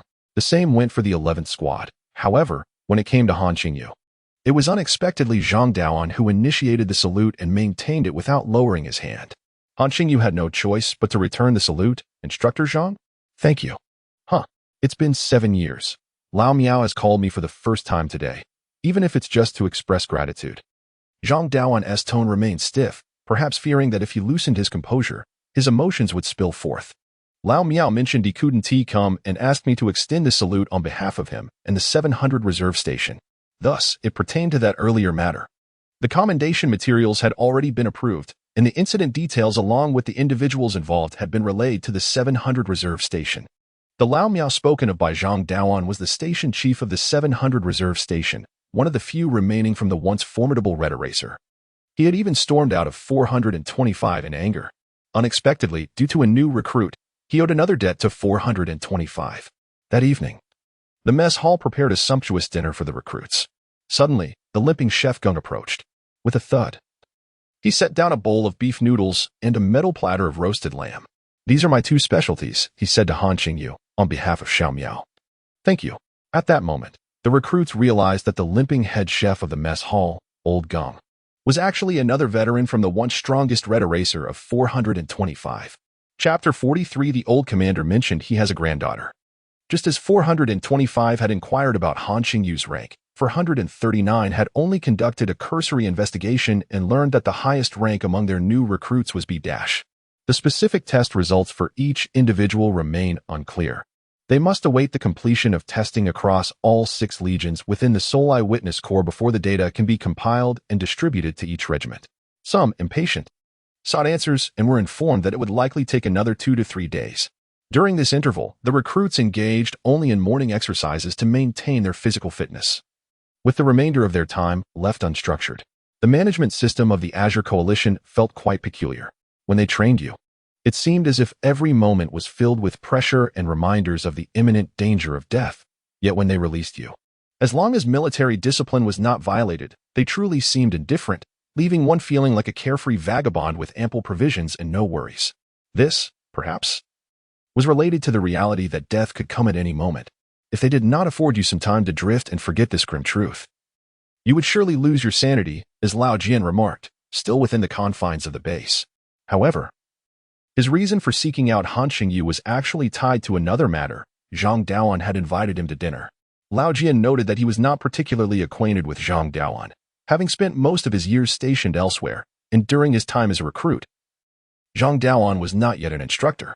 Nevertheless, Zhang Daoan's sudden invitation for a meal, coupled with the request to bring along Han Qingyu and Wen Jifei, suggested that the instructor wished to treat Qingzi but felt awkward due to his position as the chief instructor, thus opting to extend the invitation to Lao Jian first.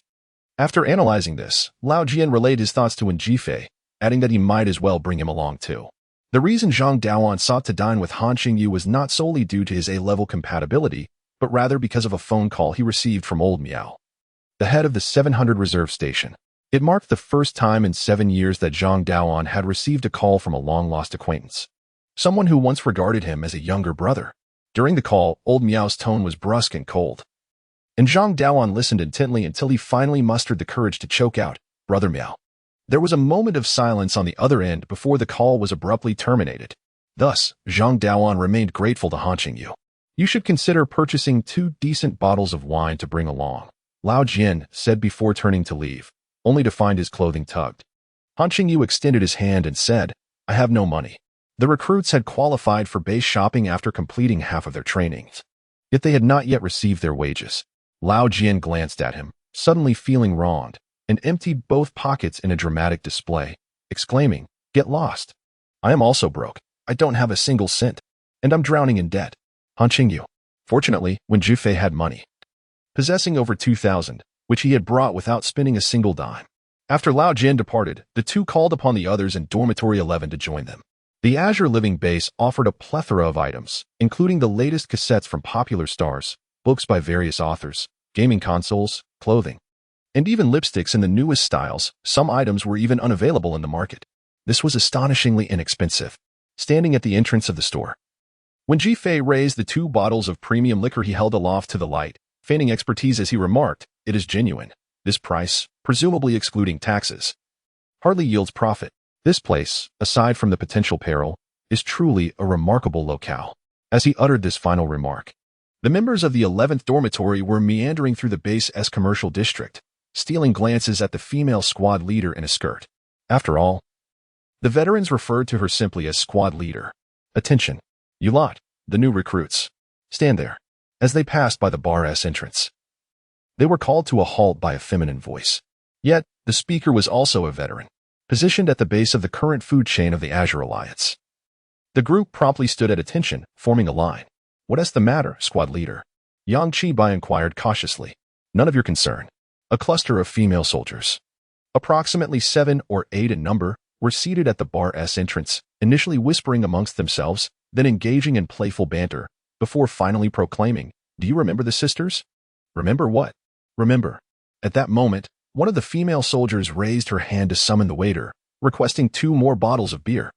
Qingyu noticed the sleeve of her uniform slipping down, revealing a long scar on her forearm. The female soldiers exchanged glances. Indeed, they remembered. Ah. The female squad leaders, satisfied, chuckled and said, "Come here, you and you, were it just the 2 of you back then?" Qingyu, and when Jifei obediently stepped forward to stand before them. Which of you is the A-class recruit? The female soldiers inquired next. Qingyu replied, I am. Oh, rather honest. One of the female soldiers nodded slowly, then suddenly broke into a smile and reached out. She pinched his cheek. One by one, she pinched them. Yes, Qingyu reflexively responded. Is that so? What does that mean? That you can't be bullied anymore? The squad leader teased. The female soldiers quieted down, remaining silent for a while, before nodding and saying, Good. Then you all, make us proud for the 425th. When you achieve success, the sisters will have something to boast about, saying they pinched your face. As she spoke, the most radiant one among them, despite the scar on her forearm, reached out to gently stroke Qingyu's cheek, as if addressing a younger brother. A truck came to a halt not far away. The female soldiers set down their bottles, retrieved their simple belongings from behind their seats, tossed them onto the vehicle, and nimbly hopped aboard, waving goodbye from the back of the truck. On the way back to the dormitory, Qingyu was once again summoned by Hu Haiping, heading in what appeared to be the direction of Commander Li's office. The commander, such an eminent figure, after all, he hails from a small place. Qingyu mused, momentarily taken aback. Is it our 9th Army's commander? Yes, but he is a retired commander, having stepped down 3 years ago. Now, he primarily engages in ceremonial duties. Hu Haiping paused, then continued to remind him, remember to observe proper etiquette. The old commander holds great esteem within our 9th Army, and nearly all the current leaders in the military were promoted by him. Qingyu nodded earnestly. Li Wangqiang, enter. Pushing open the door, I saluted. Before me stood 3 individuals, Commander Li, the regimental chief of staff, and an elderly gentleman with graying temples, yet a straight posture, exuding a gentle demeanor. Greetings, esteemed commander, I said. The old commander, Confronting, nodded while squinting his eyes, approaching me to scrutinize my figure from head to toe, and then back again, nodding in satisfaction. A great integration. The first recruit of the year to enlist with the silver-hued Azure Guardian, he remarked. Well done, young man. Please, take a seat. For a moment, I hesitated to move.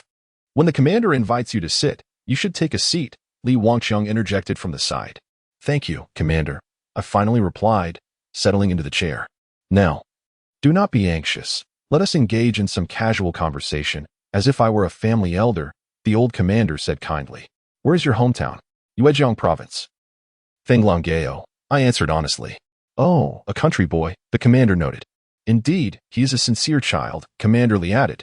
Born in 19, graduated from high school. Not yet married, I explained, striving to maintain my composure. Oh, what about a girlfriend? Have you been in a relationship? The commander inquired. Report to the commander. I do not have one, I replied. Ah, I see. Confronting paused for a moment before suddenly speaking with a serious yet warm tone. You see, I have a granddaughter, roughly around your age. Chapter 44. The test results of when Jifei so. Are you truly going to meet the granddaughter of the old commander for a blind date? It seems you are destined for great success, Qingzi. When Jifei exclaimed with excitement and a rather mischievous grin after hearing Qingyu's recounting. No. Qingyu turned his head to ensure no one was present in the dormitory.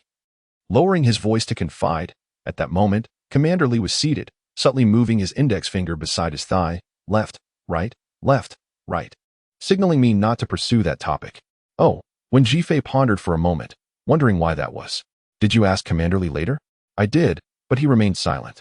Could it be that he views you as a rival in love and is deliberately setting you up? If I could compete with Commander Li in romance, then Annie could do without me. Han Qingyu grimaced, contemplating the absurdity of it all. Could it be true, as the old commander suggested, that she is significantly older than my mother? That could be the case. When Jifei nodded in agreement, asking, did the commander mention anything else? Han Qingyu nodded, adding that he also informed me that if the old commander were to borrow energy crystals from me, unless one day I became exceedingly wealthy and did not expect repayment, it would be best not to lend them. When Jifei chuckled to himself, yet he understood the sentiment. Furthermore, Han Qingyu declared as he opened his iron locker, revealing 4 blue energy crystals beneath a pile of clothing, presenting them all at once. They mentioned that every quarter, an additional one would be provided, and this could continue for 5 years. Oh, so these are the energy crystals issued by the military? When Jifei mused, momentarily lost in thought as he reached for one, admiring its beauty. Yes. Once your test results are announced and you receive your device, we shall each take 2. Han Qingyu remarked. The non-combat energy crystals can be utilized for regular body maintenance, building a foundation. Han Qingyu had taken the initiative to learn that individuals like Lao Jian and Commander Li must absorb them slowly through a device. Otherwise, the coalition would not employ the term maintenance. Ordinary soldiers initially do not receive energy allocations beyond combat needs, which is why Han Qingyu intended to reserve 2 for when Jifei, to help him establish a foundation. When Jifei accepted without hesitation, nodding in agreement. All right. As they were conversing, Lao Jian called from downstairs. Han Qingyu hurriedly covered up the clothing, locked the locker, and together with Wen Jifei, they took the 2 bottles of wine they had purchased earlier down to prepare for dinner at Zhang Daoan's home. Indeed, it was Zhang Daoan's residence. The only item not sold in the Azure Living base was food. There were no restaurants, as the cafeteria catered to the various tastes of the soldiers, accommodating banquets and late-night drinking as well. However, Zhang Daoan was the only one in the 425th who did not dine in the cafeteria, not out of unwillingness, but because the head chef, Lao Gung, forbade it. The prohibition was not a blockade, but if Zhang Daoan were to go, Lao Gung would summons a large yellow dog named 34473 to sit beside him, feeding the dog whatever Zhang Daoan consumed. Hey, Lao team. I would like to ask you something. On the way to Zhang Daoan's residence, Han Qingyu suddenly recalled and inquired. Is there a tendency in our military for leaders to borrow energy crystals from their subordinates? This question elicited a rather intense reaction from Lao Jian. Han Qingyu, taken aback, clarified, no, I have merely heard about it. That's good to hear. Lao Jian sighed in relief, loosening his grip. He added, do not listen to baseless rumors. And certainly do not pry into such matters. The old commander has his own difficulties. Han Qingyu responded with an "oh," silencing himself. Since the matter was no longer relevant, he decided to let it go. Yet, unable to contain himself, when Jifei interjected dramatically, but that's not right. He is a commander. How could he possibly lack energy crystals? Even a mere township chief. Lao Jian immediately grasped his implication and let out an unexpected, sardonic laugh. The principle of fair and transparent energy distribution is the very foundation and bottom line of the Azure Alliance. Do you understand? He paused, speaking slowly and earnestly. There are no exceptions. The word kill is paramount. Han Qingyu took a deep breath, suppressing his sweat, and muttered, as long as it's fair. Indeed, Lao Jian affirmed, by the way. You have so many energy crystals, you must handle them with care. Do I have many? Han Qingyu asked in astonishment. Not many, Lao Jian retorted, this time, for crystals, and subsequently one each season for 5 years. Do you not think that is considerable? Lao Jian exclaimed, gesturing emphatically. Look at me. Han Qingyu turned to him. As a small team leader with a lieutenant rank, after deducting war necessities, how much do you think I have in a year? Want to know? After posing the question, Lao Jian abruptly extended his hand. Only 5 crystals. Only 5. Do you comprehend? I have endured for a decade. With this revelation, Lao Jian suddenly realized that since meeting Han Qingyu, his own existence had inexplicably grown more pitiable. What about gold? Han Qingyu inquired. Gold? Dream on. Lao Jian shouted. Then quickly regained his composure and changed his tone. Do not aim too high. Qingzi, acquiring gold is exceedingly difficult. Even the Huaxiaya faction finds silver to be insufficient and must report it upwards. It also requires approval from the World Azure Alliance's council. Oh. And what about military ranks? There are energy crystal allocations for rank promotions, correct? Is it difficult to be promoted? Han Qingyu shifted his perspective and pressed on. If I accomplish this silver deed, will it aid in my promotion? Yes, Lao Jian replied. Then, let us not discuss it further. I have a slight headache now. Lao Jian raised a hand to halt Han Qingyu's inquiries, shaking his head. After a moment of contemplation, he finally recalled something worth celebrating, saying, let's wait until next year. Military ranks are evaluated annually. The last assessment was just in September. Oh, Han Qingyu felt a twinge of disappointment. The more he understood the rarity of energy crystals and the risks associated with theft, the more he yearned for any legitimate means to acquire them. As they spoke, the three ascended the instructor's building. Suddenly, a sound reminiscent of oilseed being dropped into a pan was heard, seemingly accompanied by the scent of fried remnants. Han Qingyu and Wen Jifei followed the noise, only to pause in astonishment at the sight before them as they reached the doorway of a small room at the corridor's corner on the second floor. For the sensation was utterly absurd. In a makeshift kitchen resembling a storeroom, 2 coal stoves were set up. One was simmering rice while the other crackled with the sound and aroma of freshly sautéed rapeseed, mingling with the remnants of oil. A burly man, towering at over 6 feet, hunched over as he wielded a diminutive spatula that seemed almost trivial in his large hands, diligently stirring the contents. The atmosphere was hushed, and the 2 onlookers silently tiptoed away. 15 minutes later, Han Qingyu and his companions ascended the stairs once more, carrying bottles of wine, and arrived at the door of Zhang Daoan's residence. They knocked and inquired, Instructor Zhang, are you there? Yes, came the reply as Zhang Daoan opened the door. The table was already laden with a feast. We brought wine, Wen Jifei said, presenting the bottles with a flourish. Good, come in and sit, Zhang Daoan welcomed them, accepting the wine and gesturing for the 3 to take a seat. He then lowered his gaze to uncork the bottles and pour the wine. As the clock approached 9, Lao Jian arrived, calling the group downstairs. I must confess something, he began, his voice carrying a somber tone amidst the encroaching darkness. The situation at the train station that day unfolded as follows. Han Qingyu interjected, why bring this up today? It's not a significant matter. Lao Jian regarded him thoughtfully. The results of your energy assessment just arrived at the regiment. I had someone assist me in obtaining your results. As he spoke, he slowly unfurled a slip of paper from his palm. What? Am I really that poor? Wen Jifei exclaimed, kicking a stone in frustration. The man, who could laugh even when ensnared in a trap, suddenly seemed deflated. But I clearly felt it. I tried so hard to hold on, he stammered. Is urgency palpable? This can't be right, can it? F signifies a lack of sensation, doesn't it? Hold on, Lao Jian urged, lowering his head to continue unfolding the paper. What is going on? Why am I marked F and E? Wen Jifei questioned, bewildered. Lao Jian remained silent as he revealed more of the paper. DCBA. The paper finally unfurled completely, revealing an entire sequence. ABCDF. Which one is it? Han Qingyu pressed, growing anxious, convinced that Lao Jian was jesting. Come on, Lao Jian, point me to a better option. There is no better option. They all are simply these 6. ABCDF. Lao Jian replied, his expression devoid of any levity. Han Qingyu was taken aback. How could such a scenario exist?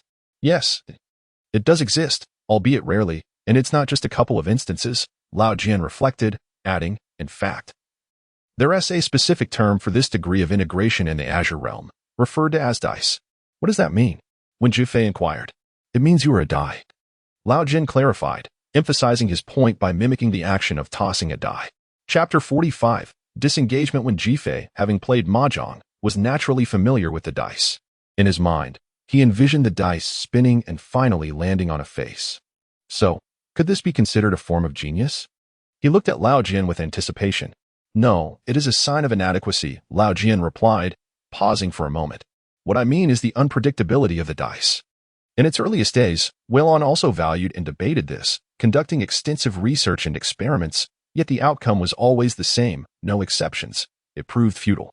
That's not true, Wen Jifei retorted, snatching the small piece of paper from Lao Jian's hand and pointing at it. Look at this. I have both A and B. I'm merely inconsistent. It is precisely this inconsistency that research has exhaustively explored, ultimately demonstrating that the dice are utterly uncontrollable, devoid of any pattern, and impervious to outside influences. Moreover, they can flip at any moment. This means that when you strike with a blade, You have no way of knowing what caliber that strike will be. Then I'll just strike several times. If I strike enough times, I will surely land on A. When Jufei exclaimed defiantly. But the opponent will not simply stand there and let you strike, Lao Jian shouted back. Then I shall consider myself an E-. That should suffice. Right? I don't have to be a genius. E can penetrate armor too, and can also take the front line. When Jufei continued to assert. Understand this clearly. You still have an F. Do you know why it's said that F's penetration is a waste? Because it often cannot even sense the source energy, nor perceive the apparatus. Do you comprehend? This implies that when you charge towards the opponent at A's speed, the next second, you might just be standing there foolishly. This means you wouldn't even qualify as a sparring partner for each time.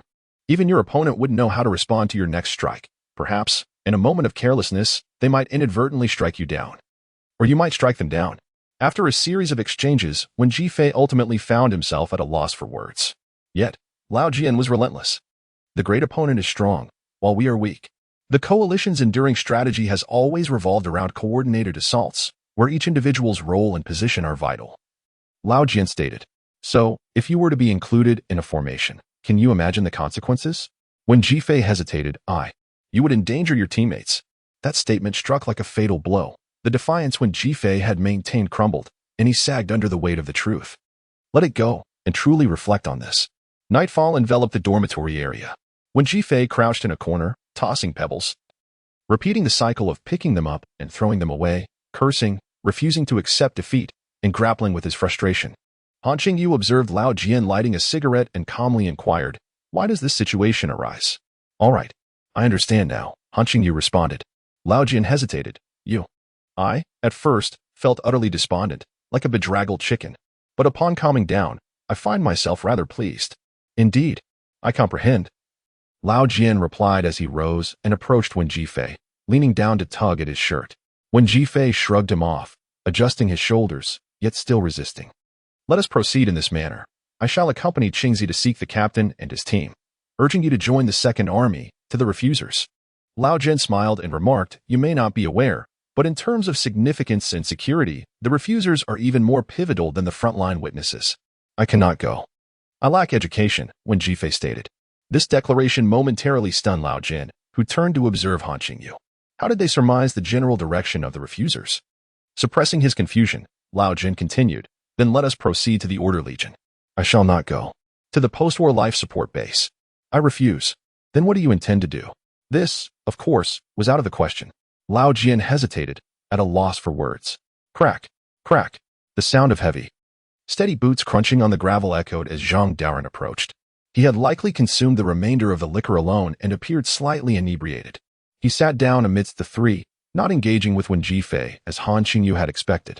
After a considerable pause, he finally looked up. Lao, have you met our Captain Wang before? He suddenly posed what seemed an off-topic question. The Captain Wang he referred to was none other than the leader of the Red Eraser, Wang Lujing. Lao Jian nodded, unable to suppress the flicker of excitement and brilliance in his eyes, despite the inappropriateness of the setting. Yes, back then, even the veterans were hesitant to greet Captain Wang. He was the champion in 3 consecutive military duels. He also had the Red Eraser. Zhang Daoren's gaze grew wistful as he continued, however. Captain Wang is not quite as you envision. He possesses remarkable culinary skills and enjoys cooking, particularly roasting sweet potatoes. He also had a penchant for sharing rather crude jokes, regaling us daily. His Red Eraser had no casualties for 5 consecutive years. Upon reaching this point, Zhang Daoren shifted his gaze towards Wen Jifei, stating, I previously mentioned that my character resembled yours, and I assure you, I was not deceiving you. Thus, the story that Zhang Daoren had long hesitated to unveil was now shared with Wen Jifei. No inquiries were made about what followed. Zhang Daoren continued, by sheer coincidence. We had just concluded a mission in our own defense zone when we received orders to reinforce a nearby area. Old Gung at that time was positioned for a flank attack, but he was injured. Captain Wang inquired, who will take his place? I volunteered, seeking to prove myself, and I had been training consistently. Captain Wang granted me this opportunity for growth. While on the vehicle, as everyone was checking energy consumption levels, I found myself lost in fantasies, exhilarated. One of those enormous spikes was particularly formidable, though it did not reach the red shoulder level. Zhang Daoren glanced at Lao Jian. Lao Jian nodded. Well aware of the red shoulder, a spike marked by a red stripe that had once caused immense casualties, a reason why the Memorial Day was established on September 29th. Indeed, some speculated that the towering spikes currently encountered by Weilon were likely remnants of that civilization's enslaved class. However, such opinions were not openly expressed. It was not a red-shouldered creature, yet it undoubtedly surpassed the ordinary by leaps and bounds. Zhang Din continued, expressing relief that we had Captain Wang, who, accompanied by 7 or 8 others, managed to encircle that formidable adversary, holding the line while we dealt with the weaker one. The situation appeared to unfold favorably until, unexpectedly, my energy was depleted, disrupting the entire formation.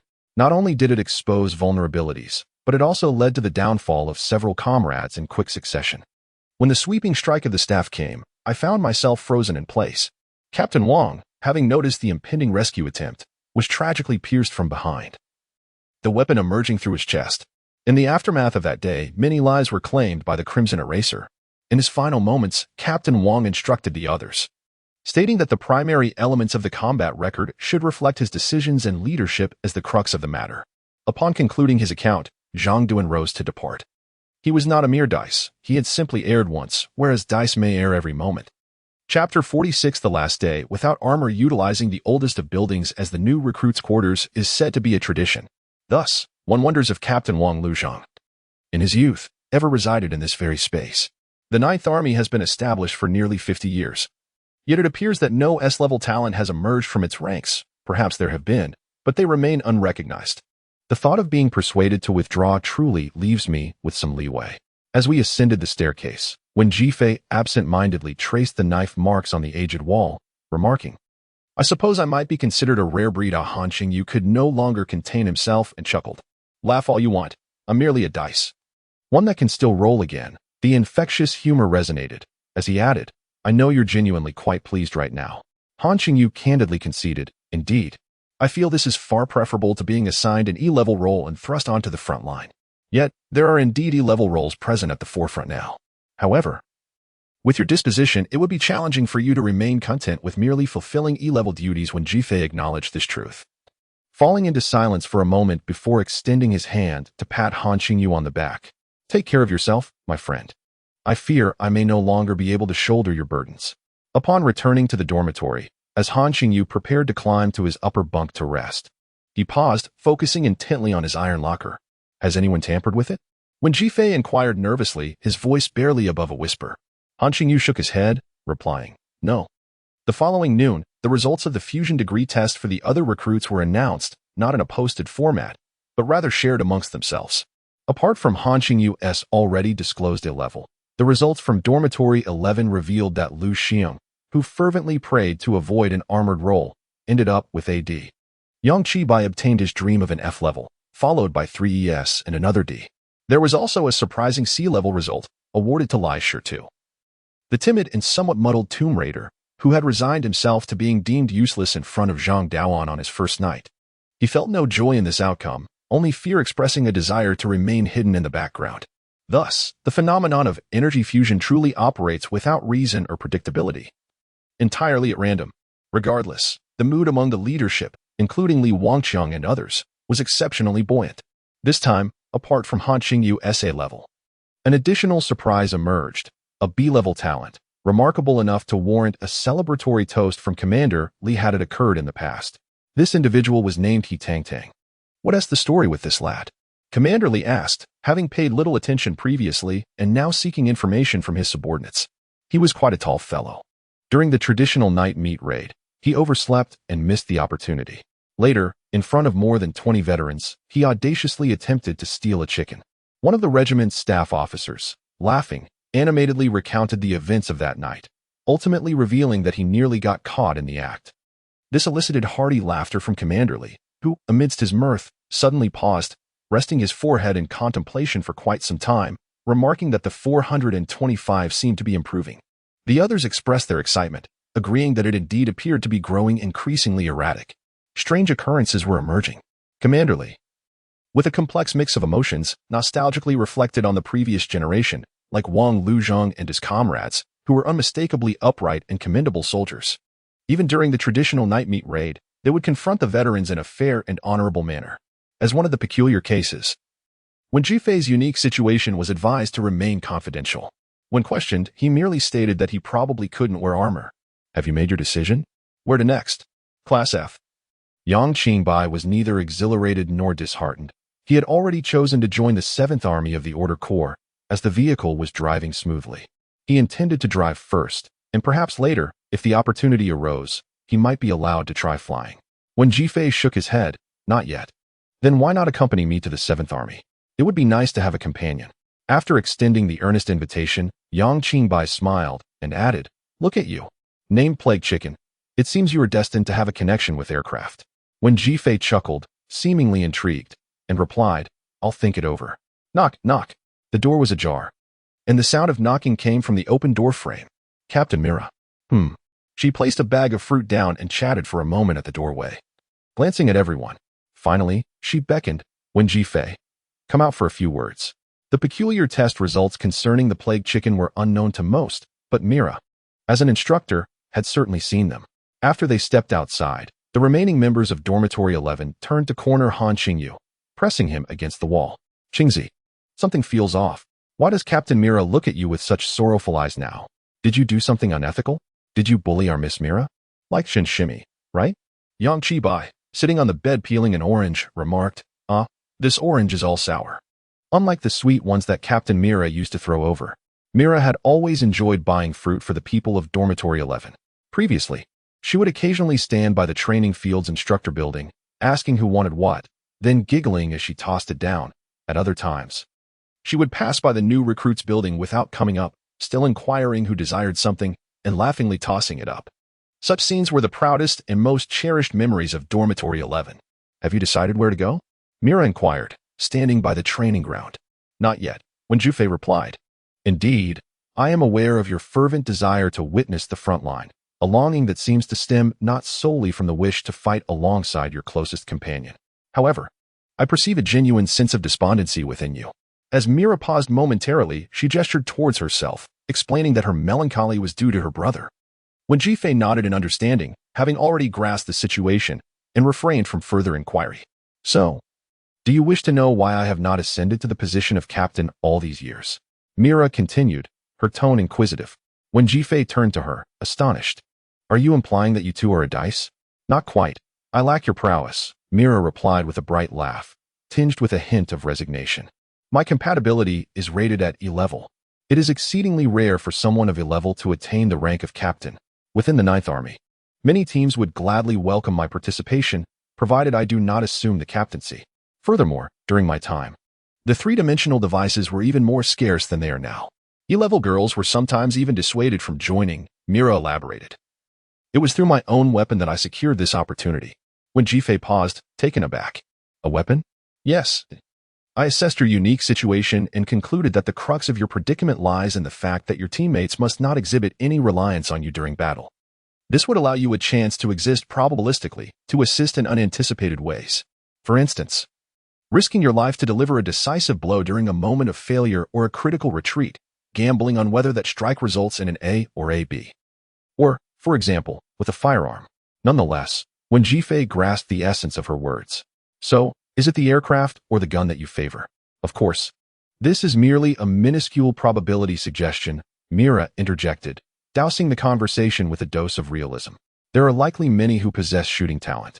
Yet that talent must be sufficiently robust to warrant the use of firearms on the front line and to gain the approval of Azure, who would be willing to craft a specialized weapon for you. This is an exceedingly arduous task, because the grade is, indeed, incredibly swift. Thus, I am merely concerned, and I wish to know if you intend to give it a try. Mira concluded with a smile, brimming with hope. If so, perhaps there may be another person to share in the anticipation of the future. Anticipation? Are you alluding to the emergence of a source energy dead iron firearm one day? When Jifei inquired. Well, it is merely a dream of mine, Mira admitted, appearing somewhat embarrassed. I understand the improbability, theoretically. Even dead iron cannot withstand the instantaneous explosion of source energy. Moreover, we currently lack the means to harness external forces to trigger such an explosion. It seems rather wasteful. It appears even the Research Institute has suspended studies in this area. It may never come to fruition. Just a dream of mine, Mira reiterated emphatically. This discussion ultimately yielded no definitive conclusion, leaving Wen Jifei with over a day to ponder. Mira suddenly became flustered. Indeed, if you do not believe me, you may verify for yourself at the Sanyan building, Wen Jifei directed towards the notice board. But how could that be? She questioned. Bewildered. Blame it on the odd Xingzi, Wen Jifei responded. Did he not previously win the banner for the combat assessment? At that time, our ranking improved. Mira nodded. But that was still insufficient. Mira. Of course, Captain Mira could feign ignorance. It's perfectly fine. Wen Jifei concluded his words with a wave, bidding farewell. Later that evening, Mira appeared beneath the 11th dormitory, looking up and inquiring. Are you all going swimming tomorrow? How about the reservoir on the mountain behind? Nestled between two hills, under a clear blue sky, the water shimmered like 1,000 jewels. The small reservoir, surrounded by lush forests, was modest in size, with even a small mound in the center adorned with tall weeds and shrubs. The group from the 11th dormitory, clad in hastily purchased swimwear from the living base, sat collectively on a patch of grass by the reservoir. None dared to enter the water. It seemed we might have gone a bit too far. After all, Mira is the captain. Well, yesterday we were too lost in thought to remember to say it wasn't necessary. I did mention it today. But it appeared Captain Mira was sulking and ignored me. Alas, who knew she would truly hold me to it? When I first suggested it, it was merely a jest, meant to see her flustered. This, indeed, seemed rather inappropriate. How to put it? Today, Mira donned a striking black and red swimsuit, quite scant and form-fitting. It accentuated her tall, graceful figure and porcelain skin to an exhilarating degree. This bikini, commonplace in Western pools and beaches, required considerable courage to wear in front of 8 boys in Asia. Thus, the moment she shed her outer garments, she plunged straight into the water. Her swimming abilities appeared quite impressive, as she frequently submerged for extended periods. Minutes ticked by, and the young men from the 11th dormitory scarcely dared to cast their gaze in her direction. In a busier seaside or public pool, a glance would have been inconsequential. But in this secluded setting and atmosphere, shall we not go in, then? I suggested. Well, I certainly can't swim. Can any of you? I can only dog paddle. Ha ha. Suddenly, an odd sound pierced the air. As several heads turned towards the noise, 3 figures emerged swiftly from the woods. The individuals, clad in advanced gear, moved with such speed they were nearly indistinguishable. Qingzi. At this point, calling out to Han Qingyu was futile. He too was unarmed, merely dressed in swim trunks. When Jifei shouted his name only because he realized the main target of the assailants seemed to be Han Qingyu. Then, oh no, he thought, Captain Mira hadn't brought her gear either. In mere seconds of contemplation, the distance closed, 40 meters, 30 meters, and the assailants raised their knives, poised to strike. 2 of the 3 leapt into action, attacking. Don't panic. Han Qingyu finally looked up, smiled, and remarked, novices are indeed novices, they don't even know how to leap. Whoosh, bang, crack. In the very moment the first assassin, poised to strike, was about to unleash his blade, he was abruptly intercepted by a figure whose speed far surpassed his own. With a powerful collision and a swift slash, the assassin's body soared into the air. Commanderly, adorned with a luminescent 3-dimensional device, struck and sliced without hesitation, lunging towards his next target. The body he had just sent flying began its descent when, bang, another figure collided from the side, delivering another blow that propelled the assassin into the sky once more. Lao Jian advanced upon the third adversary. Bang! The initial assassin, who had just begun to fall, was struck again, simultaneously receiving another cut. Zhang Daoan rushed towards the next foe. The sequence continued, bang, slash, bang, bang. The onlookers from the dormitory were left in utter disbelief. Was such extravagance truly necessary? At that moment, within a mere 30 meters from their vantage point, 3 ethereal figures, trailing blue light, danced intricately across the ground, while above, 3 assassins, their bodies gruesomely mangled yet unable to descend, were caught in a relentless cycle of ascent and descent. The trio repeatedly stiffened mid-fall, only to be struck or slashed, soaring again, a continuous rise and fall. By now, it was likely that 3 corpses lay in waiting. Clap, clap, clap. Finally, the 3 bodies thudded to the ground. Sigh. One might have hoped for a few more worthy challengers. If not, they could have sent an even larger group. Commander Li stood firm, deactivating his device with a sigh that betrayed his disappointment. Zhang Daoan and Lao Jian mirrored his actions, their expressions reflecting a similar sense of disillusionment. It had been quite some time since either of them had engaged in combat. Zhang Daoan, with a knife in hand, gingerly prodded the fallen bodies, attempting to discern their identities. This one appears to be a new recruit from this batch. The other two are too indistinct to identify. But one seems to be an outsider based on age. Commander Lee nodded in acknowledgement. Thus, it was a coincidence that Commander Lee, along with Chief of Staff, Instructor Zhang, and Captain Lao, had gathered, bearing their three-dimensional devices, to clandestinely observe Mira as she swam. In that instant, less than 15 meters from the shore, and nearly 20 meters from Han Qingyu's back, a dark silhouette surged forth from a small mound in the lake, moving almost parallel to the water's surface, knife in hand, lunging towards Han Qingyu. Then, bang! Without warning, a figure spiraled up from beneath the water's surface, shooting upwards. Clad in a bikini, yet now equipped with a three-dimensional device, Mira appeared to have no time for a slashing motion. With both hands raised, she pierced directly through the shadow. The next scene erupted into a crimson downpour as Mira's fair and alluring form continued its ascent into the air. The tableau infused with a passionate yet gruesome beauty. Subsequently, the severed shadow plummeted into the water, blood mingling with the lake's surface. Meanwhile, Mira, having splashed into the water, dove beneath the surface, swimming towards the inlet to cleanse herself of the sanguine residue. Though her integration level was E, she was nonetheless a seasoned veteran of 9 years, serving as deputy captain for 4. Is it over? Commander Lee inquired, as silence enveloped the scene. Beside them, Lao Jian kicked the corpse on the ground, turning it over with disdain. I have always maintained that the pure innocence inferno is nothing but a waste. Refuse. Foul refuse. On the ground before him, 3 figures stood, forming a triangular shape with a circular disc, a 7th-generation device. You may chatter and kick, but do refrain from casting furtive glances this way, Han Qingyu remarked with a smile, keenly sensing the gazes of several individuals. Behind him, Mira emerged from the water, wrapping herself in a covering. So, what on earth is going on? When Jifei could not help but inquire.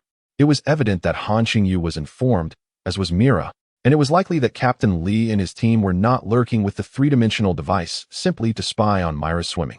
After surveying the surroundings, when Jifei pondered, every year, 1 or 2 infiltrators manage to slip through. It is nearly impossible to prevent, but there are always ways to uncover them, Zhang Daoan, the chief instructor with years of experience training new recruits, explained. He spoke of the actual circumstances surrounding the recruitment of the Azure recruits, noting that it was exceedingly difficult to avoid the infiltration of a few each year. Such 2 pieces of information had already been revealed. For those deranged individuals yearning for destruction, nothing could be more satisfying and glorious than perishing alongside him. They had come with no intention of leaving, solely intent on murder. Han Qingyu elaborated to Jifei that he had intended to use the energy blocks for fishing to lure them in. Last night, when I checked the lock, it was not that I discovered someone had tampered with it. Rather, I found that neither the cabinet nor the lock had been touched. No one had visited Dormitory 11.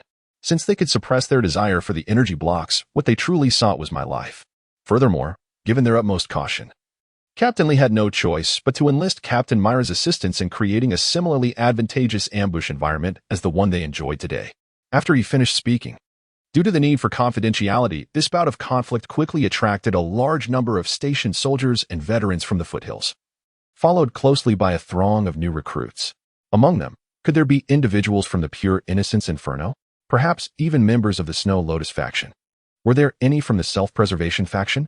Han Qingyu turned to observe the soldiers collecting the equipment from the deceased, noting how they carefully retrieved and secured the energy blocks. Alas, how disheartening it was. He longed to provoke them on the spot, to remind them, in the future, to select an uninhabited place to do away with him. Henceforth, he would possess armor. Chapter 47. The Hidden Enemy. The pursuit and eradication of infiltrators among the new recruits is an annual endeavor. As Zhang Dun aptly stated, infiltration and concealment are inevitable. Historically, whether in the context of purging factions or self-preservation groups, their initial emergence and development have largely depended on the Azure Alliance, akin to leveraging external resources for growth. Among them, the inaugural leader of the purging faction, the Snow Lotus organization, was one of the top 2 scientists of his era within the Azure Alliance. From the hope of defenders to wielding the scepter of annihilation, no one truly comprehends the experiences or reflections of the silent genius known by the codename NE. This year, however, the circumstances of April 25th are particularly unique, for the lineup is exceptionally illustrious. The commander, the chief of staff, the chief instructor, and the captain of the lieutenants. Not to mention Miss Mira, who, despite sacrificing her modesty, made a stunning appearance in a bikini. The late arriving veterans lamented and mourned. not due to missing the aerial slashing performed by the three great masters, but rather because they failed to arrive before Mira emerged from the water. As for the present moment, Mira has since wrapped herself in a gray long coat from the Coalition's autumn collection, donning a hood and retreating to a corner. A large-scale search of the mountains is currently underway. Typically, such follow-up operations yield little reward, yet failing to conduct them could appear utterly foolish. What if there truly is something to uncover? What are you pondering? Han Qingyu inquired upon noticing when Jifei lost in thought. Well, they are merely engaging in slashes for amusement. Otherwise, it should be a brief affair. I know, but I yearn to don armor. To join you all in the precise coordination of life and death as we execute the grand strike. Qingzi. Han Qingyu paused in silence. When Jifei chuckled, then sighed. Alas, having witnessed this spectacle, I realize it is indeed time to relinquish that desire. Having observed the flawless positioning and timing in the simplest of circumstances, when Jifei understood that individuals like himself could never ensure precise placement within formations, then I suppose I must wish for a long life, he quipped, before springing up and turning to the remaining 6 in the 11th constellation who still required armor, teasing and boasting. Lao Jian approached with a smile. See, I told you he was furious. He had also brought Captain Li along. Captain, will this operation be credited? I have achieved merit, correct? Han Qingyu eagerly asked. Will this contribute to future promotions? Lao Jian was already accustomed to such inquiries. Captain Li hesitated. Well, it will be noted. But are you particularly concerned about this? Indeed, Han Qingyu nodded without hesitation. Ha ha ha. I never expected you to have a taste for rank, Captain Li laughed. Unbeknownst to him, Han Qingyu merely sought the energy blocks. At this juncture, the soldiers had finished collecting the debris on land. It is worth mentioning that the Coalition consistently finds remnants to salvage after nearly every battle. Han Qingyu contemplated this and deemed it one of the crucial reasons for the persistence of their ongoing struggles. Why should one toil relentlessly, hacking away only to find a lifeless giant lying before them? What motivation remains in such a futile endeavor? Presently, there lies a corpse submerged in the water, untouched. A soldier tasked with retrieving supplies stands on the shore, beginning to disrobe, eliciting murmurs of agitation from the crowd. They are fresh recruits, having endured rigorous training and witnessed harrowing historical footage. However, that does not equate to indifference towards the dismembered limbs and the swirling crimson waters now before them. The brutal side of Myra's recent strike, a clean severing, is too savage to bear. Some female soldiers begin to retch, triggering a chain reaction of discomfort among their comrades. Expressions of disgust and pain emerge as they huddle closer together. Although Han Qingyu has witnessed soldiers being hung upon the towering spear and has taken lives himself, he finds himself frowning in revulsion alongside the others. Captain Li observes this reaction, his brow furrowing, a surge of unnameable anger and frustration rising within him. This may be acceptable for others, but the leader of the 425th's future color palette squad must not succumb to such weakness. You need not undress. He calls out to the soldier preparing to plunge into the water. He glances at Mira. The water is safe, she assures. Very well, Han Qingyu. You shall go, Captain Li instructs, pointing towards the reservoir. Go? This is an order, he insists. The more Captain Li observes his demeanor, the more his ire intensifies. The captain is indeed furious. Reluctantly, Han Qingyu grimaces and begins to remove the hastily donned outer garment. Do not think of it as a pool of corpses. When Jifei advises, then what should I think? Han Qingyu responds as he starts to remove his trousers.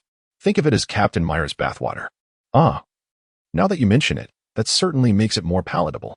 Their quiet exchange causes Mira, standing just behind them, to blush deeply. With a splash, Han Qingyu executes a perfect dive, reminiscent of a mountain child leaping from a rock, plunging into the depths without hesitation. From Myra's perspective, if her observation is correct, there is a flicker of excitement and intensity in his gaze at that moment. The energy source, the energy source. Han Qingyu had never anticipated he would have the opportunity to grasp such a thing today. As far as he knows, among all the officers, including Captain Li and Lao Jian, it is common knowledge that no one else can absorb energy directly without the aid of a device. Nor can anyone accurately gauge the remaining energy reserves of the enemy prior to combat or the precise consumption during battle. The assassin's metallic band has been severed by Mira, and the three-dimensional device lies at the bottom of the water. Han Qingyu surfaces, taking a deep breath before diving back down with determination. His figure vanishes from the sight of those on the shore. The reservoir is not like a stream or the sea. Its depths are not crystal clear. Even if the water is relatively clear, A certain depth guarantees a hue of gray-blue or dark green. So, is it theft? Certainly, the more populous the area, the more conducive it is for thievery. After all, why do thieves flock to train stations? In the depths of the murky water, Han Qingyu swiftly located the fallen 7th-generation three-dimensional device. How fortunate! Even the energy block had come loose. Treading through the water, he picked up the apparatus. Feeling the surge of energy pulsating in his palm, 1 drop, 2 drops, 3 drops for drops. This block was nearly full, however. Han Qingyu was not greedy and retained 3 drops. With some oxygen still in reserve, he cradled the device and swam upwards, heading towards the shore. Then, beneath the patch of grass where their group had previously sat, approximately 3 to 4 meters deep, he suddenly felt another faint pull. Energy. There was still energy here. But how could he sense it without contact? Wasn't contact necessary? It seemed it had been the same earlier. He had merely overlooked it because his eyes had seen it. Water? Could it be that water transmits perception over a certain distance? If so, could he also surreptitiously siphon energy from the base of the energy storage station by merely urinating on it? As these thoughts swirled in his mind, Han Qingyu swam closer, beginning his search among the crevices of the rocks. It was not particularly challenging. The three-dimensional device was not small. Soon, an entire set of 7th-generation apparatus appeared before him. How to deal with this? Upon reflection, he realized he bore a striking resemblance to an undercover operative of the Purge faction, particularly one of significant importance, having undergone immense training with the hope of one day attaining power and influence. The coincidental sighting, the remarkably high compatibility, and his notable achievements prior to enlistment, combined with the fact that he had eliminated members of the Purge faction. Wow, it truly felt uncanny. Did they not harbor the slightest suspicion of him? Han Qingyu was indeed correct. He was under scrutiny. More accurately, this suspicion or examination was not aimed solely at him, but at all promising recruits worthy of special cultivation within the Azure faction. Therefore, even though he had been assigned to a secondary rank, he still had to endure a 2-year probationary period. During these 2 years, Han Qingyu would not receive any secret resource allocation or special training. As for whether he might perish in this time frame, if so, so be it. The Azure faction had witnessed the demise of many A-rank members throughout its history. If one could not withstand the rigors of training and the initial battlefield, it only indicated they could not become a pillar of the Azure United Army. Resolute in his decision, he could not leave any traces. The energy block embedded within this device was also not full. Han Qingyu attempted to absorb 2 drops through the water's conduction, leaving the majority intact. Then he ascended, splashing out of the water. Each hand held a device, one damaged, one intact. Bah! I have accomplished something once more. Haraha! Indeed. There is still one more. Commander Li gazed at the untouched 7th-generation device lying on the ground before him, a blend of rage and irony in his expression. Quite clever, he thought, recognizing the importance of discretion. Turning to those present, with a smile that belied the darkness in his eyes, he warned, "You best never draw attention to yourselves. Otherwise, I shall sever your heads." Silence enveloped the room. This atmosphere of suspicion undoubtedly made it challenging for trust to flourish among the soldiers, especially the new recruits. However, it was far better than mistakenly placing faith in a member of the Purge faction. True trust and mutual reliance are best forged through the trials of life and death in battle. After speaking, Li Wangqiang scanned the surroundings in silence and waved his hand to disperse the gathering. In the next moment, he turned to his subordinate beside him and whispered, "Later. I will approach. You few follow closely and unexpectedly push the remaining individuals from Dormitory 11 into the water. Do not rescue them until they are on the verge of drowning. Since the plan involves submerging devices, their swimming skills must surely be commendable." Simultaneously, several individuals from Dormitory 11 were donning their clothes in preparation to ascend while engaging in conversation. "Hey, do you think that person from the Purgatory of Innocence is among us in Dormitory 11? One joked. If they were, wouldn't our people have taken care of Qingzi long ago? Another replied. True, but your logic is flawed. Before the detection and prior to that significant event, they wouldn't have known Qingzi was worth eliminating. It was too easy for them to infiltrate. They must have aspired to achieve something great. The group fell into a moment of contemplation. Now that you mention it, it does seem plausible. Indeed, my goodness. I can feel the hairs on my neck standing on end. Amidst the murmurs, a voice emerged, somewhat flat or perhaps devoid of emotion.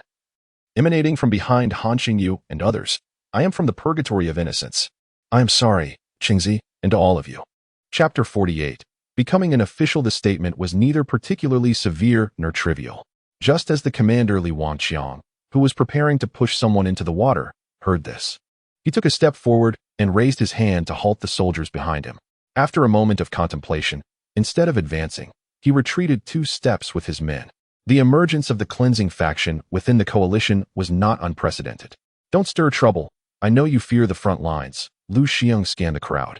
Casting a glance towards the nearby regiment, his gestures somewhat chaotic and urgent. Am I not afraid as well? More than you, in fact. But this is far more serious, do you understand? If it were a good thing, would I allow you to take the lead? Quickly, Tomb Raider, change your tune. As Lu Xiang spoke, the other 6 individuals fixed their gazes on Tomb Raider's face. Lai Shitu chuckled, his smile awkward and tinged with a hint of sorrow, yet inexplicably sincere. I know. This smile, combined with his tone from earlier, led Han Qingyu and Wen Jifei to exchange glances as they realized it was genuine. His entire demeanor had transformed. If he were the Tomb Raider they had always known, even in acceptance, he would never exhibit such calmness. He would likely be a bundle of fear, tears, and explanations. Unaware of this shift, Lu Xiang continued, It's impossible, Tomb Raider. With your cowardice. What do you know of purgatory? You might as well be cleaning toilets. You, the world destroyer? He recalled the Tomb Raider from the first night.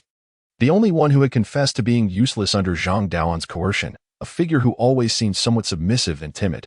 Yet how could such a seemingly feeble individual dare to venture alone for half a month into the treacherous mountains, searching for ancient graves and digging them up at night? Tomb Raider inquired. No one responded. Understand that since we have so many ancient tombs, we also inherit numerous terrifying tales.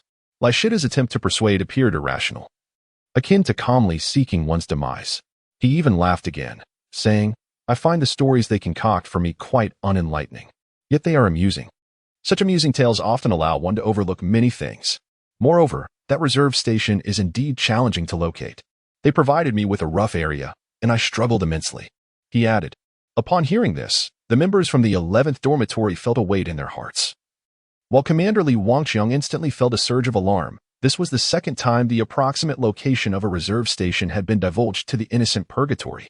The intricacies of this matter were undoubtedly complex, for even a regional captain like Lao Jian would know at most the location of one reserve station. Nevertheless, Li Wangqiang still granted them the opportunity to finish speaking. So, you truly are? Yang Qibai hesitated to ask. Indeed, Qibai. Look at this dreadful name you've chosen. It's rather disheartening. Initially, I even doubted you were one of us. Lai Shitu grinned silently, laughing for a while before finally approaching Han Qingyu. You are a fool, Qingzi. You have made yourself a target worthy of death. As a grade A rookie, you are precisely the object of the organization's vengeance. Had it not been for this, neither I nor the one on the ground would have revealed ourselves so soon. We could have remained brothers for a while longer, Lai Shitu lamented, activating his self-destructive mode. If I had known from the outset that you were this much of a target, I might have truly taken action under the cover of night. He then spoke candidly, chillingly. Mira, mentioned in passing, glanced at Lai Shitu from behind the crowd, opened her mouth, but ultimately remained silent. All right, the Tomb Raider said, waving his hand as he turned to approach Captain Li. In any case, the truth is, you had the opportunity to act these past 2 days. When Jifei remarked from behind, the Tomb Raider halted his steps, though it was a trivial matter. The fleeting glimmers in the darkness during that moment rendered him incapable of taking such a step. Lai Shitu pondered this one thought, but ultimately chose to remain silent. He had grown accustomed to denying the existence of warmth. Is your name truly Lai Shitu? Han Qingyu inquired at last. Indeed, Lai Shitu nodded, seemingly finding joy in the acknowledgement. He smiled and said, I truly am from there, with those years, that kind of fate, a solitary wanderer. But that doesn't mean you have to seek the annihilation of humanity, does it? There is no need to become a harbinger of a purgatorial cleansing, Yang Qibai remarked, feeling a twinge of discomfort. To be honest, I don't fully understand. Lai Shitu paused before continuing, but I once had a sister. I saved money, sold blood, eagerly hoping to send her to junior high. Then, one day, she suddenly vanished. They said the ones who bullied my sister were all minors. So nothing could be done. In truth, one had already reached adulthood, yet he too was shielded by the label of being underage. Later, I sought out that lawyer, the principal, the village chief. I pleaded on my knees, but it was all in vain. So, since you can't bring yourself to harm Qingzi, and they have escaped justice, can't you, as Captain Li just suggested, remain silent, forget the past? and truly become a person of integrity? Why must you keep resurfacing? When Jifei shouted from behind. At that moment, Lai Shitu had already walked up and stood before several soldiers. No one moved. He bowed his head in silence for a few seconds, then raised his gaze towards the sky. You are right. But why should I fight for a world like this? Even if there are good people. Even if there are feelings I cherish and things I do not wish to see destroyed.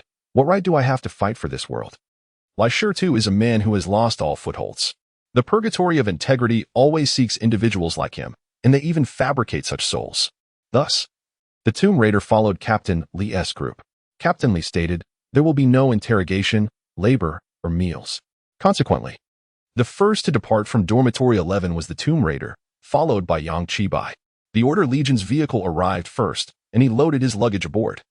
Catching an apple tossed by Mira through the window, he gestured playfully, taking a bite but reluctant to consume it entirely. Instead smiling as he rubbed it gently and tucked it into his pocket. I shall pilot the plane for everyone in the future, he declared as the vehicle departed. They would not leave until the afternoon. At noon, Old Gung personally prepared a meal for all the new recruits. After the meal, Old Gung, along with Commander Li and the Chief of Staff, stood in front of the 3-story building to bid farewell to the departing children, while he stood alone in a corner, waving. The farewell scene involved saying goodbye to the instructors, the veterans, and the female squad leaders. Rumor had it that in the last 2 days, some boys among the recruits had become men, though these were merely whispers. Why didn't that fellow Lao Jian come to see us off? When Jifei climbed aboard, tossing his luggage at Han Qingyu's feet, and remarked, this is truly heartless. Han Qingyu harbored the same question, yet his greater concern was why that pest was there. What are you doing here? Han Qingyu asked, feeling helpless, confused, and frustrated. He had already strived to control his emotions during the farewells, and hearing that Pest might choose to be a refuser had somewhat eased his mind. When Jifei leaned back with a smug smile and said, I've pulled some strings and snagged an official position to oversee you all. The vehicle rolled away, with a big yellow dog chasing after it in a frenzy. No one dared to utter a word. Part 1/3 volume, The War Box and the Blade Preface. That road has been traversed by many gravestones, dust, legends. Glory. Chapter 49. The 9th generation device. This journey is aboard a passenger train, lacking any coverings. It is said to take approximately 10 hours. Departing at noon and arriving by midnight. The interior of the train is enveloped in silence. This cohort of new recruits is markedly different from those of previous years.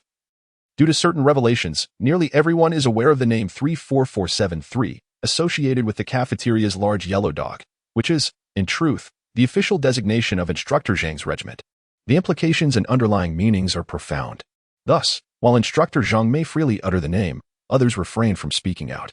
Until, in the last row on the left side, a burly figure suddenly leans forward, awkwardly stretching his neck and upper body out of the window, cheerfully waving farewell, exclaiming, goodbye. 34473, farewell, Big Yellow. Han Qingyu and Wen Jifei. The train remains eerily quiet. After a while, he Tang, arms crossed, begins to snore. Amidst the silence, only the sounds of the engine and the rattling windows can be heard. Despite the jostling, many have succumbed to sleep. Han Qingyu silently contemplates the matter of the Tomb Raider and feels that injustice is one thing, while lack of concern is another. Yet, ultimately, it is the guidance and indoctrination from that so-called good person that has thrust him into this purgatory of innocence. Perhaps, such an outcome is acceptable. He has chosen to depart from the path of destruction that befalls the innocent, and indeed, no one possesses the authority to compel him to fight for a world that treats him so coldly.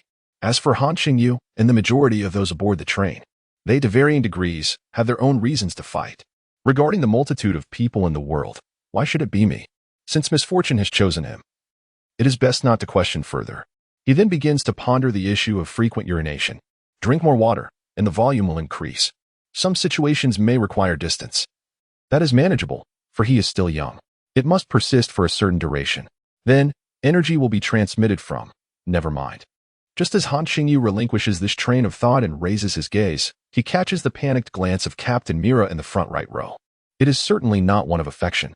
The blame lies solely with Han Qingyu's fervent gaze when he was diving into the water to retrieve a corpse. Mira certainly does not believe he would be exhilarated by the act of touching a corpse, so, dear God. This fellow is excited merely by imagining that the reservoir is his bathing water. Indeed, he just attempted to sneak a peek at me, in his eyes. I must still be clad in a bikini, though, admittedly, it might indeed be quite appealing.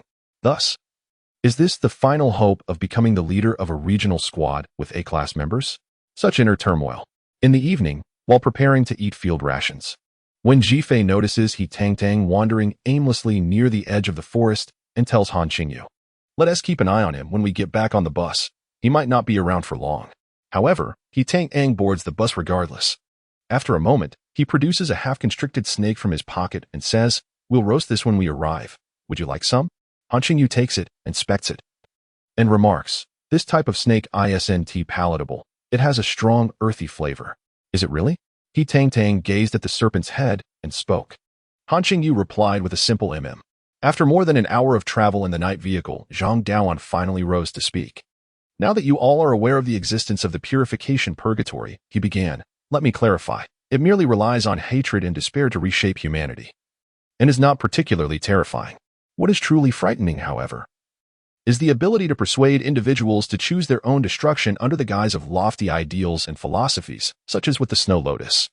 I once pursued a female member of the Snow Lotus organization. She was a wealthy young lady, beautiful and untouched by misfortune, appearing more deserving of gratitude and enjoyment from this world than anyone among us. I inquired about her reasoning. She replied that witnessing the obliteration of a species firsthand seemed romantic to her, and if one day her remains were to be unearthed and displayed like a dinosaur fossil, that too would be quite romantic. I ended her life. To hell with romance." A few chuckled softly, while many others remained silent, perhaps feeling a shiver at the thought of a hulking figure, over 6'2", uttering such words. True romance lay in the apparatus of three-dimensional devices and the deadly straight sword. Nearly dying yet managing to slay a formidable foe was the essence of romance. Zhang Daoan had finished his discourse. Surely, he must have been reciting from memory. "Do you believe otherwise?" After all, how else could he have dared to speak in such darkness? When Jifei whispered, though his voice echoed sharply in the stillness of the vehicle. "Ah, how I suddenly wish to see Instructor Zhang go mad and take out the two individuals beside me." The training base of the 9th Army. The first lesson the following morning commenced with the distribution of the source energy three-dimensional maneuvering devices. The new recruits were to have their devices managed uniformly, collected each morning, and returned after training. Consequently, each regiment appointed an equipment administrator, also referred to as an equipment officer. This was the official when Jifei had leveraged connections to acquire. The remainder of the time would be devoted to a course on device repair, followed by extensive firearms practice. "What are you staring at, you foolish headstrong soldier? Do you still want the device?" As he stood before Han Qingyu, when Jifei grinned with pride, "Didn't he see that coming, did you?" Han Qingyu accepted the device and smiled in return. On October 15th, we will officially begin the gradual transition to the new gear, when Jifei stated. So that the new recruits won't have to readjust, we will provide them directly with. Thus, the 9th generation source energy three-dimensional device. The 9th generation apparatus appeared significantly more streamlined than the 8th generation worn by Lao Jian and his peers, with interlocking metal bands forming a square shape without protruding ends. When donned, the head would pass through the central opening, with 4 heads in total inserted into 4 interfaces on the waist belt, finally fastening the interfaces at the heart and shoulders to complete the assembly, aside from an additional horizontal bar at both the front and back, and a slight increase in thickness. It resembled the suspenders worn over clothing by young masters in period dramas.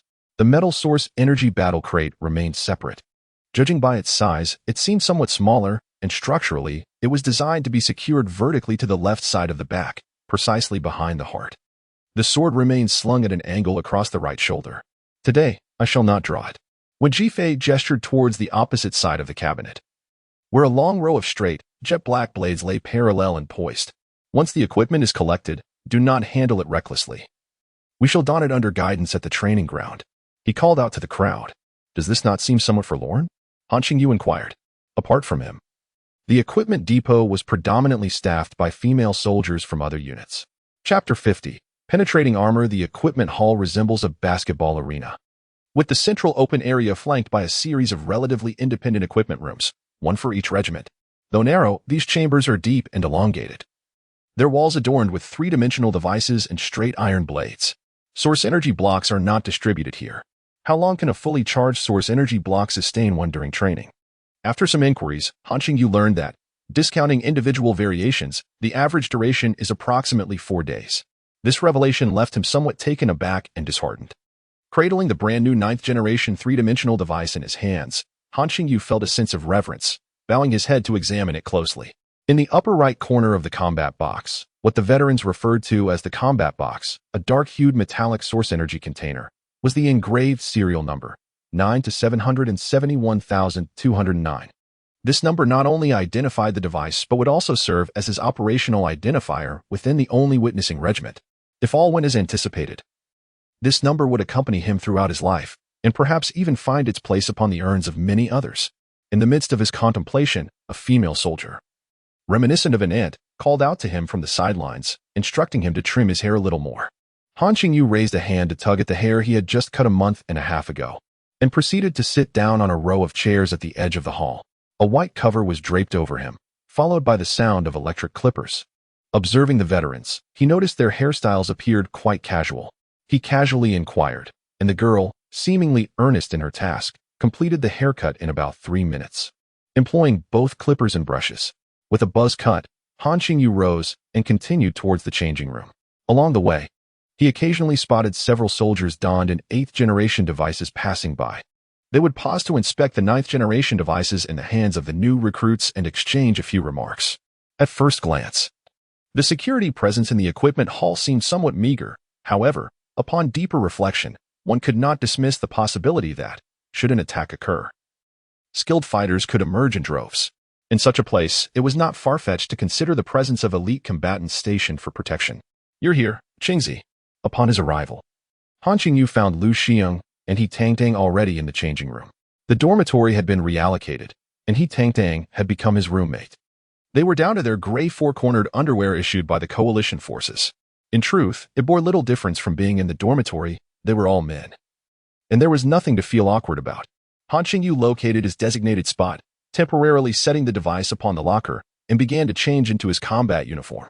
The gray-blue shirt, possessing a texture akin to coarse linen, was neither soft nor rigid, but rather comfortable, allowing for complete freedom of movement. The cuffs and the front were devoid of traditional buttons. Instead, there were adhesive fasteners that, once secured, were nearly impossible to detach without pulling upward or downward. The trousers were generally of the same hue, but slightly darker. Compared to Han Qingyu's previous attire, they seemed a tad snug. However, once worn, he discovered that their resilience, elasticity, and comfort were exceptionally high. Dressed in trousers, fastening a brown 4-point belt, and tucking the hem of his shirt into the waistband, Han Qingyu finally seated himself on a bench, donning his short boots and tying the laces. He then stepped out to join He Tangtang and Lu Xing, embarking on their journey to the training grounds. Simultaneously, the distribution of equipment among the various regiments had largely concluded. The equipment officers, particularly the predominantly female soldiers, found themselves at leisure, engaging in conversation and becoming acquainted with one another. Among them, the male soldier Wen Jifei appeared somewhat out of place. The female soldiers cast curious glances his way, both directly and surreptitiously, with a hint of condescension occasionally creeping into their expressions. They mused silently, pondering why a man who seemed unfit for the battlefield would end up as an equipment administrator instead of serving in the Order Legion. Amidst their scrutinizing gazes, when Jifei sat silently at his station, his eyes lowered to the personal assessment card in his hand. At one moment, the corners of his mouth twitched, and he offered a bitter smile. He then tucked the assessment card into his chest pocket, rose, and closed the door to equipment room 425, preparing to attend a class on equipment repair. With an expression devoid of emotion and eyes fixed ahead, he walked past the female soldiers with neither haste nor delay. However, the card in his pocket protruded slightly, catching the attention of an observant soldier who glanced at it in surprise, then quickly stole another look. The upper third of the visible number, goodness, it was an A. The assessment cards issued by the Azure Blue to new recruits pertained to numerous future matters, such as medical supplies, and were thus specially printed. The letter A was rendered in a clear azure hue, adorned with a distinctive pattern that would be impossible for an ordinary person to replicate. Bold female soldiers began to pass deliberately by him, stealing furtive glances. Goodness, it was genuine. As the expressionless Wen Jifei took his final step away from the equipment area and vanished from sight, the female soldiers huddled together in a frenzy, unaware of the significance of the die. Thus, a male recruit serving as an equipment officer with an A-level compatibility, perhaps he bore a special mission, which rendered him enigmatic and discreet. Perhaps he harbored untold stories of adversity, which made him appear aloof, despondent, and profound. All of these aspects were captivating, forming the foundation of the Plague Chicken dynasty established in the equipment area. Earlier, the regiment's chief of staff had mentioned that the new recruits had yet to encounter the true flag of the Azure Alliance, one that had never been seen in their regiment's life or at the new recruit training base. Now, it fluttered before Han Qingyu. The flag, affixed to a not very tall flagpole, was divided diagonally from the lower left to the upper right into two triangular sections.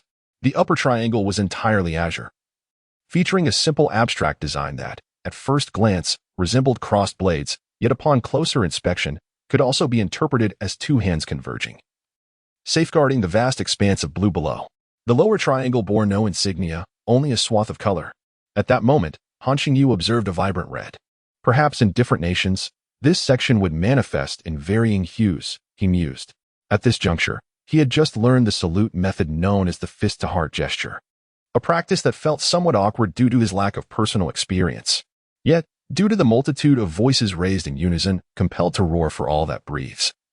There is no retreat in this battle. We stand against the vast expanse of the sky, accompanied by an inexplicable surge of fervor. The energy core has been distributed, and the devices lie at the feet of each individual.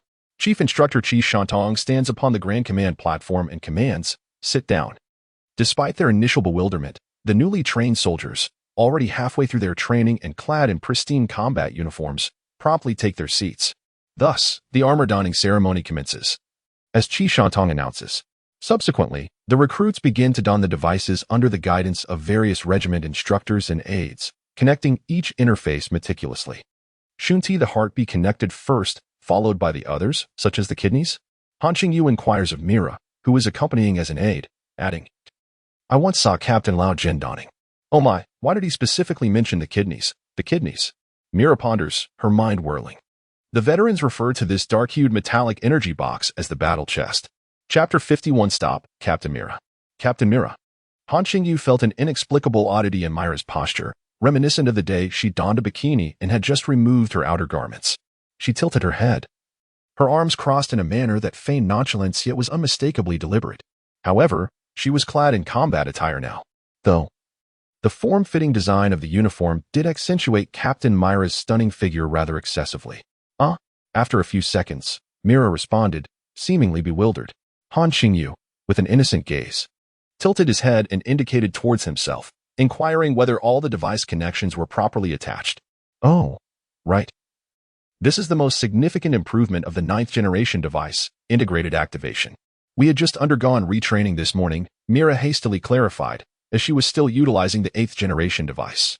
Then there's no doubt, Han Qingyu quickly donned the complete set of equipment, connecting all interfaces, including those linked to the heart, shoulders, and kidneys. Therefore, the commonly used phrase of wearing armor was somewhat misleading, as even when equipped with the device, there was no actual armor on the body.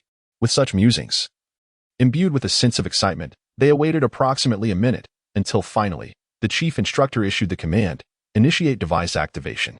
In that instant, a majority of the new recruits trembled with anticipation as they were about to experience the exhilarating rush of wind, the thunderous impact, and the tidal wave of force. All of it was finally within their reach. At the heart, locate the circular metal disc, situated inward on the side. Yes, find it. Zhang Daoan guided them, elucidating. For the initial activation of the device, you must press this button. However, during subsequent combat situations where the device enters a temporary dormancy, this step is unnecessary. With experience, you will be able to activate it through the internal energy flow. Thud, buzz. The sounds were far from orderly, as thousands of three-dimensional device compartments vibrated, emitting a blue glow, evoking the sensation of standing amidst an ancient battle array, witnessing countless soldiers collectively draw their longbows. The war machines were primed and ready. Until that moment, no one had pondered the question, why must we sit down? By the time they realized it, it was too late. Suddenly, Lu Xing let out AM with a sudden crash. All the ocean's force and accumulated energy surged into your body, into your very heart. In that instant, many were rendered unconscious. Han Qingyu gritted his teeth, furrowing his brow, as he endured the sensation of his heart shattering, a profound agony. Then, he began to feel a transformation. The tides surged from his heart, spreading throughout his body. This dispersing rush was still violent, overflowing with raw power. It coursed through his arms, making him feel as though he could smash through walls with a single punch, swept through his thighs, instilling the sensation that he could soar into the air with a mere lift of his leg, and so on. Han Qingyu gradually acclimated to the onslaught. As he opened his eyes, he beheld the expansive training ground, where fewer than 100 recruits remained seated, most still with eyes closed, grappling with their agonizing adaptation. During this time, individuals continued to collapse. After approximately 2 or 3 minutes, damn, this is killing me. He Tang, drenched in sweat, opened his eyes and unleashed a torrent of expletives, then turned to glance at Han Qingyu, muttering, monster. At this moment, no more than 60 recruits remained in the arena. Wow. Haha. On the command platform, the chief instructor, Qi Shantong, adorned with a three-dimensional apparatus, suddenly erupted with manic laughter, appearing exceedingly exhilarated. The others can end their training for the morning. Those who fainted are of no concern, and the ones who are bleeding, medical team, come up. He shouted in a frenzied state. He then bent down, leaping and bounding about like a peculiar beast, his eyes wide with excitement as he scrutinized each recruit still seated below. He forced them to meet his gaze, then, with a savage grin, he growled at them like a wild animal, akin to a pack of wolves. Not bad, you rascals. Ha ha ha, get up. All of you, run, run, run. If you don't reach that wall within 40 seconds, I'll shoot you. With that, he drew a pistol and fired a shot into the air. Get up, hurry. He truly was a madman. Zhang Dan, once considered mad by the recruits of 425, commented from the side. He Tang and Han Qingyu quickly stood and bolted forward. Damn, just a surge of energy, and I'm almost on the ground, he Tang. Standing over 6 feet tall and nearly 200 pounds, suddenly toppled headfirst. He didn't even feel pain. He Tang assessed the situation. Run. I said run. Qi Shantong crouched at the edge of the command platform, aiming his gun at him, his demeanor that of a ferocious lunatic, yet his tone was ghostly. Commanding, get up, run. He Tang sprang to his feet in a hurry. Bang. He leapt high once more, only to fall again. You're still not acclimated to the surge of source energy and your newfound strength. Take it easy, stand still for now, Mira anxiously advised from the side. 28. 27. Qi Shantong, gun in hand, checked his watch, counting down. Finally, he Tang and Han Qingyu, in a flurry, dashed out. Qi Shantong temporarily redirected his attention to the others. His gestures were exuberant, resembling those of a conductor, albeit one who had lost his sanity. At last, everyone reached the wall within a mere 40 seconds. This duration was, in fact, ample for an average individual. However, for those adorned in their three-dimensional gear, mastering the rhythm and technique from the outset would likely allow Han Qingyu to estimate that 6 to 7 seconds would suffice. Yet, Qi Shantong, from the very beginning, chose not to divulge this. With his left hand, he fired his weapon. I am truly proud of you all. When the final recruit, spurred on by the bullets behind him, finally arrived at his designated position, Qi Shantong stood at attention, striking his chest, genuinely expressing, you have astonished and moved me. Now, let us commence with the shuttle run. This lunatic raised his gun once more. Run, run, run. Halt. Bang. The bullet struck the ground merely 3 meters away. Is this truly happening? The recruits were momentarily stunned. They had no choice but to persist in their relentless sprinting, continuously dashing back and forth. After a considerable time, Qi Shantong finally calmed down, reloaded his magazine, lit a cigarette, and leisurely perched himself at the command platform, one hand grasping a firearm, the other cradling a smoke. What is your name? He abruptly inquired of one recruit. Li Jiaoyu. The recruit stood at attention. I did not tell you to stop. Keep running. Continue speaking. Which regiment? Don't you dare mention integration. Voluntary or involuntary? Voluntary. And you? Qi Shantong switched to another recruit. Cheng Qinrui, for 129. Voluntary. You? Again, he changed the recruit. He Xinxiu, for 153, voluntary. It was evident that the majority present were there by choice. And you? He Tang. I didn't ask you. Qi Shantong waved the muzzle of his gun, but your words are acceptable. Then I shall tell you nothing of consequence. He Tang resumed his forward sprint. Huh. Haraha. Qi Shantong paused for a moment, then erupted into laughter. He Tang. I shall remember you. Hey, you there, what about you? Han Qingyu, for 125. Involuntary. Involuntary? Yes. Ha ha ha, what terrible luck. Ha ha. Henceforth, I shall call you the unfortunate one. Qi Shantong reveled in his amusement for a while, then suddenly shouted from a distance. Hey, That unfortunate one. Halt. Han Qingyu continued to run. Halt. Han Qingyu persisted. I command you to stop. Bang. The bullet struck the ground not far in front of Han Qingyu, sending dirt flying. He continued undeterred. Bang. Bang, bang. Han Qingyu, halt. Stop, stop. Everyone, cease at once. Qi Shantong commanded all recruits to stop. Squatting at the command platform, he gazed at Han Qingyu. I apologize, he said sincerely, then suddenly raised his gun to his temple, directly, bang. Chapter 52, No Need. Bang. With a swift motion, the bullet was fired. The muzzle was less than 2 centimeters from the forehead. Almost all of the new recruits instinctively reacted, hunching their shoulders, closing their eyes, raising their elbows to shield their faces, or jumping back, regardless of whether they were Class A or Class B. Then, clink. The brass bullet head fell to the ground. The blue light of the three-dimensional device behind Qi Shantong flickered and extinguished in an instant. Was it thrilling? As he lifted his head, a sincere smile graced his face.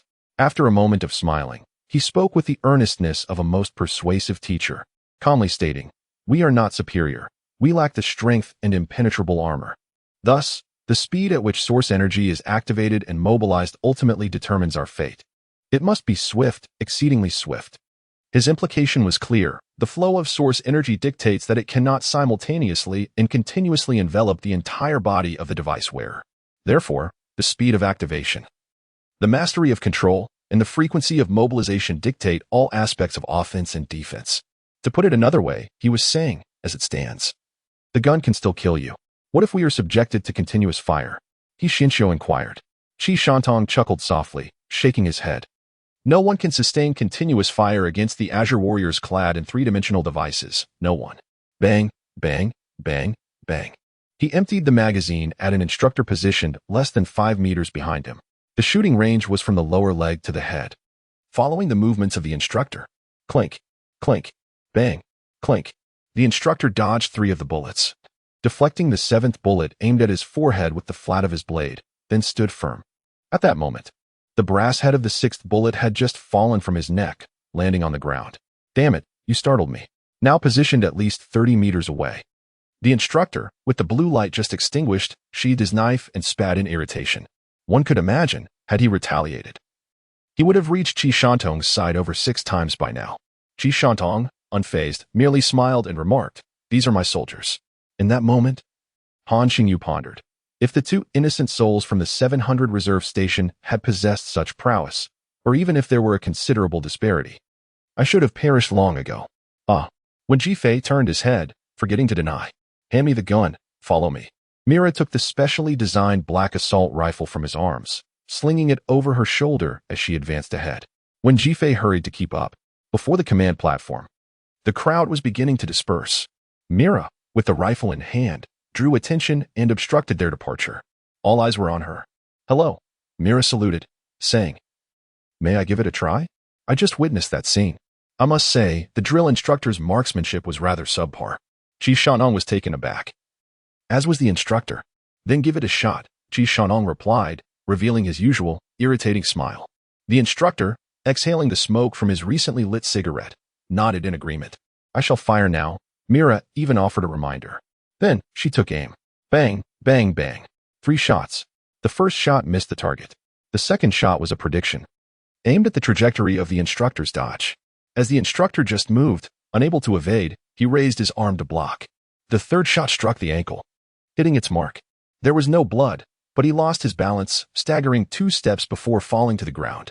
Mira collected the rifle and turned, handing it back to Jifei, stating, "This is what we can do. Seize the fleeting opportunities of energy conversion and surge, creating survival space and lethal chances for our comrades. Therefore, I am more than willing, Miss Mira." When Jifei accepted the rifle, examining it closely, bang, bang, bang, bang, bang. Qi Shantong raised his hand to applaud, then addressed the disgruntled instructor who had just stood up. "Stop sulking. I suspect you have no reason to feel wronged." He then turned to Mira, his smile sincere. "If I am not mistaken, you are Miss Mira Chiao, the sole blue warrior of the 9th Army permitted to utilize firearms on the front lines?" The word "sole" carried significant weight, especially since Mira had just demonstrated why she held that distinction. The new recruits gazed at the exotic beauty with newfound admiration. Mira nodded and saluted. "Indeed, Major General Qi." A gasp spread among the new recruits. Major. General. This madman is, in fact, a major general. If he isn't merely a madman, he likely holds even greater titles, Zhang Daoan, who had appeared at Han Qingyu's side, remarked. So what exactly has he done? Qi Shatong was the fastest recruit in the history of the Huaxi allied forces to be expelled from a squad, and he held the record for the most expulsions. Zhang Daoan recounted, on the third day after he joined the squad, he began advising the captain and veteran members on improving their combat positioning. Did they listen? Of course not, which is why he was expelled. Zhang Daoan paused, then continued, speaking in a somewhat disjointed manner. Later, he married and had a son. When the child was 10, his compatibility was assessed as E-, and Qi Shatong began teaching him assassination and disguise, preparing him for a future as an undercover agent at the age of 16. His wife consequently divorced him, revealing all of this to protect their child. In the following year, Qi Shatong fell passionately in love with 8 female soldiers, publicly proposing to each of them in turn. At that moment, Qi Shatong had leapt down from the command platform, saluted, and then extended his hand with a warm smile, addressing the long-admired Miss Mira, at last. May we get acquainted? However, Han Qingyu hurriedly rushed over to shield Mira from view. Subsequently, when Ji Fei noticed and followed suit, and Yi Tang Yang also approached in a state of confusion, standing together. This is unnecessary, Han Qingyu stated, gaze fixed in bewilderment upon Qi Shatong. Qi Shatong, momentarily taken aback, stood on tiptoe to catch a glimpse of Mira. Miss Mira, you see. He remained dazed, frozen in place. The new recruits dispersed amidst muffled laughter.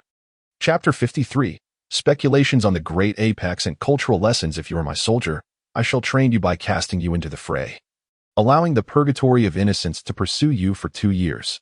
When Qi Shatong whispered these words into Han Qingyu's ear that afternoon, Han Qingyu found it difficult to ascertain whether there were any lingering grievances behind them. However, files of such magnitude as the next sequence were beyond the purview of a mere brigadier general not affiliated with archival or research projects.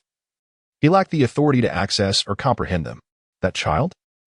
His sensitivity is commendable, but there is little else of note. Meanwhile, Han Qingyu remained oblivious to the fact that his name had indeed been raised within the Huaxi Asia Front Council. After all, he was the first combatant to have entered the next sequence. Other combatants either ranked first or second. None had ventured into the next sequence before. The individual providing this information was named Chen Bui, though here he was known by the codename Goat. What is the urgent matter that summoned me so hastily?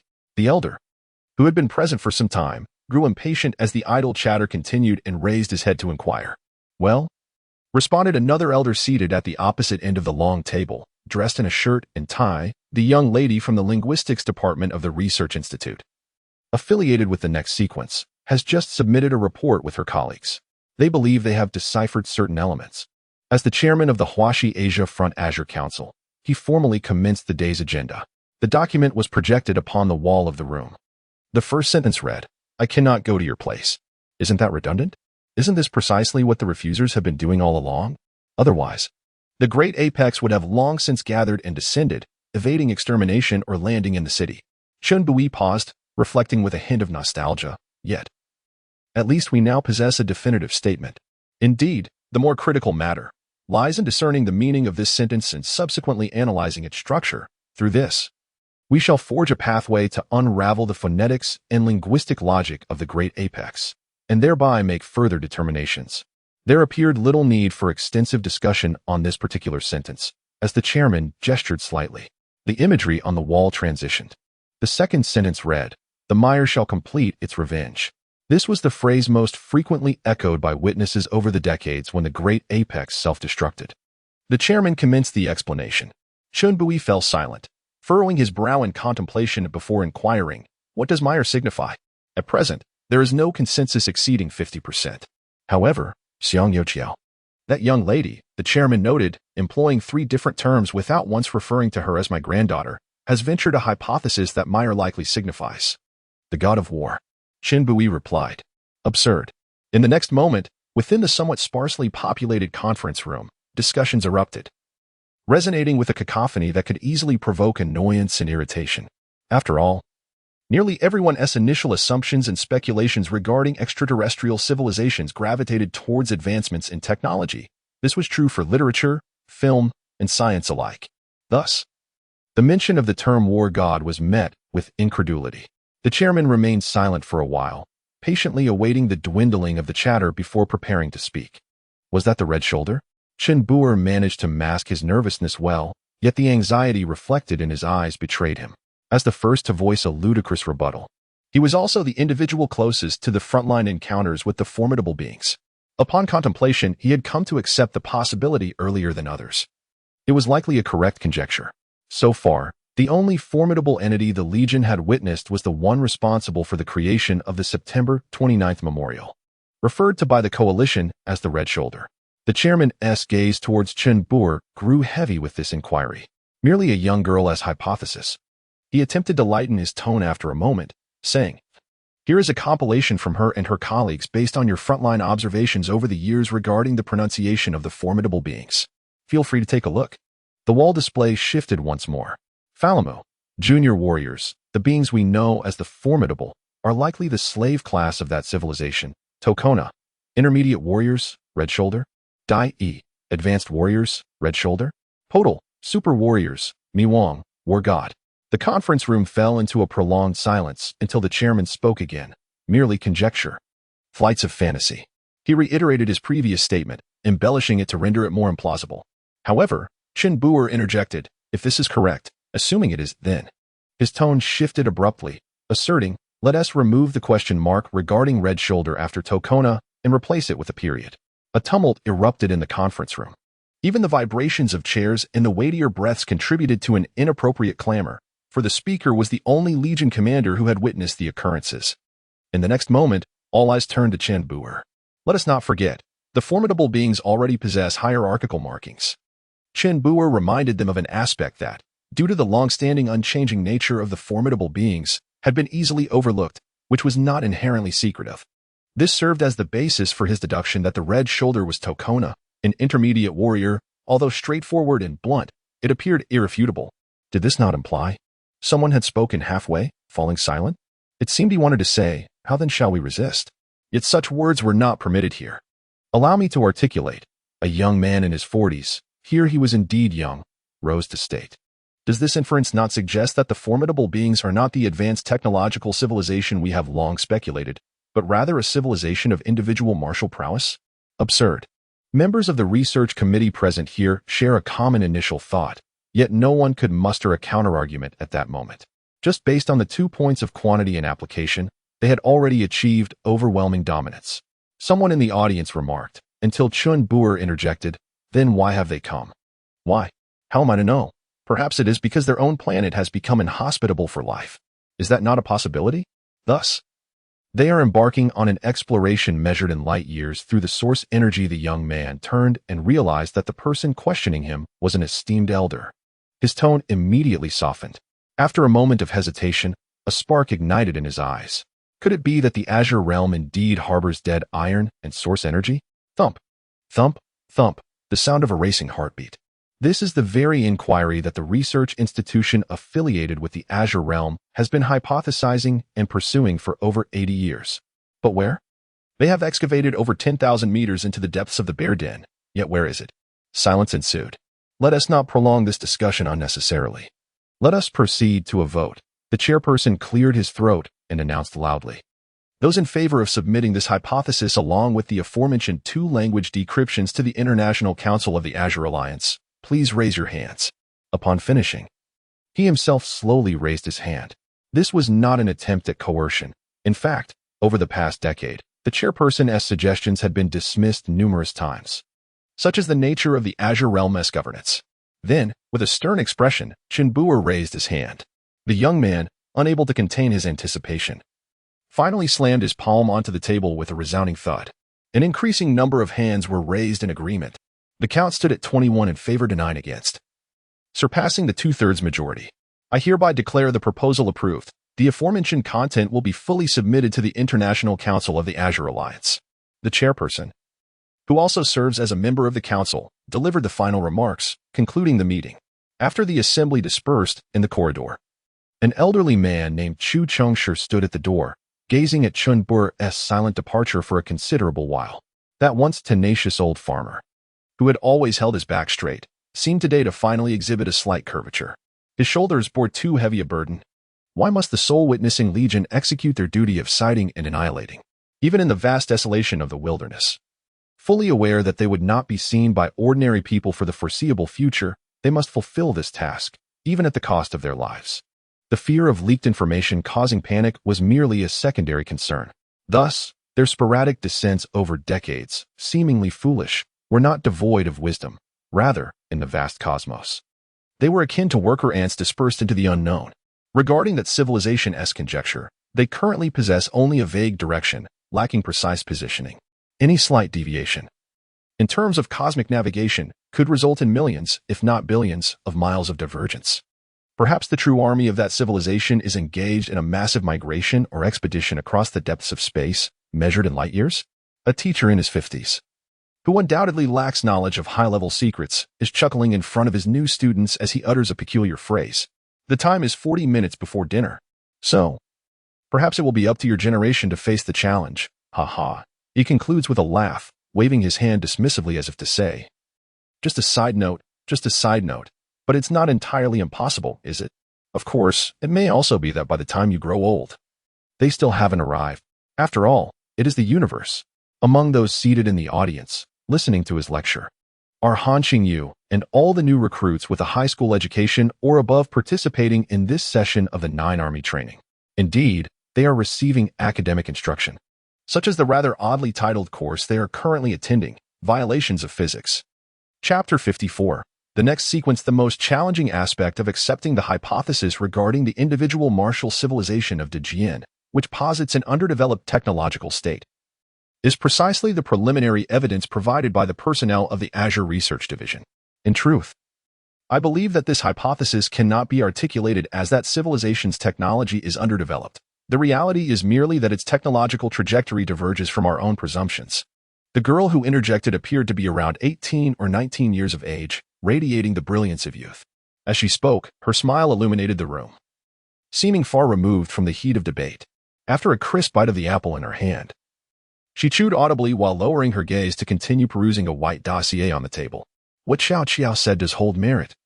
To juxtapose the technological advancements of disparate civilizations along a singular axis of comparison is perhaps the epitome of laughable arrogance. That is merely our conceptualization of technology, akin to the naive assumption that every civilization employs firearms. An older lady in the office chimed in.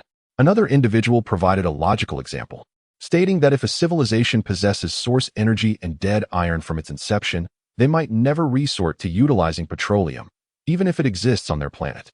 At the very least, they could be lagging behind us in the development of petroleum technology, which is entirely reasonable. Indeed, source energy and dead iron are truly wondrous entities. The girl, her head bowed, seemed to muse aloud before continuing. Even their shuttlecraft are constructed using these two materials as both substance and propulsion, whereas we have yet to discover many viable applications for source energy. Her implication was clear. The technological evolution of that civilization is primarily centered on the development and utilization of source energy and dead iron. The logic is straightforward. Akin to Azure, if humanity could genuinely cultivate spiritual energy and transcend earthly bounds as legends suggest, the technological landscape and manifestation of civilization we perceive today would undoubtedly differ. If it were a world entirely reliant on source energy, she paused momentarily before adding, it is not entirely unfounded to label it a civilization of individual martial prowess. Furthermore, the likelihood of a hierarchical system of enslavement, governed by extreme martial authority, would be significantly high. The discussion appeared to be delving into profound insights, with the group animatedly engaged. However, the girl suddenly gasped in astonishment, pausing with a bite of apple at the corner of her mouth. Her eyes fixed on the last page of the dossier laid open on the table. The new combat personnel is a handsome fellow. With that, she sprang to her feet and headed directly toward the office door. What? A handsome guy? Shake, let me see. An office colleague called out with a laugh from behind. Hey, during work hours? Where are you going? Shaking. Another colleague, just entering, greeted her with a smile. I have a matter to attend to. It's official business. With a multitude of names, Xi and Yao Qiao finished speaking, turned, waved her hand, and then bounced out of the office, exuding an exuberance that was quite lively. Growing up in a distinguished family of Azure researchers, she was secretly included in the next sequence at the tender age of 16, and that same year, She joined the linguistics department of the Azure Alliance Sub-Research Institute as a prodigious linguist. In her imagination, she ought to possess a stern or even aloof visage. Yet the reality was quite the contrary. To some extent, Xian Yaoqiao appeared to be an anomaly among her contemporaries. Her colleagues often attributed this to a generational gap, only to later realize that she and her peers seemed to inhabit different epochs altogether. The white dossier she held in her hands was, in fact, the latest update from the Next Sequence archives. Within this group, apart from a newly inducted member of the combat system who had yet to be informed, everyone else was at least aware of one another, albeit only in a superficial sense. The photograph was remarkably appealing, and moreover, it belonged to a combat personnel boasting ultra-S-level sensitivity and A-level compatibility, which seemed peculiar yet was ultimately inconsequential. At any rate, a capable fighter had finally arrived. As Xian Yaoqiao pondered and walked, the white dossier swayed in her grasp, appearing utterly unremarkable. However, the original files of the major sequences lying in the Azure Alliance sub-headquarters bore significant weight. They featured leather covers adorned with golden edges and annotated titles. The first sequence was designated for combat, with the cover inscribed, First Sequence Super Combat Power, Top Secret. The second sequence also pertained to combat, with its cover stating, Second Sequence Elite Combat Power. In comparison, the annotation on the cover of the next sequence was notably lengthy. Next sequence, elusive. Unrestrained yet still imbued with hope, an unexpected victory. This annotation was often difficult to comprehend, and fortunately, there were few who had encountered or needed to understand it.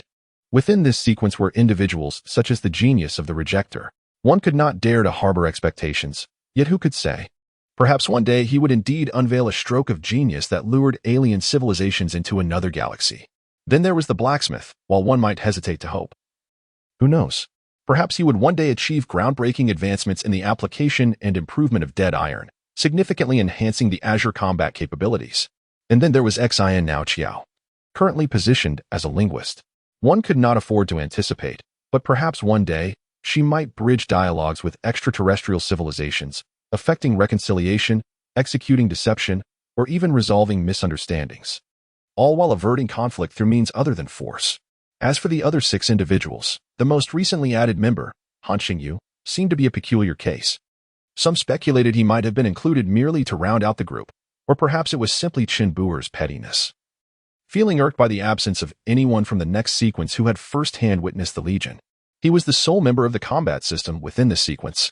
The rationale for his inclusion is rather insipid, merely attributed to the unprecedented combination of his superlative S-class energy sensitivity and A-class fusion capability, which lacks precedent and eludes comprehension.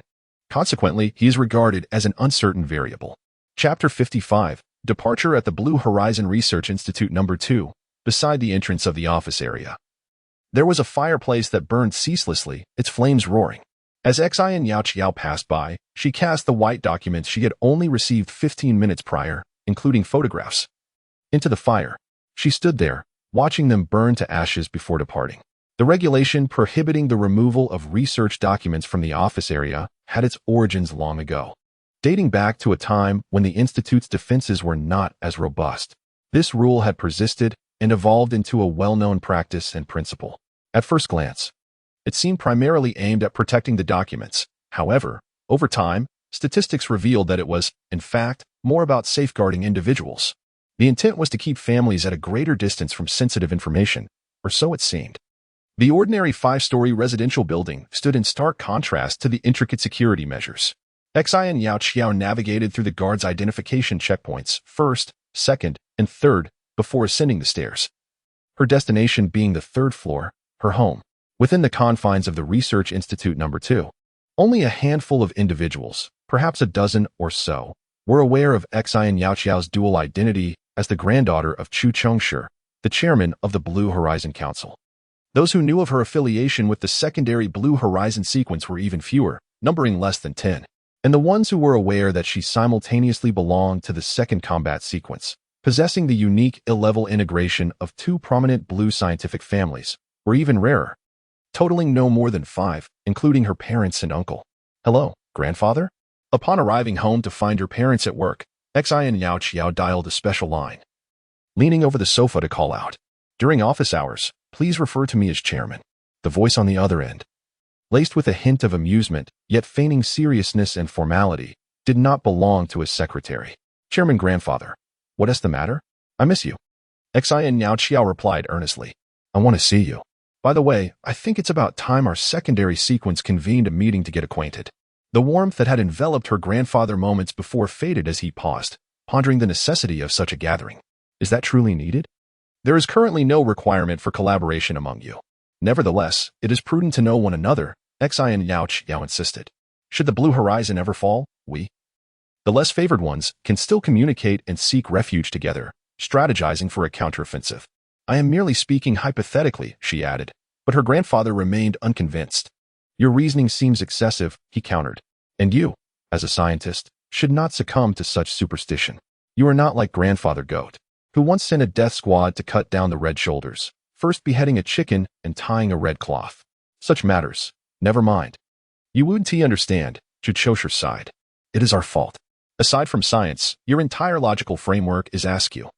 Grandfather and granddaughter engaged in a somewhat disjointed conversation for 5 or 6 minutes until Xian Yao Qiao, after repeated suggestions for a gathering, candidly expressed her true intention. I actually wish to meet the new combat system individual in the sequence. This caught Chu Zhongsher off guard for a moment. As he solemnly remarked, Yao Qiao, you are a girl. Indeed. Therefore, you must exercise restraint. Do you understand? But I am already 19. Since I was 13. You have taught me to view and understand gender issues scientifically, Xian Yao Qiao replied. Moreover, you have instilled in me a curiosity about everything since childhood. So, how could I not be curious about men? Chu Zhongsher found himself momentarily speechless. His granddaughter, having displayed remarkable genius at an early age, had received some education within the Azure system during elementary and middle school, but the majority of her education was conducted at home under a specialized plan. Xian Yao Qiao's family, both maternal and paternal, consisted entirely of elites within the Azure research system. This entirely scientific and rational environment and educational approach allowed her to develop her genius more rapidly and fully, yet it also rendered her somewhat different from others. In some respects, she was ahead of her time, lacking in social acumen and emotional restraint.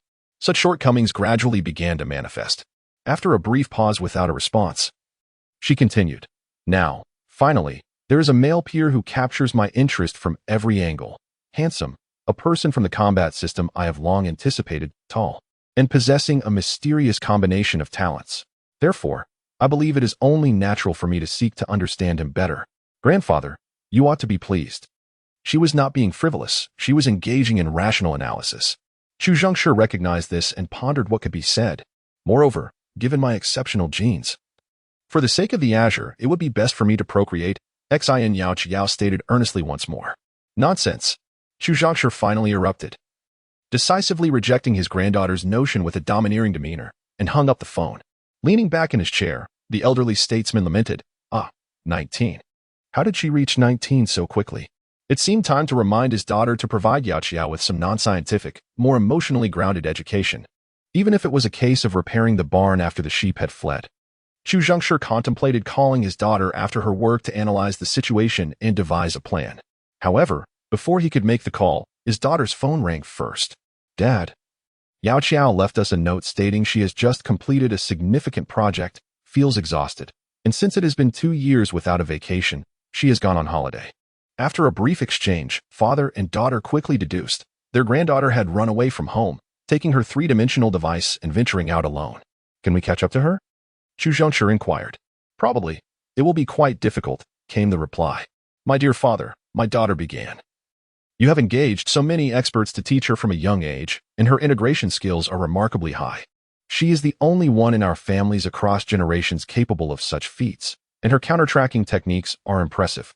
Chu Zhongsher felt a surge of irritation. But does she not concern herself with the consequences? Is she unaware of the responsibilities that come with such abilities? She lacks discernment. Father, please wait. My daughter said as she rummaged through her belongings and produced a sheet of paper. Initially, I did not comprehend what this was, but now I understand. Xiao Qiao has calculated her mortality risk for this outing. The conclusion? It is akin to an ordinary person taking a bus along winding mountain roads, or an elderly individual bathing alone. Then we must keep this under wraps and refrain from making any rash decisions. Indeed, Xiao Qiao possesses the means for self-preservation. and no one is aware of her clandestine departure or her destination. Chu Zhengshi gradually regained his composure, analyzing the situation as he spoke. Finally, he declared, "I know where she intends to go. I will devise a plan to arrange it." The call ended. Chu Zhengshi now found himself in a state of trepidation. Torn between worry and urgency, yet he dared not utter a word. The information must remain confidential. He entertained a hypothesis. If the information were made public and the cleansing faction were to select an individual from the Azure scientific community to abduct, Chu Zhengshi believed the likelihood of them choosing his granddaughter might even surpass that of the core figures involved in the research of those three-dimensional devices. For Xian Yaoqiao, she is currently the individual most likely to achieve a breakthrough in the study of the great civilization's language. Meanwhile, the cleansing faction has yearned for decades to establish contact with their deity of descent, the god of destruction. Chapter 56. Turning the page as the middle-aged teacher in a white shirt waved his hand once more from the podium. Perhaps for the 10th time, he lowered his gaze to sift through his lesson plan. Predictably, he would soon lift his head and inquire, "By the way, have you heard of?" Before meandering into casual conversation. Han Qingyu glanced at the clock on the wall. Only 3 minutes remained until the end of class. Yet, he remained utterly unaware of what it truly meant to defy the principles of physics. What, then, distinguished this teacher away from my high school instructors? Aside from his slightly better Mandarin? Oh dear, is class almost over? Look, none of you thought to remind me. Let us expedite this. The teacher, finally jolted from his reverie after having discussed nearly an entire class's worth of tangents, began. What we refer to as defying physics does not imply a genuine violation or abandonment of its foundational principles. Rather, it signifies that your future cognitive habits must contravene and surmount certain specific tenets of current physics. For instance, the elementary students next door need not learn this, as they are inherently more adept, simply because they have not been taught. This course is of paramount importance. It lays the groundwork for your subsequent studies in other subjects. For example, new combat theory, new specialized mechanics, which essentially delve into three-dimensional devices. In new cosmology, the updated curriculum has yet to be compiled. Speaking of which, I am quite familiar with old Zhang, who is responsible for this new material. We were university classmates. A little secret, he tends to procrastinate, to the extent of occasionally neglecting personal hygiene. Duck, at long last. A student could no longer contain their impatience, raising a hand to knock their elbow on the desk, interrupting. Teacher, why must we defy and overcome? What precisely must we surmount? Because of the emergence of source energy, the middle-aged teacher straightened his posture, exclaiming, "Have you not grasped this even after my lengthy explanation?" The advent of source energy. Meanwhile, at the shooting range, the 9th Army Training Base also housed a shooting range, albeit one of lesser significance and somewhat rudimentary. Occasionally, soldiers would frequent this space, not merely to practice shooting, but to release pent-up emotions through the discharge of bullets. At this moment, the only souls present, aside from a few war veterans overseeing the area, were Wen Jifei and Mira, who were engaged in target practice. Whoosh! Suddenly, a bullet whizzed past Wen Jifei's shoulder, chilling him as it struck the bullseye of a neighboring target. Mira, distracted by her own aim, had fired. "I'm sorry," came her distant voice from behind him. "I lost focus for a moment and accidentally discharged my weapon. Thankfully, I didn't hit you," Wen Jifei replied. "Are you all right?" With Mira's signature, they departed the shooting range. This concept was new to Mira, and she appeared bewildered. Do you think Qingzi is handsome?" Wen Jifei pressed on. "I." Mira stammered. However, Wen Jifei remained oblivious. His head bowed as he ambled along, muttering to himself, "I must say, although Qingzi was quite admirable back at school, the difference compared to now is rather significant." He pondered how donning a military uniform, especially our combat attire, and sporting a crew cut seemed to have transformed his very essence. How should I put it? It appears he has undergone a shift in temperament. Mila glanced up. "Is that so?" "Indeed," she continued, "it was not readily apparent in everyday situations, but under certain circumstances, it becomes evident that he has grown particularly composed, even somewhat cold-hearted. Take this morning, for instance, when so many bullets landed at his feet, he remained utterly unfazed." Wen Jifei reflected for a moment. Though his family has a long lineage of snake catchers, known for their calm demeanor, I distinctly recall startling him from behind the door, and he would shriek in fright. As he spoke, a sudden thought crossed his mind. Qingzi had indeed taken a life, that of an innocent soul in purgatory. Contemplating this, he chose not to mention it. "Well, I haven't heard of energy altering one's appearance. Perhaps, as you suggested, it is linked to the military service and combat uniform. As for temperament, I believe there is indeed some truth to that, Mila remarked earnestly. Didn't you just enter the energy field? The energy field amplifies certain emotions and traits, and that experience undoubtedly lingers to some extent. Is that so? When Jufei replied, somewhat absent-mindedly, he thought of Qingyu again. But his composed demeanor during the act of killing occurred before his exposure to the energy field. Reflecting on his own experiences, he recognized a similar pattern. Since encountering the amplified sense of solitude within the energy field, he had become more prone to sentimentality than before. For instance, his unwillingness to refuse the recent request stemmed from this emotional influence, fear of solitude, dread of parting, especially in a setting where every encounter could potentially be the last. What about you, Captain Mila? What were your thoughts while in the energy field? He suddenly inquired. Me? Mila chuckled. It was simply a matter of being too charming. Too many girls were enamored with me at that time, and it was quite bothersome. Just then, the bell rang, signaling the end of class.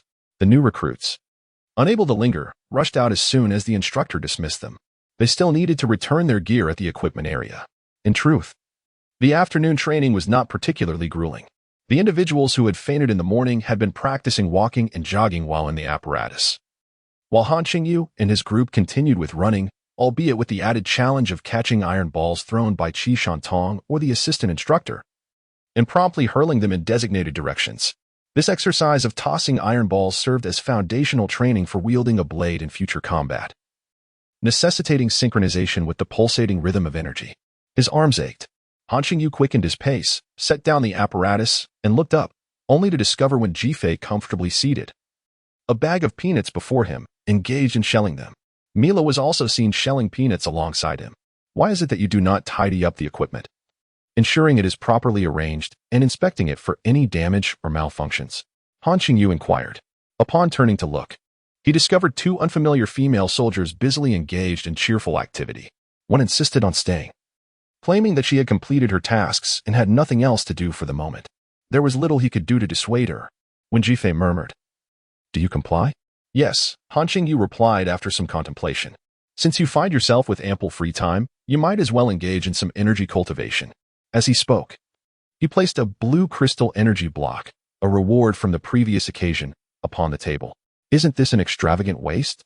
When Jifei did not accept it as readily as before, he was acutely aware of his circumstances and understood the rarity of such energy blocks. Han Qingyu reassured him. "Not at all. Were you not practicing your marksmanship? Merely honing your shooting skills is insufficient for frontline duty. You must build a solid foundation in terms of speed, strength, and agility. This way, even when faced with an F-level situation, we will not fall too short." As he spoke, Mira nodded in agreement, adding, "In fact, if an individual has absorbed energy to a high degree, even without protective gear, ordinary bullets would only inflict superficial wounds." This was news to Han Qingyu. "Is that so?" he asked. "Indeed," Mira replied, glancing at his eyes before looking away. "Now, the final question remains." Han Qingyu turned to Jifei regarding the equipment here. "Would it be permissible for you to use it occasionally?" "That would be unacceptable. Utilizing equipment outside of designated duties is a serious violation," a voice interjected from the doorway. Zhang Daoan entered, standing firmly. His initially stern expression softened into a smile as he said, "Feel free to use mine. I have no need for it at the moment." In that instant, both Han Qingyu and Wen Jifei shared a common thought. Zhang Daoan is capable of smiling? Not only that, but he had also brought the equipment along. Having witnessed the chaotic scene at the training ground earlier, he felt a tinge of nervousness. "Shall we begin?" The three standing nodded in agreement. With a hum and a buzz, the blue light flickered as the equipment powered on. When Jifei furrowed his brow, gritting his teeth, enduring the strain. "It should be just enough to land on the A side, at least the B side," Zhang Daoan remarked. As he cracked open a peanut and popped it into his mouth, his demeanor reminiscent of an ordinary middle-aged man leisurely discussing the latest show while snacking. Moments later, when Jifei's eyes flew open, a spurt of blood escaped his lips, and he collapsed sideways with a thud. "That essay flip," Zhang Daoan stated coolly. Chapter 57. The directionally challenged, the three-dimensional device continued its relentless operation as when Jifei roused from his unconscious state. He awakened more swiftly than most of his comrades from the training ground that morning, perhaps. He had flipped again. How startling.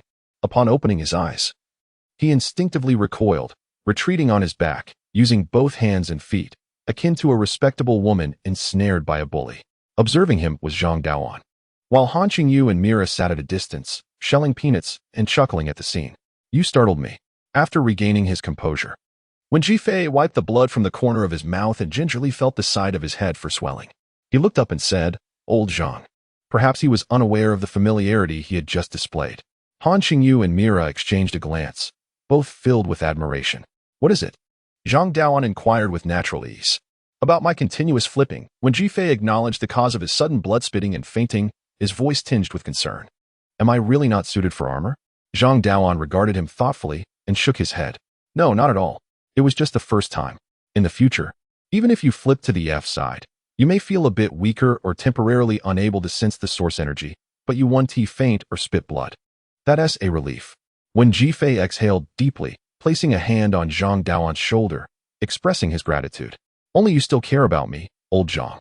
He cast a wistful glance towards the duo still engrossed in peanut shelling. After the commotion, by the time Han Qingyu headed to the changing room for a wardrobe change, the number of remaining individuals had dwindled considerably. On his locker, a gray-black hooded long coat had mysteriously appeared. Upon inspection, it seemed to be crafted from leather. Yet it lacked the sheen typical of leather jackets, giving the impression of being deliberately worn and aged, soft yet resilient to the touch. When inquired, he learned it was part of the newly issued autumn collection. Suddenly reminded, he calculated the time and realized October was nearly half gone. Moreover, he wondered if the promised 10,000 yuan had been received and if they were at ease and in good health. "Look at this." At that moment, he Tang donned the autumn attire for a demonstration. With the three-dimensional device inside and the gray coat enveloping him, the hood drawn up, he resembled a formidable assassin. Compared to summer wear, it exuded a cooler, more mysterious, and mature aura. Imagine this, tossing off the coat, activating the device, and charging forth with a weapon. Quite exhilarating. Lu Xiang remarked with satisfaction, "This ensemble is perfect for charming the ladies in Hong Kong. But whereas the weapon?" He pondered. If it stowed inside, it would make one appear hunchbacked. He flipped the coat to inspect its interior, quickly discovering several angular iron pieces affixed to the back, seemingly designed to secure a straight sword. It appeared that the sword could be slung diagonally across the back, hilt emerging from the right shoulder. What if someone is left-handed? When Jifei interjected, "I've seen officers who seem to wield dual swords." He gestured, attempting to draw a sword from the right shoulder with his left hand. Indeed, finding it awkward. Didn't you all see the notice posted at the entrance? Beside her, a somewhat unfamiliar recruit turned his head and gestured, saying, "You can apply for a modification on the left-hand blade. Perhaps in the future, you could wield dual swords." Upon hearing this, he pondered for a moment and replied, "What if I wish to carry 8 blades?" This fellow's inquiry seemed to be boundless and unpredictable. Han Qingyu, imagining the scenario, couldn't help but chuckle, saying, "Then we might as well equip you with a steel fan on your back. Are you intending to dispatch to Jian? Anyway, let's eat first." 3 days later, Han Qingyu was among the first to receive his equipment, including the formidable iron blade, and officially commenced his assault training. Days passed in a monotonous cycle, and before long, more than 10 days had elapsed. Xi and Yao Qiao stood outside a clothing store window in the small town. Adjusting her slightly disheveled hair and tidying the straps of her old backpack, her face lighting up with joy. She now appeared to be an ordinary girl setting out alone to seek work and reunite with family, her complexion a dull gray. Her oversized black coat enveloped her. The zipper pulled up to her chin, concealing the sophisticated apparatus beneath. For over 10 days, she refrained from driving, avoided the Azure routes, and took great care on public transport to evade detection by the cleansing faction, all while evading her grandfather's pursuit. She felt overwhelmed by her circumstances. "I hope it's love at first sight.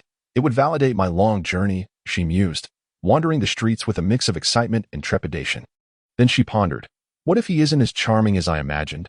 Or worse, if he turns out to be unpleasant? What if I like him and he doesn't reciprocate? In that case, I shall give him a good thrashing. Yes, that's the plan. After a short while, Xi and Yao Qiao found herself holding a transparent plastic bowl filled with deep-fried rice noodles, mixed with a variety of spices, giving it a dark and crumbly appearance. Yet, it was incredibly fragrant. She prodded a piece with a toothpick, careful not to drop it, and tilted her head back to take a bite. As the sauce smeared the corner of her mouth, she didn't bother to wipe it away, but instead flicked her tongue to gather more before taking another piece. Where am I now? Xi and Yao Qiao suddenly contemplated, turning to survey the unfamiliar streets of the twilight town. But where should she go next? Where indeed? Could it be that even a prodigious beauty like myself has flaws? Am I, in fact, directionally challenged? It was obvious she had a poor sense of direction. She had gotten lost several times in the two bases during her childhood. How could she forget? She struggled to find her way to school, let alone home. Chu Zhengshi endeavored to quell his worries, offering comfort to his daughter over the phone while simultaneously reassuring himself. Rest assured, nothing will go awry. Trust me. Xiao Qiao is merely lost. We had forgotten to consider this. After all, she hasn't ventured out much. Furthermore, I have already arranged for the commander and his trusted aides to await her at the Ninth Army. There's no need to rush. His daughter hesitated momentarily, wondering if they couldn't send out more people to search for her. He was truly reluctant to dispatch any more personnel. Even regarding the Ninth Army, he had only informed Lu Wujing, the commanding officer, and advised him to keep it under wraps. Chu Chengshi felt a sense of frustration and helplessness, stating, "We are all aware that there are infiltrators within Yuelon. Even without any disturbances, should a commotion arise, it could endanger Qiao Qiao. The current silence, devoid of any news, is indeed the most favorable situation." After hanging up the phone with his daughter, Chu Chengshi remained in his office, awaiting further updates.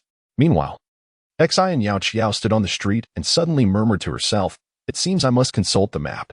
She possessed a map but believed that a prodigious memory should not rely on frequent references. Yes, it's time to leave the city, she concluded before silently departing the street and exiting the city limits.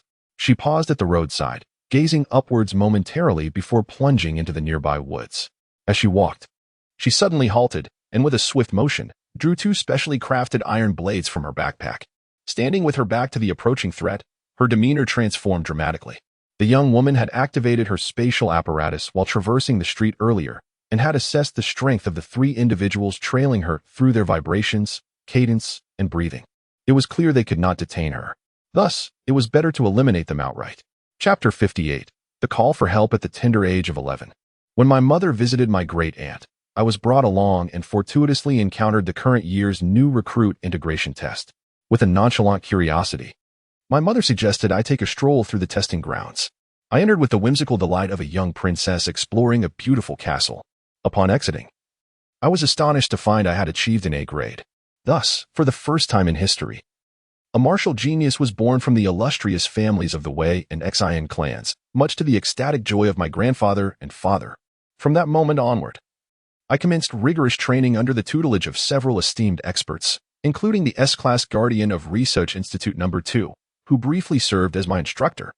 Due to my mother's protective instincts, I particularly excelled in escape and counter-tracking techniques. Consequently, from the moment I sensed three individuals lurking at the street corner, I realized I could have evaded them if I had chosen to flee. However, I thought it more prudent to confront them, perhaps extracting some information in the process and indulging my craving for combat. If I were to follow my heart, I would confess that I had no desire to be a scientist. I longed to be on the battlefield, wielding my blade. Each year, I meticulously crafted formulas for battlefield movement and cutting angles based on my speed and strength assessments. Regrettably, my grandfather and father insisted that my destined responsibilities held greater significance than mere combat. Perhaps they were right. I dedicated myself diligently and finally began to see some results. Yet, I never disclosed to my family my true aspiration, to decipher and master the language of the formidable civilization, expressing sentiments such as, "To hell with you. I shall strike down your mother with a single blow." Such expressions, I suspected, would prove rather challenging to articulate. As for the three individuals trailing behind me, they were certainly not mere thieves. They likely possessed enhanced physical attributes resulting from energy cultivation. However, the strongest among them was probably only B grade. I felt capable of dispatching them, and if I truly found myself outmatched, I could always make my escape. If I were indeed directionally challenged, I would excel at fleeing. Unaware of my own escape routes, I would simply run wherever fate led me. How would others assess my capabilities? Just then, a voice, laced with mirth, echoed from behind me, accompanied by footsteps devoid of stealth. "After several years, our little Yoshio has truly blossomed." The speaker emerged from the thicket, and my heart sank with disappointment upon recognizing him. I could not strike him down now. The newcomer was General Lu Wujing of the Ninth Army, accompanied by two aides. "Why are you here?" "Oh, General Lu, it is good to see you." Though our encounters had been few, I still held a vivid impression of him. I greeted him warmly and turned to approach. Wait, the knife. Put it away first. General Liu playfully retreated a couple of steps, chuckling. Your Uncle Liu did not attain his rank through mere combat prowess. With a sense of resignation, Xian Yaoqiao sheathed her knife. However, the three-dimensional device remained operational. My grandfather. Indeed, he had been waiting for you all along. At last, Speaker Chu Zhongshi received a call from the 9th Army's Liu Wujing. Is it finally time? That's splendid. Chu Zhongshi listened intently to the voice on the line, momentarily stunned. What? How did she slip away again? You never informed me that little Yao Qiao possessed an A-grade fusion level. Such a young girl, so formidable?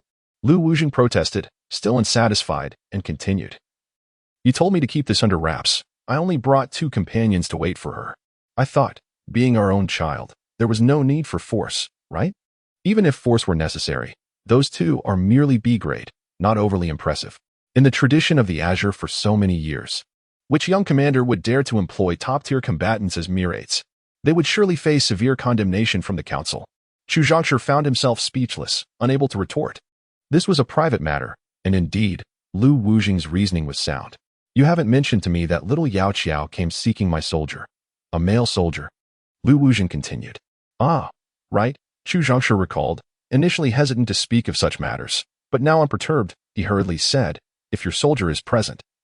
Why did Yao Qiao run off? I never stated she couldn't meet with him. The crux of the issue was that the soldier was absent.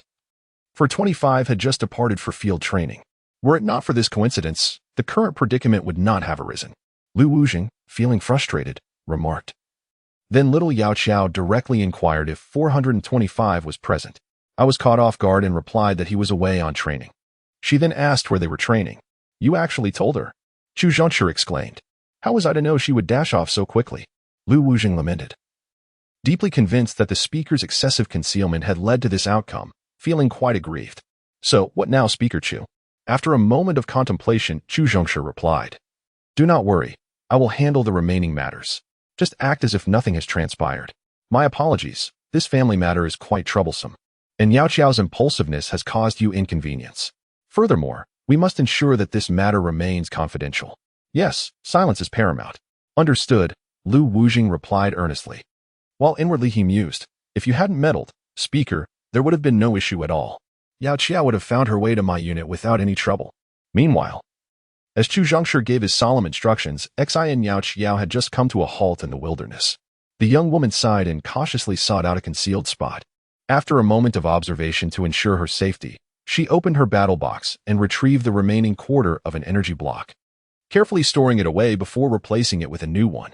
Alone in the wild, she had to be prepared for combat or a prolonged retreat at any moment. This was the training and education she had always received. In the backpack, there remained 10 fully charged blue crystal energy blocks, hard-earned by the dual system personnel and the diligent young woman herself, along with 20,000 yuan, water, food, and medical supplies.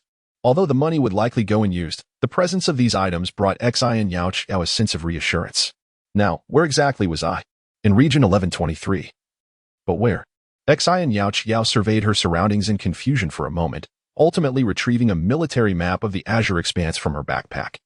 After studying it intently for a considerable time, she carefully stowed it away and stood up, determining that the path lay that way. Off she went, even as dusk approached. Yet scientists are unafraid of phantoms. As for wolves, she would cleave through their heads without hesitation. The 1123 region was currently hosting a field training exercise for 2 battalions, 425 and 491, comprising nearly 600 new recruits and 20 instructors, now entering their second day. Such training is a cherished tradition within the military, as future battles are anticipated to unfold primarily in the wilderness. The recruits must become acquainted with various terrains and learn the techniques and precautions necessary for utilizing their equipment in diverse environments. As for the stationed 1123 team, they should be nearby, although contact had yet to be established. In the words of Zhang Daoan, tradition dictates that the presence of regional teams serves a dual purpose, providing protection for the new recruits while also allowing them the opportunity to observe real combat. Should the timing align, a staggering 90 of the recruits had never witnessed an actual engagement, underscoring the significance of this experience. That night, around 1 in the morning, the new recruits, exhausted from their nocturnal training, had mostly succumbed to slumber. Rise, quickly. Get up. Equip your gear. Suddenly, almost in unison, the instructors' voices rang through the various tents. There was no time to tidy up the tents. Don your gear first. Hurry, descend the mountain to board the vehicles. What was happening? The 1123 team had received a notification from the Crows. A shuttle-shaped aircraft was about to land. Regardless of whether it was anxiety or excitement, the recruits promptly formed a line to report and, with their gear activated, dashed down the mountain in pursuit of their instructors, boarding the vehicles. Nearly 20 military trucks sped along the mountain roads. They seemed to be quite far away, unsure of whether they would arrive in time. Well, the 1123 team should already be lying in wait. Let us not disturb them and await their contact. On board, discussions ensued, infused with an anticipation that could hardly be contained. Suddenly, a piercing sound erupted from the vehicle's communication device. The next moment, the transmission opened, and the cacophony of fierce combat and anguish cries erupted from the device. An immediate silence enveloped the vehicle. 1123, requesting assistance. An urgent voice followed. 1123. Requesting aid from surrounding areas. Three large spikes. Damn it, one was hidden in the aircraft. After encircling us, it suddenly leapt out from behind. The sound of the communication device crashing to the ground was heard. 1123, requesting assistance. The radio was picked up, or perhaps a different device was used, and the voice belonged to another individual. 1123, requesting assistance from nearby teams. The entire vehicle, possibly all vehicles, had descended into a profound silence. Save for the sounds of the wheels and the engine, only the cacophony of battle, the cries of agony, the desperate struggle for survival, and the pleas for help echoed from the radio. 1123, we have suffered severe casualties, requesting urgent assistance. We are still encircled, we can hold on. Requesting nearby area support as soon as possible. Help. Chapter 59, the vehicle in the opposite direction in the early morning of an autumn night. The wind rustled through the mountains, and the bright moon illuminated the road.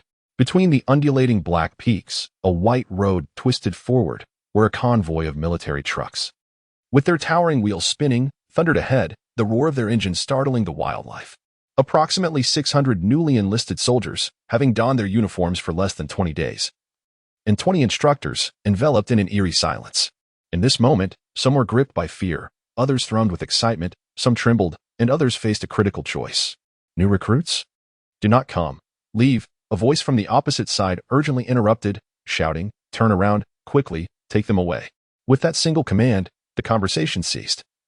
And once more, a profound stillness fell upon the vehicles. Only the sounds of battle echoed through the communication device, filled with collisions, anguish cries, and an unseen brutality, bloodshed, and cruelty. The chaos reigned. Comrades were falling. The towering wheels continued their relentless advance, seemingly drawing closer to the battlefield. A short while later, a mountain cove appeared ahead. All vehicles were present, and in the lead truck, Zhang Daoan picked up the communicator for the first time. Lowering his head to speak in a detached tone, reduce speed. There's a cove ahead. Turn around. The order was relayed, and the driver turned to glance at Zhang Daoan. He rose and moved beside the driver, directing the vehicle to execute the turn within the cove. Subsequently, all trucks followed suit, gradually increasing their pace as they sped back along the route they had come. After a brief interval, human voices intermingled. 1123, still engaged in combat. However, that was the final transmission. The call for assistance concluded there. Perhaps the soldier in charge of communications had temporarily relinquished the communicator, turning to join the fray. 2 minutes passed, then 4. The wheels continued their fervent yet silent journey, carrying 600 new recruits away from the 1123 battlefield. Suddenly, a crack echoed, the communicator shattered. The cacophony of slaughter and collision ceased abruptly. 1123. Must be feeling quite solitary now. After 2 minutes, a report came through. Instructor Zhang Zhao from the 491st Regiment's new recruit camp, requesting independent deployment for assistance. Please grant approval from the chief instructor. I believe I just heard the voice of a comrade from my recruit camp at 1123. The sob that threatened to break free was stifled as the new recruits pressed on, presumably now safe. This utterance sparked a brief commotion among the communication devices in the vehicles. 1 minute passed. The communication resumed as Zhang Daoan spoke again. Old Chow? The old Chow he referred to was the chief instructor of the 491st Regiment's new recruit camp. Good. The call ended, and Zhang Daoan rose, patting the driver on the shoulder, instructing, keep driving, remember, do not stop. With that, he stood beside the front door, glancing back at the new recruits. Meeting the gaze of Han Qingyu, then turned to He Tang-Ang. Lu Xiying, may I borrow your knife? He suddenly leaned down to ask Lu Xiying, who sat in the front row. Lu Xiying paused for a moment, then unstrapped his knife and handed it over. Zhang Daoan answered the call. For a blade already rested upon his back, now gripped firmly in his right hand. Mira rose from the rear seat. Stay back, Lieutenant Mira, just in case. Zhang Daoan advised. Should any unforeseen event arise, your presence as an individual poses the greatest hindrance to the Great Sharp. You must draw it away. Understood. Mira replied. The driver halted, and the front door swung open. Children, I entrust you with this task, Zhang Daoan declared, exiting the vehicle. Both the 425 and 491 units retained one instructor each, while the remainder disembarked swiftly. Soon, 18 individuals boarded one of the vacated vehicles, turning around and racing away at a nearly frenzied pace. The convoy continued its advance. Mira initiated communication through the device. The wheels rolled onward as the 600 new recruits endeavored to extricate themselves from the 1123 zone. Check energy consumption for everyone. Inside the vehicle, Zhang Daoan removed his blade, grasping a lethal iron knife in each hand, and stood up. All right, disembark. The vehicle came to a sudden stop. 18 instructors leaped out, activating their devices at once, knives in hand, surging through underbrush, weeds, and rubble, charging into the valley with reckless abandon. Broken timber, blood, corpses, the sounds of collision. What is our formation? Old Chow from the 491 unit inquired while observing the terrain as they ran. Main attacking position, Zhang Daoan instructed. Flanking position, left wing. The team swiftly coordinated their formation in accordance with the terrain. Not far ahead, among the trees, lay a severely injured Great Sharp.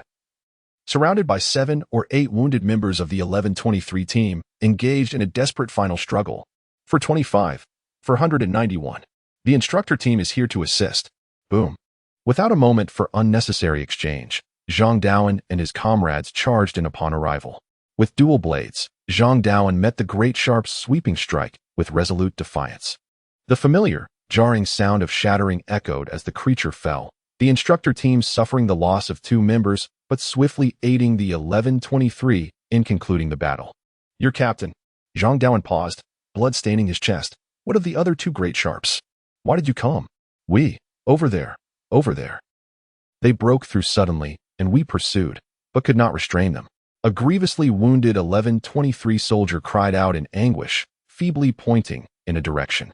The instructor team collectively fell into a state of panic and silence. For the direction indicated by the soldier led directly to the path of the 2 battalions of 600 new recruits. The vehicles traversed a winding mountain road, while the Great Sharps had surged directly through the forest. The last one that emerged was formidable. Another injured 1123 soldier, eyes filled with blood and terror, remarked. The captain intended to capture it. Red shoulder? Old Chow the 491 unit asked anxiously. No, yet it surpasses the ordinary sharpness of a typical dagger. Perhaps akin to the encounters faced with the former Crimson Erasers. In that moment, Zhang Daoan felt a jolt course through him. He ought to have experienced a myriad of emotional responses, yet the urgency of the situation left him no room for such sentiments. Communication, request for communication. Lieutenant Mira. Behind him, the 15 instructors stood in silent observation. A thunderous crash echoed. A vehicle struck with immense force from the side. Then came the sound of a vehicle overturning. Zhang Daoan heard the children's cries of alarm. A grating noise, the sound of a blade being dragged across metal. The children were under attack. He turned, speaking in a daze. Chapter 60, Gunfire. The towering beings began to eradicate any humans within their line of sight. This fundamental knowledge was instilled in them during their lessons in the Azure classroom, a fact even the newly recruited soldiers, clad in armor, understood. Naturally, they would opt for a tactical retreat if they found themselves ensnared and at a severe disadvantage, their lives hanging in the balance. They would attempt to break free. However, the current situation before Zhang Daoan and his companions did not suggest a retreat, but rather the completion of their extermination task. The early withdrawal of 2 of the towering beings was due to the battle nearing its conclusion. They assessed that the remaining 1 was sufficient to eliminate the last few of 1123, thus they departed.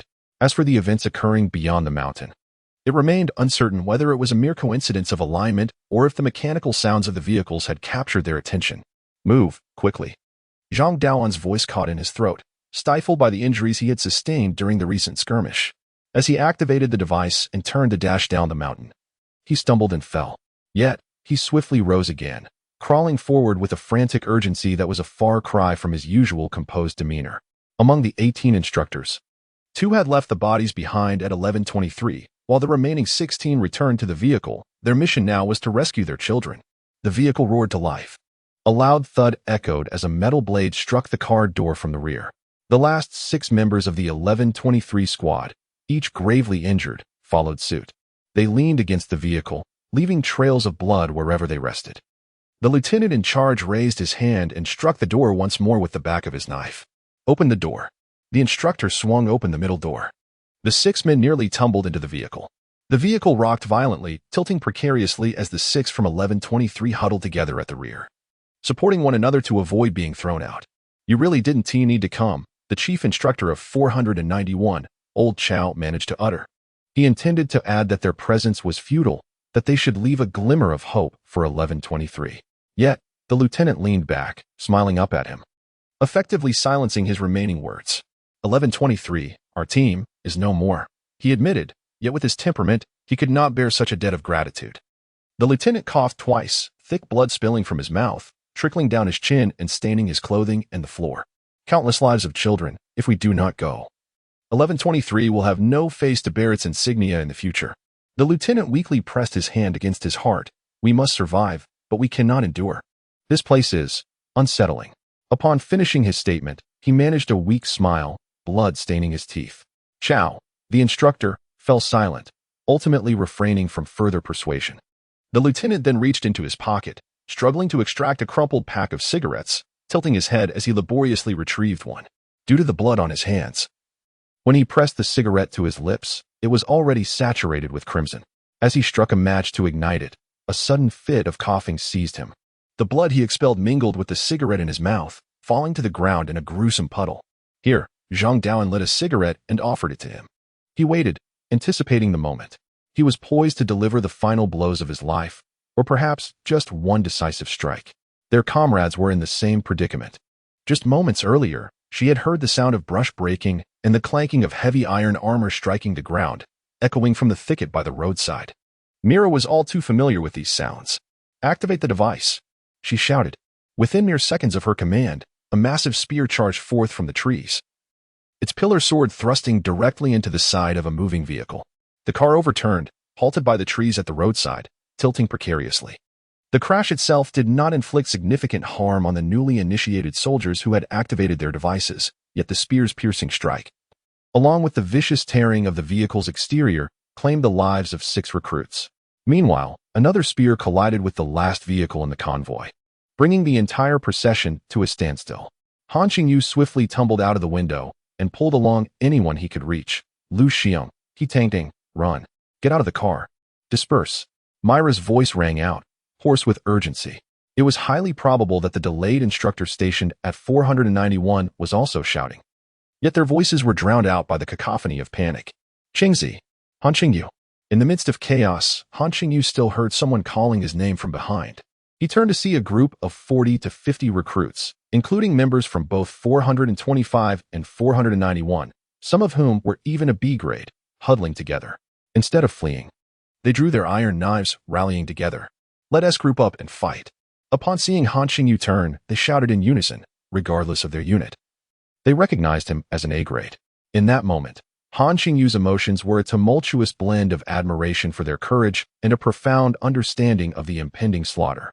Having witnessed the grisly confrontation between Team 752 and the massive spears, he was acutely aware of the terror they embodied. Moreover, they now faced 2 of these formidable foes, while the recruits had barely been in service for less than 20 days. Run, he urged. Below the road lay a deadly expanse, a valley between 2 mountains. If they could escape this place, ascend the opposite slope, and find refuge in the woods. Han Qingyu believed that at least half of them could survive, and he trusted that nearby teams were en route to assist. However, before he could finish his thought, the 2 massive spears were already in motion. They surged towards the group of recruits from either side, wielding their pillar swords with deadly intent, ready to slice through them. The entire cluster was on the brink of collapse, their lives teetering on the edge of annihilation. Boom, boom, boom. The thunderous roar of Myra's heavy machine gun erupted.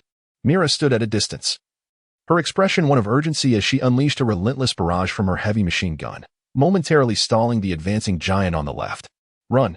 The delayed instructor, Captain 491, rushed to the scene, calling out to his charges before turning to confront the colossal foe charging from the right, brandishing his blade. The clash resounded, crack. The blade shattered, and the instructor was impaled by the spear, lifted off the ground.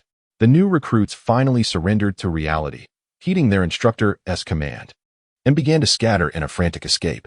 The one-sided slaughter commenced, with many perishing under the onslaught of the giant and the spear. Han Qingyu, accompanied by a group, was also fleeing, the blue light flickering around them. Qingzi. Suddenly, Lu Xiying, devoid of a weapon, exclaimed, his face ashen. Boom, boom, boom. It was still Mira and her heavy machine gun, positioned at an angle, raining fire upon the giant. The behemoth's attention was drawn away. As Mira retreated, she caught sight of Han Qingyu standing there, staring at her in a daze. She smiled briefly and, with a gesture reminiscent of an adult ushering a child through a kindergarten gate, waved him away. Run. With a smile, Mira pointed toward the hillside, urging him onward. The crowd surged forward, scrambling up the steep slope, relentlessly pushing toward the woods, until they suddenly sensed someone slowing down beside them, coming to a halt. You lead them. Keep running, Han Qingyu instructed He Tang-Ang. What about you? He Tang-Ang and Lu Xiying asked in unison. Han Qingyu glanced back. He Tang-Ang, Lu Xiying, and the new recruits who had paused followed his gaze. Beneath the 6 to 7 meter high slope, the giant, momentarily distracted by the heavy fire, had now turned its focus toward Mira. Alone, she continued to retreat, firing to draw its attention, steering it away in another direction. She aimed to lure it away. Yet, Mira was merely an E-class, and even as a veteran of 9 years, she could not match the giant's speed. Confronted with the beast's direct charge, her firearms and bullets found no advantageous target. In a head-on confrontation, her weapons were futile, incapable of inflicting harm. And now, even her deterrent effect had nearly dissipated. The giant advanced relentlessly toward Mira. Mira retreated, continuing to fire. She understood that she would not survive this day. Regrettably, she could no longer serve as your captain. Mira had steeled herself, ready to draw her blade for one final stand. I just want to live, nothing more. I never aspired to be a hero. Han Qingyu pondered, arriving at a resolute conclusion. But today, I cannot escape in this manner. Thus he thought. Let us face death together. The situation was clear to all, and it became evident why Han Qingyu had halted. He Tang-Ang shouted loudly, approaching Han Qingyu. For another giant had temporarily vanished from sight, while the one below was drawn away by Mira. The distance between Mira and the giant continued to close. A portion of the group began to draw their blades. He Tang-Ang moved toward Han Qingyu. Useless. Give me the knife, let me try, Han Qingyu declared. He Tao paused momentarily. Give it to me, Han Qingyu shouted anxiously. Reluctantly, He Tao tossed the knife to him. Han Qingyu caught the weapon, gripping it with both hands, and sprinted along the ridge of the hill, shouting, You all keep running. However, most remained rooted in place. Mira was already preparing to throw her gun. The new recruits on the hillside temporarily lost sight of Han Qingyu. It seemed he had veered off the ridge, running deeper into the terrain. Mira. This cry erupted from the spot where Han Qingyu had vanished, echoing throughout the valley. The prolonged sound lingered until the next scene unfolded. Han Qingyu, gathering momentum, emerged and launched himself from the high point of the dirt cliff with remarkable acceleration. In midair, he soared like an arrow. The first line of the Source Energy three-dimensional maneuvering device combat manual reads, Do not leap, do not leap, do not leap. Yet at this moment, Han Qingyu, gripping his twin blades, was airborne, his body lunging directly toward the towering figure ahead. The figure turned, seeing a sword raised over the shoulder. Aimed straight at him. Han Qingyu, suspended in the air, had no space for maneuvering, no leverage to utilize, and due to his incredible speed, even the thought of a timely descent was beyond his reach. If nothing unexpected occurred, he would be impaled by the sword. Silence enveloped the slope. Qingzi. Tears streamed down Lu Shiheng's cheeks. Mira looked up, spotting that reckless silhouette. Fire. Han Qingyu, still airborne, shouted. Mira understood and opened fire. The heavy bullets from Mira's heavy machine gun arced upward, raining down upon Han Qingyu's legs. His body, initially vertical, tilted sideways in the air due to the impact of the bullets. In that moment of deviation, he narrowly grazed the sword aimed at him, hurtling toward its front. Die. With both blades gripped firmly, he plunged them toward the eye sockets beneath the visor of the towering figure. Chapter 61. The most powerful rookie of the decade. Jian is a humanoid entity, a statement made by that individual who defies the laws of physics during class. With a certainty of 99%. However, due to Deathiron's consistent self-destructive tendencies in battle, this assertion remains unverified. Han Qingyu recalls a moment in class when a student inquired about the basis for the teacher's judgment. Lacking evidence, the teacher resorted to criticizing certain Hollywood alien civilization films, deriding the absurdity of a cephalopod emerging from a humanoid mechanical shell, claiming the screenwriter's intellect was akin to that of a dog. Utterly ignorant of the material basis of consciousness, a student retorted, suggesting that perhaps humanoid beings indeed exist in their realm, albeit as mere dogs on their planet. The teacher dismissed this notion, questioning whether one would traverse the vast cosmos merely to invade their household pets. Ultimately, his manner of speaking was irksome, his logic forced, devoid of practical support, riddled with flaws. Yet, instinctively, Han Qingyu chose to believe, as did most others in their hearts. Thus, he resolutely thrust his twin blades towards the black mask, aiming for Deathiron's eyes. A single strike would not suffice to fell Deathiron. Even 10 or 20 blows would struggle to breach that impenetrable iron exoskeleton. This was fundamental knowledge imparted in the Azure classroom. Therefore, Han Qingyu aimed for the eyes, targeting both. The barrage from Mira 11 temporarily ceased. Covered in dirt, her golden hair tousled, Mira stood there, her weapon raised, gazing at the boy's body suspended in the air, tilting at an angle. Simultaneously, she steeled herself, swinging her arms, forcefully driving the twin blades towards Deathiron's eyes. Just moments before, as she had dismissed them with a wave, her heart had brimmed with purpose. It was only after witnessing the children clamber up the earthen ridge that the thought of death crossed her mind. For a fleeting moment, she even contemplated that, if possible, it would be best not to perish in front of him, because Captain Mira was not only strikingly beautiful but also remarkably formidable. Then came that sudden exclamation echoing through the valley. Mira, and that figure, propelled by a three-dimensional device, leaped from the high earthen ridge like the swiftest arrow in existence. In midair, the blue light of the battle box behind him left a spectral trail beneath the autumn moon. What a foolish decision. At that moment, a chilling stillness enveloped Mira's bluish-gray eyes, as if even the moonlight had been swallowed whole. She could already envision him pierced by the pillar sword. Until, in midair, he called out, "Fire!" Indeed, fire. As the only individual in the 9th Army permitted and endorsed to wield specialized firearms on the front lines, Mira had once, in front of the 11th Dormitory, launched a metal canister over 1,000 meters into the air. At that time, Han Qingyu had discussed such possibilities with her. Thus, without hesitation, she fired. Then, the light began to re-emerge in her upturned gaze, where the moon hung in the heavens, man-soared through the air, and the blade rested in hand. Hope flickered in Mira's eyes. Boom. The astonished gasps of nearly 100 individuals on the earthen ridge were momentarily synchronized in a brief pause. Qingzi. Kill. Roar. The piercing sound was drowned out by the wave of voices. Pooh, pooh. The sound of blades piercing through iron armor drew nearer. A surprisingly mundane, yet captivating melody that resonated deeply within Han Qingyu. At that moment, the power surging through his body was not solely derived from the energy of the three-dimensional device. He infused every drop of liquid energy within him into his arms. With a thrust, the tips of his dual blades sank in.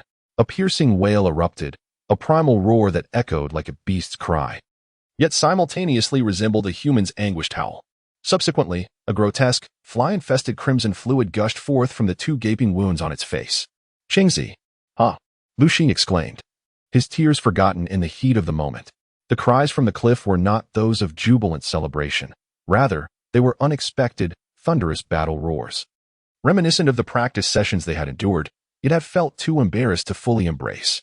At that instant, those experiences crystallized in their minds, transforming the awkward slogans into a vivid and tangible rallying cry for the fight ahead. Many harbored doubts and grievances in whispers, acutely aware that in reality, A-grade failures and top-tier B-grade warriors were not uncommon. Even their instructors often pushed and encouraged them with such truths. Yet, in that moment, they pondered, was this truly the strongest of the decade? Jealousy dissipated on the battlefield, where no one resented their valiant comrades in the same trench. However, a thought lingered. Wouldn't it be even better if all 100 of them on that cliff could soar together toward the armored monstrosity? Some spoke, others listened, and many contemplated deeply, etching those thoughts into their hearts. Xi and Yao Chu beheld the battlefield and heard its tumult. Frankly, had it not been for the overwhelming noise, she might have lost her way among the dense forests. Let's take down that beast, she declared, joining the fray alongside the 10th numbered squad, where Han Qingyu now ranked last, number 10. With her heart aflame, the young girl activated her device, soaring through the woods toward the source of the cacophony. Oh dear. He can't still be weak, can he? She mused, hastening forward with a burst of combat energy.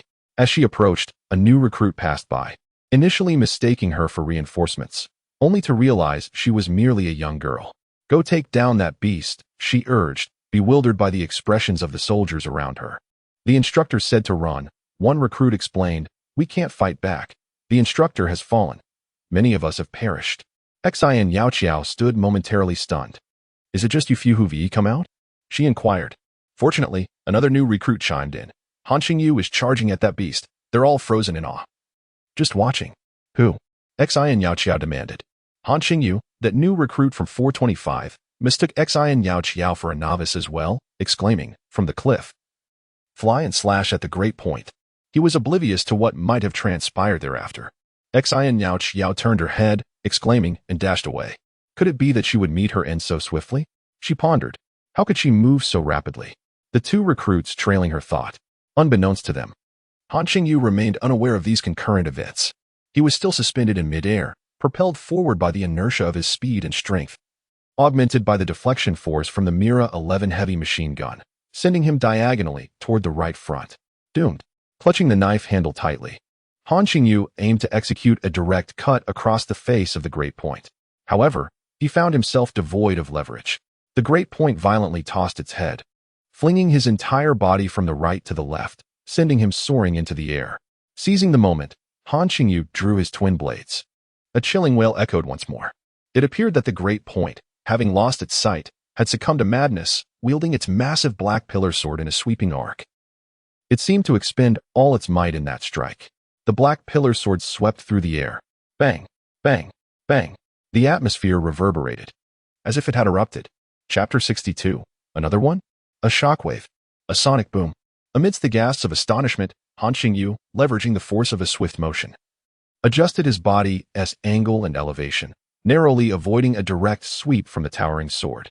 However, the momentum generated by the sweeping blade, akin to a tangible force, still struck heavily against his chest. As Qi Shan Tsung stated, mastering the surge of source energy, in terms of speed and timing, equates to wielding control over life and death on the battlefield. In this regard, having only trained for less than 20 days, Han Qingyu was still inexperienced. With a sudden impact, Han Qingyu was sent reeling through the air, blood spurting from his mouth, and he plummeted backward, akin to a kite severed from its string, crashing toward the ground. Thud. He landed heavily upon the earth. Qingyu? Mira's voice rose in urgency as she sprinted to gain distance while firing frantically, hoping to redirect the now blind and frenzied giant toward her. Yet, it was futile. Once it lost sight, the giant ceased to move, standing still and panting heavily. Suddenly, it inverted its grip on the massive sword, raising it high above, preparing to plunge it into the ground with a forceful thrust. Those who had witnessed frontline combat were aware of the specialized training for squad operations and the corresponding countermeasures. However, today, the giant retained this momentum. This was likely the final strike of this formidable behemoth. Creak, crackle. The arms beneath the black armor swelled. The sound of shattering resonated painfully, as the columnar sword plunged directly towards the earth. At that moment, Han Qingyu had just managed to prop himself up with his twin blades, lifting his gaze, and began to act. Boom. In the next instant, the sword impaled the ground.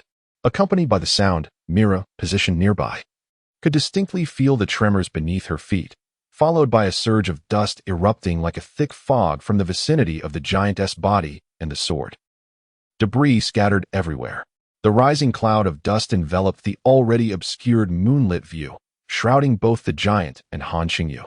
In the valley, the only visible remnants were the corpses of the newly enlisted soldiers and the suddenly dazed Mira. Qingyu. Lu Xing and Yi Tangang shouted in unison. Han Qingyu? He. The cries and whispers from the cliff above were filled with sorrow, frustration, and reluctance. The very individual who had recently instilled confidence and miracles within them was, after all, merely a rookie. At this time, the figure of the girl trailing blue light had just arrived, witnessing the terrain and the scene. That is number 10? Had he just leaped down from above to strike the giant? Visions danced in her mind, yet in reality, Xin Yao Qiao could only glance from afar. catching sight of number 10's solitary figure as he struggled to rise from the ground, lifting his head. In the next moment, the sword crashed down, and dust clouds billowed. That figure was consumed by the swirling dust. Do not leap. Do not overexert yourself, number 10, rookie. Even Teacher L had cautioned me repeatedly, unless you ascend to the pinnacle of combat prowess, absolutely refrain from leaping before the giant. Xi and Yao Qiao stood there, her emotions difficult to articulate at that moment. After all, until now, they had scarcely encountered one another. It was merely a peculiar sensation, akin to what her aunt had once described, falling in love with Huatsubing while reading historical texts in her youth. The scene around her was one of towering mountains, valleys, throngs of people, and the remnants of the deceased, all enveloped in a shroud of dust that lingered for nearly 10 seconds, broken only by the soft thud of debris settling to the ground. Gradually, the dense fog on the ground began to dissipate, revealing the formidable outline of the great pinnacle. Indeed, this was its final strike. Though it stood upright, it was quietly fracturing. From within its black armor, vapor billowed forth, the process slow, perhaps due to the depletion of its energy. Suddenly, a small segment of the crowd pointed and shouted, but the sound faltered midway, caught in their throats. For within the clearing dust, a significantly smaller figure stood beside the great pinnacle. 2 deadly iron blades were embedded in its heart and lower back, leading to speculation. Had it advanced rather than retreated? Was this not a combat technique taught only after attaining peak prowess? Xi and Yao Qiao's confusion set her apart from the others, for she possessed deeper insights. Han Qingyu was painfully aware of his own plight. It was not a matter of whether he could vomit blood. He feared not the act itself, bolstered by the example set by Lao Jian. The real issue lay in the agony that engulfed his entire abdomen and back, as if he had been ruthlessly sliced by countless sharp blades. In that fleeting moment before the great pinnacle sword descended, his instincts compelled him to surge forward rather than retreat. The surge of restorative energy was one factor. Another was the stark realization that retreating was no longer an option. Perhaps, subconsciously, he reasoned that this was the safest course of action, to ensure his survival. He mustered the last of his strength to stab twice at the already blinded great pinnacle, which was fixated on delivering its final blow. The strikes were surprisingly effortless. Whether due to the great pinnacle diverting its last reserves of energy for an attack, or because its armor had already begun to fracture. Qingzi, Lu Xing called out with a mix of anticipation and inquiry. He Tao then leaped directly from the precipice. In the next instant, Han Qingyu swayed and collapsed to the ground. Mira rushed toward him, hesitating to reach out. Qingzi, Han Qingyu? Alive, in pain. He turned his head to say. Cheers were on the verge of erupting. Simultaneously, a vehicle careened down the winding road from the opposite side of the valley. The car soared through the air, with passengers leaping from the roof, shattering the front windshield, and tumbling out of the open doors, harnessing the momentum of their descent. The vehicle came crashing down heavily onto the ground. Zhang Daoan and the other 16 instructors, along with the remaining 6 from 1123, descended with knives in hand. This one? It was slain by Qingzi. Following a brief moment of bewilderment, chaos, and astonishment, there was no time for further inquiries. What about the other body? Has it not arrived? Old Chow from 491 inquired anxiously. At that moment, the new recruits finally recalled that, indeed, there was another large figure. Initially, there had been 2 large figures charging at the convoy, so how had only one remained? Where had it gone, and what was it doing? That one had previously been carrying a flying apparatus, remarked a lieutenant from 1123. Upon hearing this, Han Qingyu, who had been slumped on the ground, suddenly stirred, coming back to life. Chapter 63, Crouch in the Pit. Young girl, the metallic energy block of the shuttle-shaped spacecraft presented an irresistible allure for Han Qingyu. It could be said that his present path, and perhaps even the road ahead, began with that diminutive, dark metallic fragment the size of a broad bean. Of course, there was also that blood-red gourd child.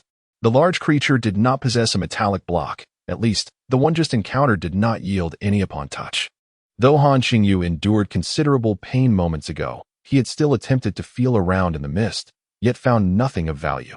However, the shuttle-shaped spacecraft, it was all but certain to contain such a block.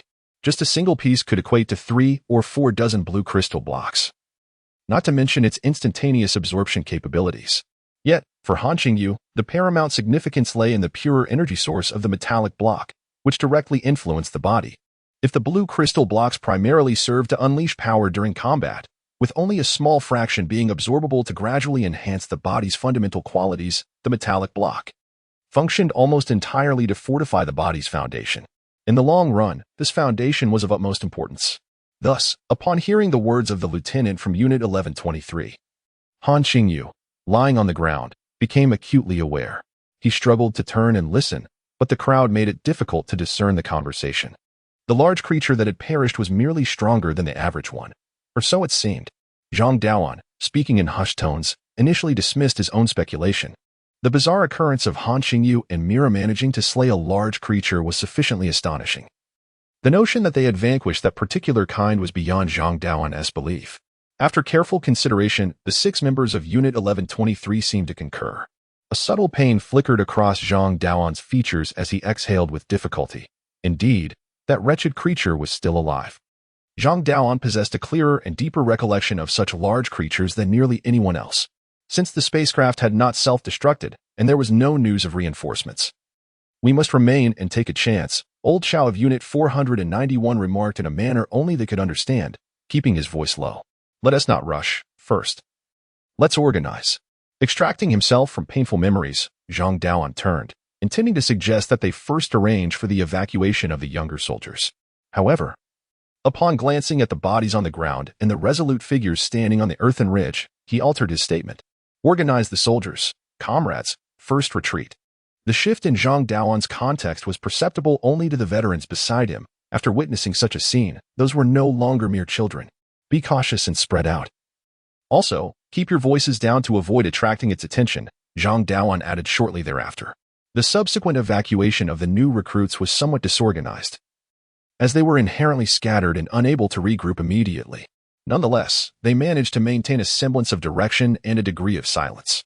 The pale blue large creature, if intent on killing, would likely leave only a handful of the 600 new recruits alive. Zhang Daoan understood this all too well. 6 routes. 6 young instructors led the recruits in their retreat, among them the injured Mira. The remaining 11 instructors and 6 warriors lay in ambush, biding their time, waiting for the recruits to venture far enough or for reinforcements to arrive. Yet another individual lurked in the shadows, finding a hole to conceal himself. "Qingzi? Qingzi?" A hushed voice called from behind, accompanied by faint footsteps. "Why aren't you moving?" He and Yitangang asked each other almost in unison. "I came to find you." "Oh, it's a good thing you spoke up. Otherwise, I might have stepped right over you without noticing," Yitangang said as he crouched down and squeezed into Han Qingyu's earthen pit, lying side by side. "Are you seriously injured and unable to move? Hiding here to avoid being a burden? No wonder I thought you were intentionally avoiding the route Mira took." "It's fine. I'll carry you." He patted his shoulder. "Carry you? Hurry up and leave, scram." Tong's hefty frame made the pit feel cramped, and the fact that he could find this hole was disheartening for Han Qingyu. He felt the need to relocate. This exchange revealed that Han Qingyu seemed quite lively, which reassured Yitangang. Then a thought crossed his mind. "Oh, you're not planning to kill another one, are you, Qingzi? I'll help you." "Kill another one? Am I insane?" Han Qingyu shot him a glare, rising quietly to seek another hiding spot. He certainly did not harbor the delusion that he could confront a formidable foe head-on. As with the previous encounter, had it not been for the fortunate timing and Myra's perfect coordination, he would have perished. To be frank, his current capabilities were insufficient to withstand even a single full-force attack from that adversary without risking serious injury, although spitting blood seemed inconsequential. "Then why did you stay behind?" Yitangang persisted, crouching low as he followed Han Qingyu. "The position of that adversary is uncertain, while everyone must eventually leave. I don't believe trailing the main group is necessarily safer than remaining here." Han Qingyu uttered what sounded like a rather selfish sentiment. However, upon reflection, it did not seem entirely misguided. The reality was that, just as he was not so noble as to sacrifice himself to take down another foe, the reasons for Han Qingyu's decision to stay were not purely self-serving or greedy. He was unaware of the true danger posed by that adversary, he reasoned. If that enemy pursues the recruits or engages in combat nearby with Old Zhang and the others, I'll just sneak a look at their aircraft, then shout for Old Zhang and his crew to run, whatever few can escape. He had overheard a conversation indicating that Zhang Daoan and his team believed that, if necessary, they should sacrifice everything to destroy that aircraft. As for him, he likely only needed to take a quick look, even if he could not touch it. Perhaps even urinating on it would suffice. He could hardly believe that without energy, that contraption would remain of any use. Conversely, if that adversary did not appear, then so be it. Wei Lan would undoubtedly organize forces to deal with the situation later, without providing extensive explanations to He Tang Tang. Han Qingyu found a rather advantageous and considerably larger pit, beckoning him to lie down together. At this point, Han Qingyu realized he could no longer send He Tang Tang away. He was unable to catch up with the team ahead, and the rear was fraught with danger. No matter what I do for a while, you must remain still here. Understood? Han Qingyu admonished with a stern expression. Oh, He Tang Tang nodded. Then you. Shill. Han Qingyu heard footsteps. The distinct sound of footfalls from the three-dimensional maneuvering gear, solitary in nature. He cautiously lifted his head to take a glance. Xi and Yao Qiao was exasperated. Having just dealt with the chaos surrounding number 10, who was both alive and dead, amid the tumult of airborne vehicles and urgent evacuations, she found herself momentarily stunned, only to be pulled away by an instructor. However, she had previously noticed that some instructors had remained behind. Thus, she resolved to find them and assist in dealing with the looming threats. Where's everyone? Xi and Yao Qiao activated her gear, scanning her surroundings with care. Stop running around like a headless chicken. Come here, quickly. A face emerged from beneath the bushes, calling her in a hushed yet urgent tone. Number 10? Wow, you're even more handsome than in the photos. To be honest, even if you looked slightly less appealing right now, it wouldn't matter. New recruits are meant to tackle challenges. Of course, looking good is preferable. Xi and Yao Qiao mused internally, momentarily taken aback, before breaking into a light-hearted smile. All right then. Go around, go around. Avoid stepping on the bushes, avoid the grass, Han Qingyu anxiously reminded. Understood. Xi and Yao Qiao was elated, obediently following his instructions. You're into sleep mode. Come in, let us lie down together. Han Qingyu assumed she was either foolish or simply startled, for otherwise she wouldn't be aimlessly wandering around alone. Ah, all right. Xi and Yao Qiao felt incredibly fortunate, finding the situation delightful and intriguing. Seizing the moment while Han Qingyu was paying attention, she discreetly concealed her backpack among the grass at the pit's edge. Then, she noticed another head emerging from the pit. Why don't you lie down on this side? He Tang Tang suggested. There's space here, and since I'm larger, I can shield you if anything happens. The child was genuinely kind-hearted. After a moment's consideration, Xi and Yao Qiao replied, Thank you, uncle, but I think I'll stay here. With that, she carefully settled down next to Han Qingyu. Before long, Xi and Yao Qiao began to turn her head, closely observing Han Qingyu's profile and his focused expression. Hello, my name is Xian. Be quiet. All right. Chapter 64. The will to fight prone positions are the domain of individuals, a compromise for 2, and perhaps a gathering of 3, for hot pot. After a tranquil 2 minutes in the grassy pit, He Tang Tang seemed unable to endure the silence any longer. He reached out, lifting Han Qingyu as one might use chopsticks to retrieve meatballs from a bubbling pot. He then softly uttered an waiting for the person to turn around, and pointed at himself with sincerity and emphasis, addressing Xi and Yao Qiao. Well, I am 17, just a few days shy of 18. You're actually a little younger than me? Xi and Yao Qiao re-examined He Tang Tang with a hint of apology, saying, I'm sorry, uncle. He Tang Tang, no, I am a little comrade. She hastily corrected herself, her embarrassment mingled with amusement. Fortunately, He Tang Tang accepted this with grace. The grassy pit fell into silence once more. By the way, my name is Xi and Yao Qiao. She was perplexed as to why the 3 of them were lying down. Was it an ambush for the Great Peak? She felt no fear. After a moment, the girl turned again, timidly addressing Han Qingyu's profile. You can call me Qiao Qiao, or Yao Yao, or even Hun Guing. Any of those will do. She recognized that Han Qingyu was unfamiliar with her. This fellow was not even aware of his position in the next sequence. As for the others in the sequence, they only knew themselves and not the specifics of their fellow comrades, except for Xi and Yao Qiao, the liaison officer of this next sequence, who had access to the information of others. Han Qingyu remained silent, contemplating whether to silence her permanently. Then He Tang Tang turned again, nudging him once more, and politely nodded to Xi and Yao Qiao, saying, All right. Yao Yao. Han Qingyu thought, perhaps we should silence him too? Xi and Yao Qiao. Okay. Is number 10 always so reticent? Had it not been for Han Qingyu calling her over earlier, Xi and Yao Qiao might have assumed he was mute.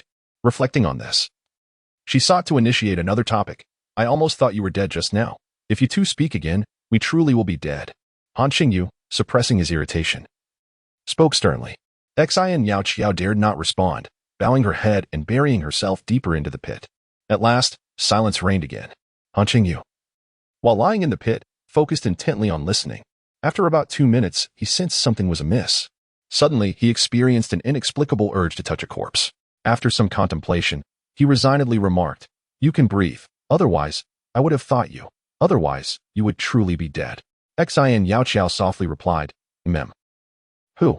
As she breathed, she twisted her shoulders and neck, and after a moment, twisted again. Han Qingyu turned to look at her, his gaze stern. "A little bug just crawled into my neck," Xin Yaoqiao explained innocently, but she cautiously leaned her cheek against her shoulder, obediently refraining from making any sudden movements to swat it away. However, this seemed utterly futile. She was clad in gear, secured by a metallic strap, and the tactical suit's Velcro extended all the way to the collar. Without considerable effort to tug at it, it was nearly impossible to unfasten. Han Qingyu glanced at her, and Xin Yaoqiao, feeling a twinge of anxiety, stared at him in bewilderment. Naturally, Han Qingyu reached out, pressing his palm gently against her shoulder a few times.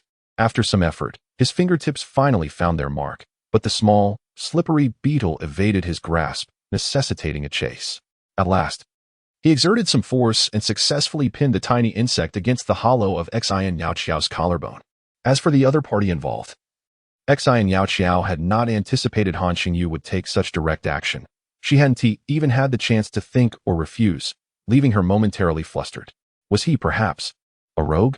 Observing him closely, she noted that Han Qingyu maintained a stoic expression, seemingly engrossed in his task. Gradually, her attention was wholly consumed by the hand pressed against her shoulder, and she began to experience a peculiar sensation, an oddity she had only read about in books. Perhaps this was what they referred to as hormones? She wondered if he felt the same. Suddenly, with a decisive motion, Han Qingyu crushed the beetle against the hollow of her collarbone. Shu. Xin Yaoqiao had no choice but to suppress thoughts of the beetle's remnants in her collarbone, mustering her strength to lie back down. Han Qingyu, oblivious to any impropriety in the situation, was unaware that if when Jifei were present, he would undoubtedly have remarked with his usual admonition, "Qingzi, you might as well wait for an arranged marriage, marrying someone your mother chooses, for you truly do not understand love." Another 3 minutes passed in this position. "Shouldn't we seek out the instructors?" Xin Yaoqiao could no longer contain herself and cautiously inquired, fearing an encounter with the formidable Deathiron. "Oh, that's not an issue," Han Qingyu replied. "If we do run into him, I'll just chop off his head," Xin Yaoqiao said with an air of light-hearted confidence. The sudden expletive from the young girl startled both Han Qingyu and He Tang. "What did you just say? Chop off Dejian's head?" Xin Yaoqiao felt embarrassed, realizing she had lost control, adding the expletive instinctively. "Of course, I might not be able to do it alone, but with the two of you helping, it should be feasible. If the instructors are there too, it would be quite easy." Han Qingyu and He Tang exchanged glances, pondering if there truly existed such a fierce female soldier in their ranks. Evidently, neither had heard of her. Just as they were about to inquire further, a flurry of footsteps approached. Zhang Daoan and 17 others, operating their advanced gear, rushed past the nearby pit where the three lay concealed. "You two stay put and don't wander off," Han Qingyu instructed before activating his device and pursuing them. Zhang Daoan had just received a call about a team of new recruits who had spotted Dejian at a nearby hillside. The new recruits, upon witnessing the terrifying sight, were engulfed in panic. They activated their devices in haste and fled, even calling for others to escape alongside them. In such circumstances, it was impossible for the formidable creature to remain oblivious to their presence. Consequently, Zhang Daoan, driven by an overwhelming urgency, dashed forth like a man possessed. In that moment, as he sprinted for his life, his heart was laden with anguish. Years ago, he had committed a grave mistake, and as a result, he had been forced to witness the captain pierced through the chest by a spear, watching countless comrades perish, burdened with guilt and resentment. Recently, he had begun to experience a semblance of transformation, for after all these years as the chief instructor, he had finally encountered promising recruits among the latest batch. He hoped that perhaps this would bring a modicum of solace to Wang Luzhong, who lay beneath the earth. Thus, he had started to live with a slight sense of ease.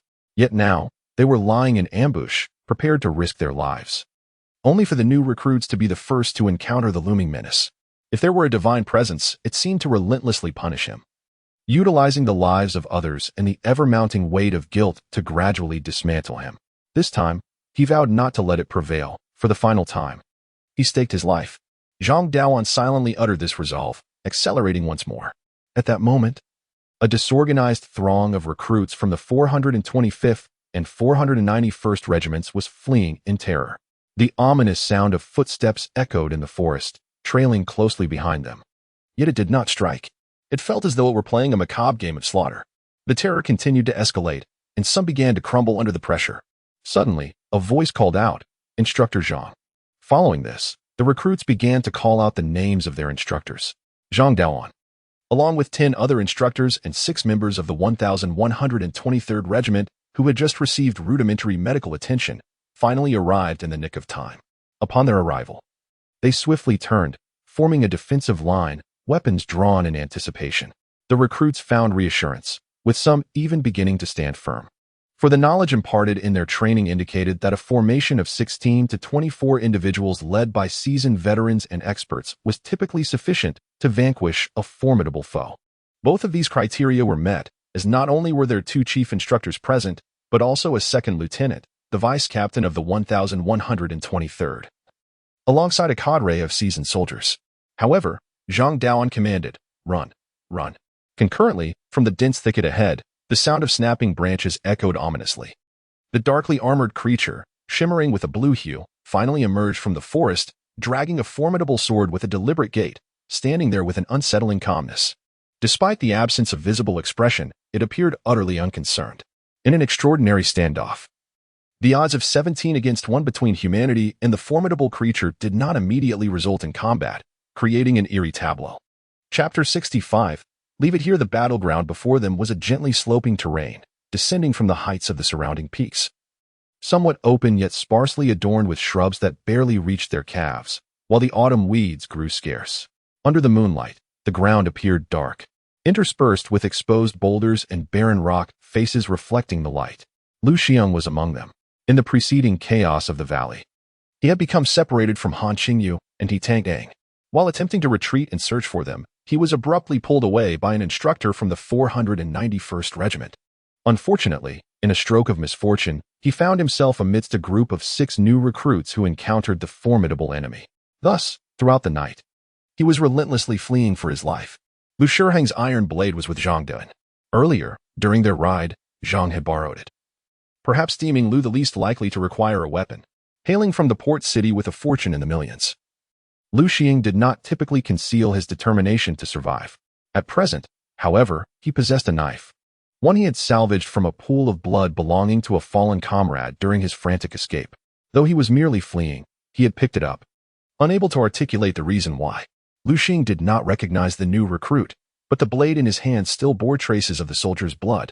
Glancing down at the inscription on the knife, he noted the serial number, 9 to 771,248. "Forgive me, brother, for I lack the power to avenge you. But perhaps my blade can."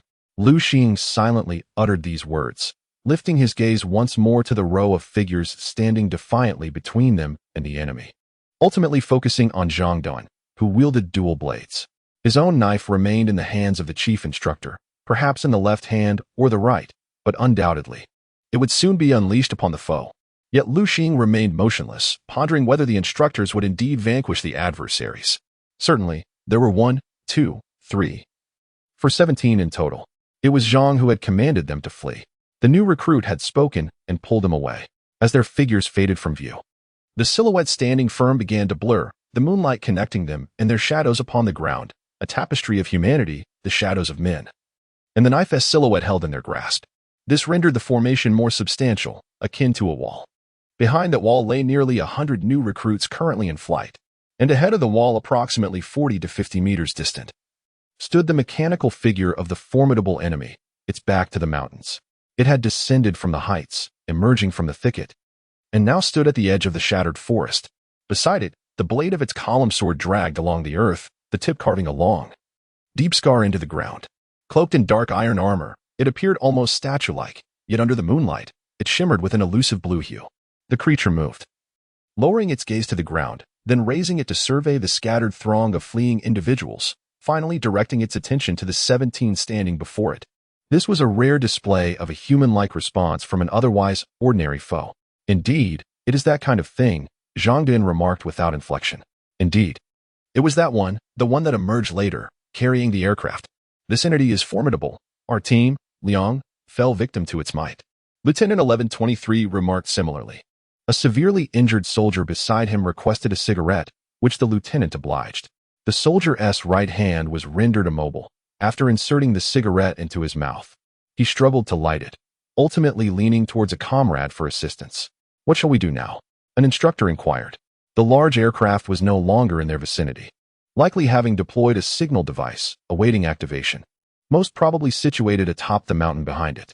The specifics of its operation eluded those present, yet it was rumored that the initiation process was rather protracted.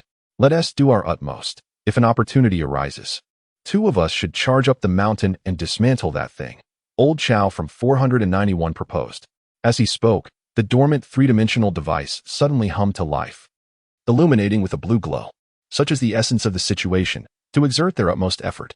Should they strive yet fail, they would be left with no recourse. Should we wait for the recruits to distance themselves a bit more? I fear we may not endure for long, another instructor suggested. But the 3-dimensional device continued to respond, its blue light casting a glow over their predicament. Ahead lay the mountain, potentially housing the already set signal device, while behind them, the recruits, who might still be pursued. Come now, why the long faces? You all seem so disheartened.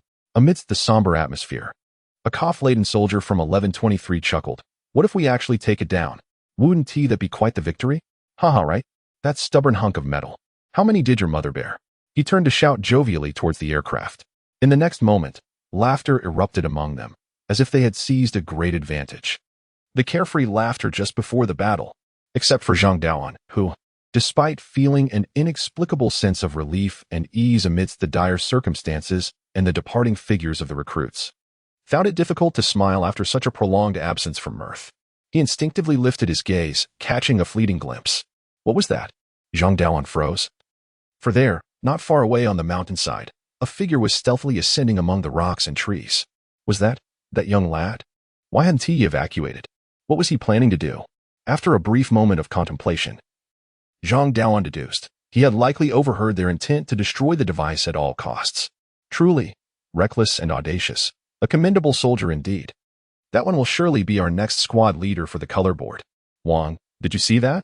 In the next instant, he bowed his head, bursting into hearty laughter, then looked up, exclaiming with enthusiasm, let us gear up. Today, we shall neither advance nor retreat, but instead, we shall pin it down right here. Is it truly that simple? The soldiers and instructors laughed in unison. Most of them, at that moment, also perceived the situation, quickly grasping the implications of Zhang Daoan's words. Just leave it here. How simple it is. Just stake your life on it. The sound of the sword scraping against the ground echoed, heavy enough to disturb the earth and stones beneath. This was the signal that the Great Spear was about to move. Who are you trying to scare? I'll have your life. Pay me back for Captain Liang's life. The warrior of 1123, who had been casually smoking and joking, suddenly found his eyes reddening with tears. As he hurled the cigarette but towards the Great Spear and drew his blade with his left hand, before the cigarette but even touched the ground, he had already lunged forward. Chapter 66. Request to rejoin. The warrior's right hand lay motionless, unable to assist in maintaining balance, while his left hand wielded a blade that seemed woefully inadequate. His grievously injured body was clearly at the end of its tether. With a low chuckle laced with curses, he gazed down momentarily before lifting his eyes towards the formidable figure before him, muttering a curse under his breath. At that instant, he had calculated his move, and with a swift arc of his left hand, he managed to sever. The blade struck the wrist of the towering adversary, drawing the first blood. The warrior's demise was a fate he had long anticipated, and given his current physical state, it was the only action within his grasp. How he wished that the giant would release him. In his final moments, he yearned to sprint a few more steps, sword in hand. A roar of pain erupted from the giant. The warrior's lifeless body was hurled into the air by the sweeping sword, soaring high above.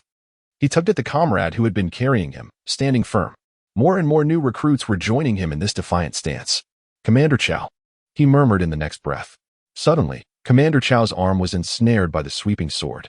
He had just seized an opportunity to exchange swords with the giant, daringly lunging towards its flank, only to be taken aback by the giant's astonishingly swift counter. The ingrained habits from battling ordinary giants became one of the most perilous traps in this encounter. Yet, they had no choice but to venture forth and attempt to overcome it. for if they merely engaged in a skirmish without maintaining the offensive to inflict substantial damage, they would inevitably fail to restrain the giant, whether it chose to pursue the recruits or retreat to the mountains in search of that child. Old Xiao, Zhang Daoan called out, rushing forward. He slid to the ground on his knees, brandishing his twin blades in a desperate bid to shield Commander Qiao from the ensuing assault of the sweeping sword, buying him precious moments to escape. However, despite having lost an arm, Commander Qiao did not retreat. Instead, he bent low, leaping to retrieve another sword, and drove it into the back of the giant's knee. He understood that retreat meant imminent pain. The giant retaliated, driving the sword into the ground, pinning him down. With his fading consciousness and the last remnants of his strength, Commander Qiao thrust a second blade into the same spot on the giant's knee. "Go on ahead," he uttered in his final moments. This was perhaps the bloodiest and most brutal battle the Azure realm had witnessed in 5 or 6 years. He realized that he had no choice now. Stopping was not an option. If this moment were merely for a piece of metal, he would have turned and fled. But it was different now.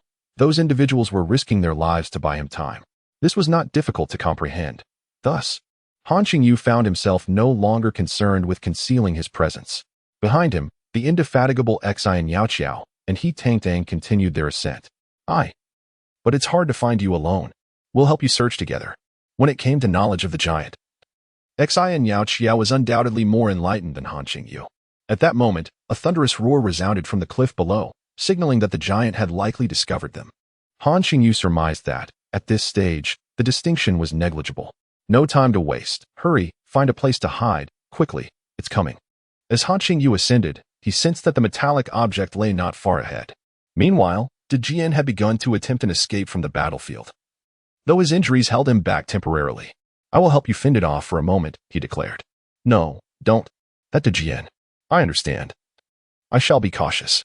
With that exchange, the young woman, wielding dual blades, descended to the base of the rock wall. At this moment, He Tang realized her true strength. "Then I shall join as well." Despite lacking the agility of Xi and Yao Qiao, He Tang rose to his feet and sprinted down the rocky surface. Concurrently, on the opposite ridge, a comrade inquired, "What do you intend to do?" as he witnessed Lu Xing draw his blade from his back. "I do not know.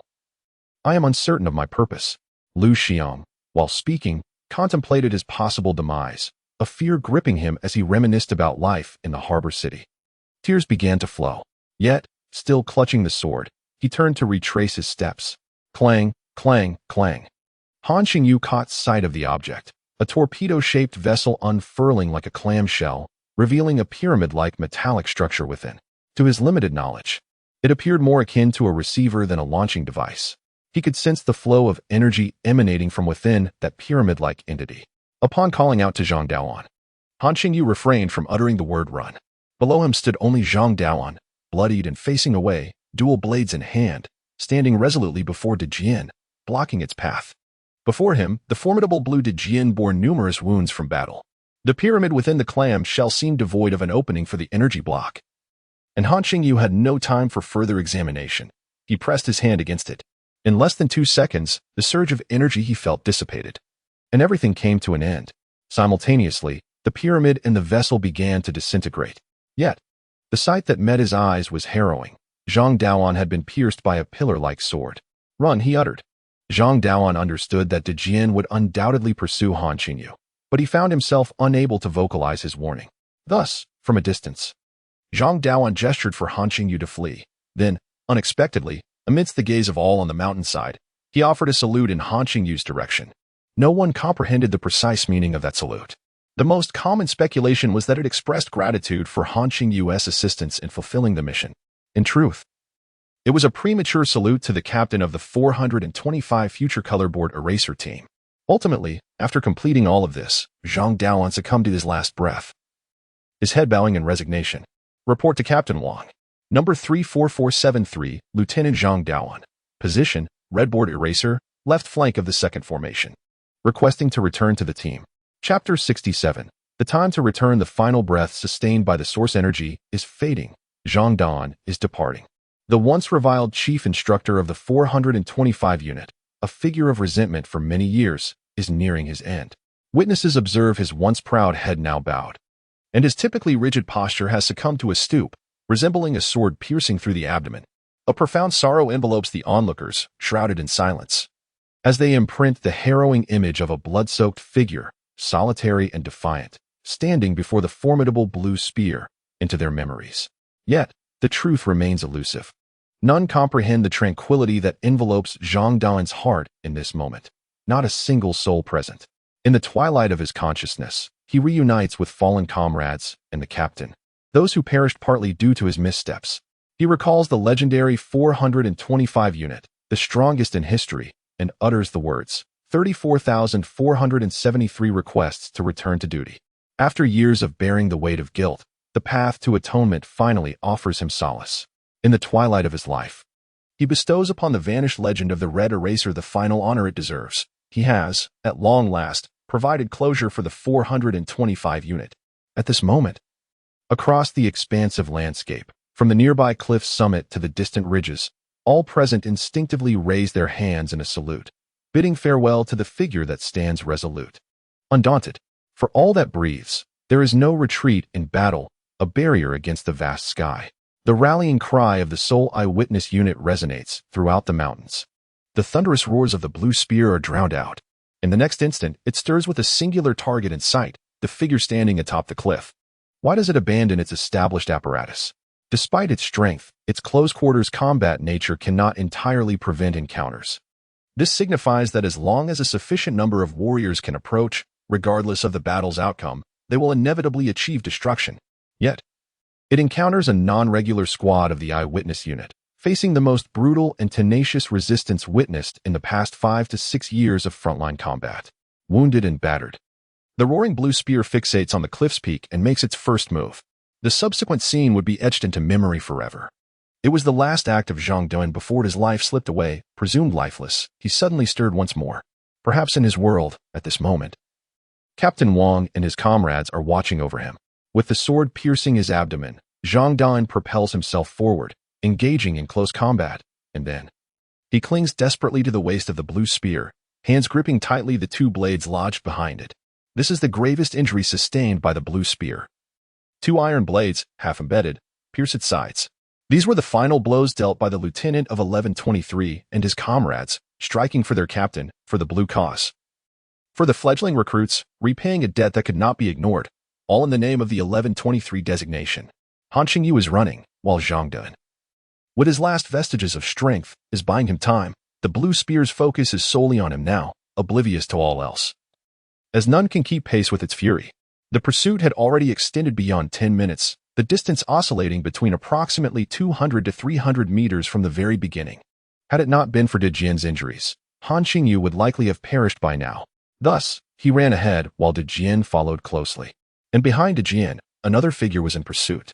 It was Xian Yaoqiao, who, as she chased, emitted various tones and inflections, threatening, negotiating, cursing, and so forth, shouting peculiar sounds at Dejian. Regrettably, the indomitable Dejian paid her no heed. I'm not speaking to you, but to it. I'm merely attempting to concoct an alien dialect, Xian Yaoqiao remarked, though it seemed either the creature could not comprehend or chose to ignore her. Han Qingyu, speechless and exasperated, wondered why she was still chasing after him. Just leave. With communication failing and realizing she could not catch up, Xian Yaoqiao had no time to ponder why a rookie like Han Qingyu could run so swiftly. Perhaps that was the reason he, despite being a combatant, had been relegated to a secondary tier. She resorted to shouting, "Head towards that pit we passed earlier. There's a bag there." A bag filled with abundant energy blocks. Understanding her, Han Qingyu veered towards their previous position. Upon reaching the pit, he retrieved Xian Yaoqiao's bag, discovering a plethora of energy blocks. Shouldering the bag, he swiftly replaced the energy blocks as he continued to run. Dejian, in a frenzied state, remained fixated on him. This chase ultimately endured for over an hour, until the sound of helicopters echoed through the air. 2 military-painted helicopters descended nearby, and 4 individuals disembarked. Among them, one masked figure, bearing a 3-dimensional device, approached Dejian with a weapon drawn. This was the first time Han Qingyu witnessed the formidable prowess of the Azure S-class super warriors in action. The battle transpired so swiftly that he could scarcely perceive it. The entire encounter may have lasted merely 10 seconds, with the already wounded Dejian suffering severed limbs and a bisected torso. The dismembered creature, however, managed to initiate self-destruction, seemingly capable of triggering its demise through the loss of energy. Someone approached to collect the blood it had left behind. And the masked man sheathed his weapon, turning to cast a glance at Han Qingyu. Moments later, Xi and Yao Qiao emerged from the woods, spotted the masked man, and fled. The dialogue between them was lost on Han Qingyu, who stood there, contemplating. If only I possessed such strength, then everything would be different. He then witnessed the conclusion of their exchange as the masked man stood erect, saluting the fallen instructors and warriors of the 1123 unit. As he passed by Han Qingyu once more, he paused to utter, "Thank you, and I apologize for my tardiness." Xi and Yao Qiao approached, and he added, "That man is my teacher, one of the 4 S-class warriors in our Washi Asian army, Lucian, Lu Moe." Xi and Yao Qiao paused momentarily and said, "You are allowed to know this due to your current identity, which actually belongs to a secondary sequence." Han Qingyu, momentarily bewildered, asked, "What is a secondary sequence?" "It is merely a file." Xi and Yao Qiao provided a brief explanation without delving into further details, ultimately smiling as she added, "I belong to it as well." "Oh," Han Qingyu responded. He had heard that this secondary sequence temporarily offered no accompanying benefits, which diminished his interest, and coupled with his current mood, he felt little inclination to engage in further conversation. The helicopter awaited Xi and Yao Qiao, prompting Han Qingyu to return her backpack. "I must take my leave. It is unfortunate that our first encounter is under such circumstances, with so much having transpired." I pondered for a moment. "And perhaps it is not appropriate for me to say that I am delighted to meet you. Yet, I genuinely am pleased to have met you. And I am equally glad to have shared that moment in the pit with you. Do remember, do not leap." Then she introduced herself. "My name is Xi and Yao Qiao. You may call me Qiao Qiao, or Yao Yao, or Huohua, whatever suits you. Just not Huohuan, okay? I am certain we will meet again." After finishing her words, she waved her hand and turned towards the helicopter. "Hey," Han Qingyu suddenly called out from behind. "Also thank you. And remember to take out that little bug of yours." Xi and Yao Qiao paused, momentarily stunned. It was better not to mention it. The mere thought made her flustered. She hurriedly unfastened her collar and meticulously wiped away the remnants of the exploded beetle. In that moment, her graceful neck was revealed. Her skin remarkably fair, and her collarbone appeared quite lovely, as the indentation there was rather deep. However, all these details escaped Han Qingyu's notice. Chapter 68, Cursing in the Streets in the Office of the Esteemed Commander Lu Wuzheng of the Azure Huaxia Army, 9th Army. A rare aesthetic flourished amidst the greenery and artistic adornments, a distinctive style seldom seen within the ranks. Let them remain there, at 1123. Once the blockade and cleanup are complete, we will resume training on site. Such an opportunity is rare. We must not allow them to escape easily from their fears and suffering. We could even assign them to perform the on-site cleanup. Qi Shantong paused, then forcefully struck his left fist into his right palm. "Yes, let them do that. This will surely yield a fine batch of soldiers." After uttering this, he turned to cast a fervent and expectant gaze towards Lu Wuzheng, who sat behind the desk. Despite both holding the rank of Major General, the ultimate authority rested with Commander Lu. Lu Wuzheng met his gaze and pondered. This could indeed forge capable soldiers. In response to Lu's look, Qi Shantong reiterated his point, adding, "I too feel a profound sorrow, yet Azure must look forward. It requires. Azure needs not only capable soldiers, but also individuals with warmth." Lu Wuzheng concluded his thoughts. His expression stiffened as he gestured towards the office door. Qi Shantong paused, scrutinized him for a moment, then abruptly turned and slammed the door behind him. The sound echoed sharply, reverberating against the walls, leaving Lu Wuzheng momentarily stunned. He slowly shook his head and offered a wry smile. Within the research system of Azure International, it is not uncommon for scientists to subtly or overtly propose a singular notion every few years, the attempt to cultivate Azure warriors devoid of personal consciousness, tailored to the demands of desperate combat, even from childhood.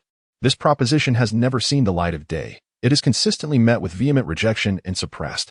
Yet, it continues to garner its advocates. Qi Shantong, for instance, has openly supported this notion, asserting that the battles Azure will face in the future far exceed the capabilities of the current soldiers. Furthermore, within Azure, numerous strategies exist regarding potential future crises. One faction advocates for an approach of allowing the situation to deteriorate, subsequently deploying nuclear weapons to raze Azure to the ground, embracing mutual destruction. Such individuals are referred to as the Shattered Jade faction within Azure. Whether they are scientific zealots or proponents of self-destruction, their ideas have never been embraced. Yet their presence has been tolerated, accepted as comrades and colleagues, for under a shared objective, Azure will always require diverse opinions, as well as individuals with varying personalities and thoughts. Otherwise, Azure risks becoming insular, decayed, and stagnant. At least everyone is united in defending Azure, are they not? Moreover, the prevailing consensus within has remained unchanged. This is certainly preferable to those despicable purifiers. Suddenly, Lu Wujing stood up, hurling a cup from his desk against the wall, allowing the sound of shattering to vent his pent-up rage and frustration. With grievances still fresh in his heart, he sat down and picked up the phone, dialing Qi Shantong, with whom he had just parted on less than favorable terms. I shall entrust old Wu to you for interrogation. His tone was flat, yet somewhat sinister as he spoke. The old Wu in their conversation was a longtime colleague, a veteran of the Ninth Army, holding the position of deputy director at the Information Control Center. However, he was a member of the Snow Lotus faction, a diligent infiltrator who had been lurking for 15 or 16 years. During the most brutal battle in the 1123 region in recent years, he was on duty. Upon receiving a distress signal, he determined that this was the best opportunity after years of concealment. The potential value of the incident was foreseeable, warranting his exposure. Consequently, he murdered 4 colleagues on duty, then jammed the communication signals in the 1123 area, issuing a proclamation across the entire region. The crisis had been resolved. The 1123 area was now secure, and the rescue operation had ceased. Crisis resolved, assistance suspended. After hanging up the phone, Lu Wujing quietly murmured this phrase, then leaned back against his chair, elevating his legs onto the desk. Closing his eyes, his expression gradually contorted in anguish, as if overwhelmed by pressure and guilt. The vehicle jolted along the road throughout the night, and this time, no one spoke. Han Qingyu remained silent. It was the first time he felt no joy despite having acquired energy, though he was acutely aware that his physical condition had elevated to a new level. This sensation was peculiar. Lu Xing had never envisioned a day where he would fight for his life, wielding a formidable blade, yet the blade had already struck. And not just once, and its bearer was named Zhang Daoan. The weapon seemed to grow exceedingly heavy. Lu Xing felt unworthy to grasp it. And once he did, unease and chaos would ensue. Prepare to disembark, Myra's voice came, tinged with weariness. The vehicle halted. It was evening, and the sky had darkened somewhat. The personnel from the 425th Regiment had arrived before them, and amidst a lack of clarity regarding the specific situation, Colonel Li Wangxiang stood at the training base's entrance with several regiment advisors, including Lao Jian. They watched as the new recruits approached, raising their hands only to let them fall again, remaining silent. As Han Qingyu passed by, Li Wangxiang reached out and patted his shoulder without uttering a word. Lao Jian tousled his hair gently. As he Tang approached, Li Wangxiang similarly patted his shoulder in silence. Lu Xing walked by, and Li Wangxiang again offered a shoulder pat without speaking. Thus, he counted each of the new recruits from the 425th, observing them pass before him one by one, until the last one had walked past. Li Wangxiang stood on tiptoe, craning his neck to look. Is there another vehicle? Is there another one yet to arrive? There are more. Just wait a little longer. I'm sorry, Colonel Li. They're all here. Li Wangxiang lowered his head, standing there for perhaps 3 to 5 seconds.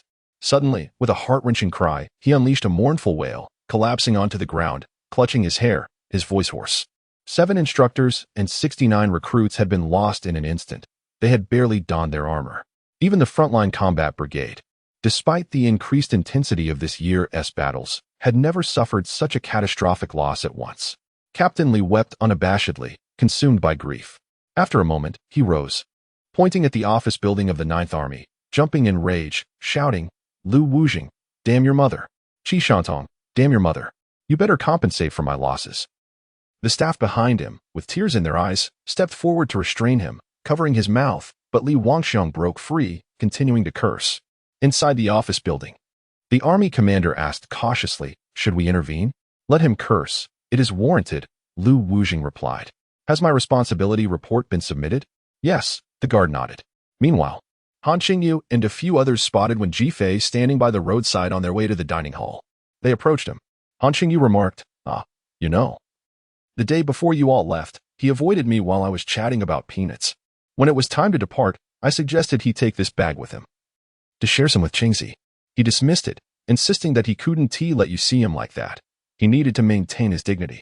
When Jifei paused before saying, you all should go eat, He then added, "In this wretched place, serving as a soldier, you truly never know when a seemingly ordinary encounter or farewell may be your last. Well, see you tomorrow," he concluded with a wave. Turning away to head towards the equipment yard. As he walked, he lowered his head, perhaps wiping the corner of his eye, reminiscing about the one who once forced him to confront his own inadequacies, who had tricked him with dried tofu and pickled vegetables, and who had once remarked that he bore some resemblance to him in his youth, instructor Zhang Daoan, old Zhang. Chapter 69. The Inquirer. They were the infiltrators of the purification sect, and had not acted nor revealed themselves in any way. It was just that now they could no longer continue. Later that evening, a little later than before, when Jifei, who had previously mentioned seeing them the next day, suddenly arrived with a bedding roll. While spreading his bedding on an empty cot, he explained, "I had Lao Jian help me reach out to some acquaintances for a place to stay for a few days. The equipment facility only arranged dormitories with female officers, and they wouldn't let me stay there. I find it hard to sleep alone in the equipment room." As the lights were extinguished and everyone lay down, silence enveloped the room for a moment. Someone attempted to initiate a light-hearted conversation, even if it was somewhat inappropriate. But after failing to elicit laughter with two jokes, they resorted to gossip. It seemed that gossip was always a reliable means of alleviating boredom and diverting attention. He said, "By the way, Qingzi, do you harbor a secret crush on our Commander Mira? The way you fought so fiercely. Haha, you were warned against making leaps, right? Many people are whispering about it now, calling it a heroic rescue. In the realm of the Azure, love was not shunned. This had been established long ago. Furthermore, love here was liberated from many societal constraints, so age, status, and such were automatically exempted from limitations. And that wobbly one, who is she?" At that moment, He Tang Tang introduced a completely new name.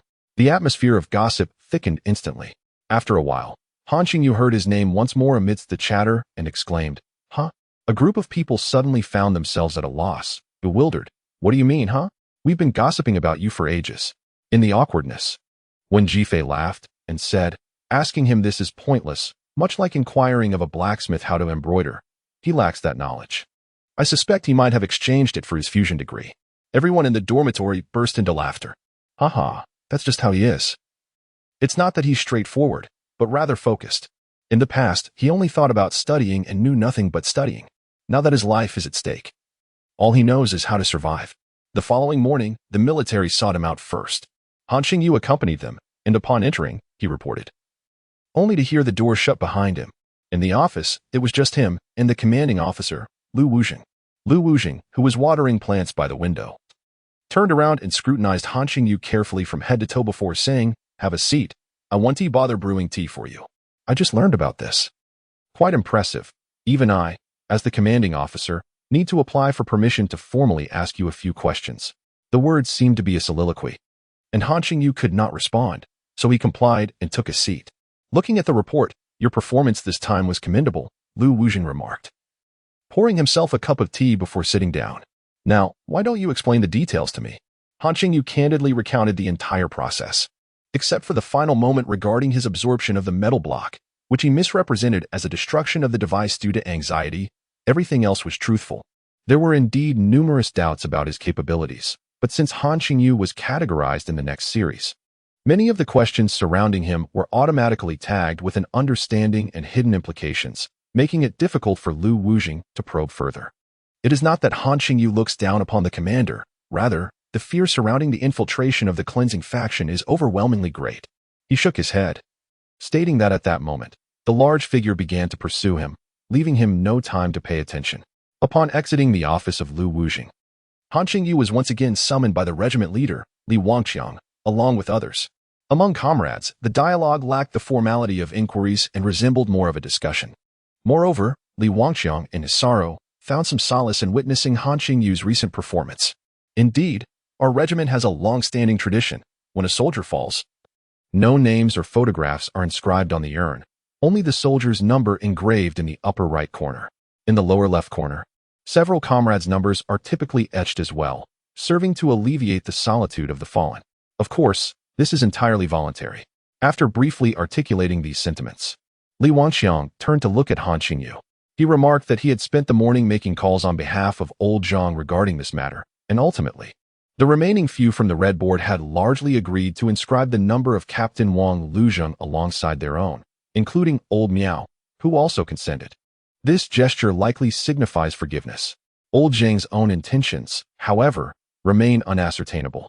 Li Wangxiang continued, somewhat wistfully, suggesting that if your number were also to be engraved, it would mean something for him in the afterlife. Han Qingyu nodded in agreement. The following day, Zhang Daoan and the Fallen were taken to Jiujuan Mountain, to the Spirit Wall. Aside from the new recruits bidding farewell, most leaders from both the regiment and the military attended. Even personnel from the Corps headquarters and the council sent representatives. Among those who ascended the mountain to carry Zhang Daoan's urn, many were surprised to find it was Wen Jifei. It was only while the regiment was managing Zhang Daoan's posthumous affairs that they learned of many things he had not disclosed, such as the fact that before his passing, he had specifically submitted a report guaranteeing a request for a three-dimensional device on behalf of Wen Jifei. Whether the military would have approved such a request remains unknown, but it was likely that they would not. As they ascended the mountain, rain began to fall, and the weather turned cold. The urn was sealed within the spirit wall. Wen Jifei stood empty-handed for a moment, then retrieved a bag of peanuts from his pocket and placed them before Zhang Daoan's position. Meanwhile, at the foot of Jiujuan Mountain, a lone figure, limping and with head bowed, began the arduous ascent. With great difficulty, the individual reached Zhang Daoan's grave, opened a wooden lunchbox, and presented a large bowl of still-warm beef noodle soup, placing it there and inserting chopsticks. Then, the person picked up the wooden lunchbox, turned around, and slowly descended the mountain, step by step, through the rain, without uttering a single word. Zhang Daoan has departed, yet the large yellow dog, known as 34473, still guards the entrance of Base 425.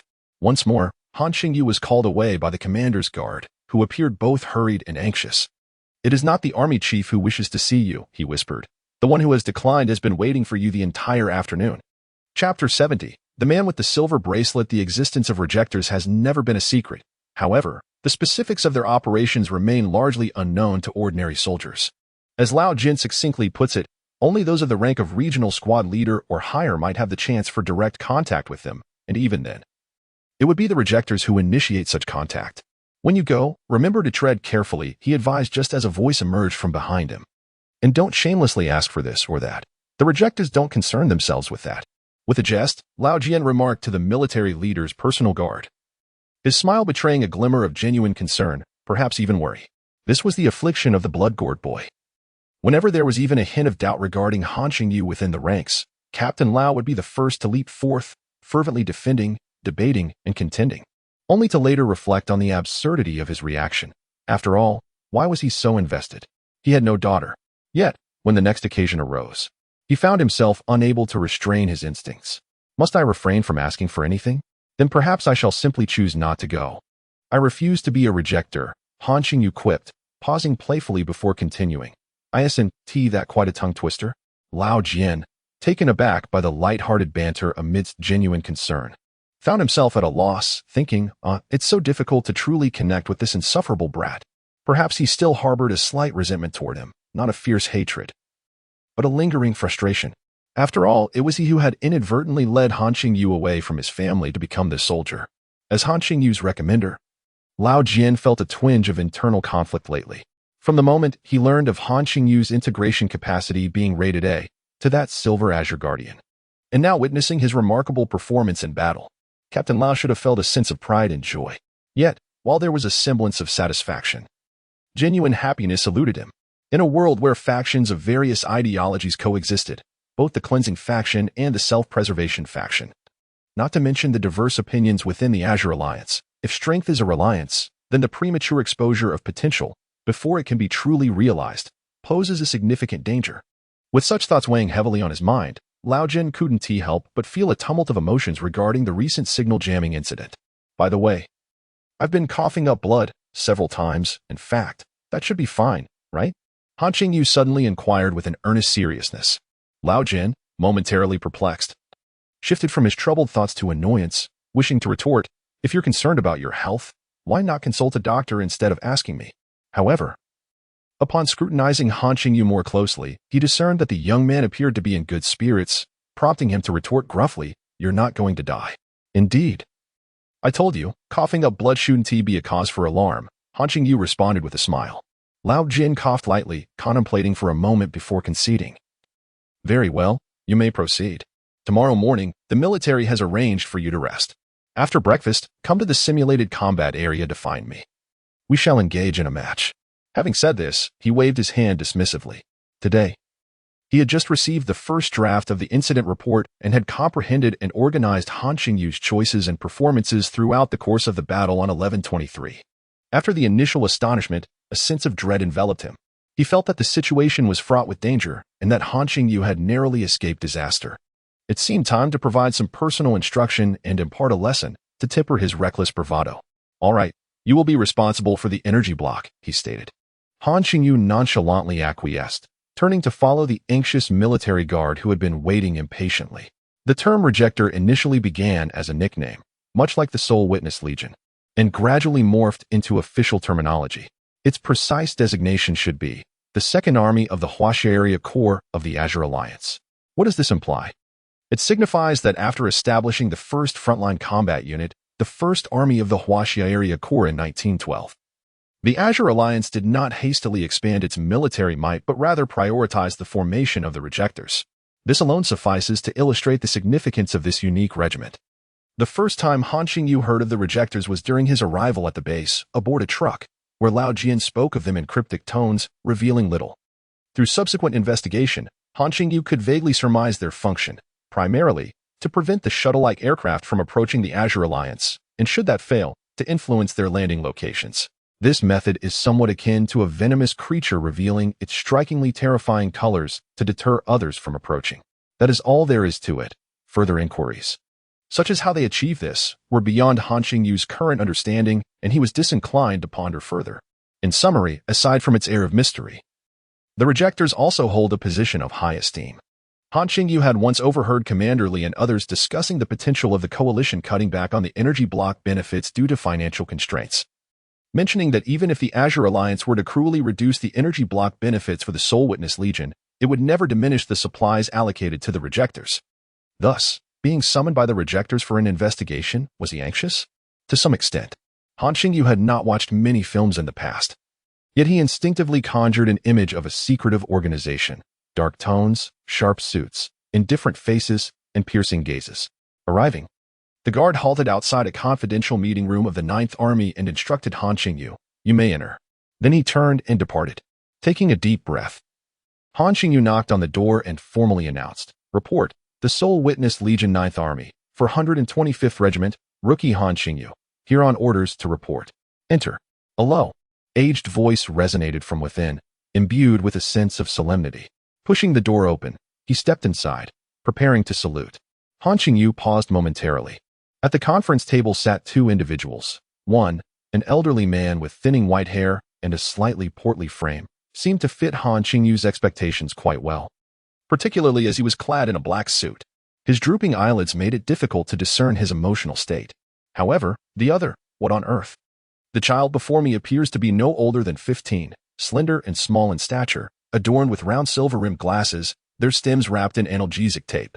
Before them lies an assortment, tea, cola, and a small pile of pumpkin seeds, which seem to have been slightly over-roasted. Yet, these seeds are notoriously difficult to shell. At times, a bit of charring proves advantageous for the impatient, allowing them to munch on the shells as well. In truth, I am already 19. Nearly half a month younger than you, Han. However, I lack your remarkable prowess. You are truly formidable. As if sensing Han Qingyu's surprise and bewilderment, the young one greeted him with a smile and introduced himself, saying, "My name is Tuzi. Would you care for some?" He deftly cut a few pumpkin seeds, initially taking too few, hesitating before slicing off a larger portion, which he then slid across the table towards Han Qingyu, gazing up at him with a hint of admiration in his eyes. "Shall we eat and converse?" Tuzi continued. "We have been instructed to observe you before inquiring. Eating and chatting will facilitate our observation." Such candidness was refreshing. Given this, Han Qingyu took a seat and reached for a handful of pumpkin seeds. The elderly man seated nearby cast a glance in his direction, remarking, "Let me take another look." Han Qingyu, feeling somewhat awkward, extended his hand, aware that beneath his sleeve lay the silver bracelet his mother had urged him to wear as a memento. "Why do you wear such an item?" the old man inquired. "It is quite uncommon for men to don silver bracelets, especially within military circles." Han Qingyu spoke the truth. "May I see it?" the old man continued, his expression unchanged as he extended his hand. Han Qingyu removed the bracelet and handed it over. The old man scrutinized it intently. Meanwhile, 2Z, jotting down his initial observation in the notes, recorded, a man wearing a silver bracelet. Chapter 71, The Oddity in the Past, while at home. Han Qingyu's mother often roasted pumpkin seeds as snacks. It had been quite a while since he had savored that flavor, and he found himself yearning for it. Moreover, he should have been dining at that moment, but instead, he was summoned here, feeling ravenously hungry and in desperate need of a quick bite. Unconsciously, he became the very person he had just contemplated, impatiently chewing even the shells. Meanwhile, 2Z meticulously peeled the seeds one by one. Observing him as he hurriedly tossed 3, 5, or even 8 seeds into his mouth at once. Before long, the pile in front of Han Qingyu was nearly devoured. 2Z glanced at him with a hint of pity and silently pushed her own pile toward him. Then, after rummaging through her pocket for a while, she finally produced a small handful of seeds. Noticing this, Han Qingyu looked down at the table, then back at her, his expression slightly awkward as he apologized. "I'm sorry, I'm just really hungry." "It's all right, but my name is 2Z," she replied. "Ah, it's the accent from my hometown." "I apologize," Han Qingyu explained, forcing a smile. "How about we consider this a friendly reminder? You know, those of us who wield knives tend to lose our heads easily, while you intellectuals risk losing your hair." 2Z, shy yet unable to suppress a chuckle, nodded in agreement. At that moment, a slightly overweight elder nearby, grappling with a serious hair loss issue, struggled to convince himself to be patient, reminding himself that this was likely a deliberate distraction posed as casual inquiry. "By the way, do your elders have this problem? Do they suffer from hair loss?"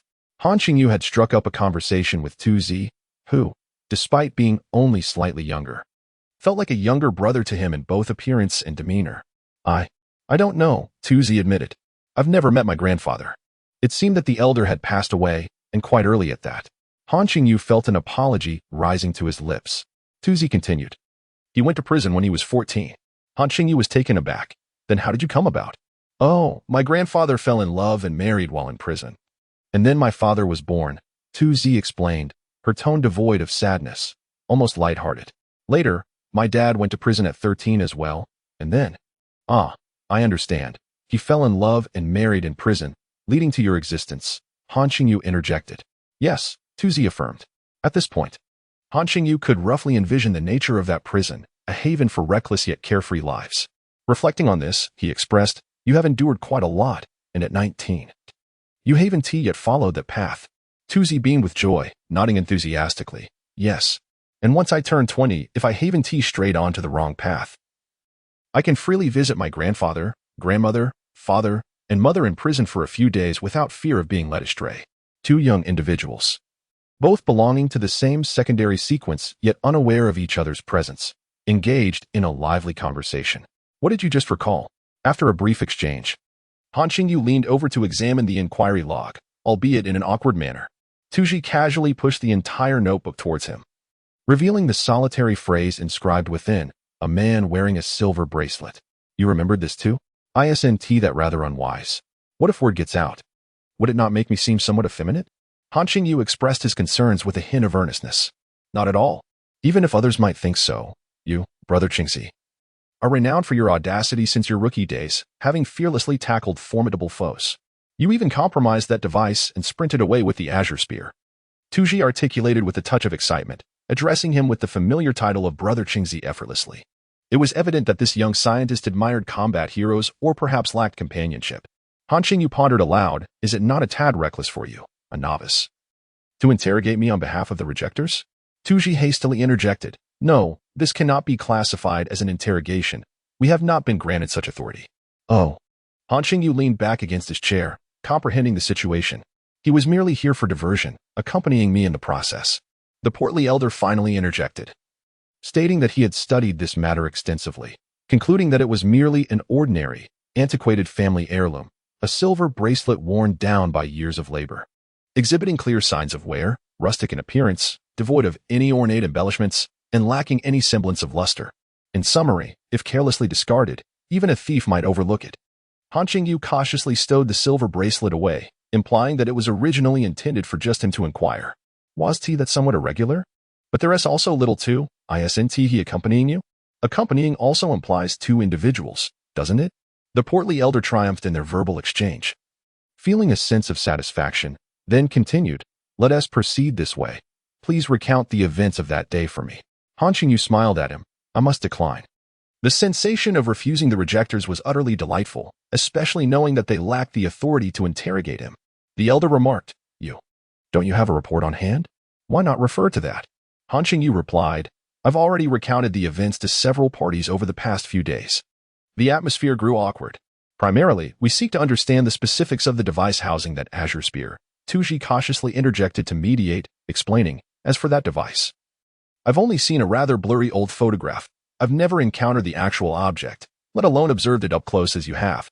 "Oh," Han Qingyu contemplated, finding it difficult to refuse further, and began. "The device comprises two main components. The exterior resembles an opened, shuttle-shaped craft akin to a gaping clamshell, while the interior features a metallic pyramid-like structure." His description was fragmented but objective. "And what about your subjective impressions? Could you elaborate?" Tuji then inquired, his gaze filled with anticipation. "Subjectively, I believe that the object in question might not be the signal transmission device they purported it to be." Han Qingyu paused for a moment and remarked, "In my opinion, it resembles a receiving device more closely, doesn't it?" "That's splendid. I've actually harbored such a notion for quite some time," Tuji exclaimed, springing to his feet in excitement, despite his diminutive stature. "I even speculated that it could fundamentally be some form of traction device, a target for opening a transition portal." Such concepts were beyond the comprehension of Han Qingyu, whose educational background was limited. After elaborating on his scientific musings, Tuji continued, "My deductions are based on the habitual movements of their aircraft and the method of sound wave transmission. Brother Qingzi, I thought it bore a resemblance to the dish used for receiving television signals back in my hometown." The sanctity of knowledge was trampled upon as Han Qingyu mercilessly interrupted him. "Ah, I see." Tuji's demeanor crumbled entirely, and he sank back down in despondence.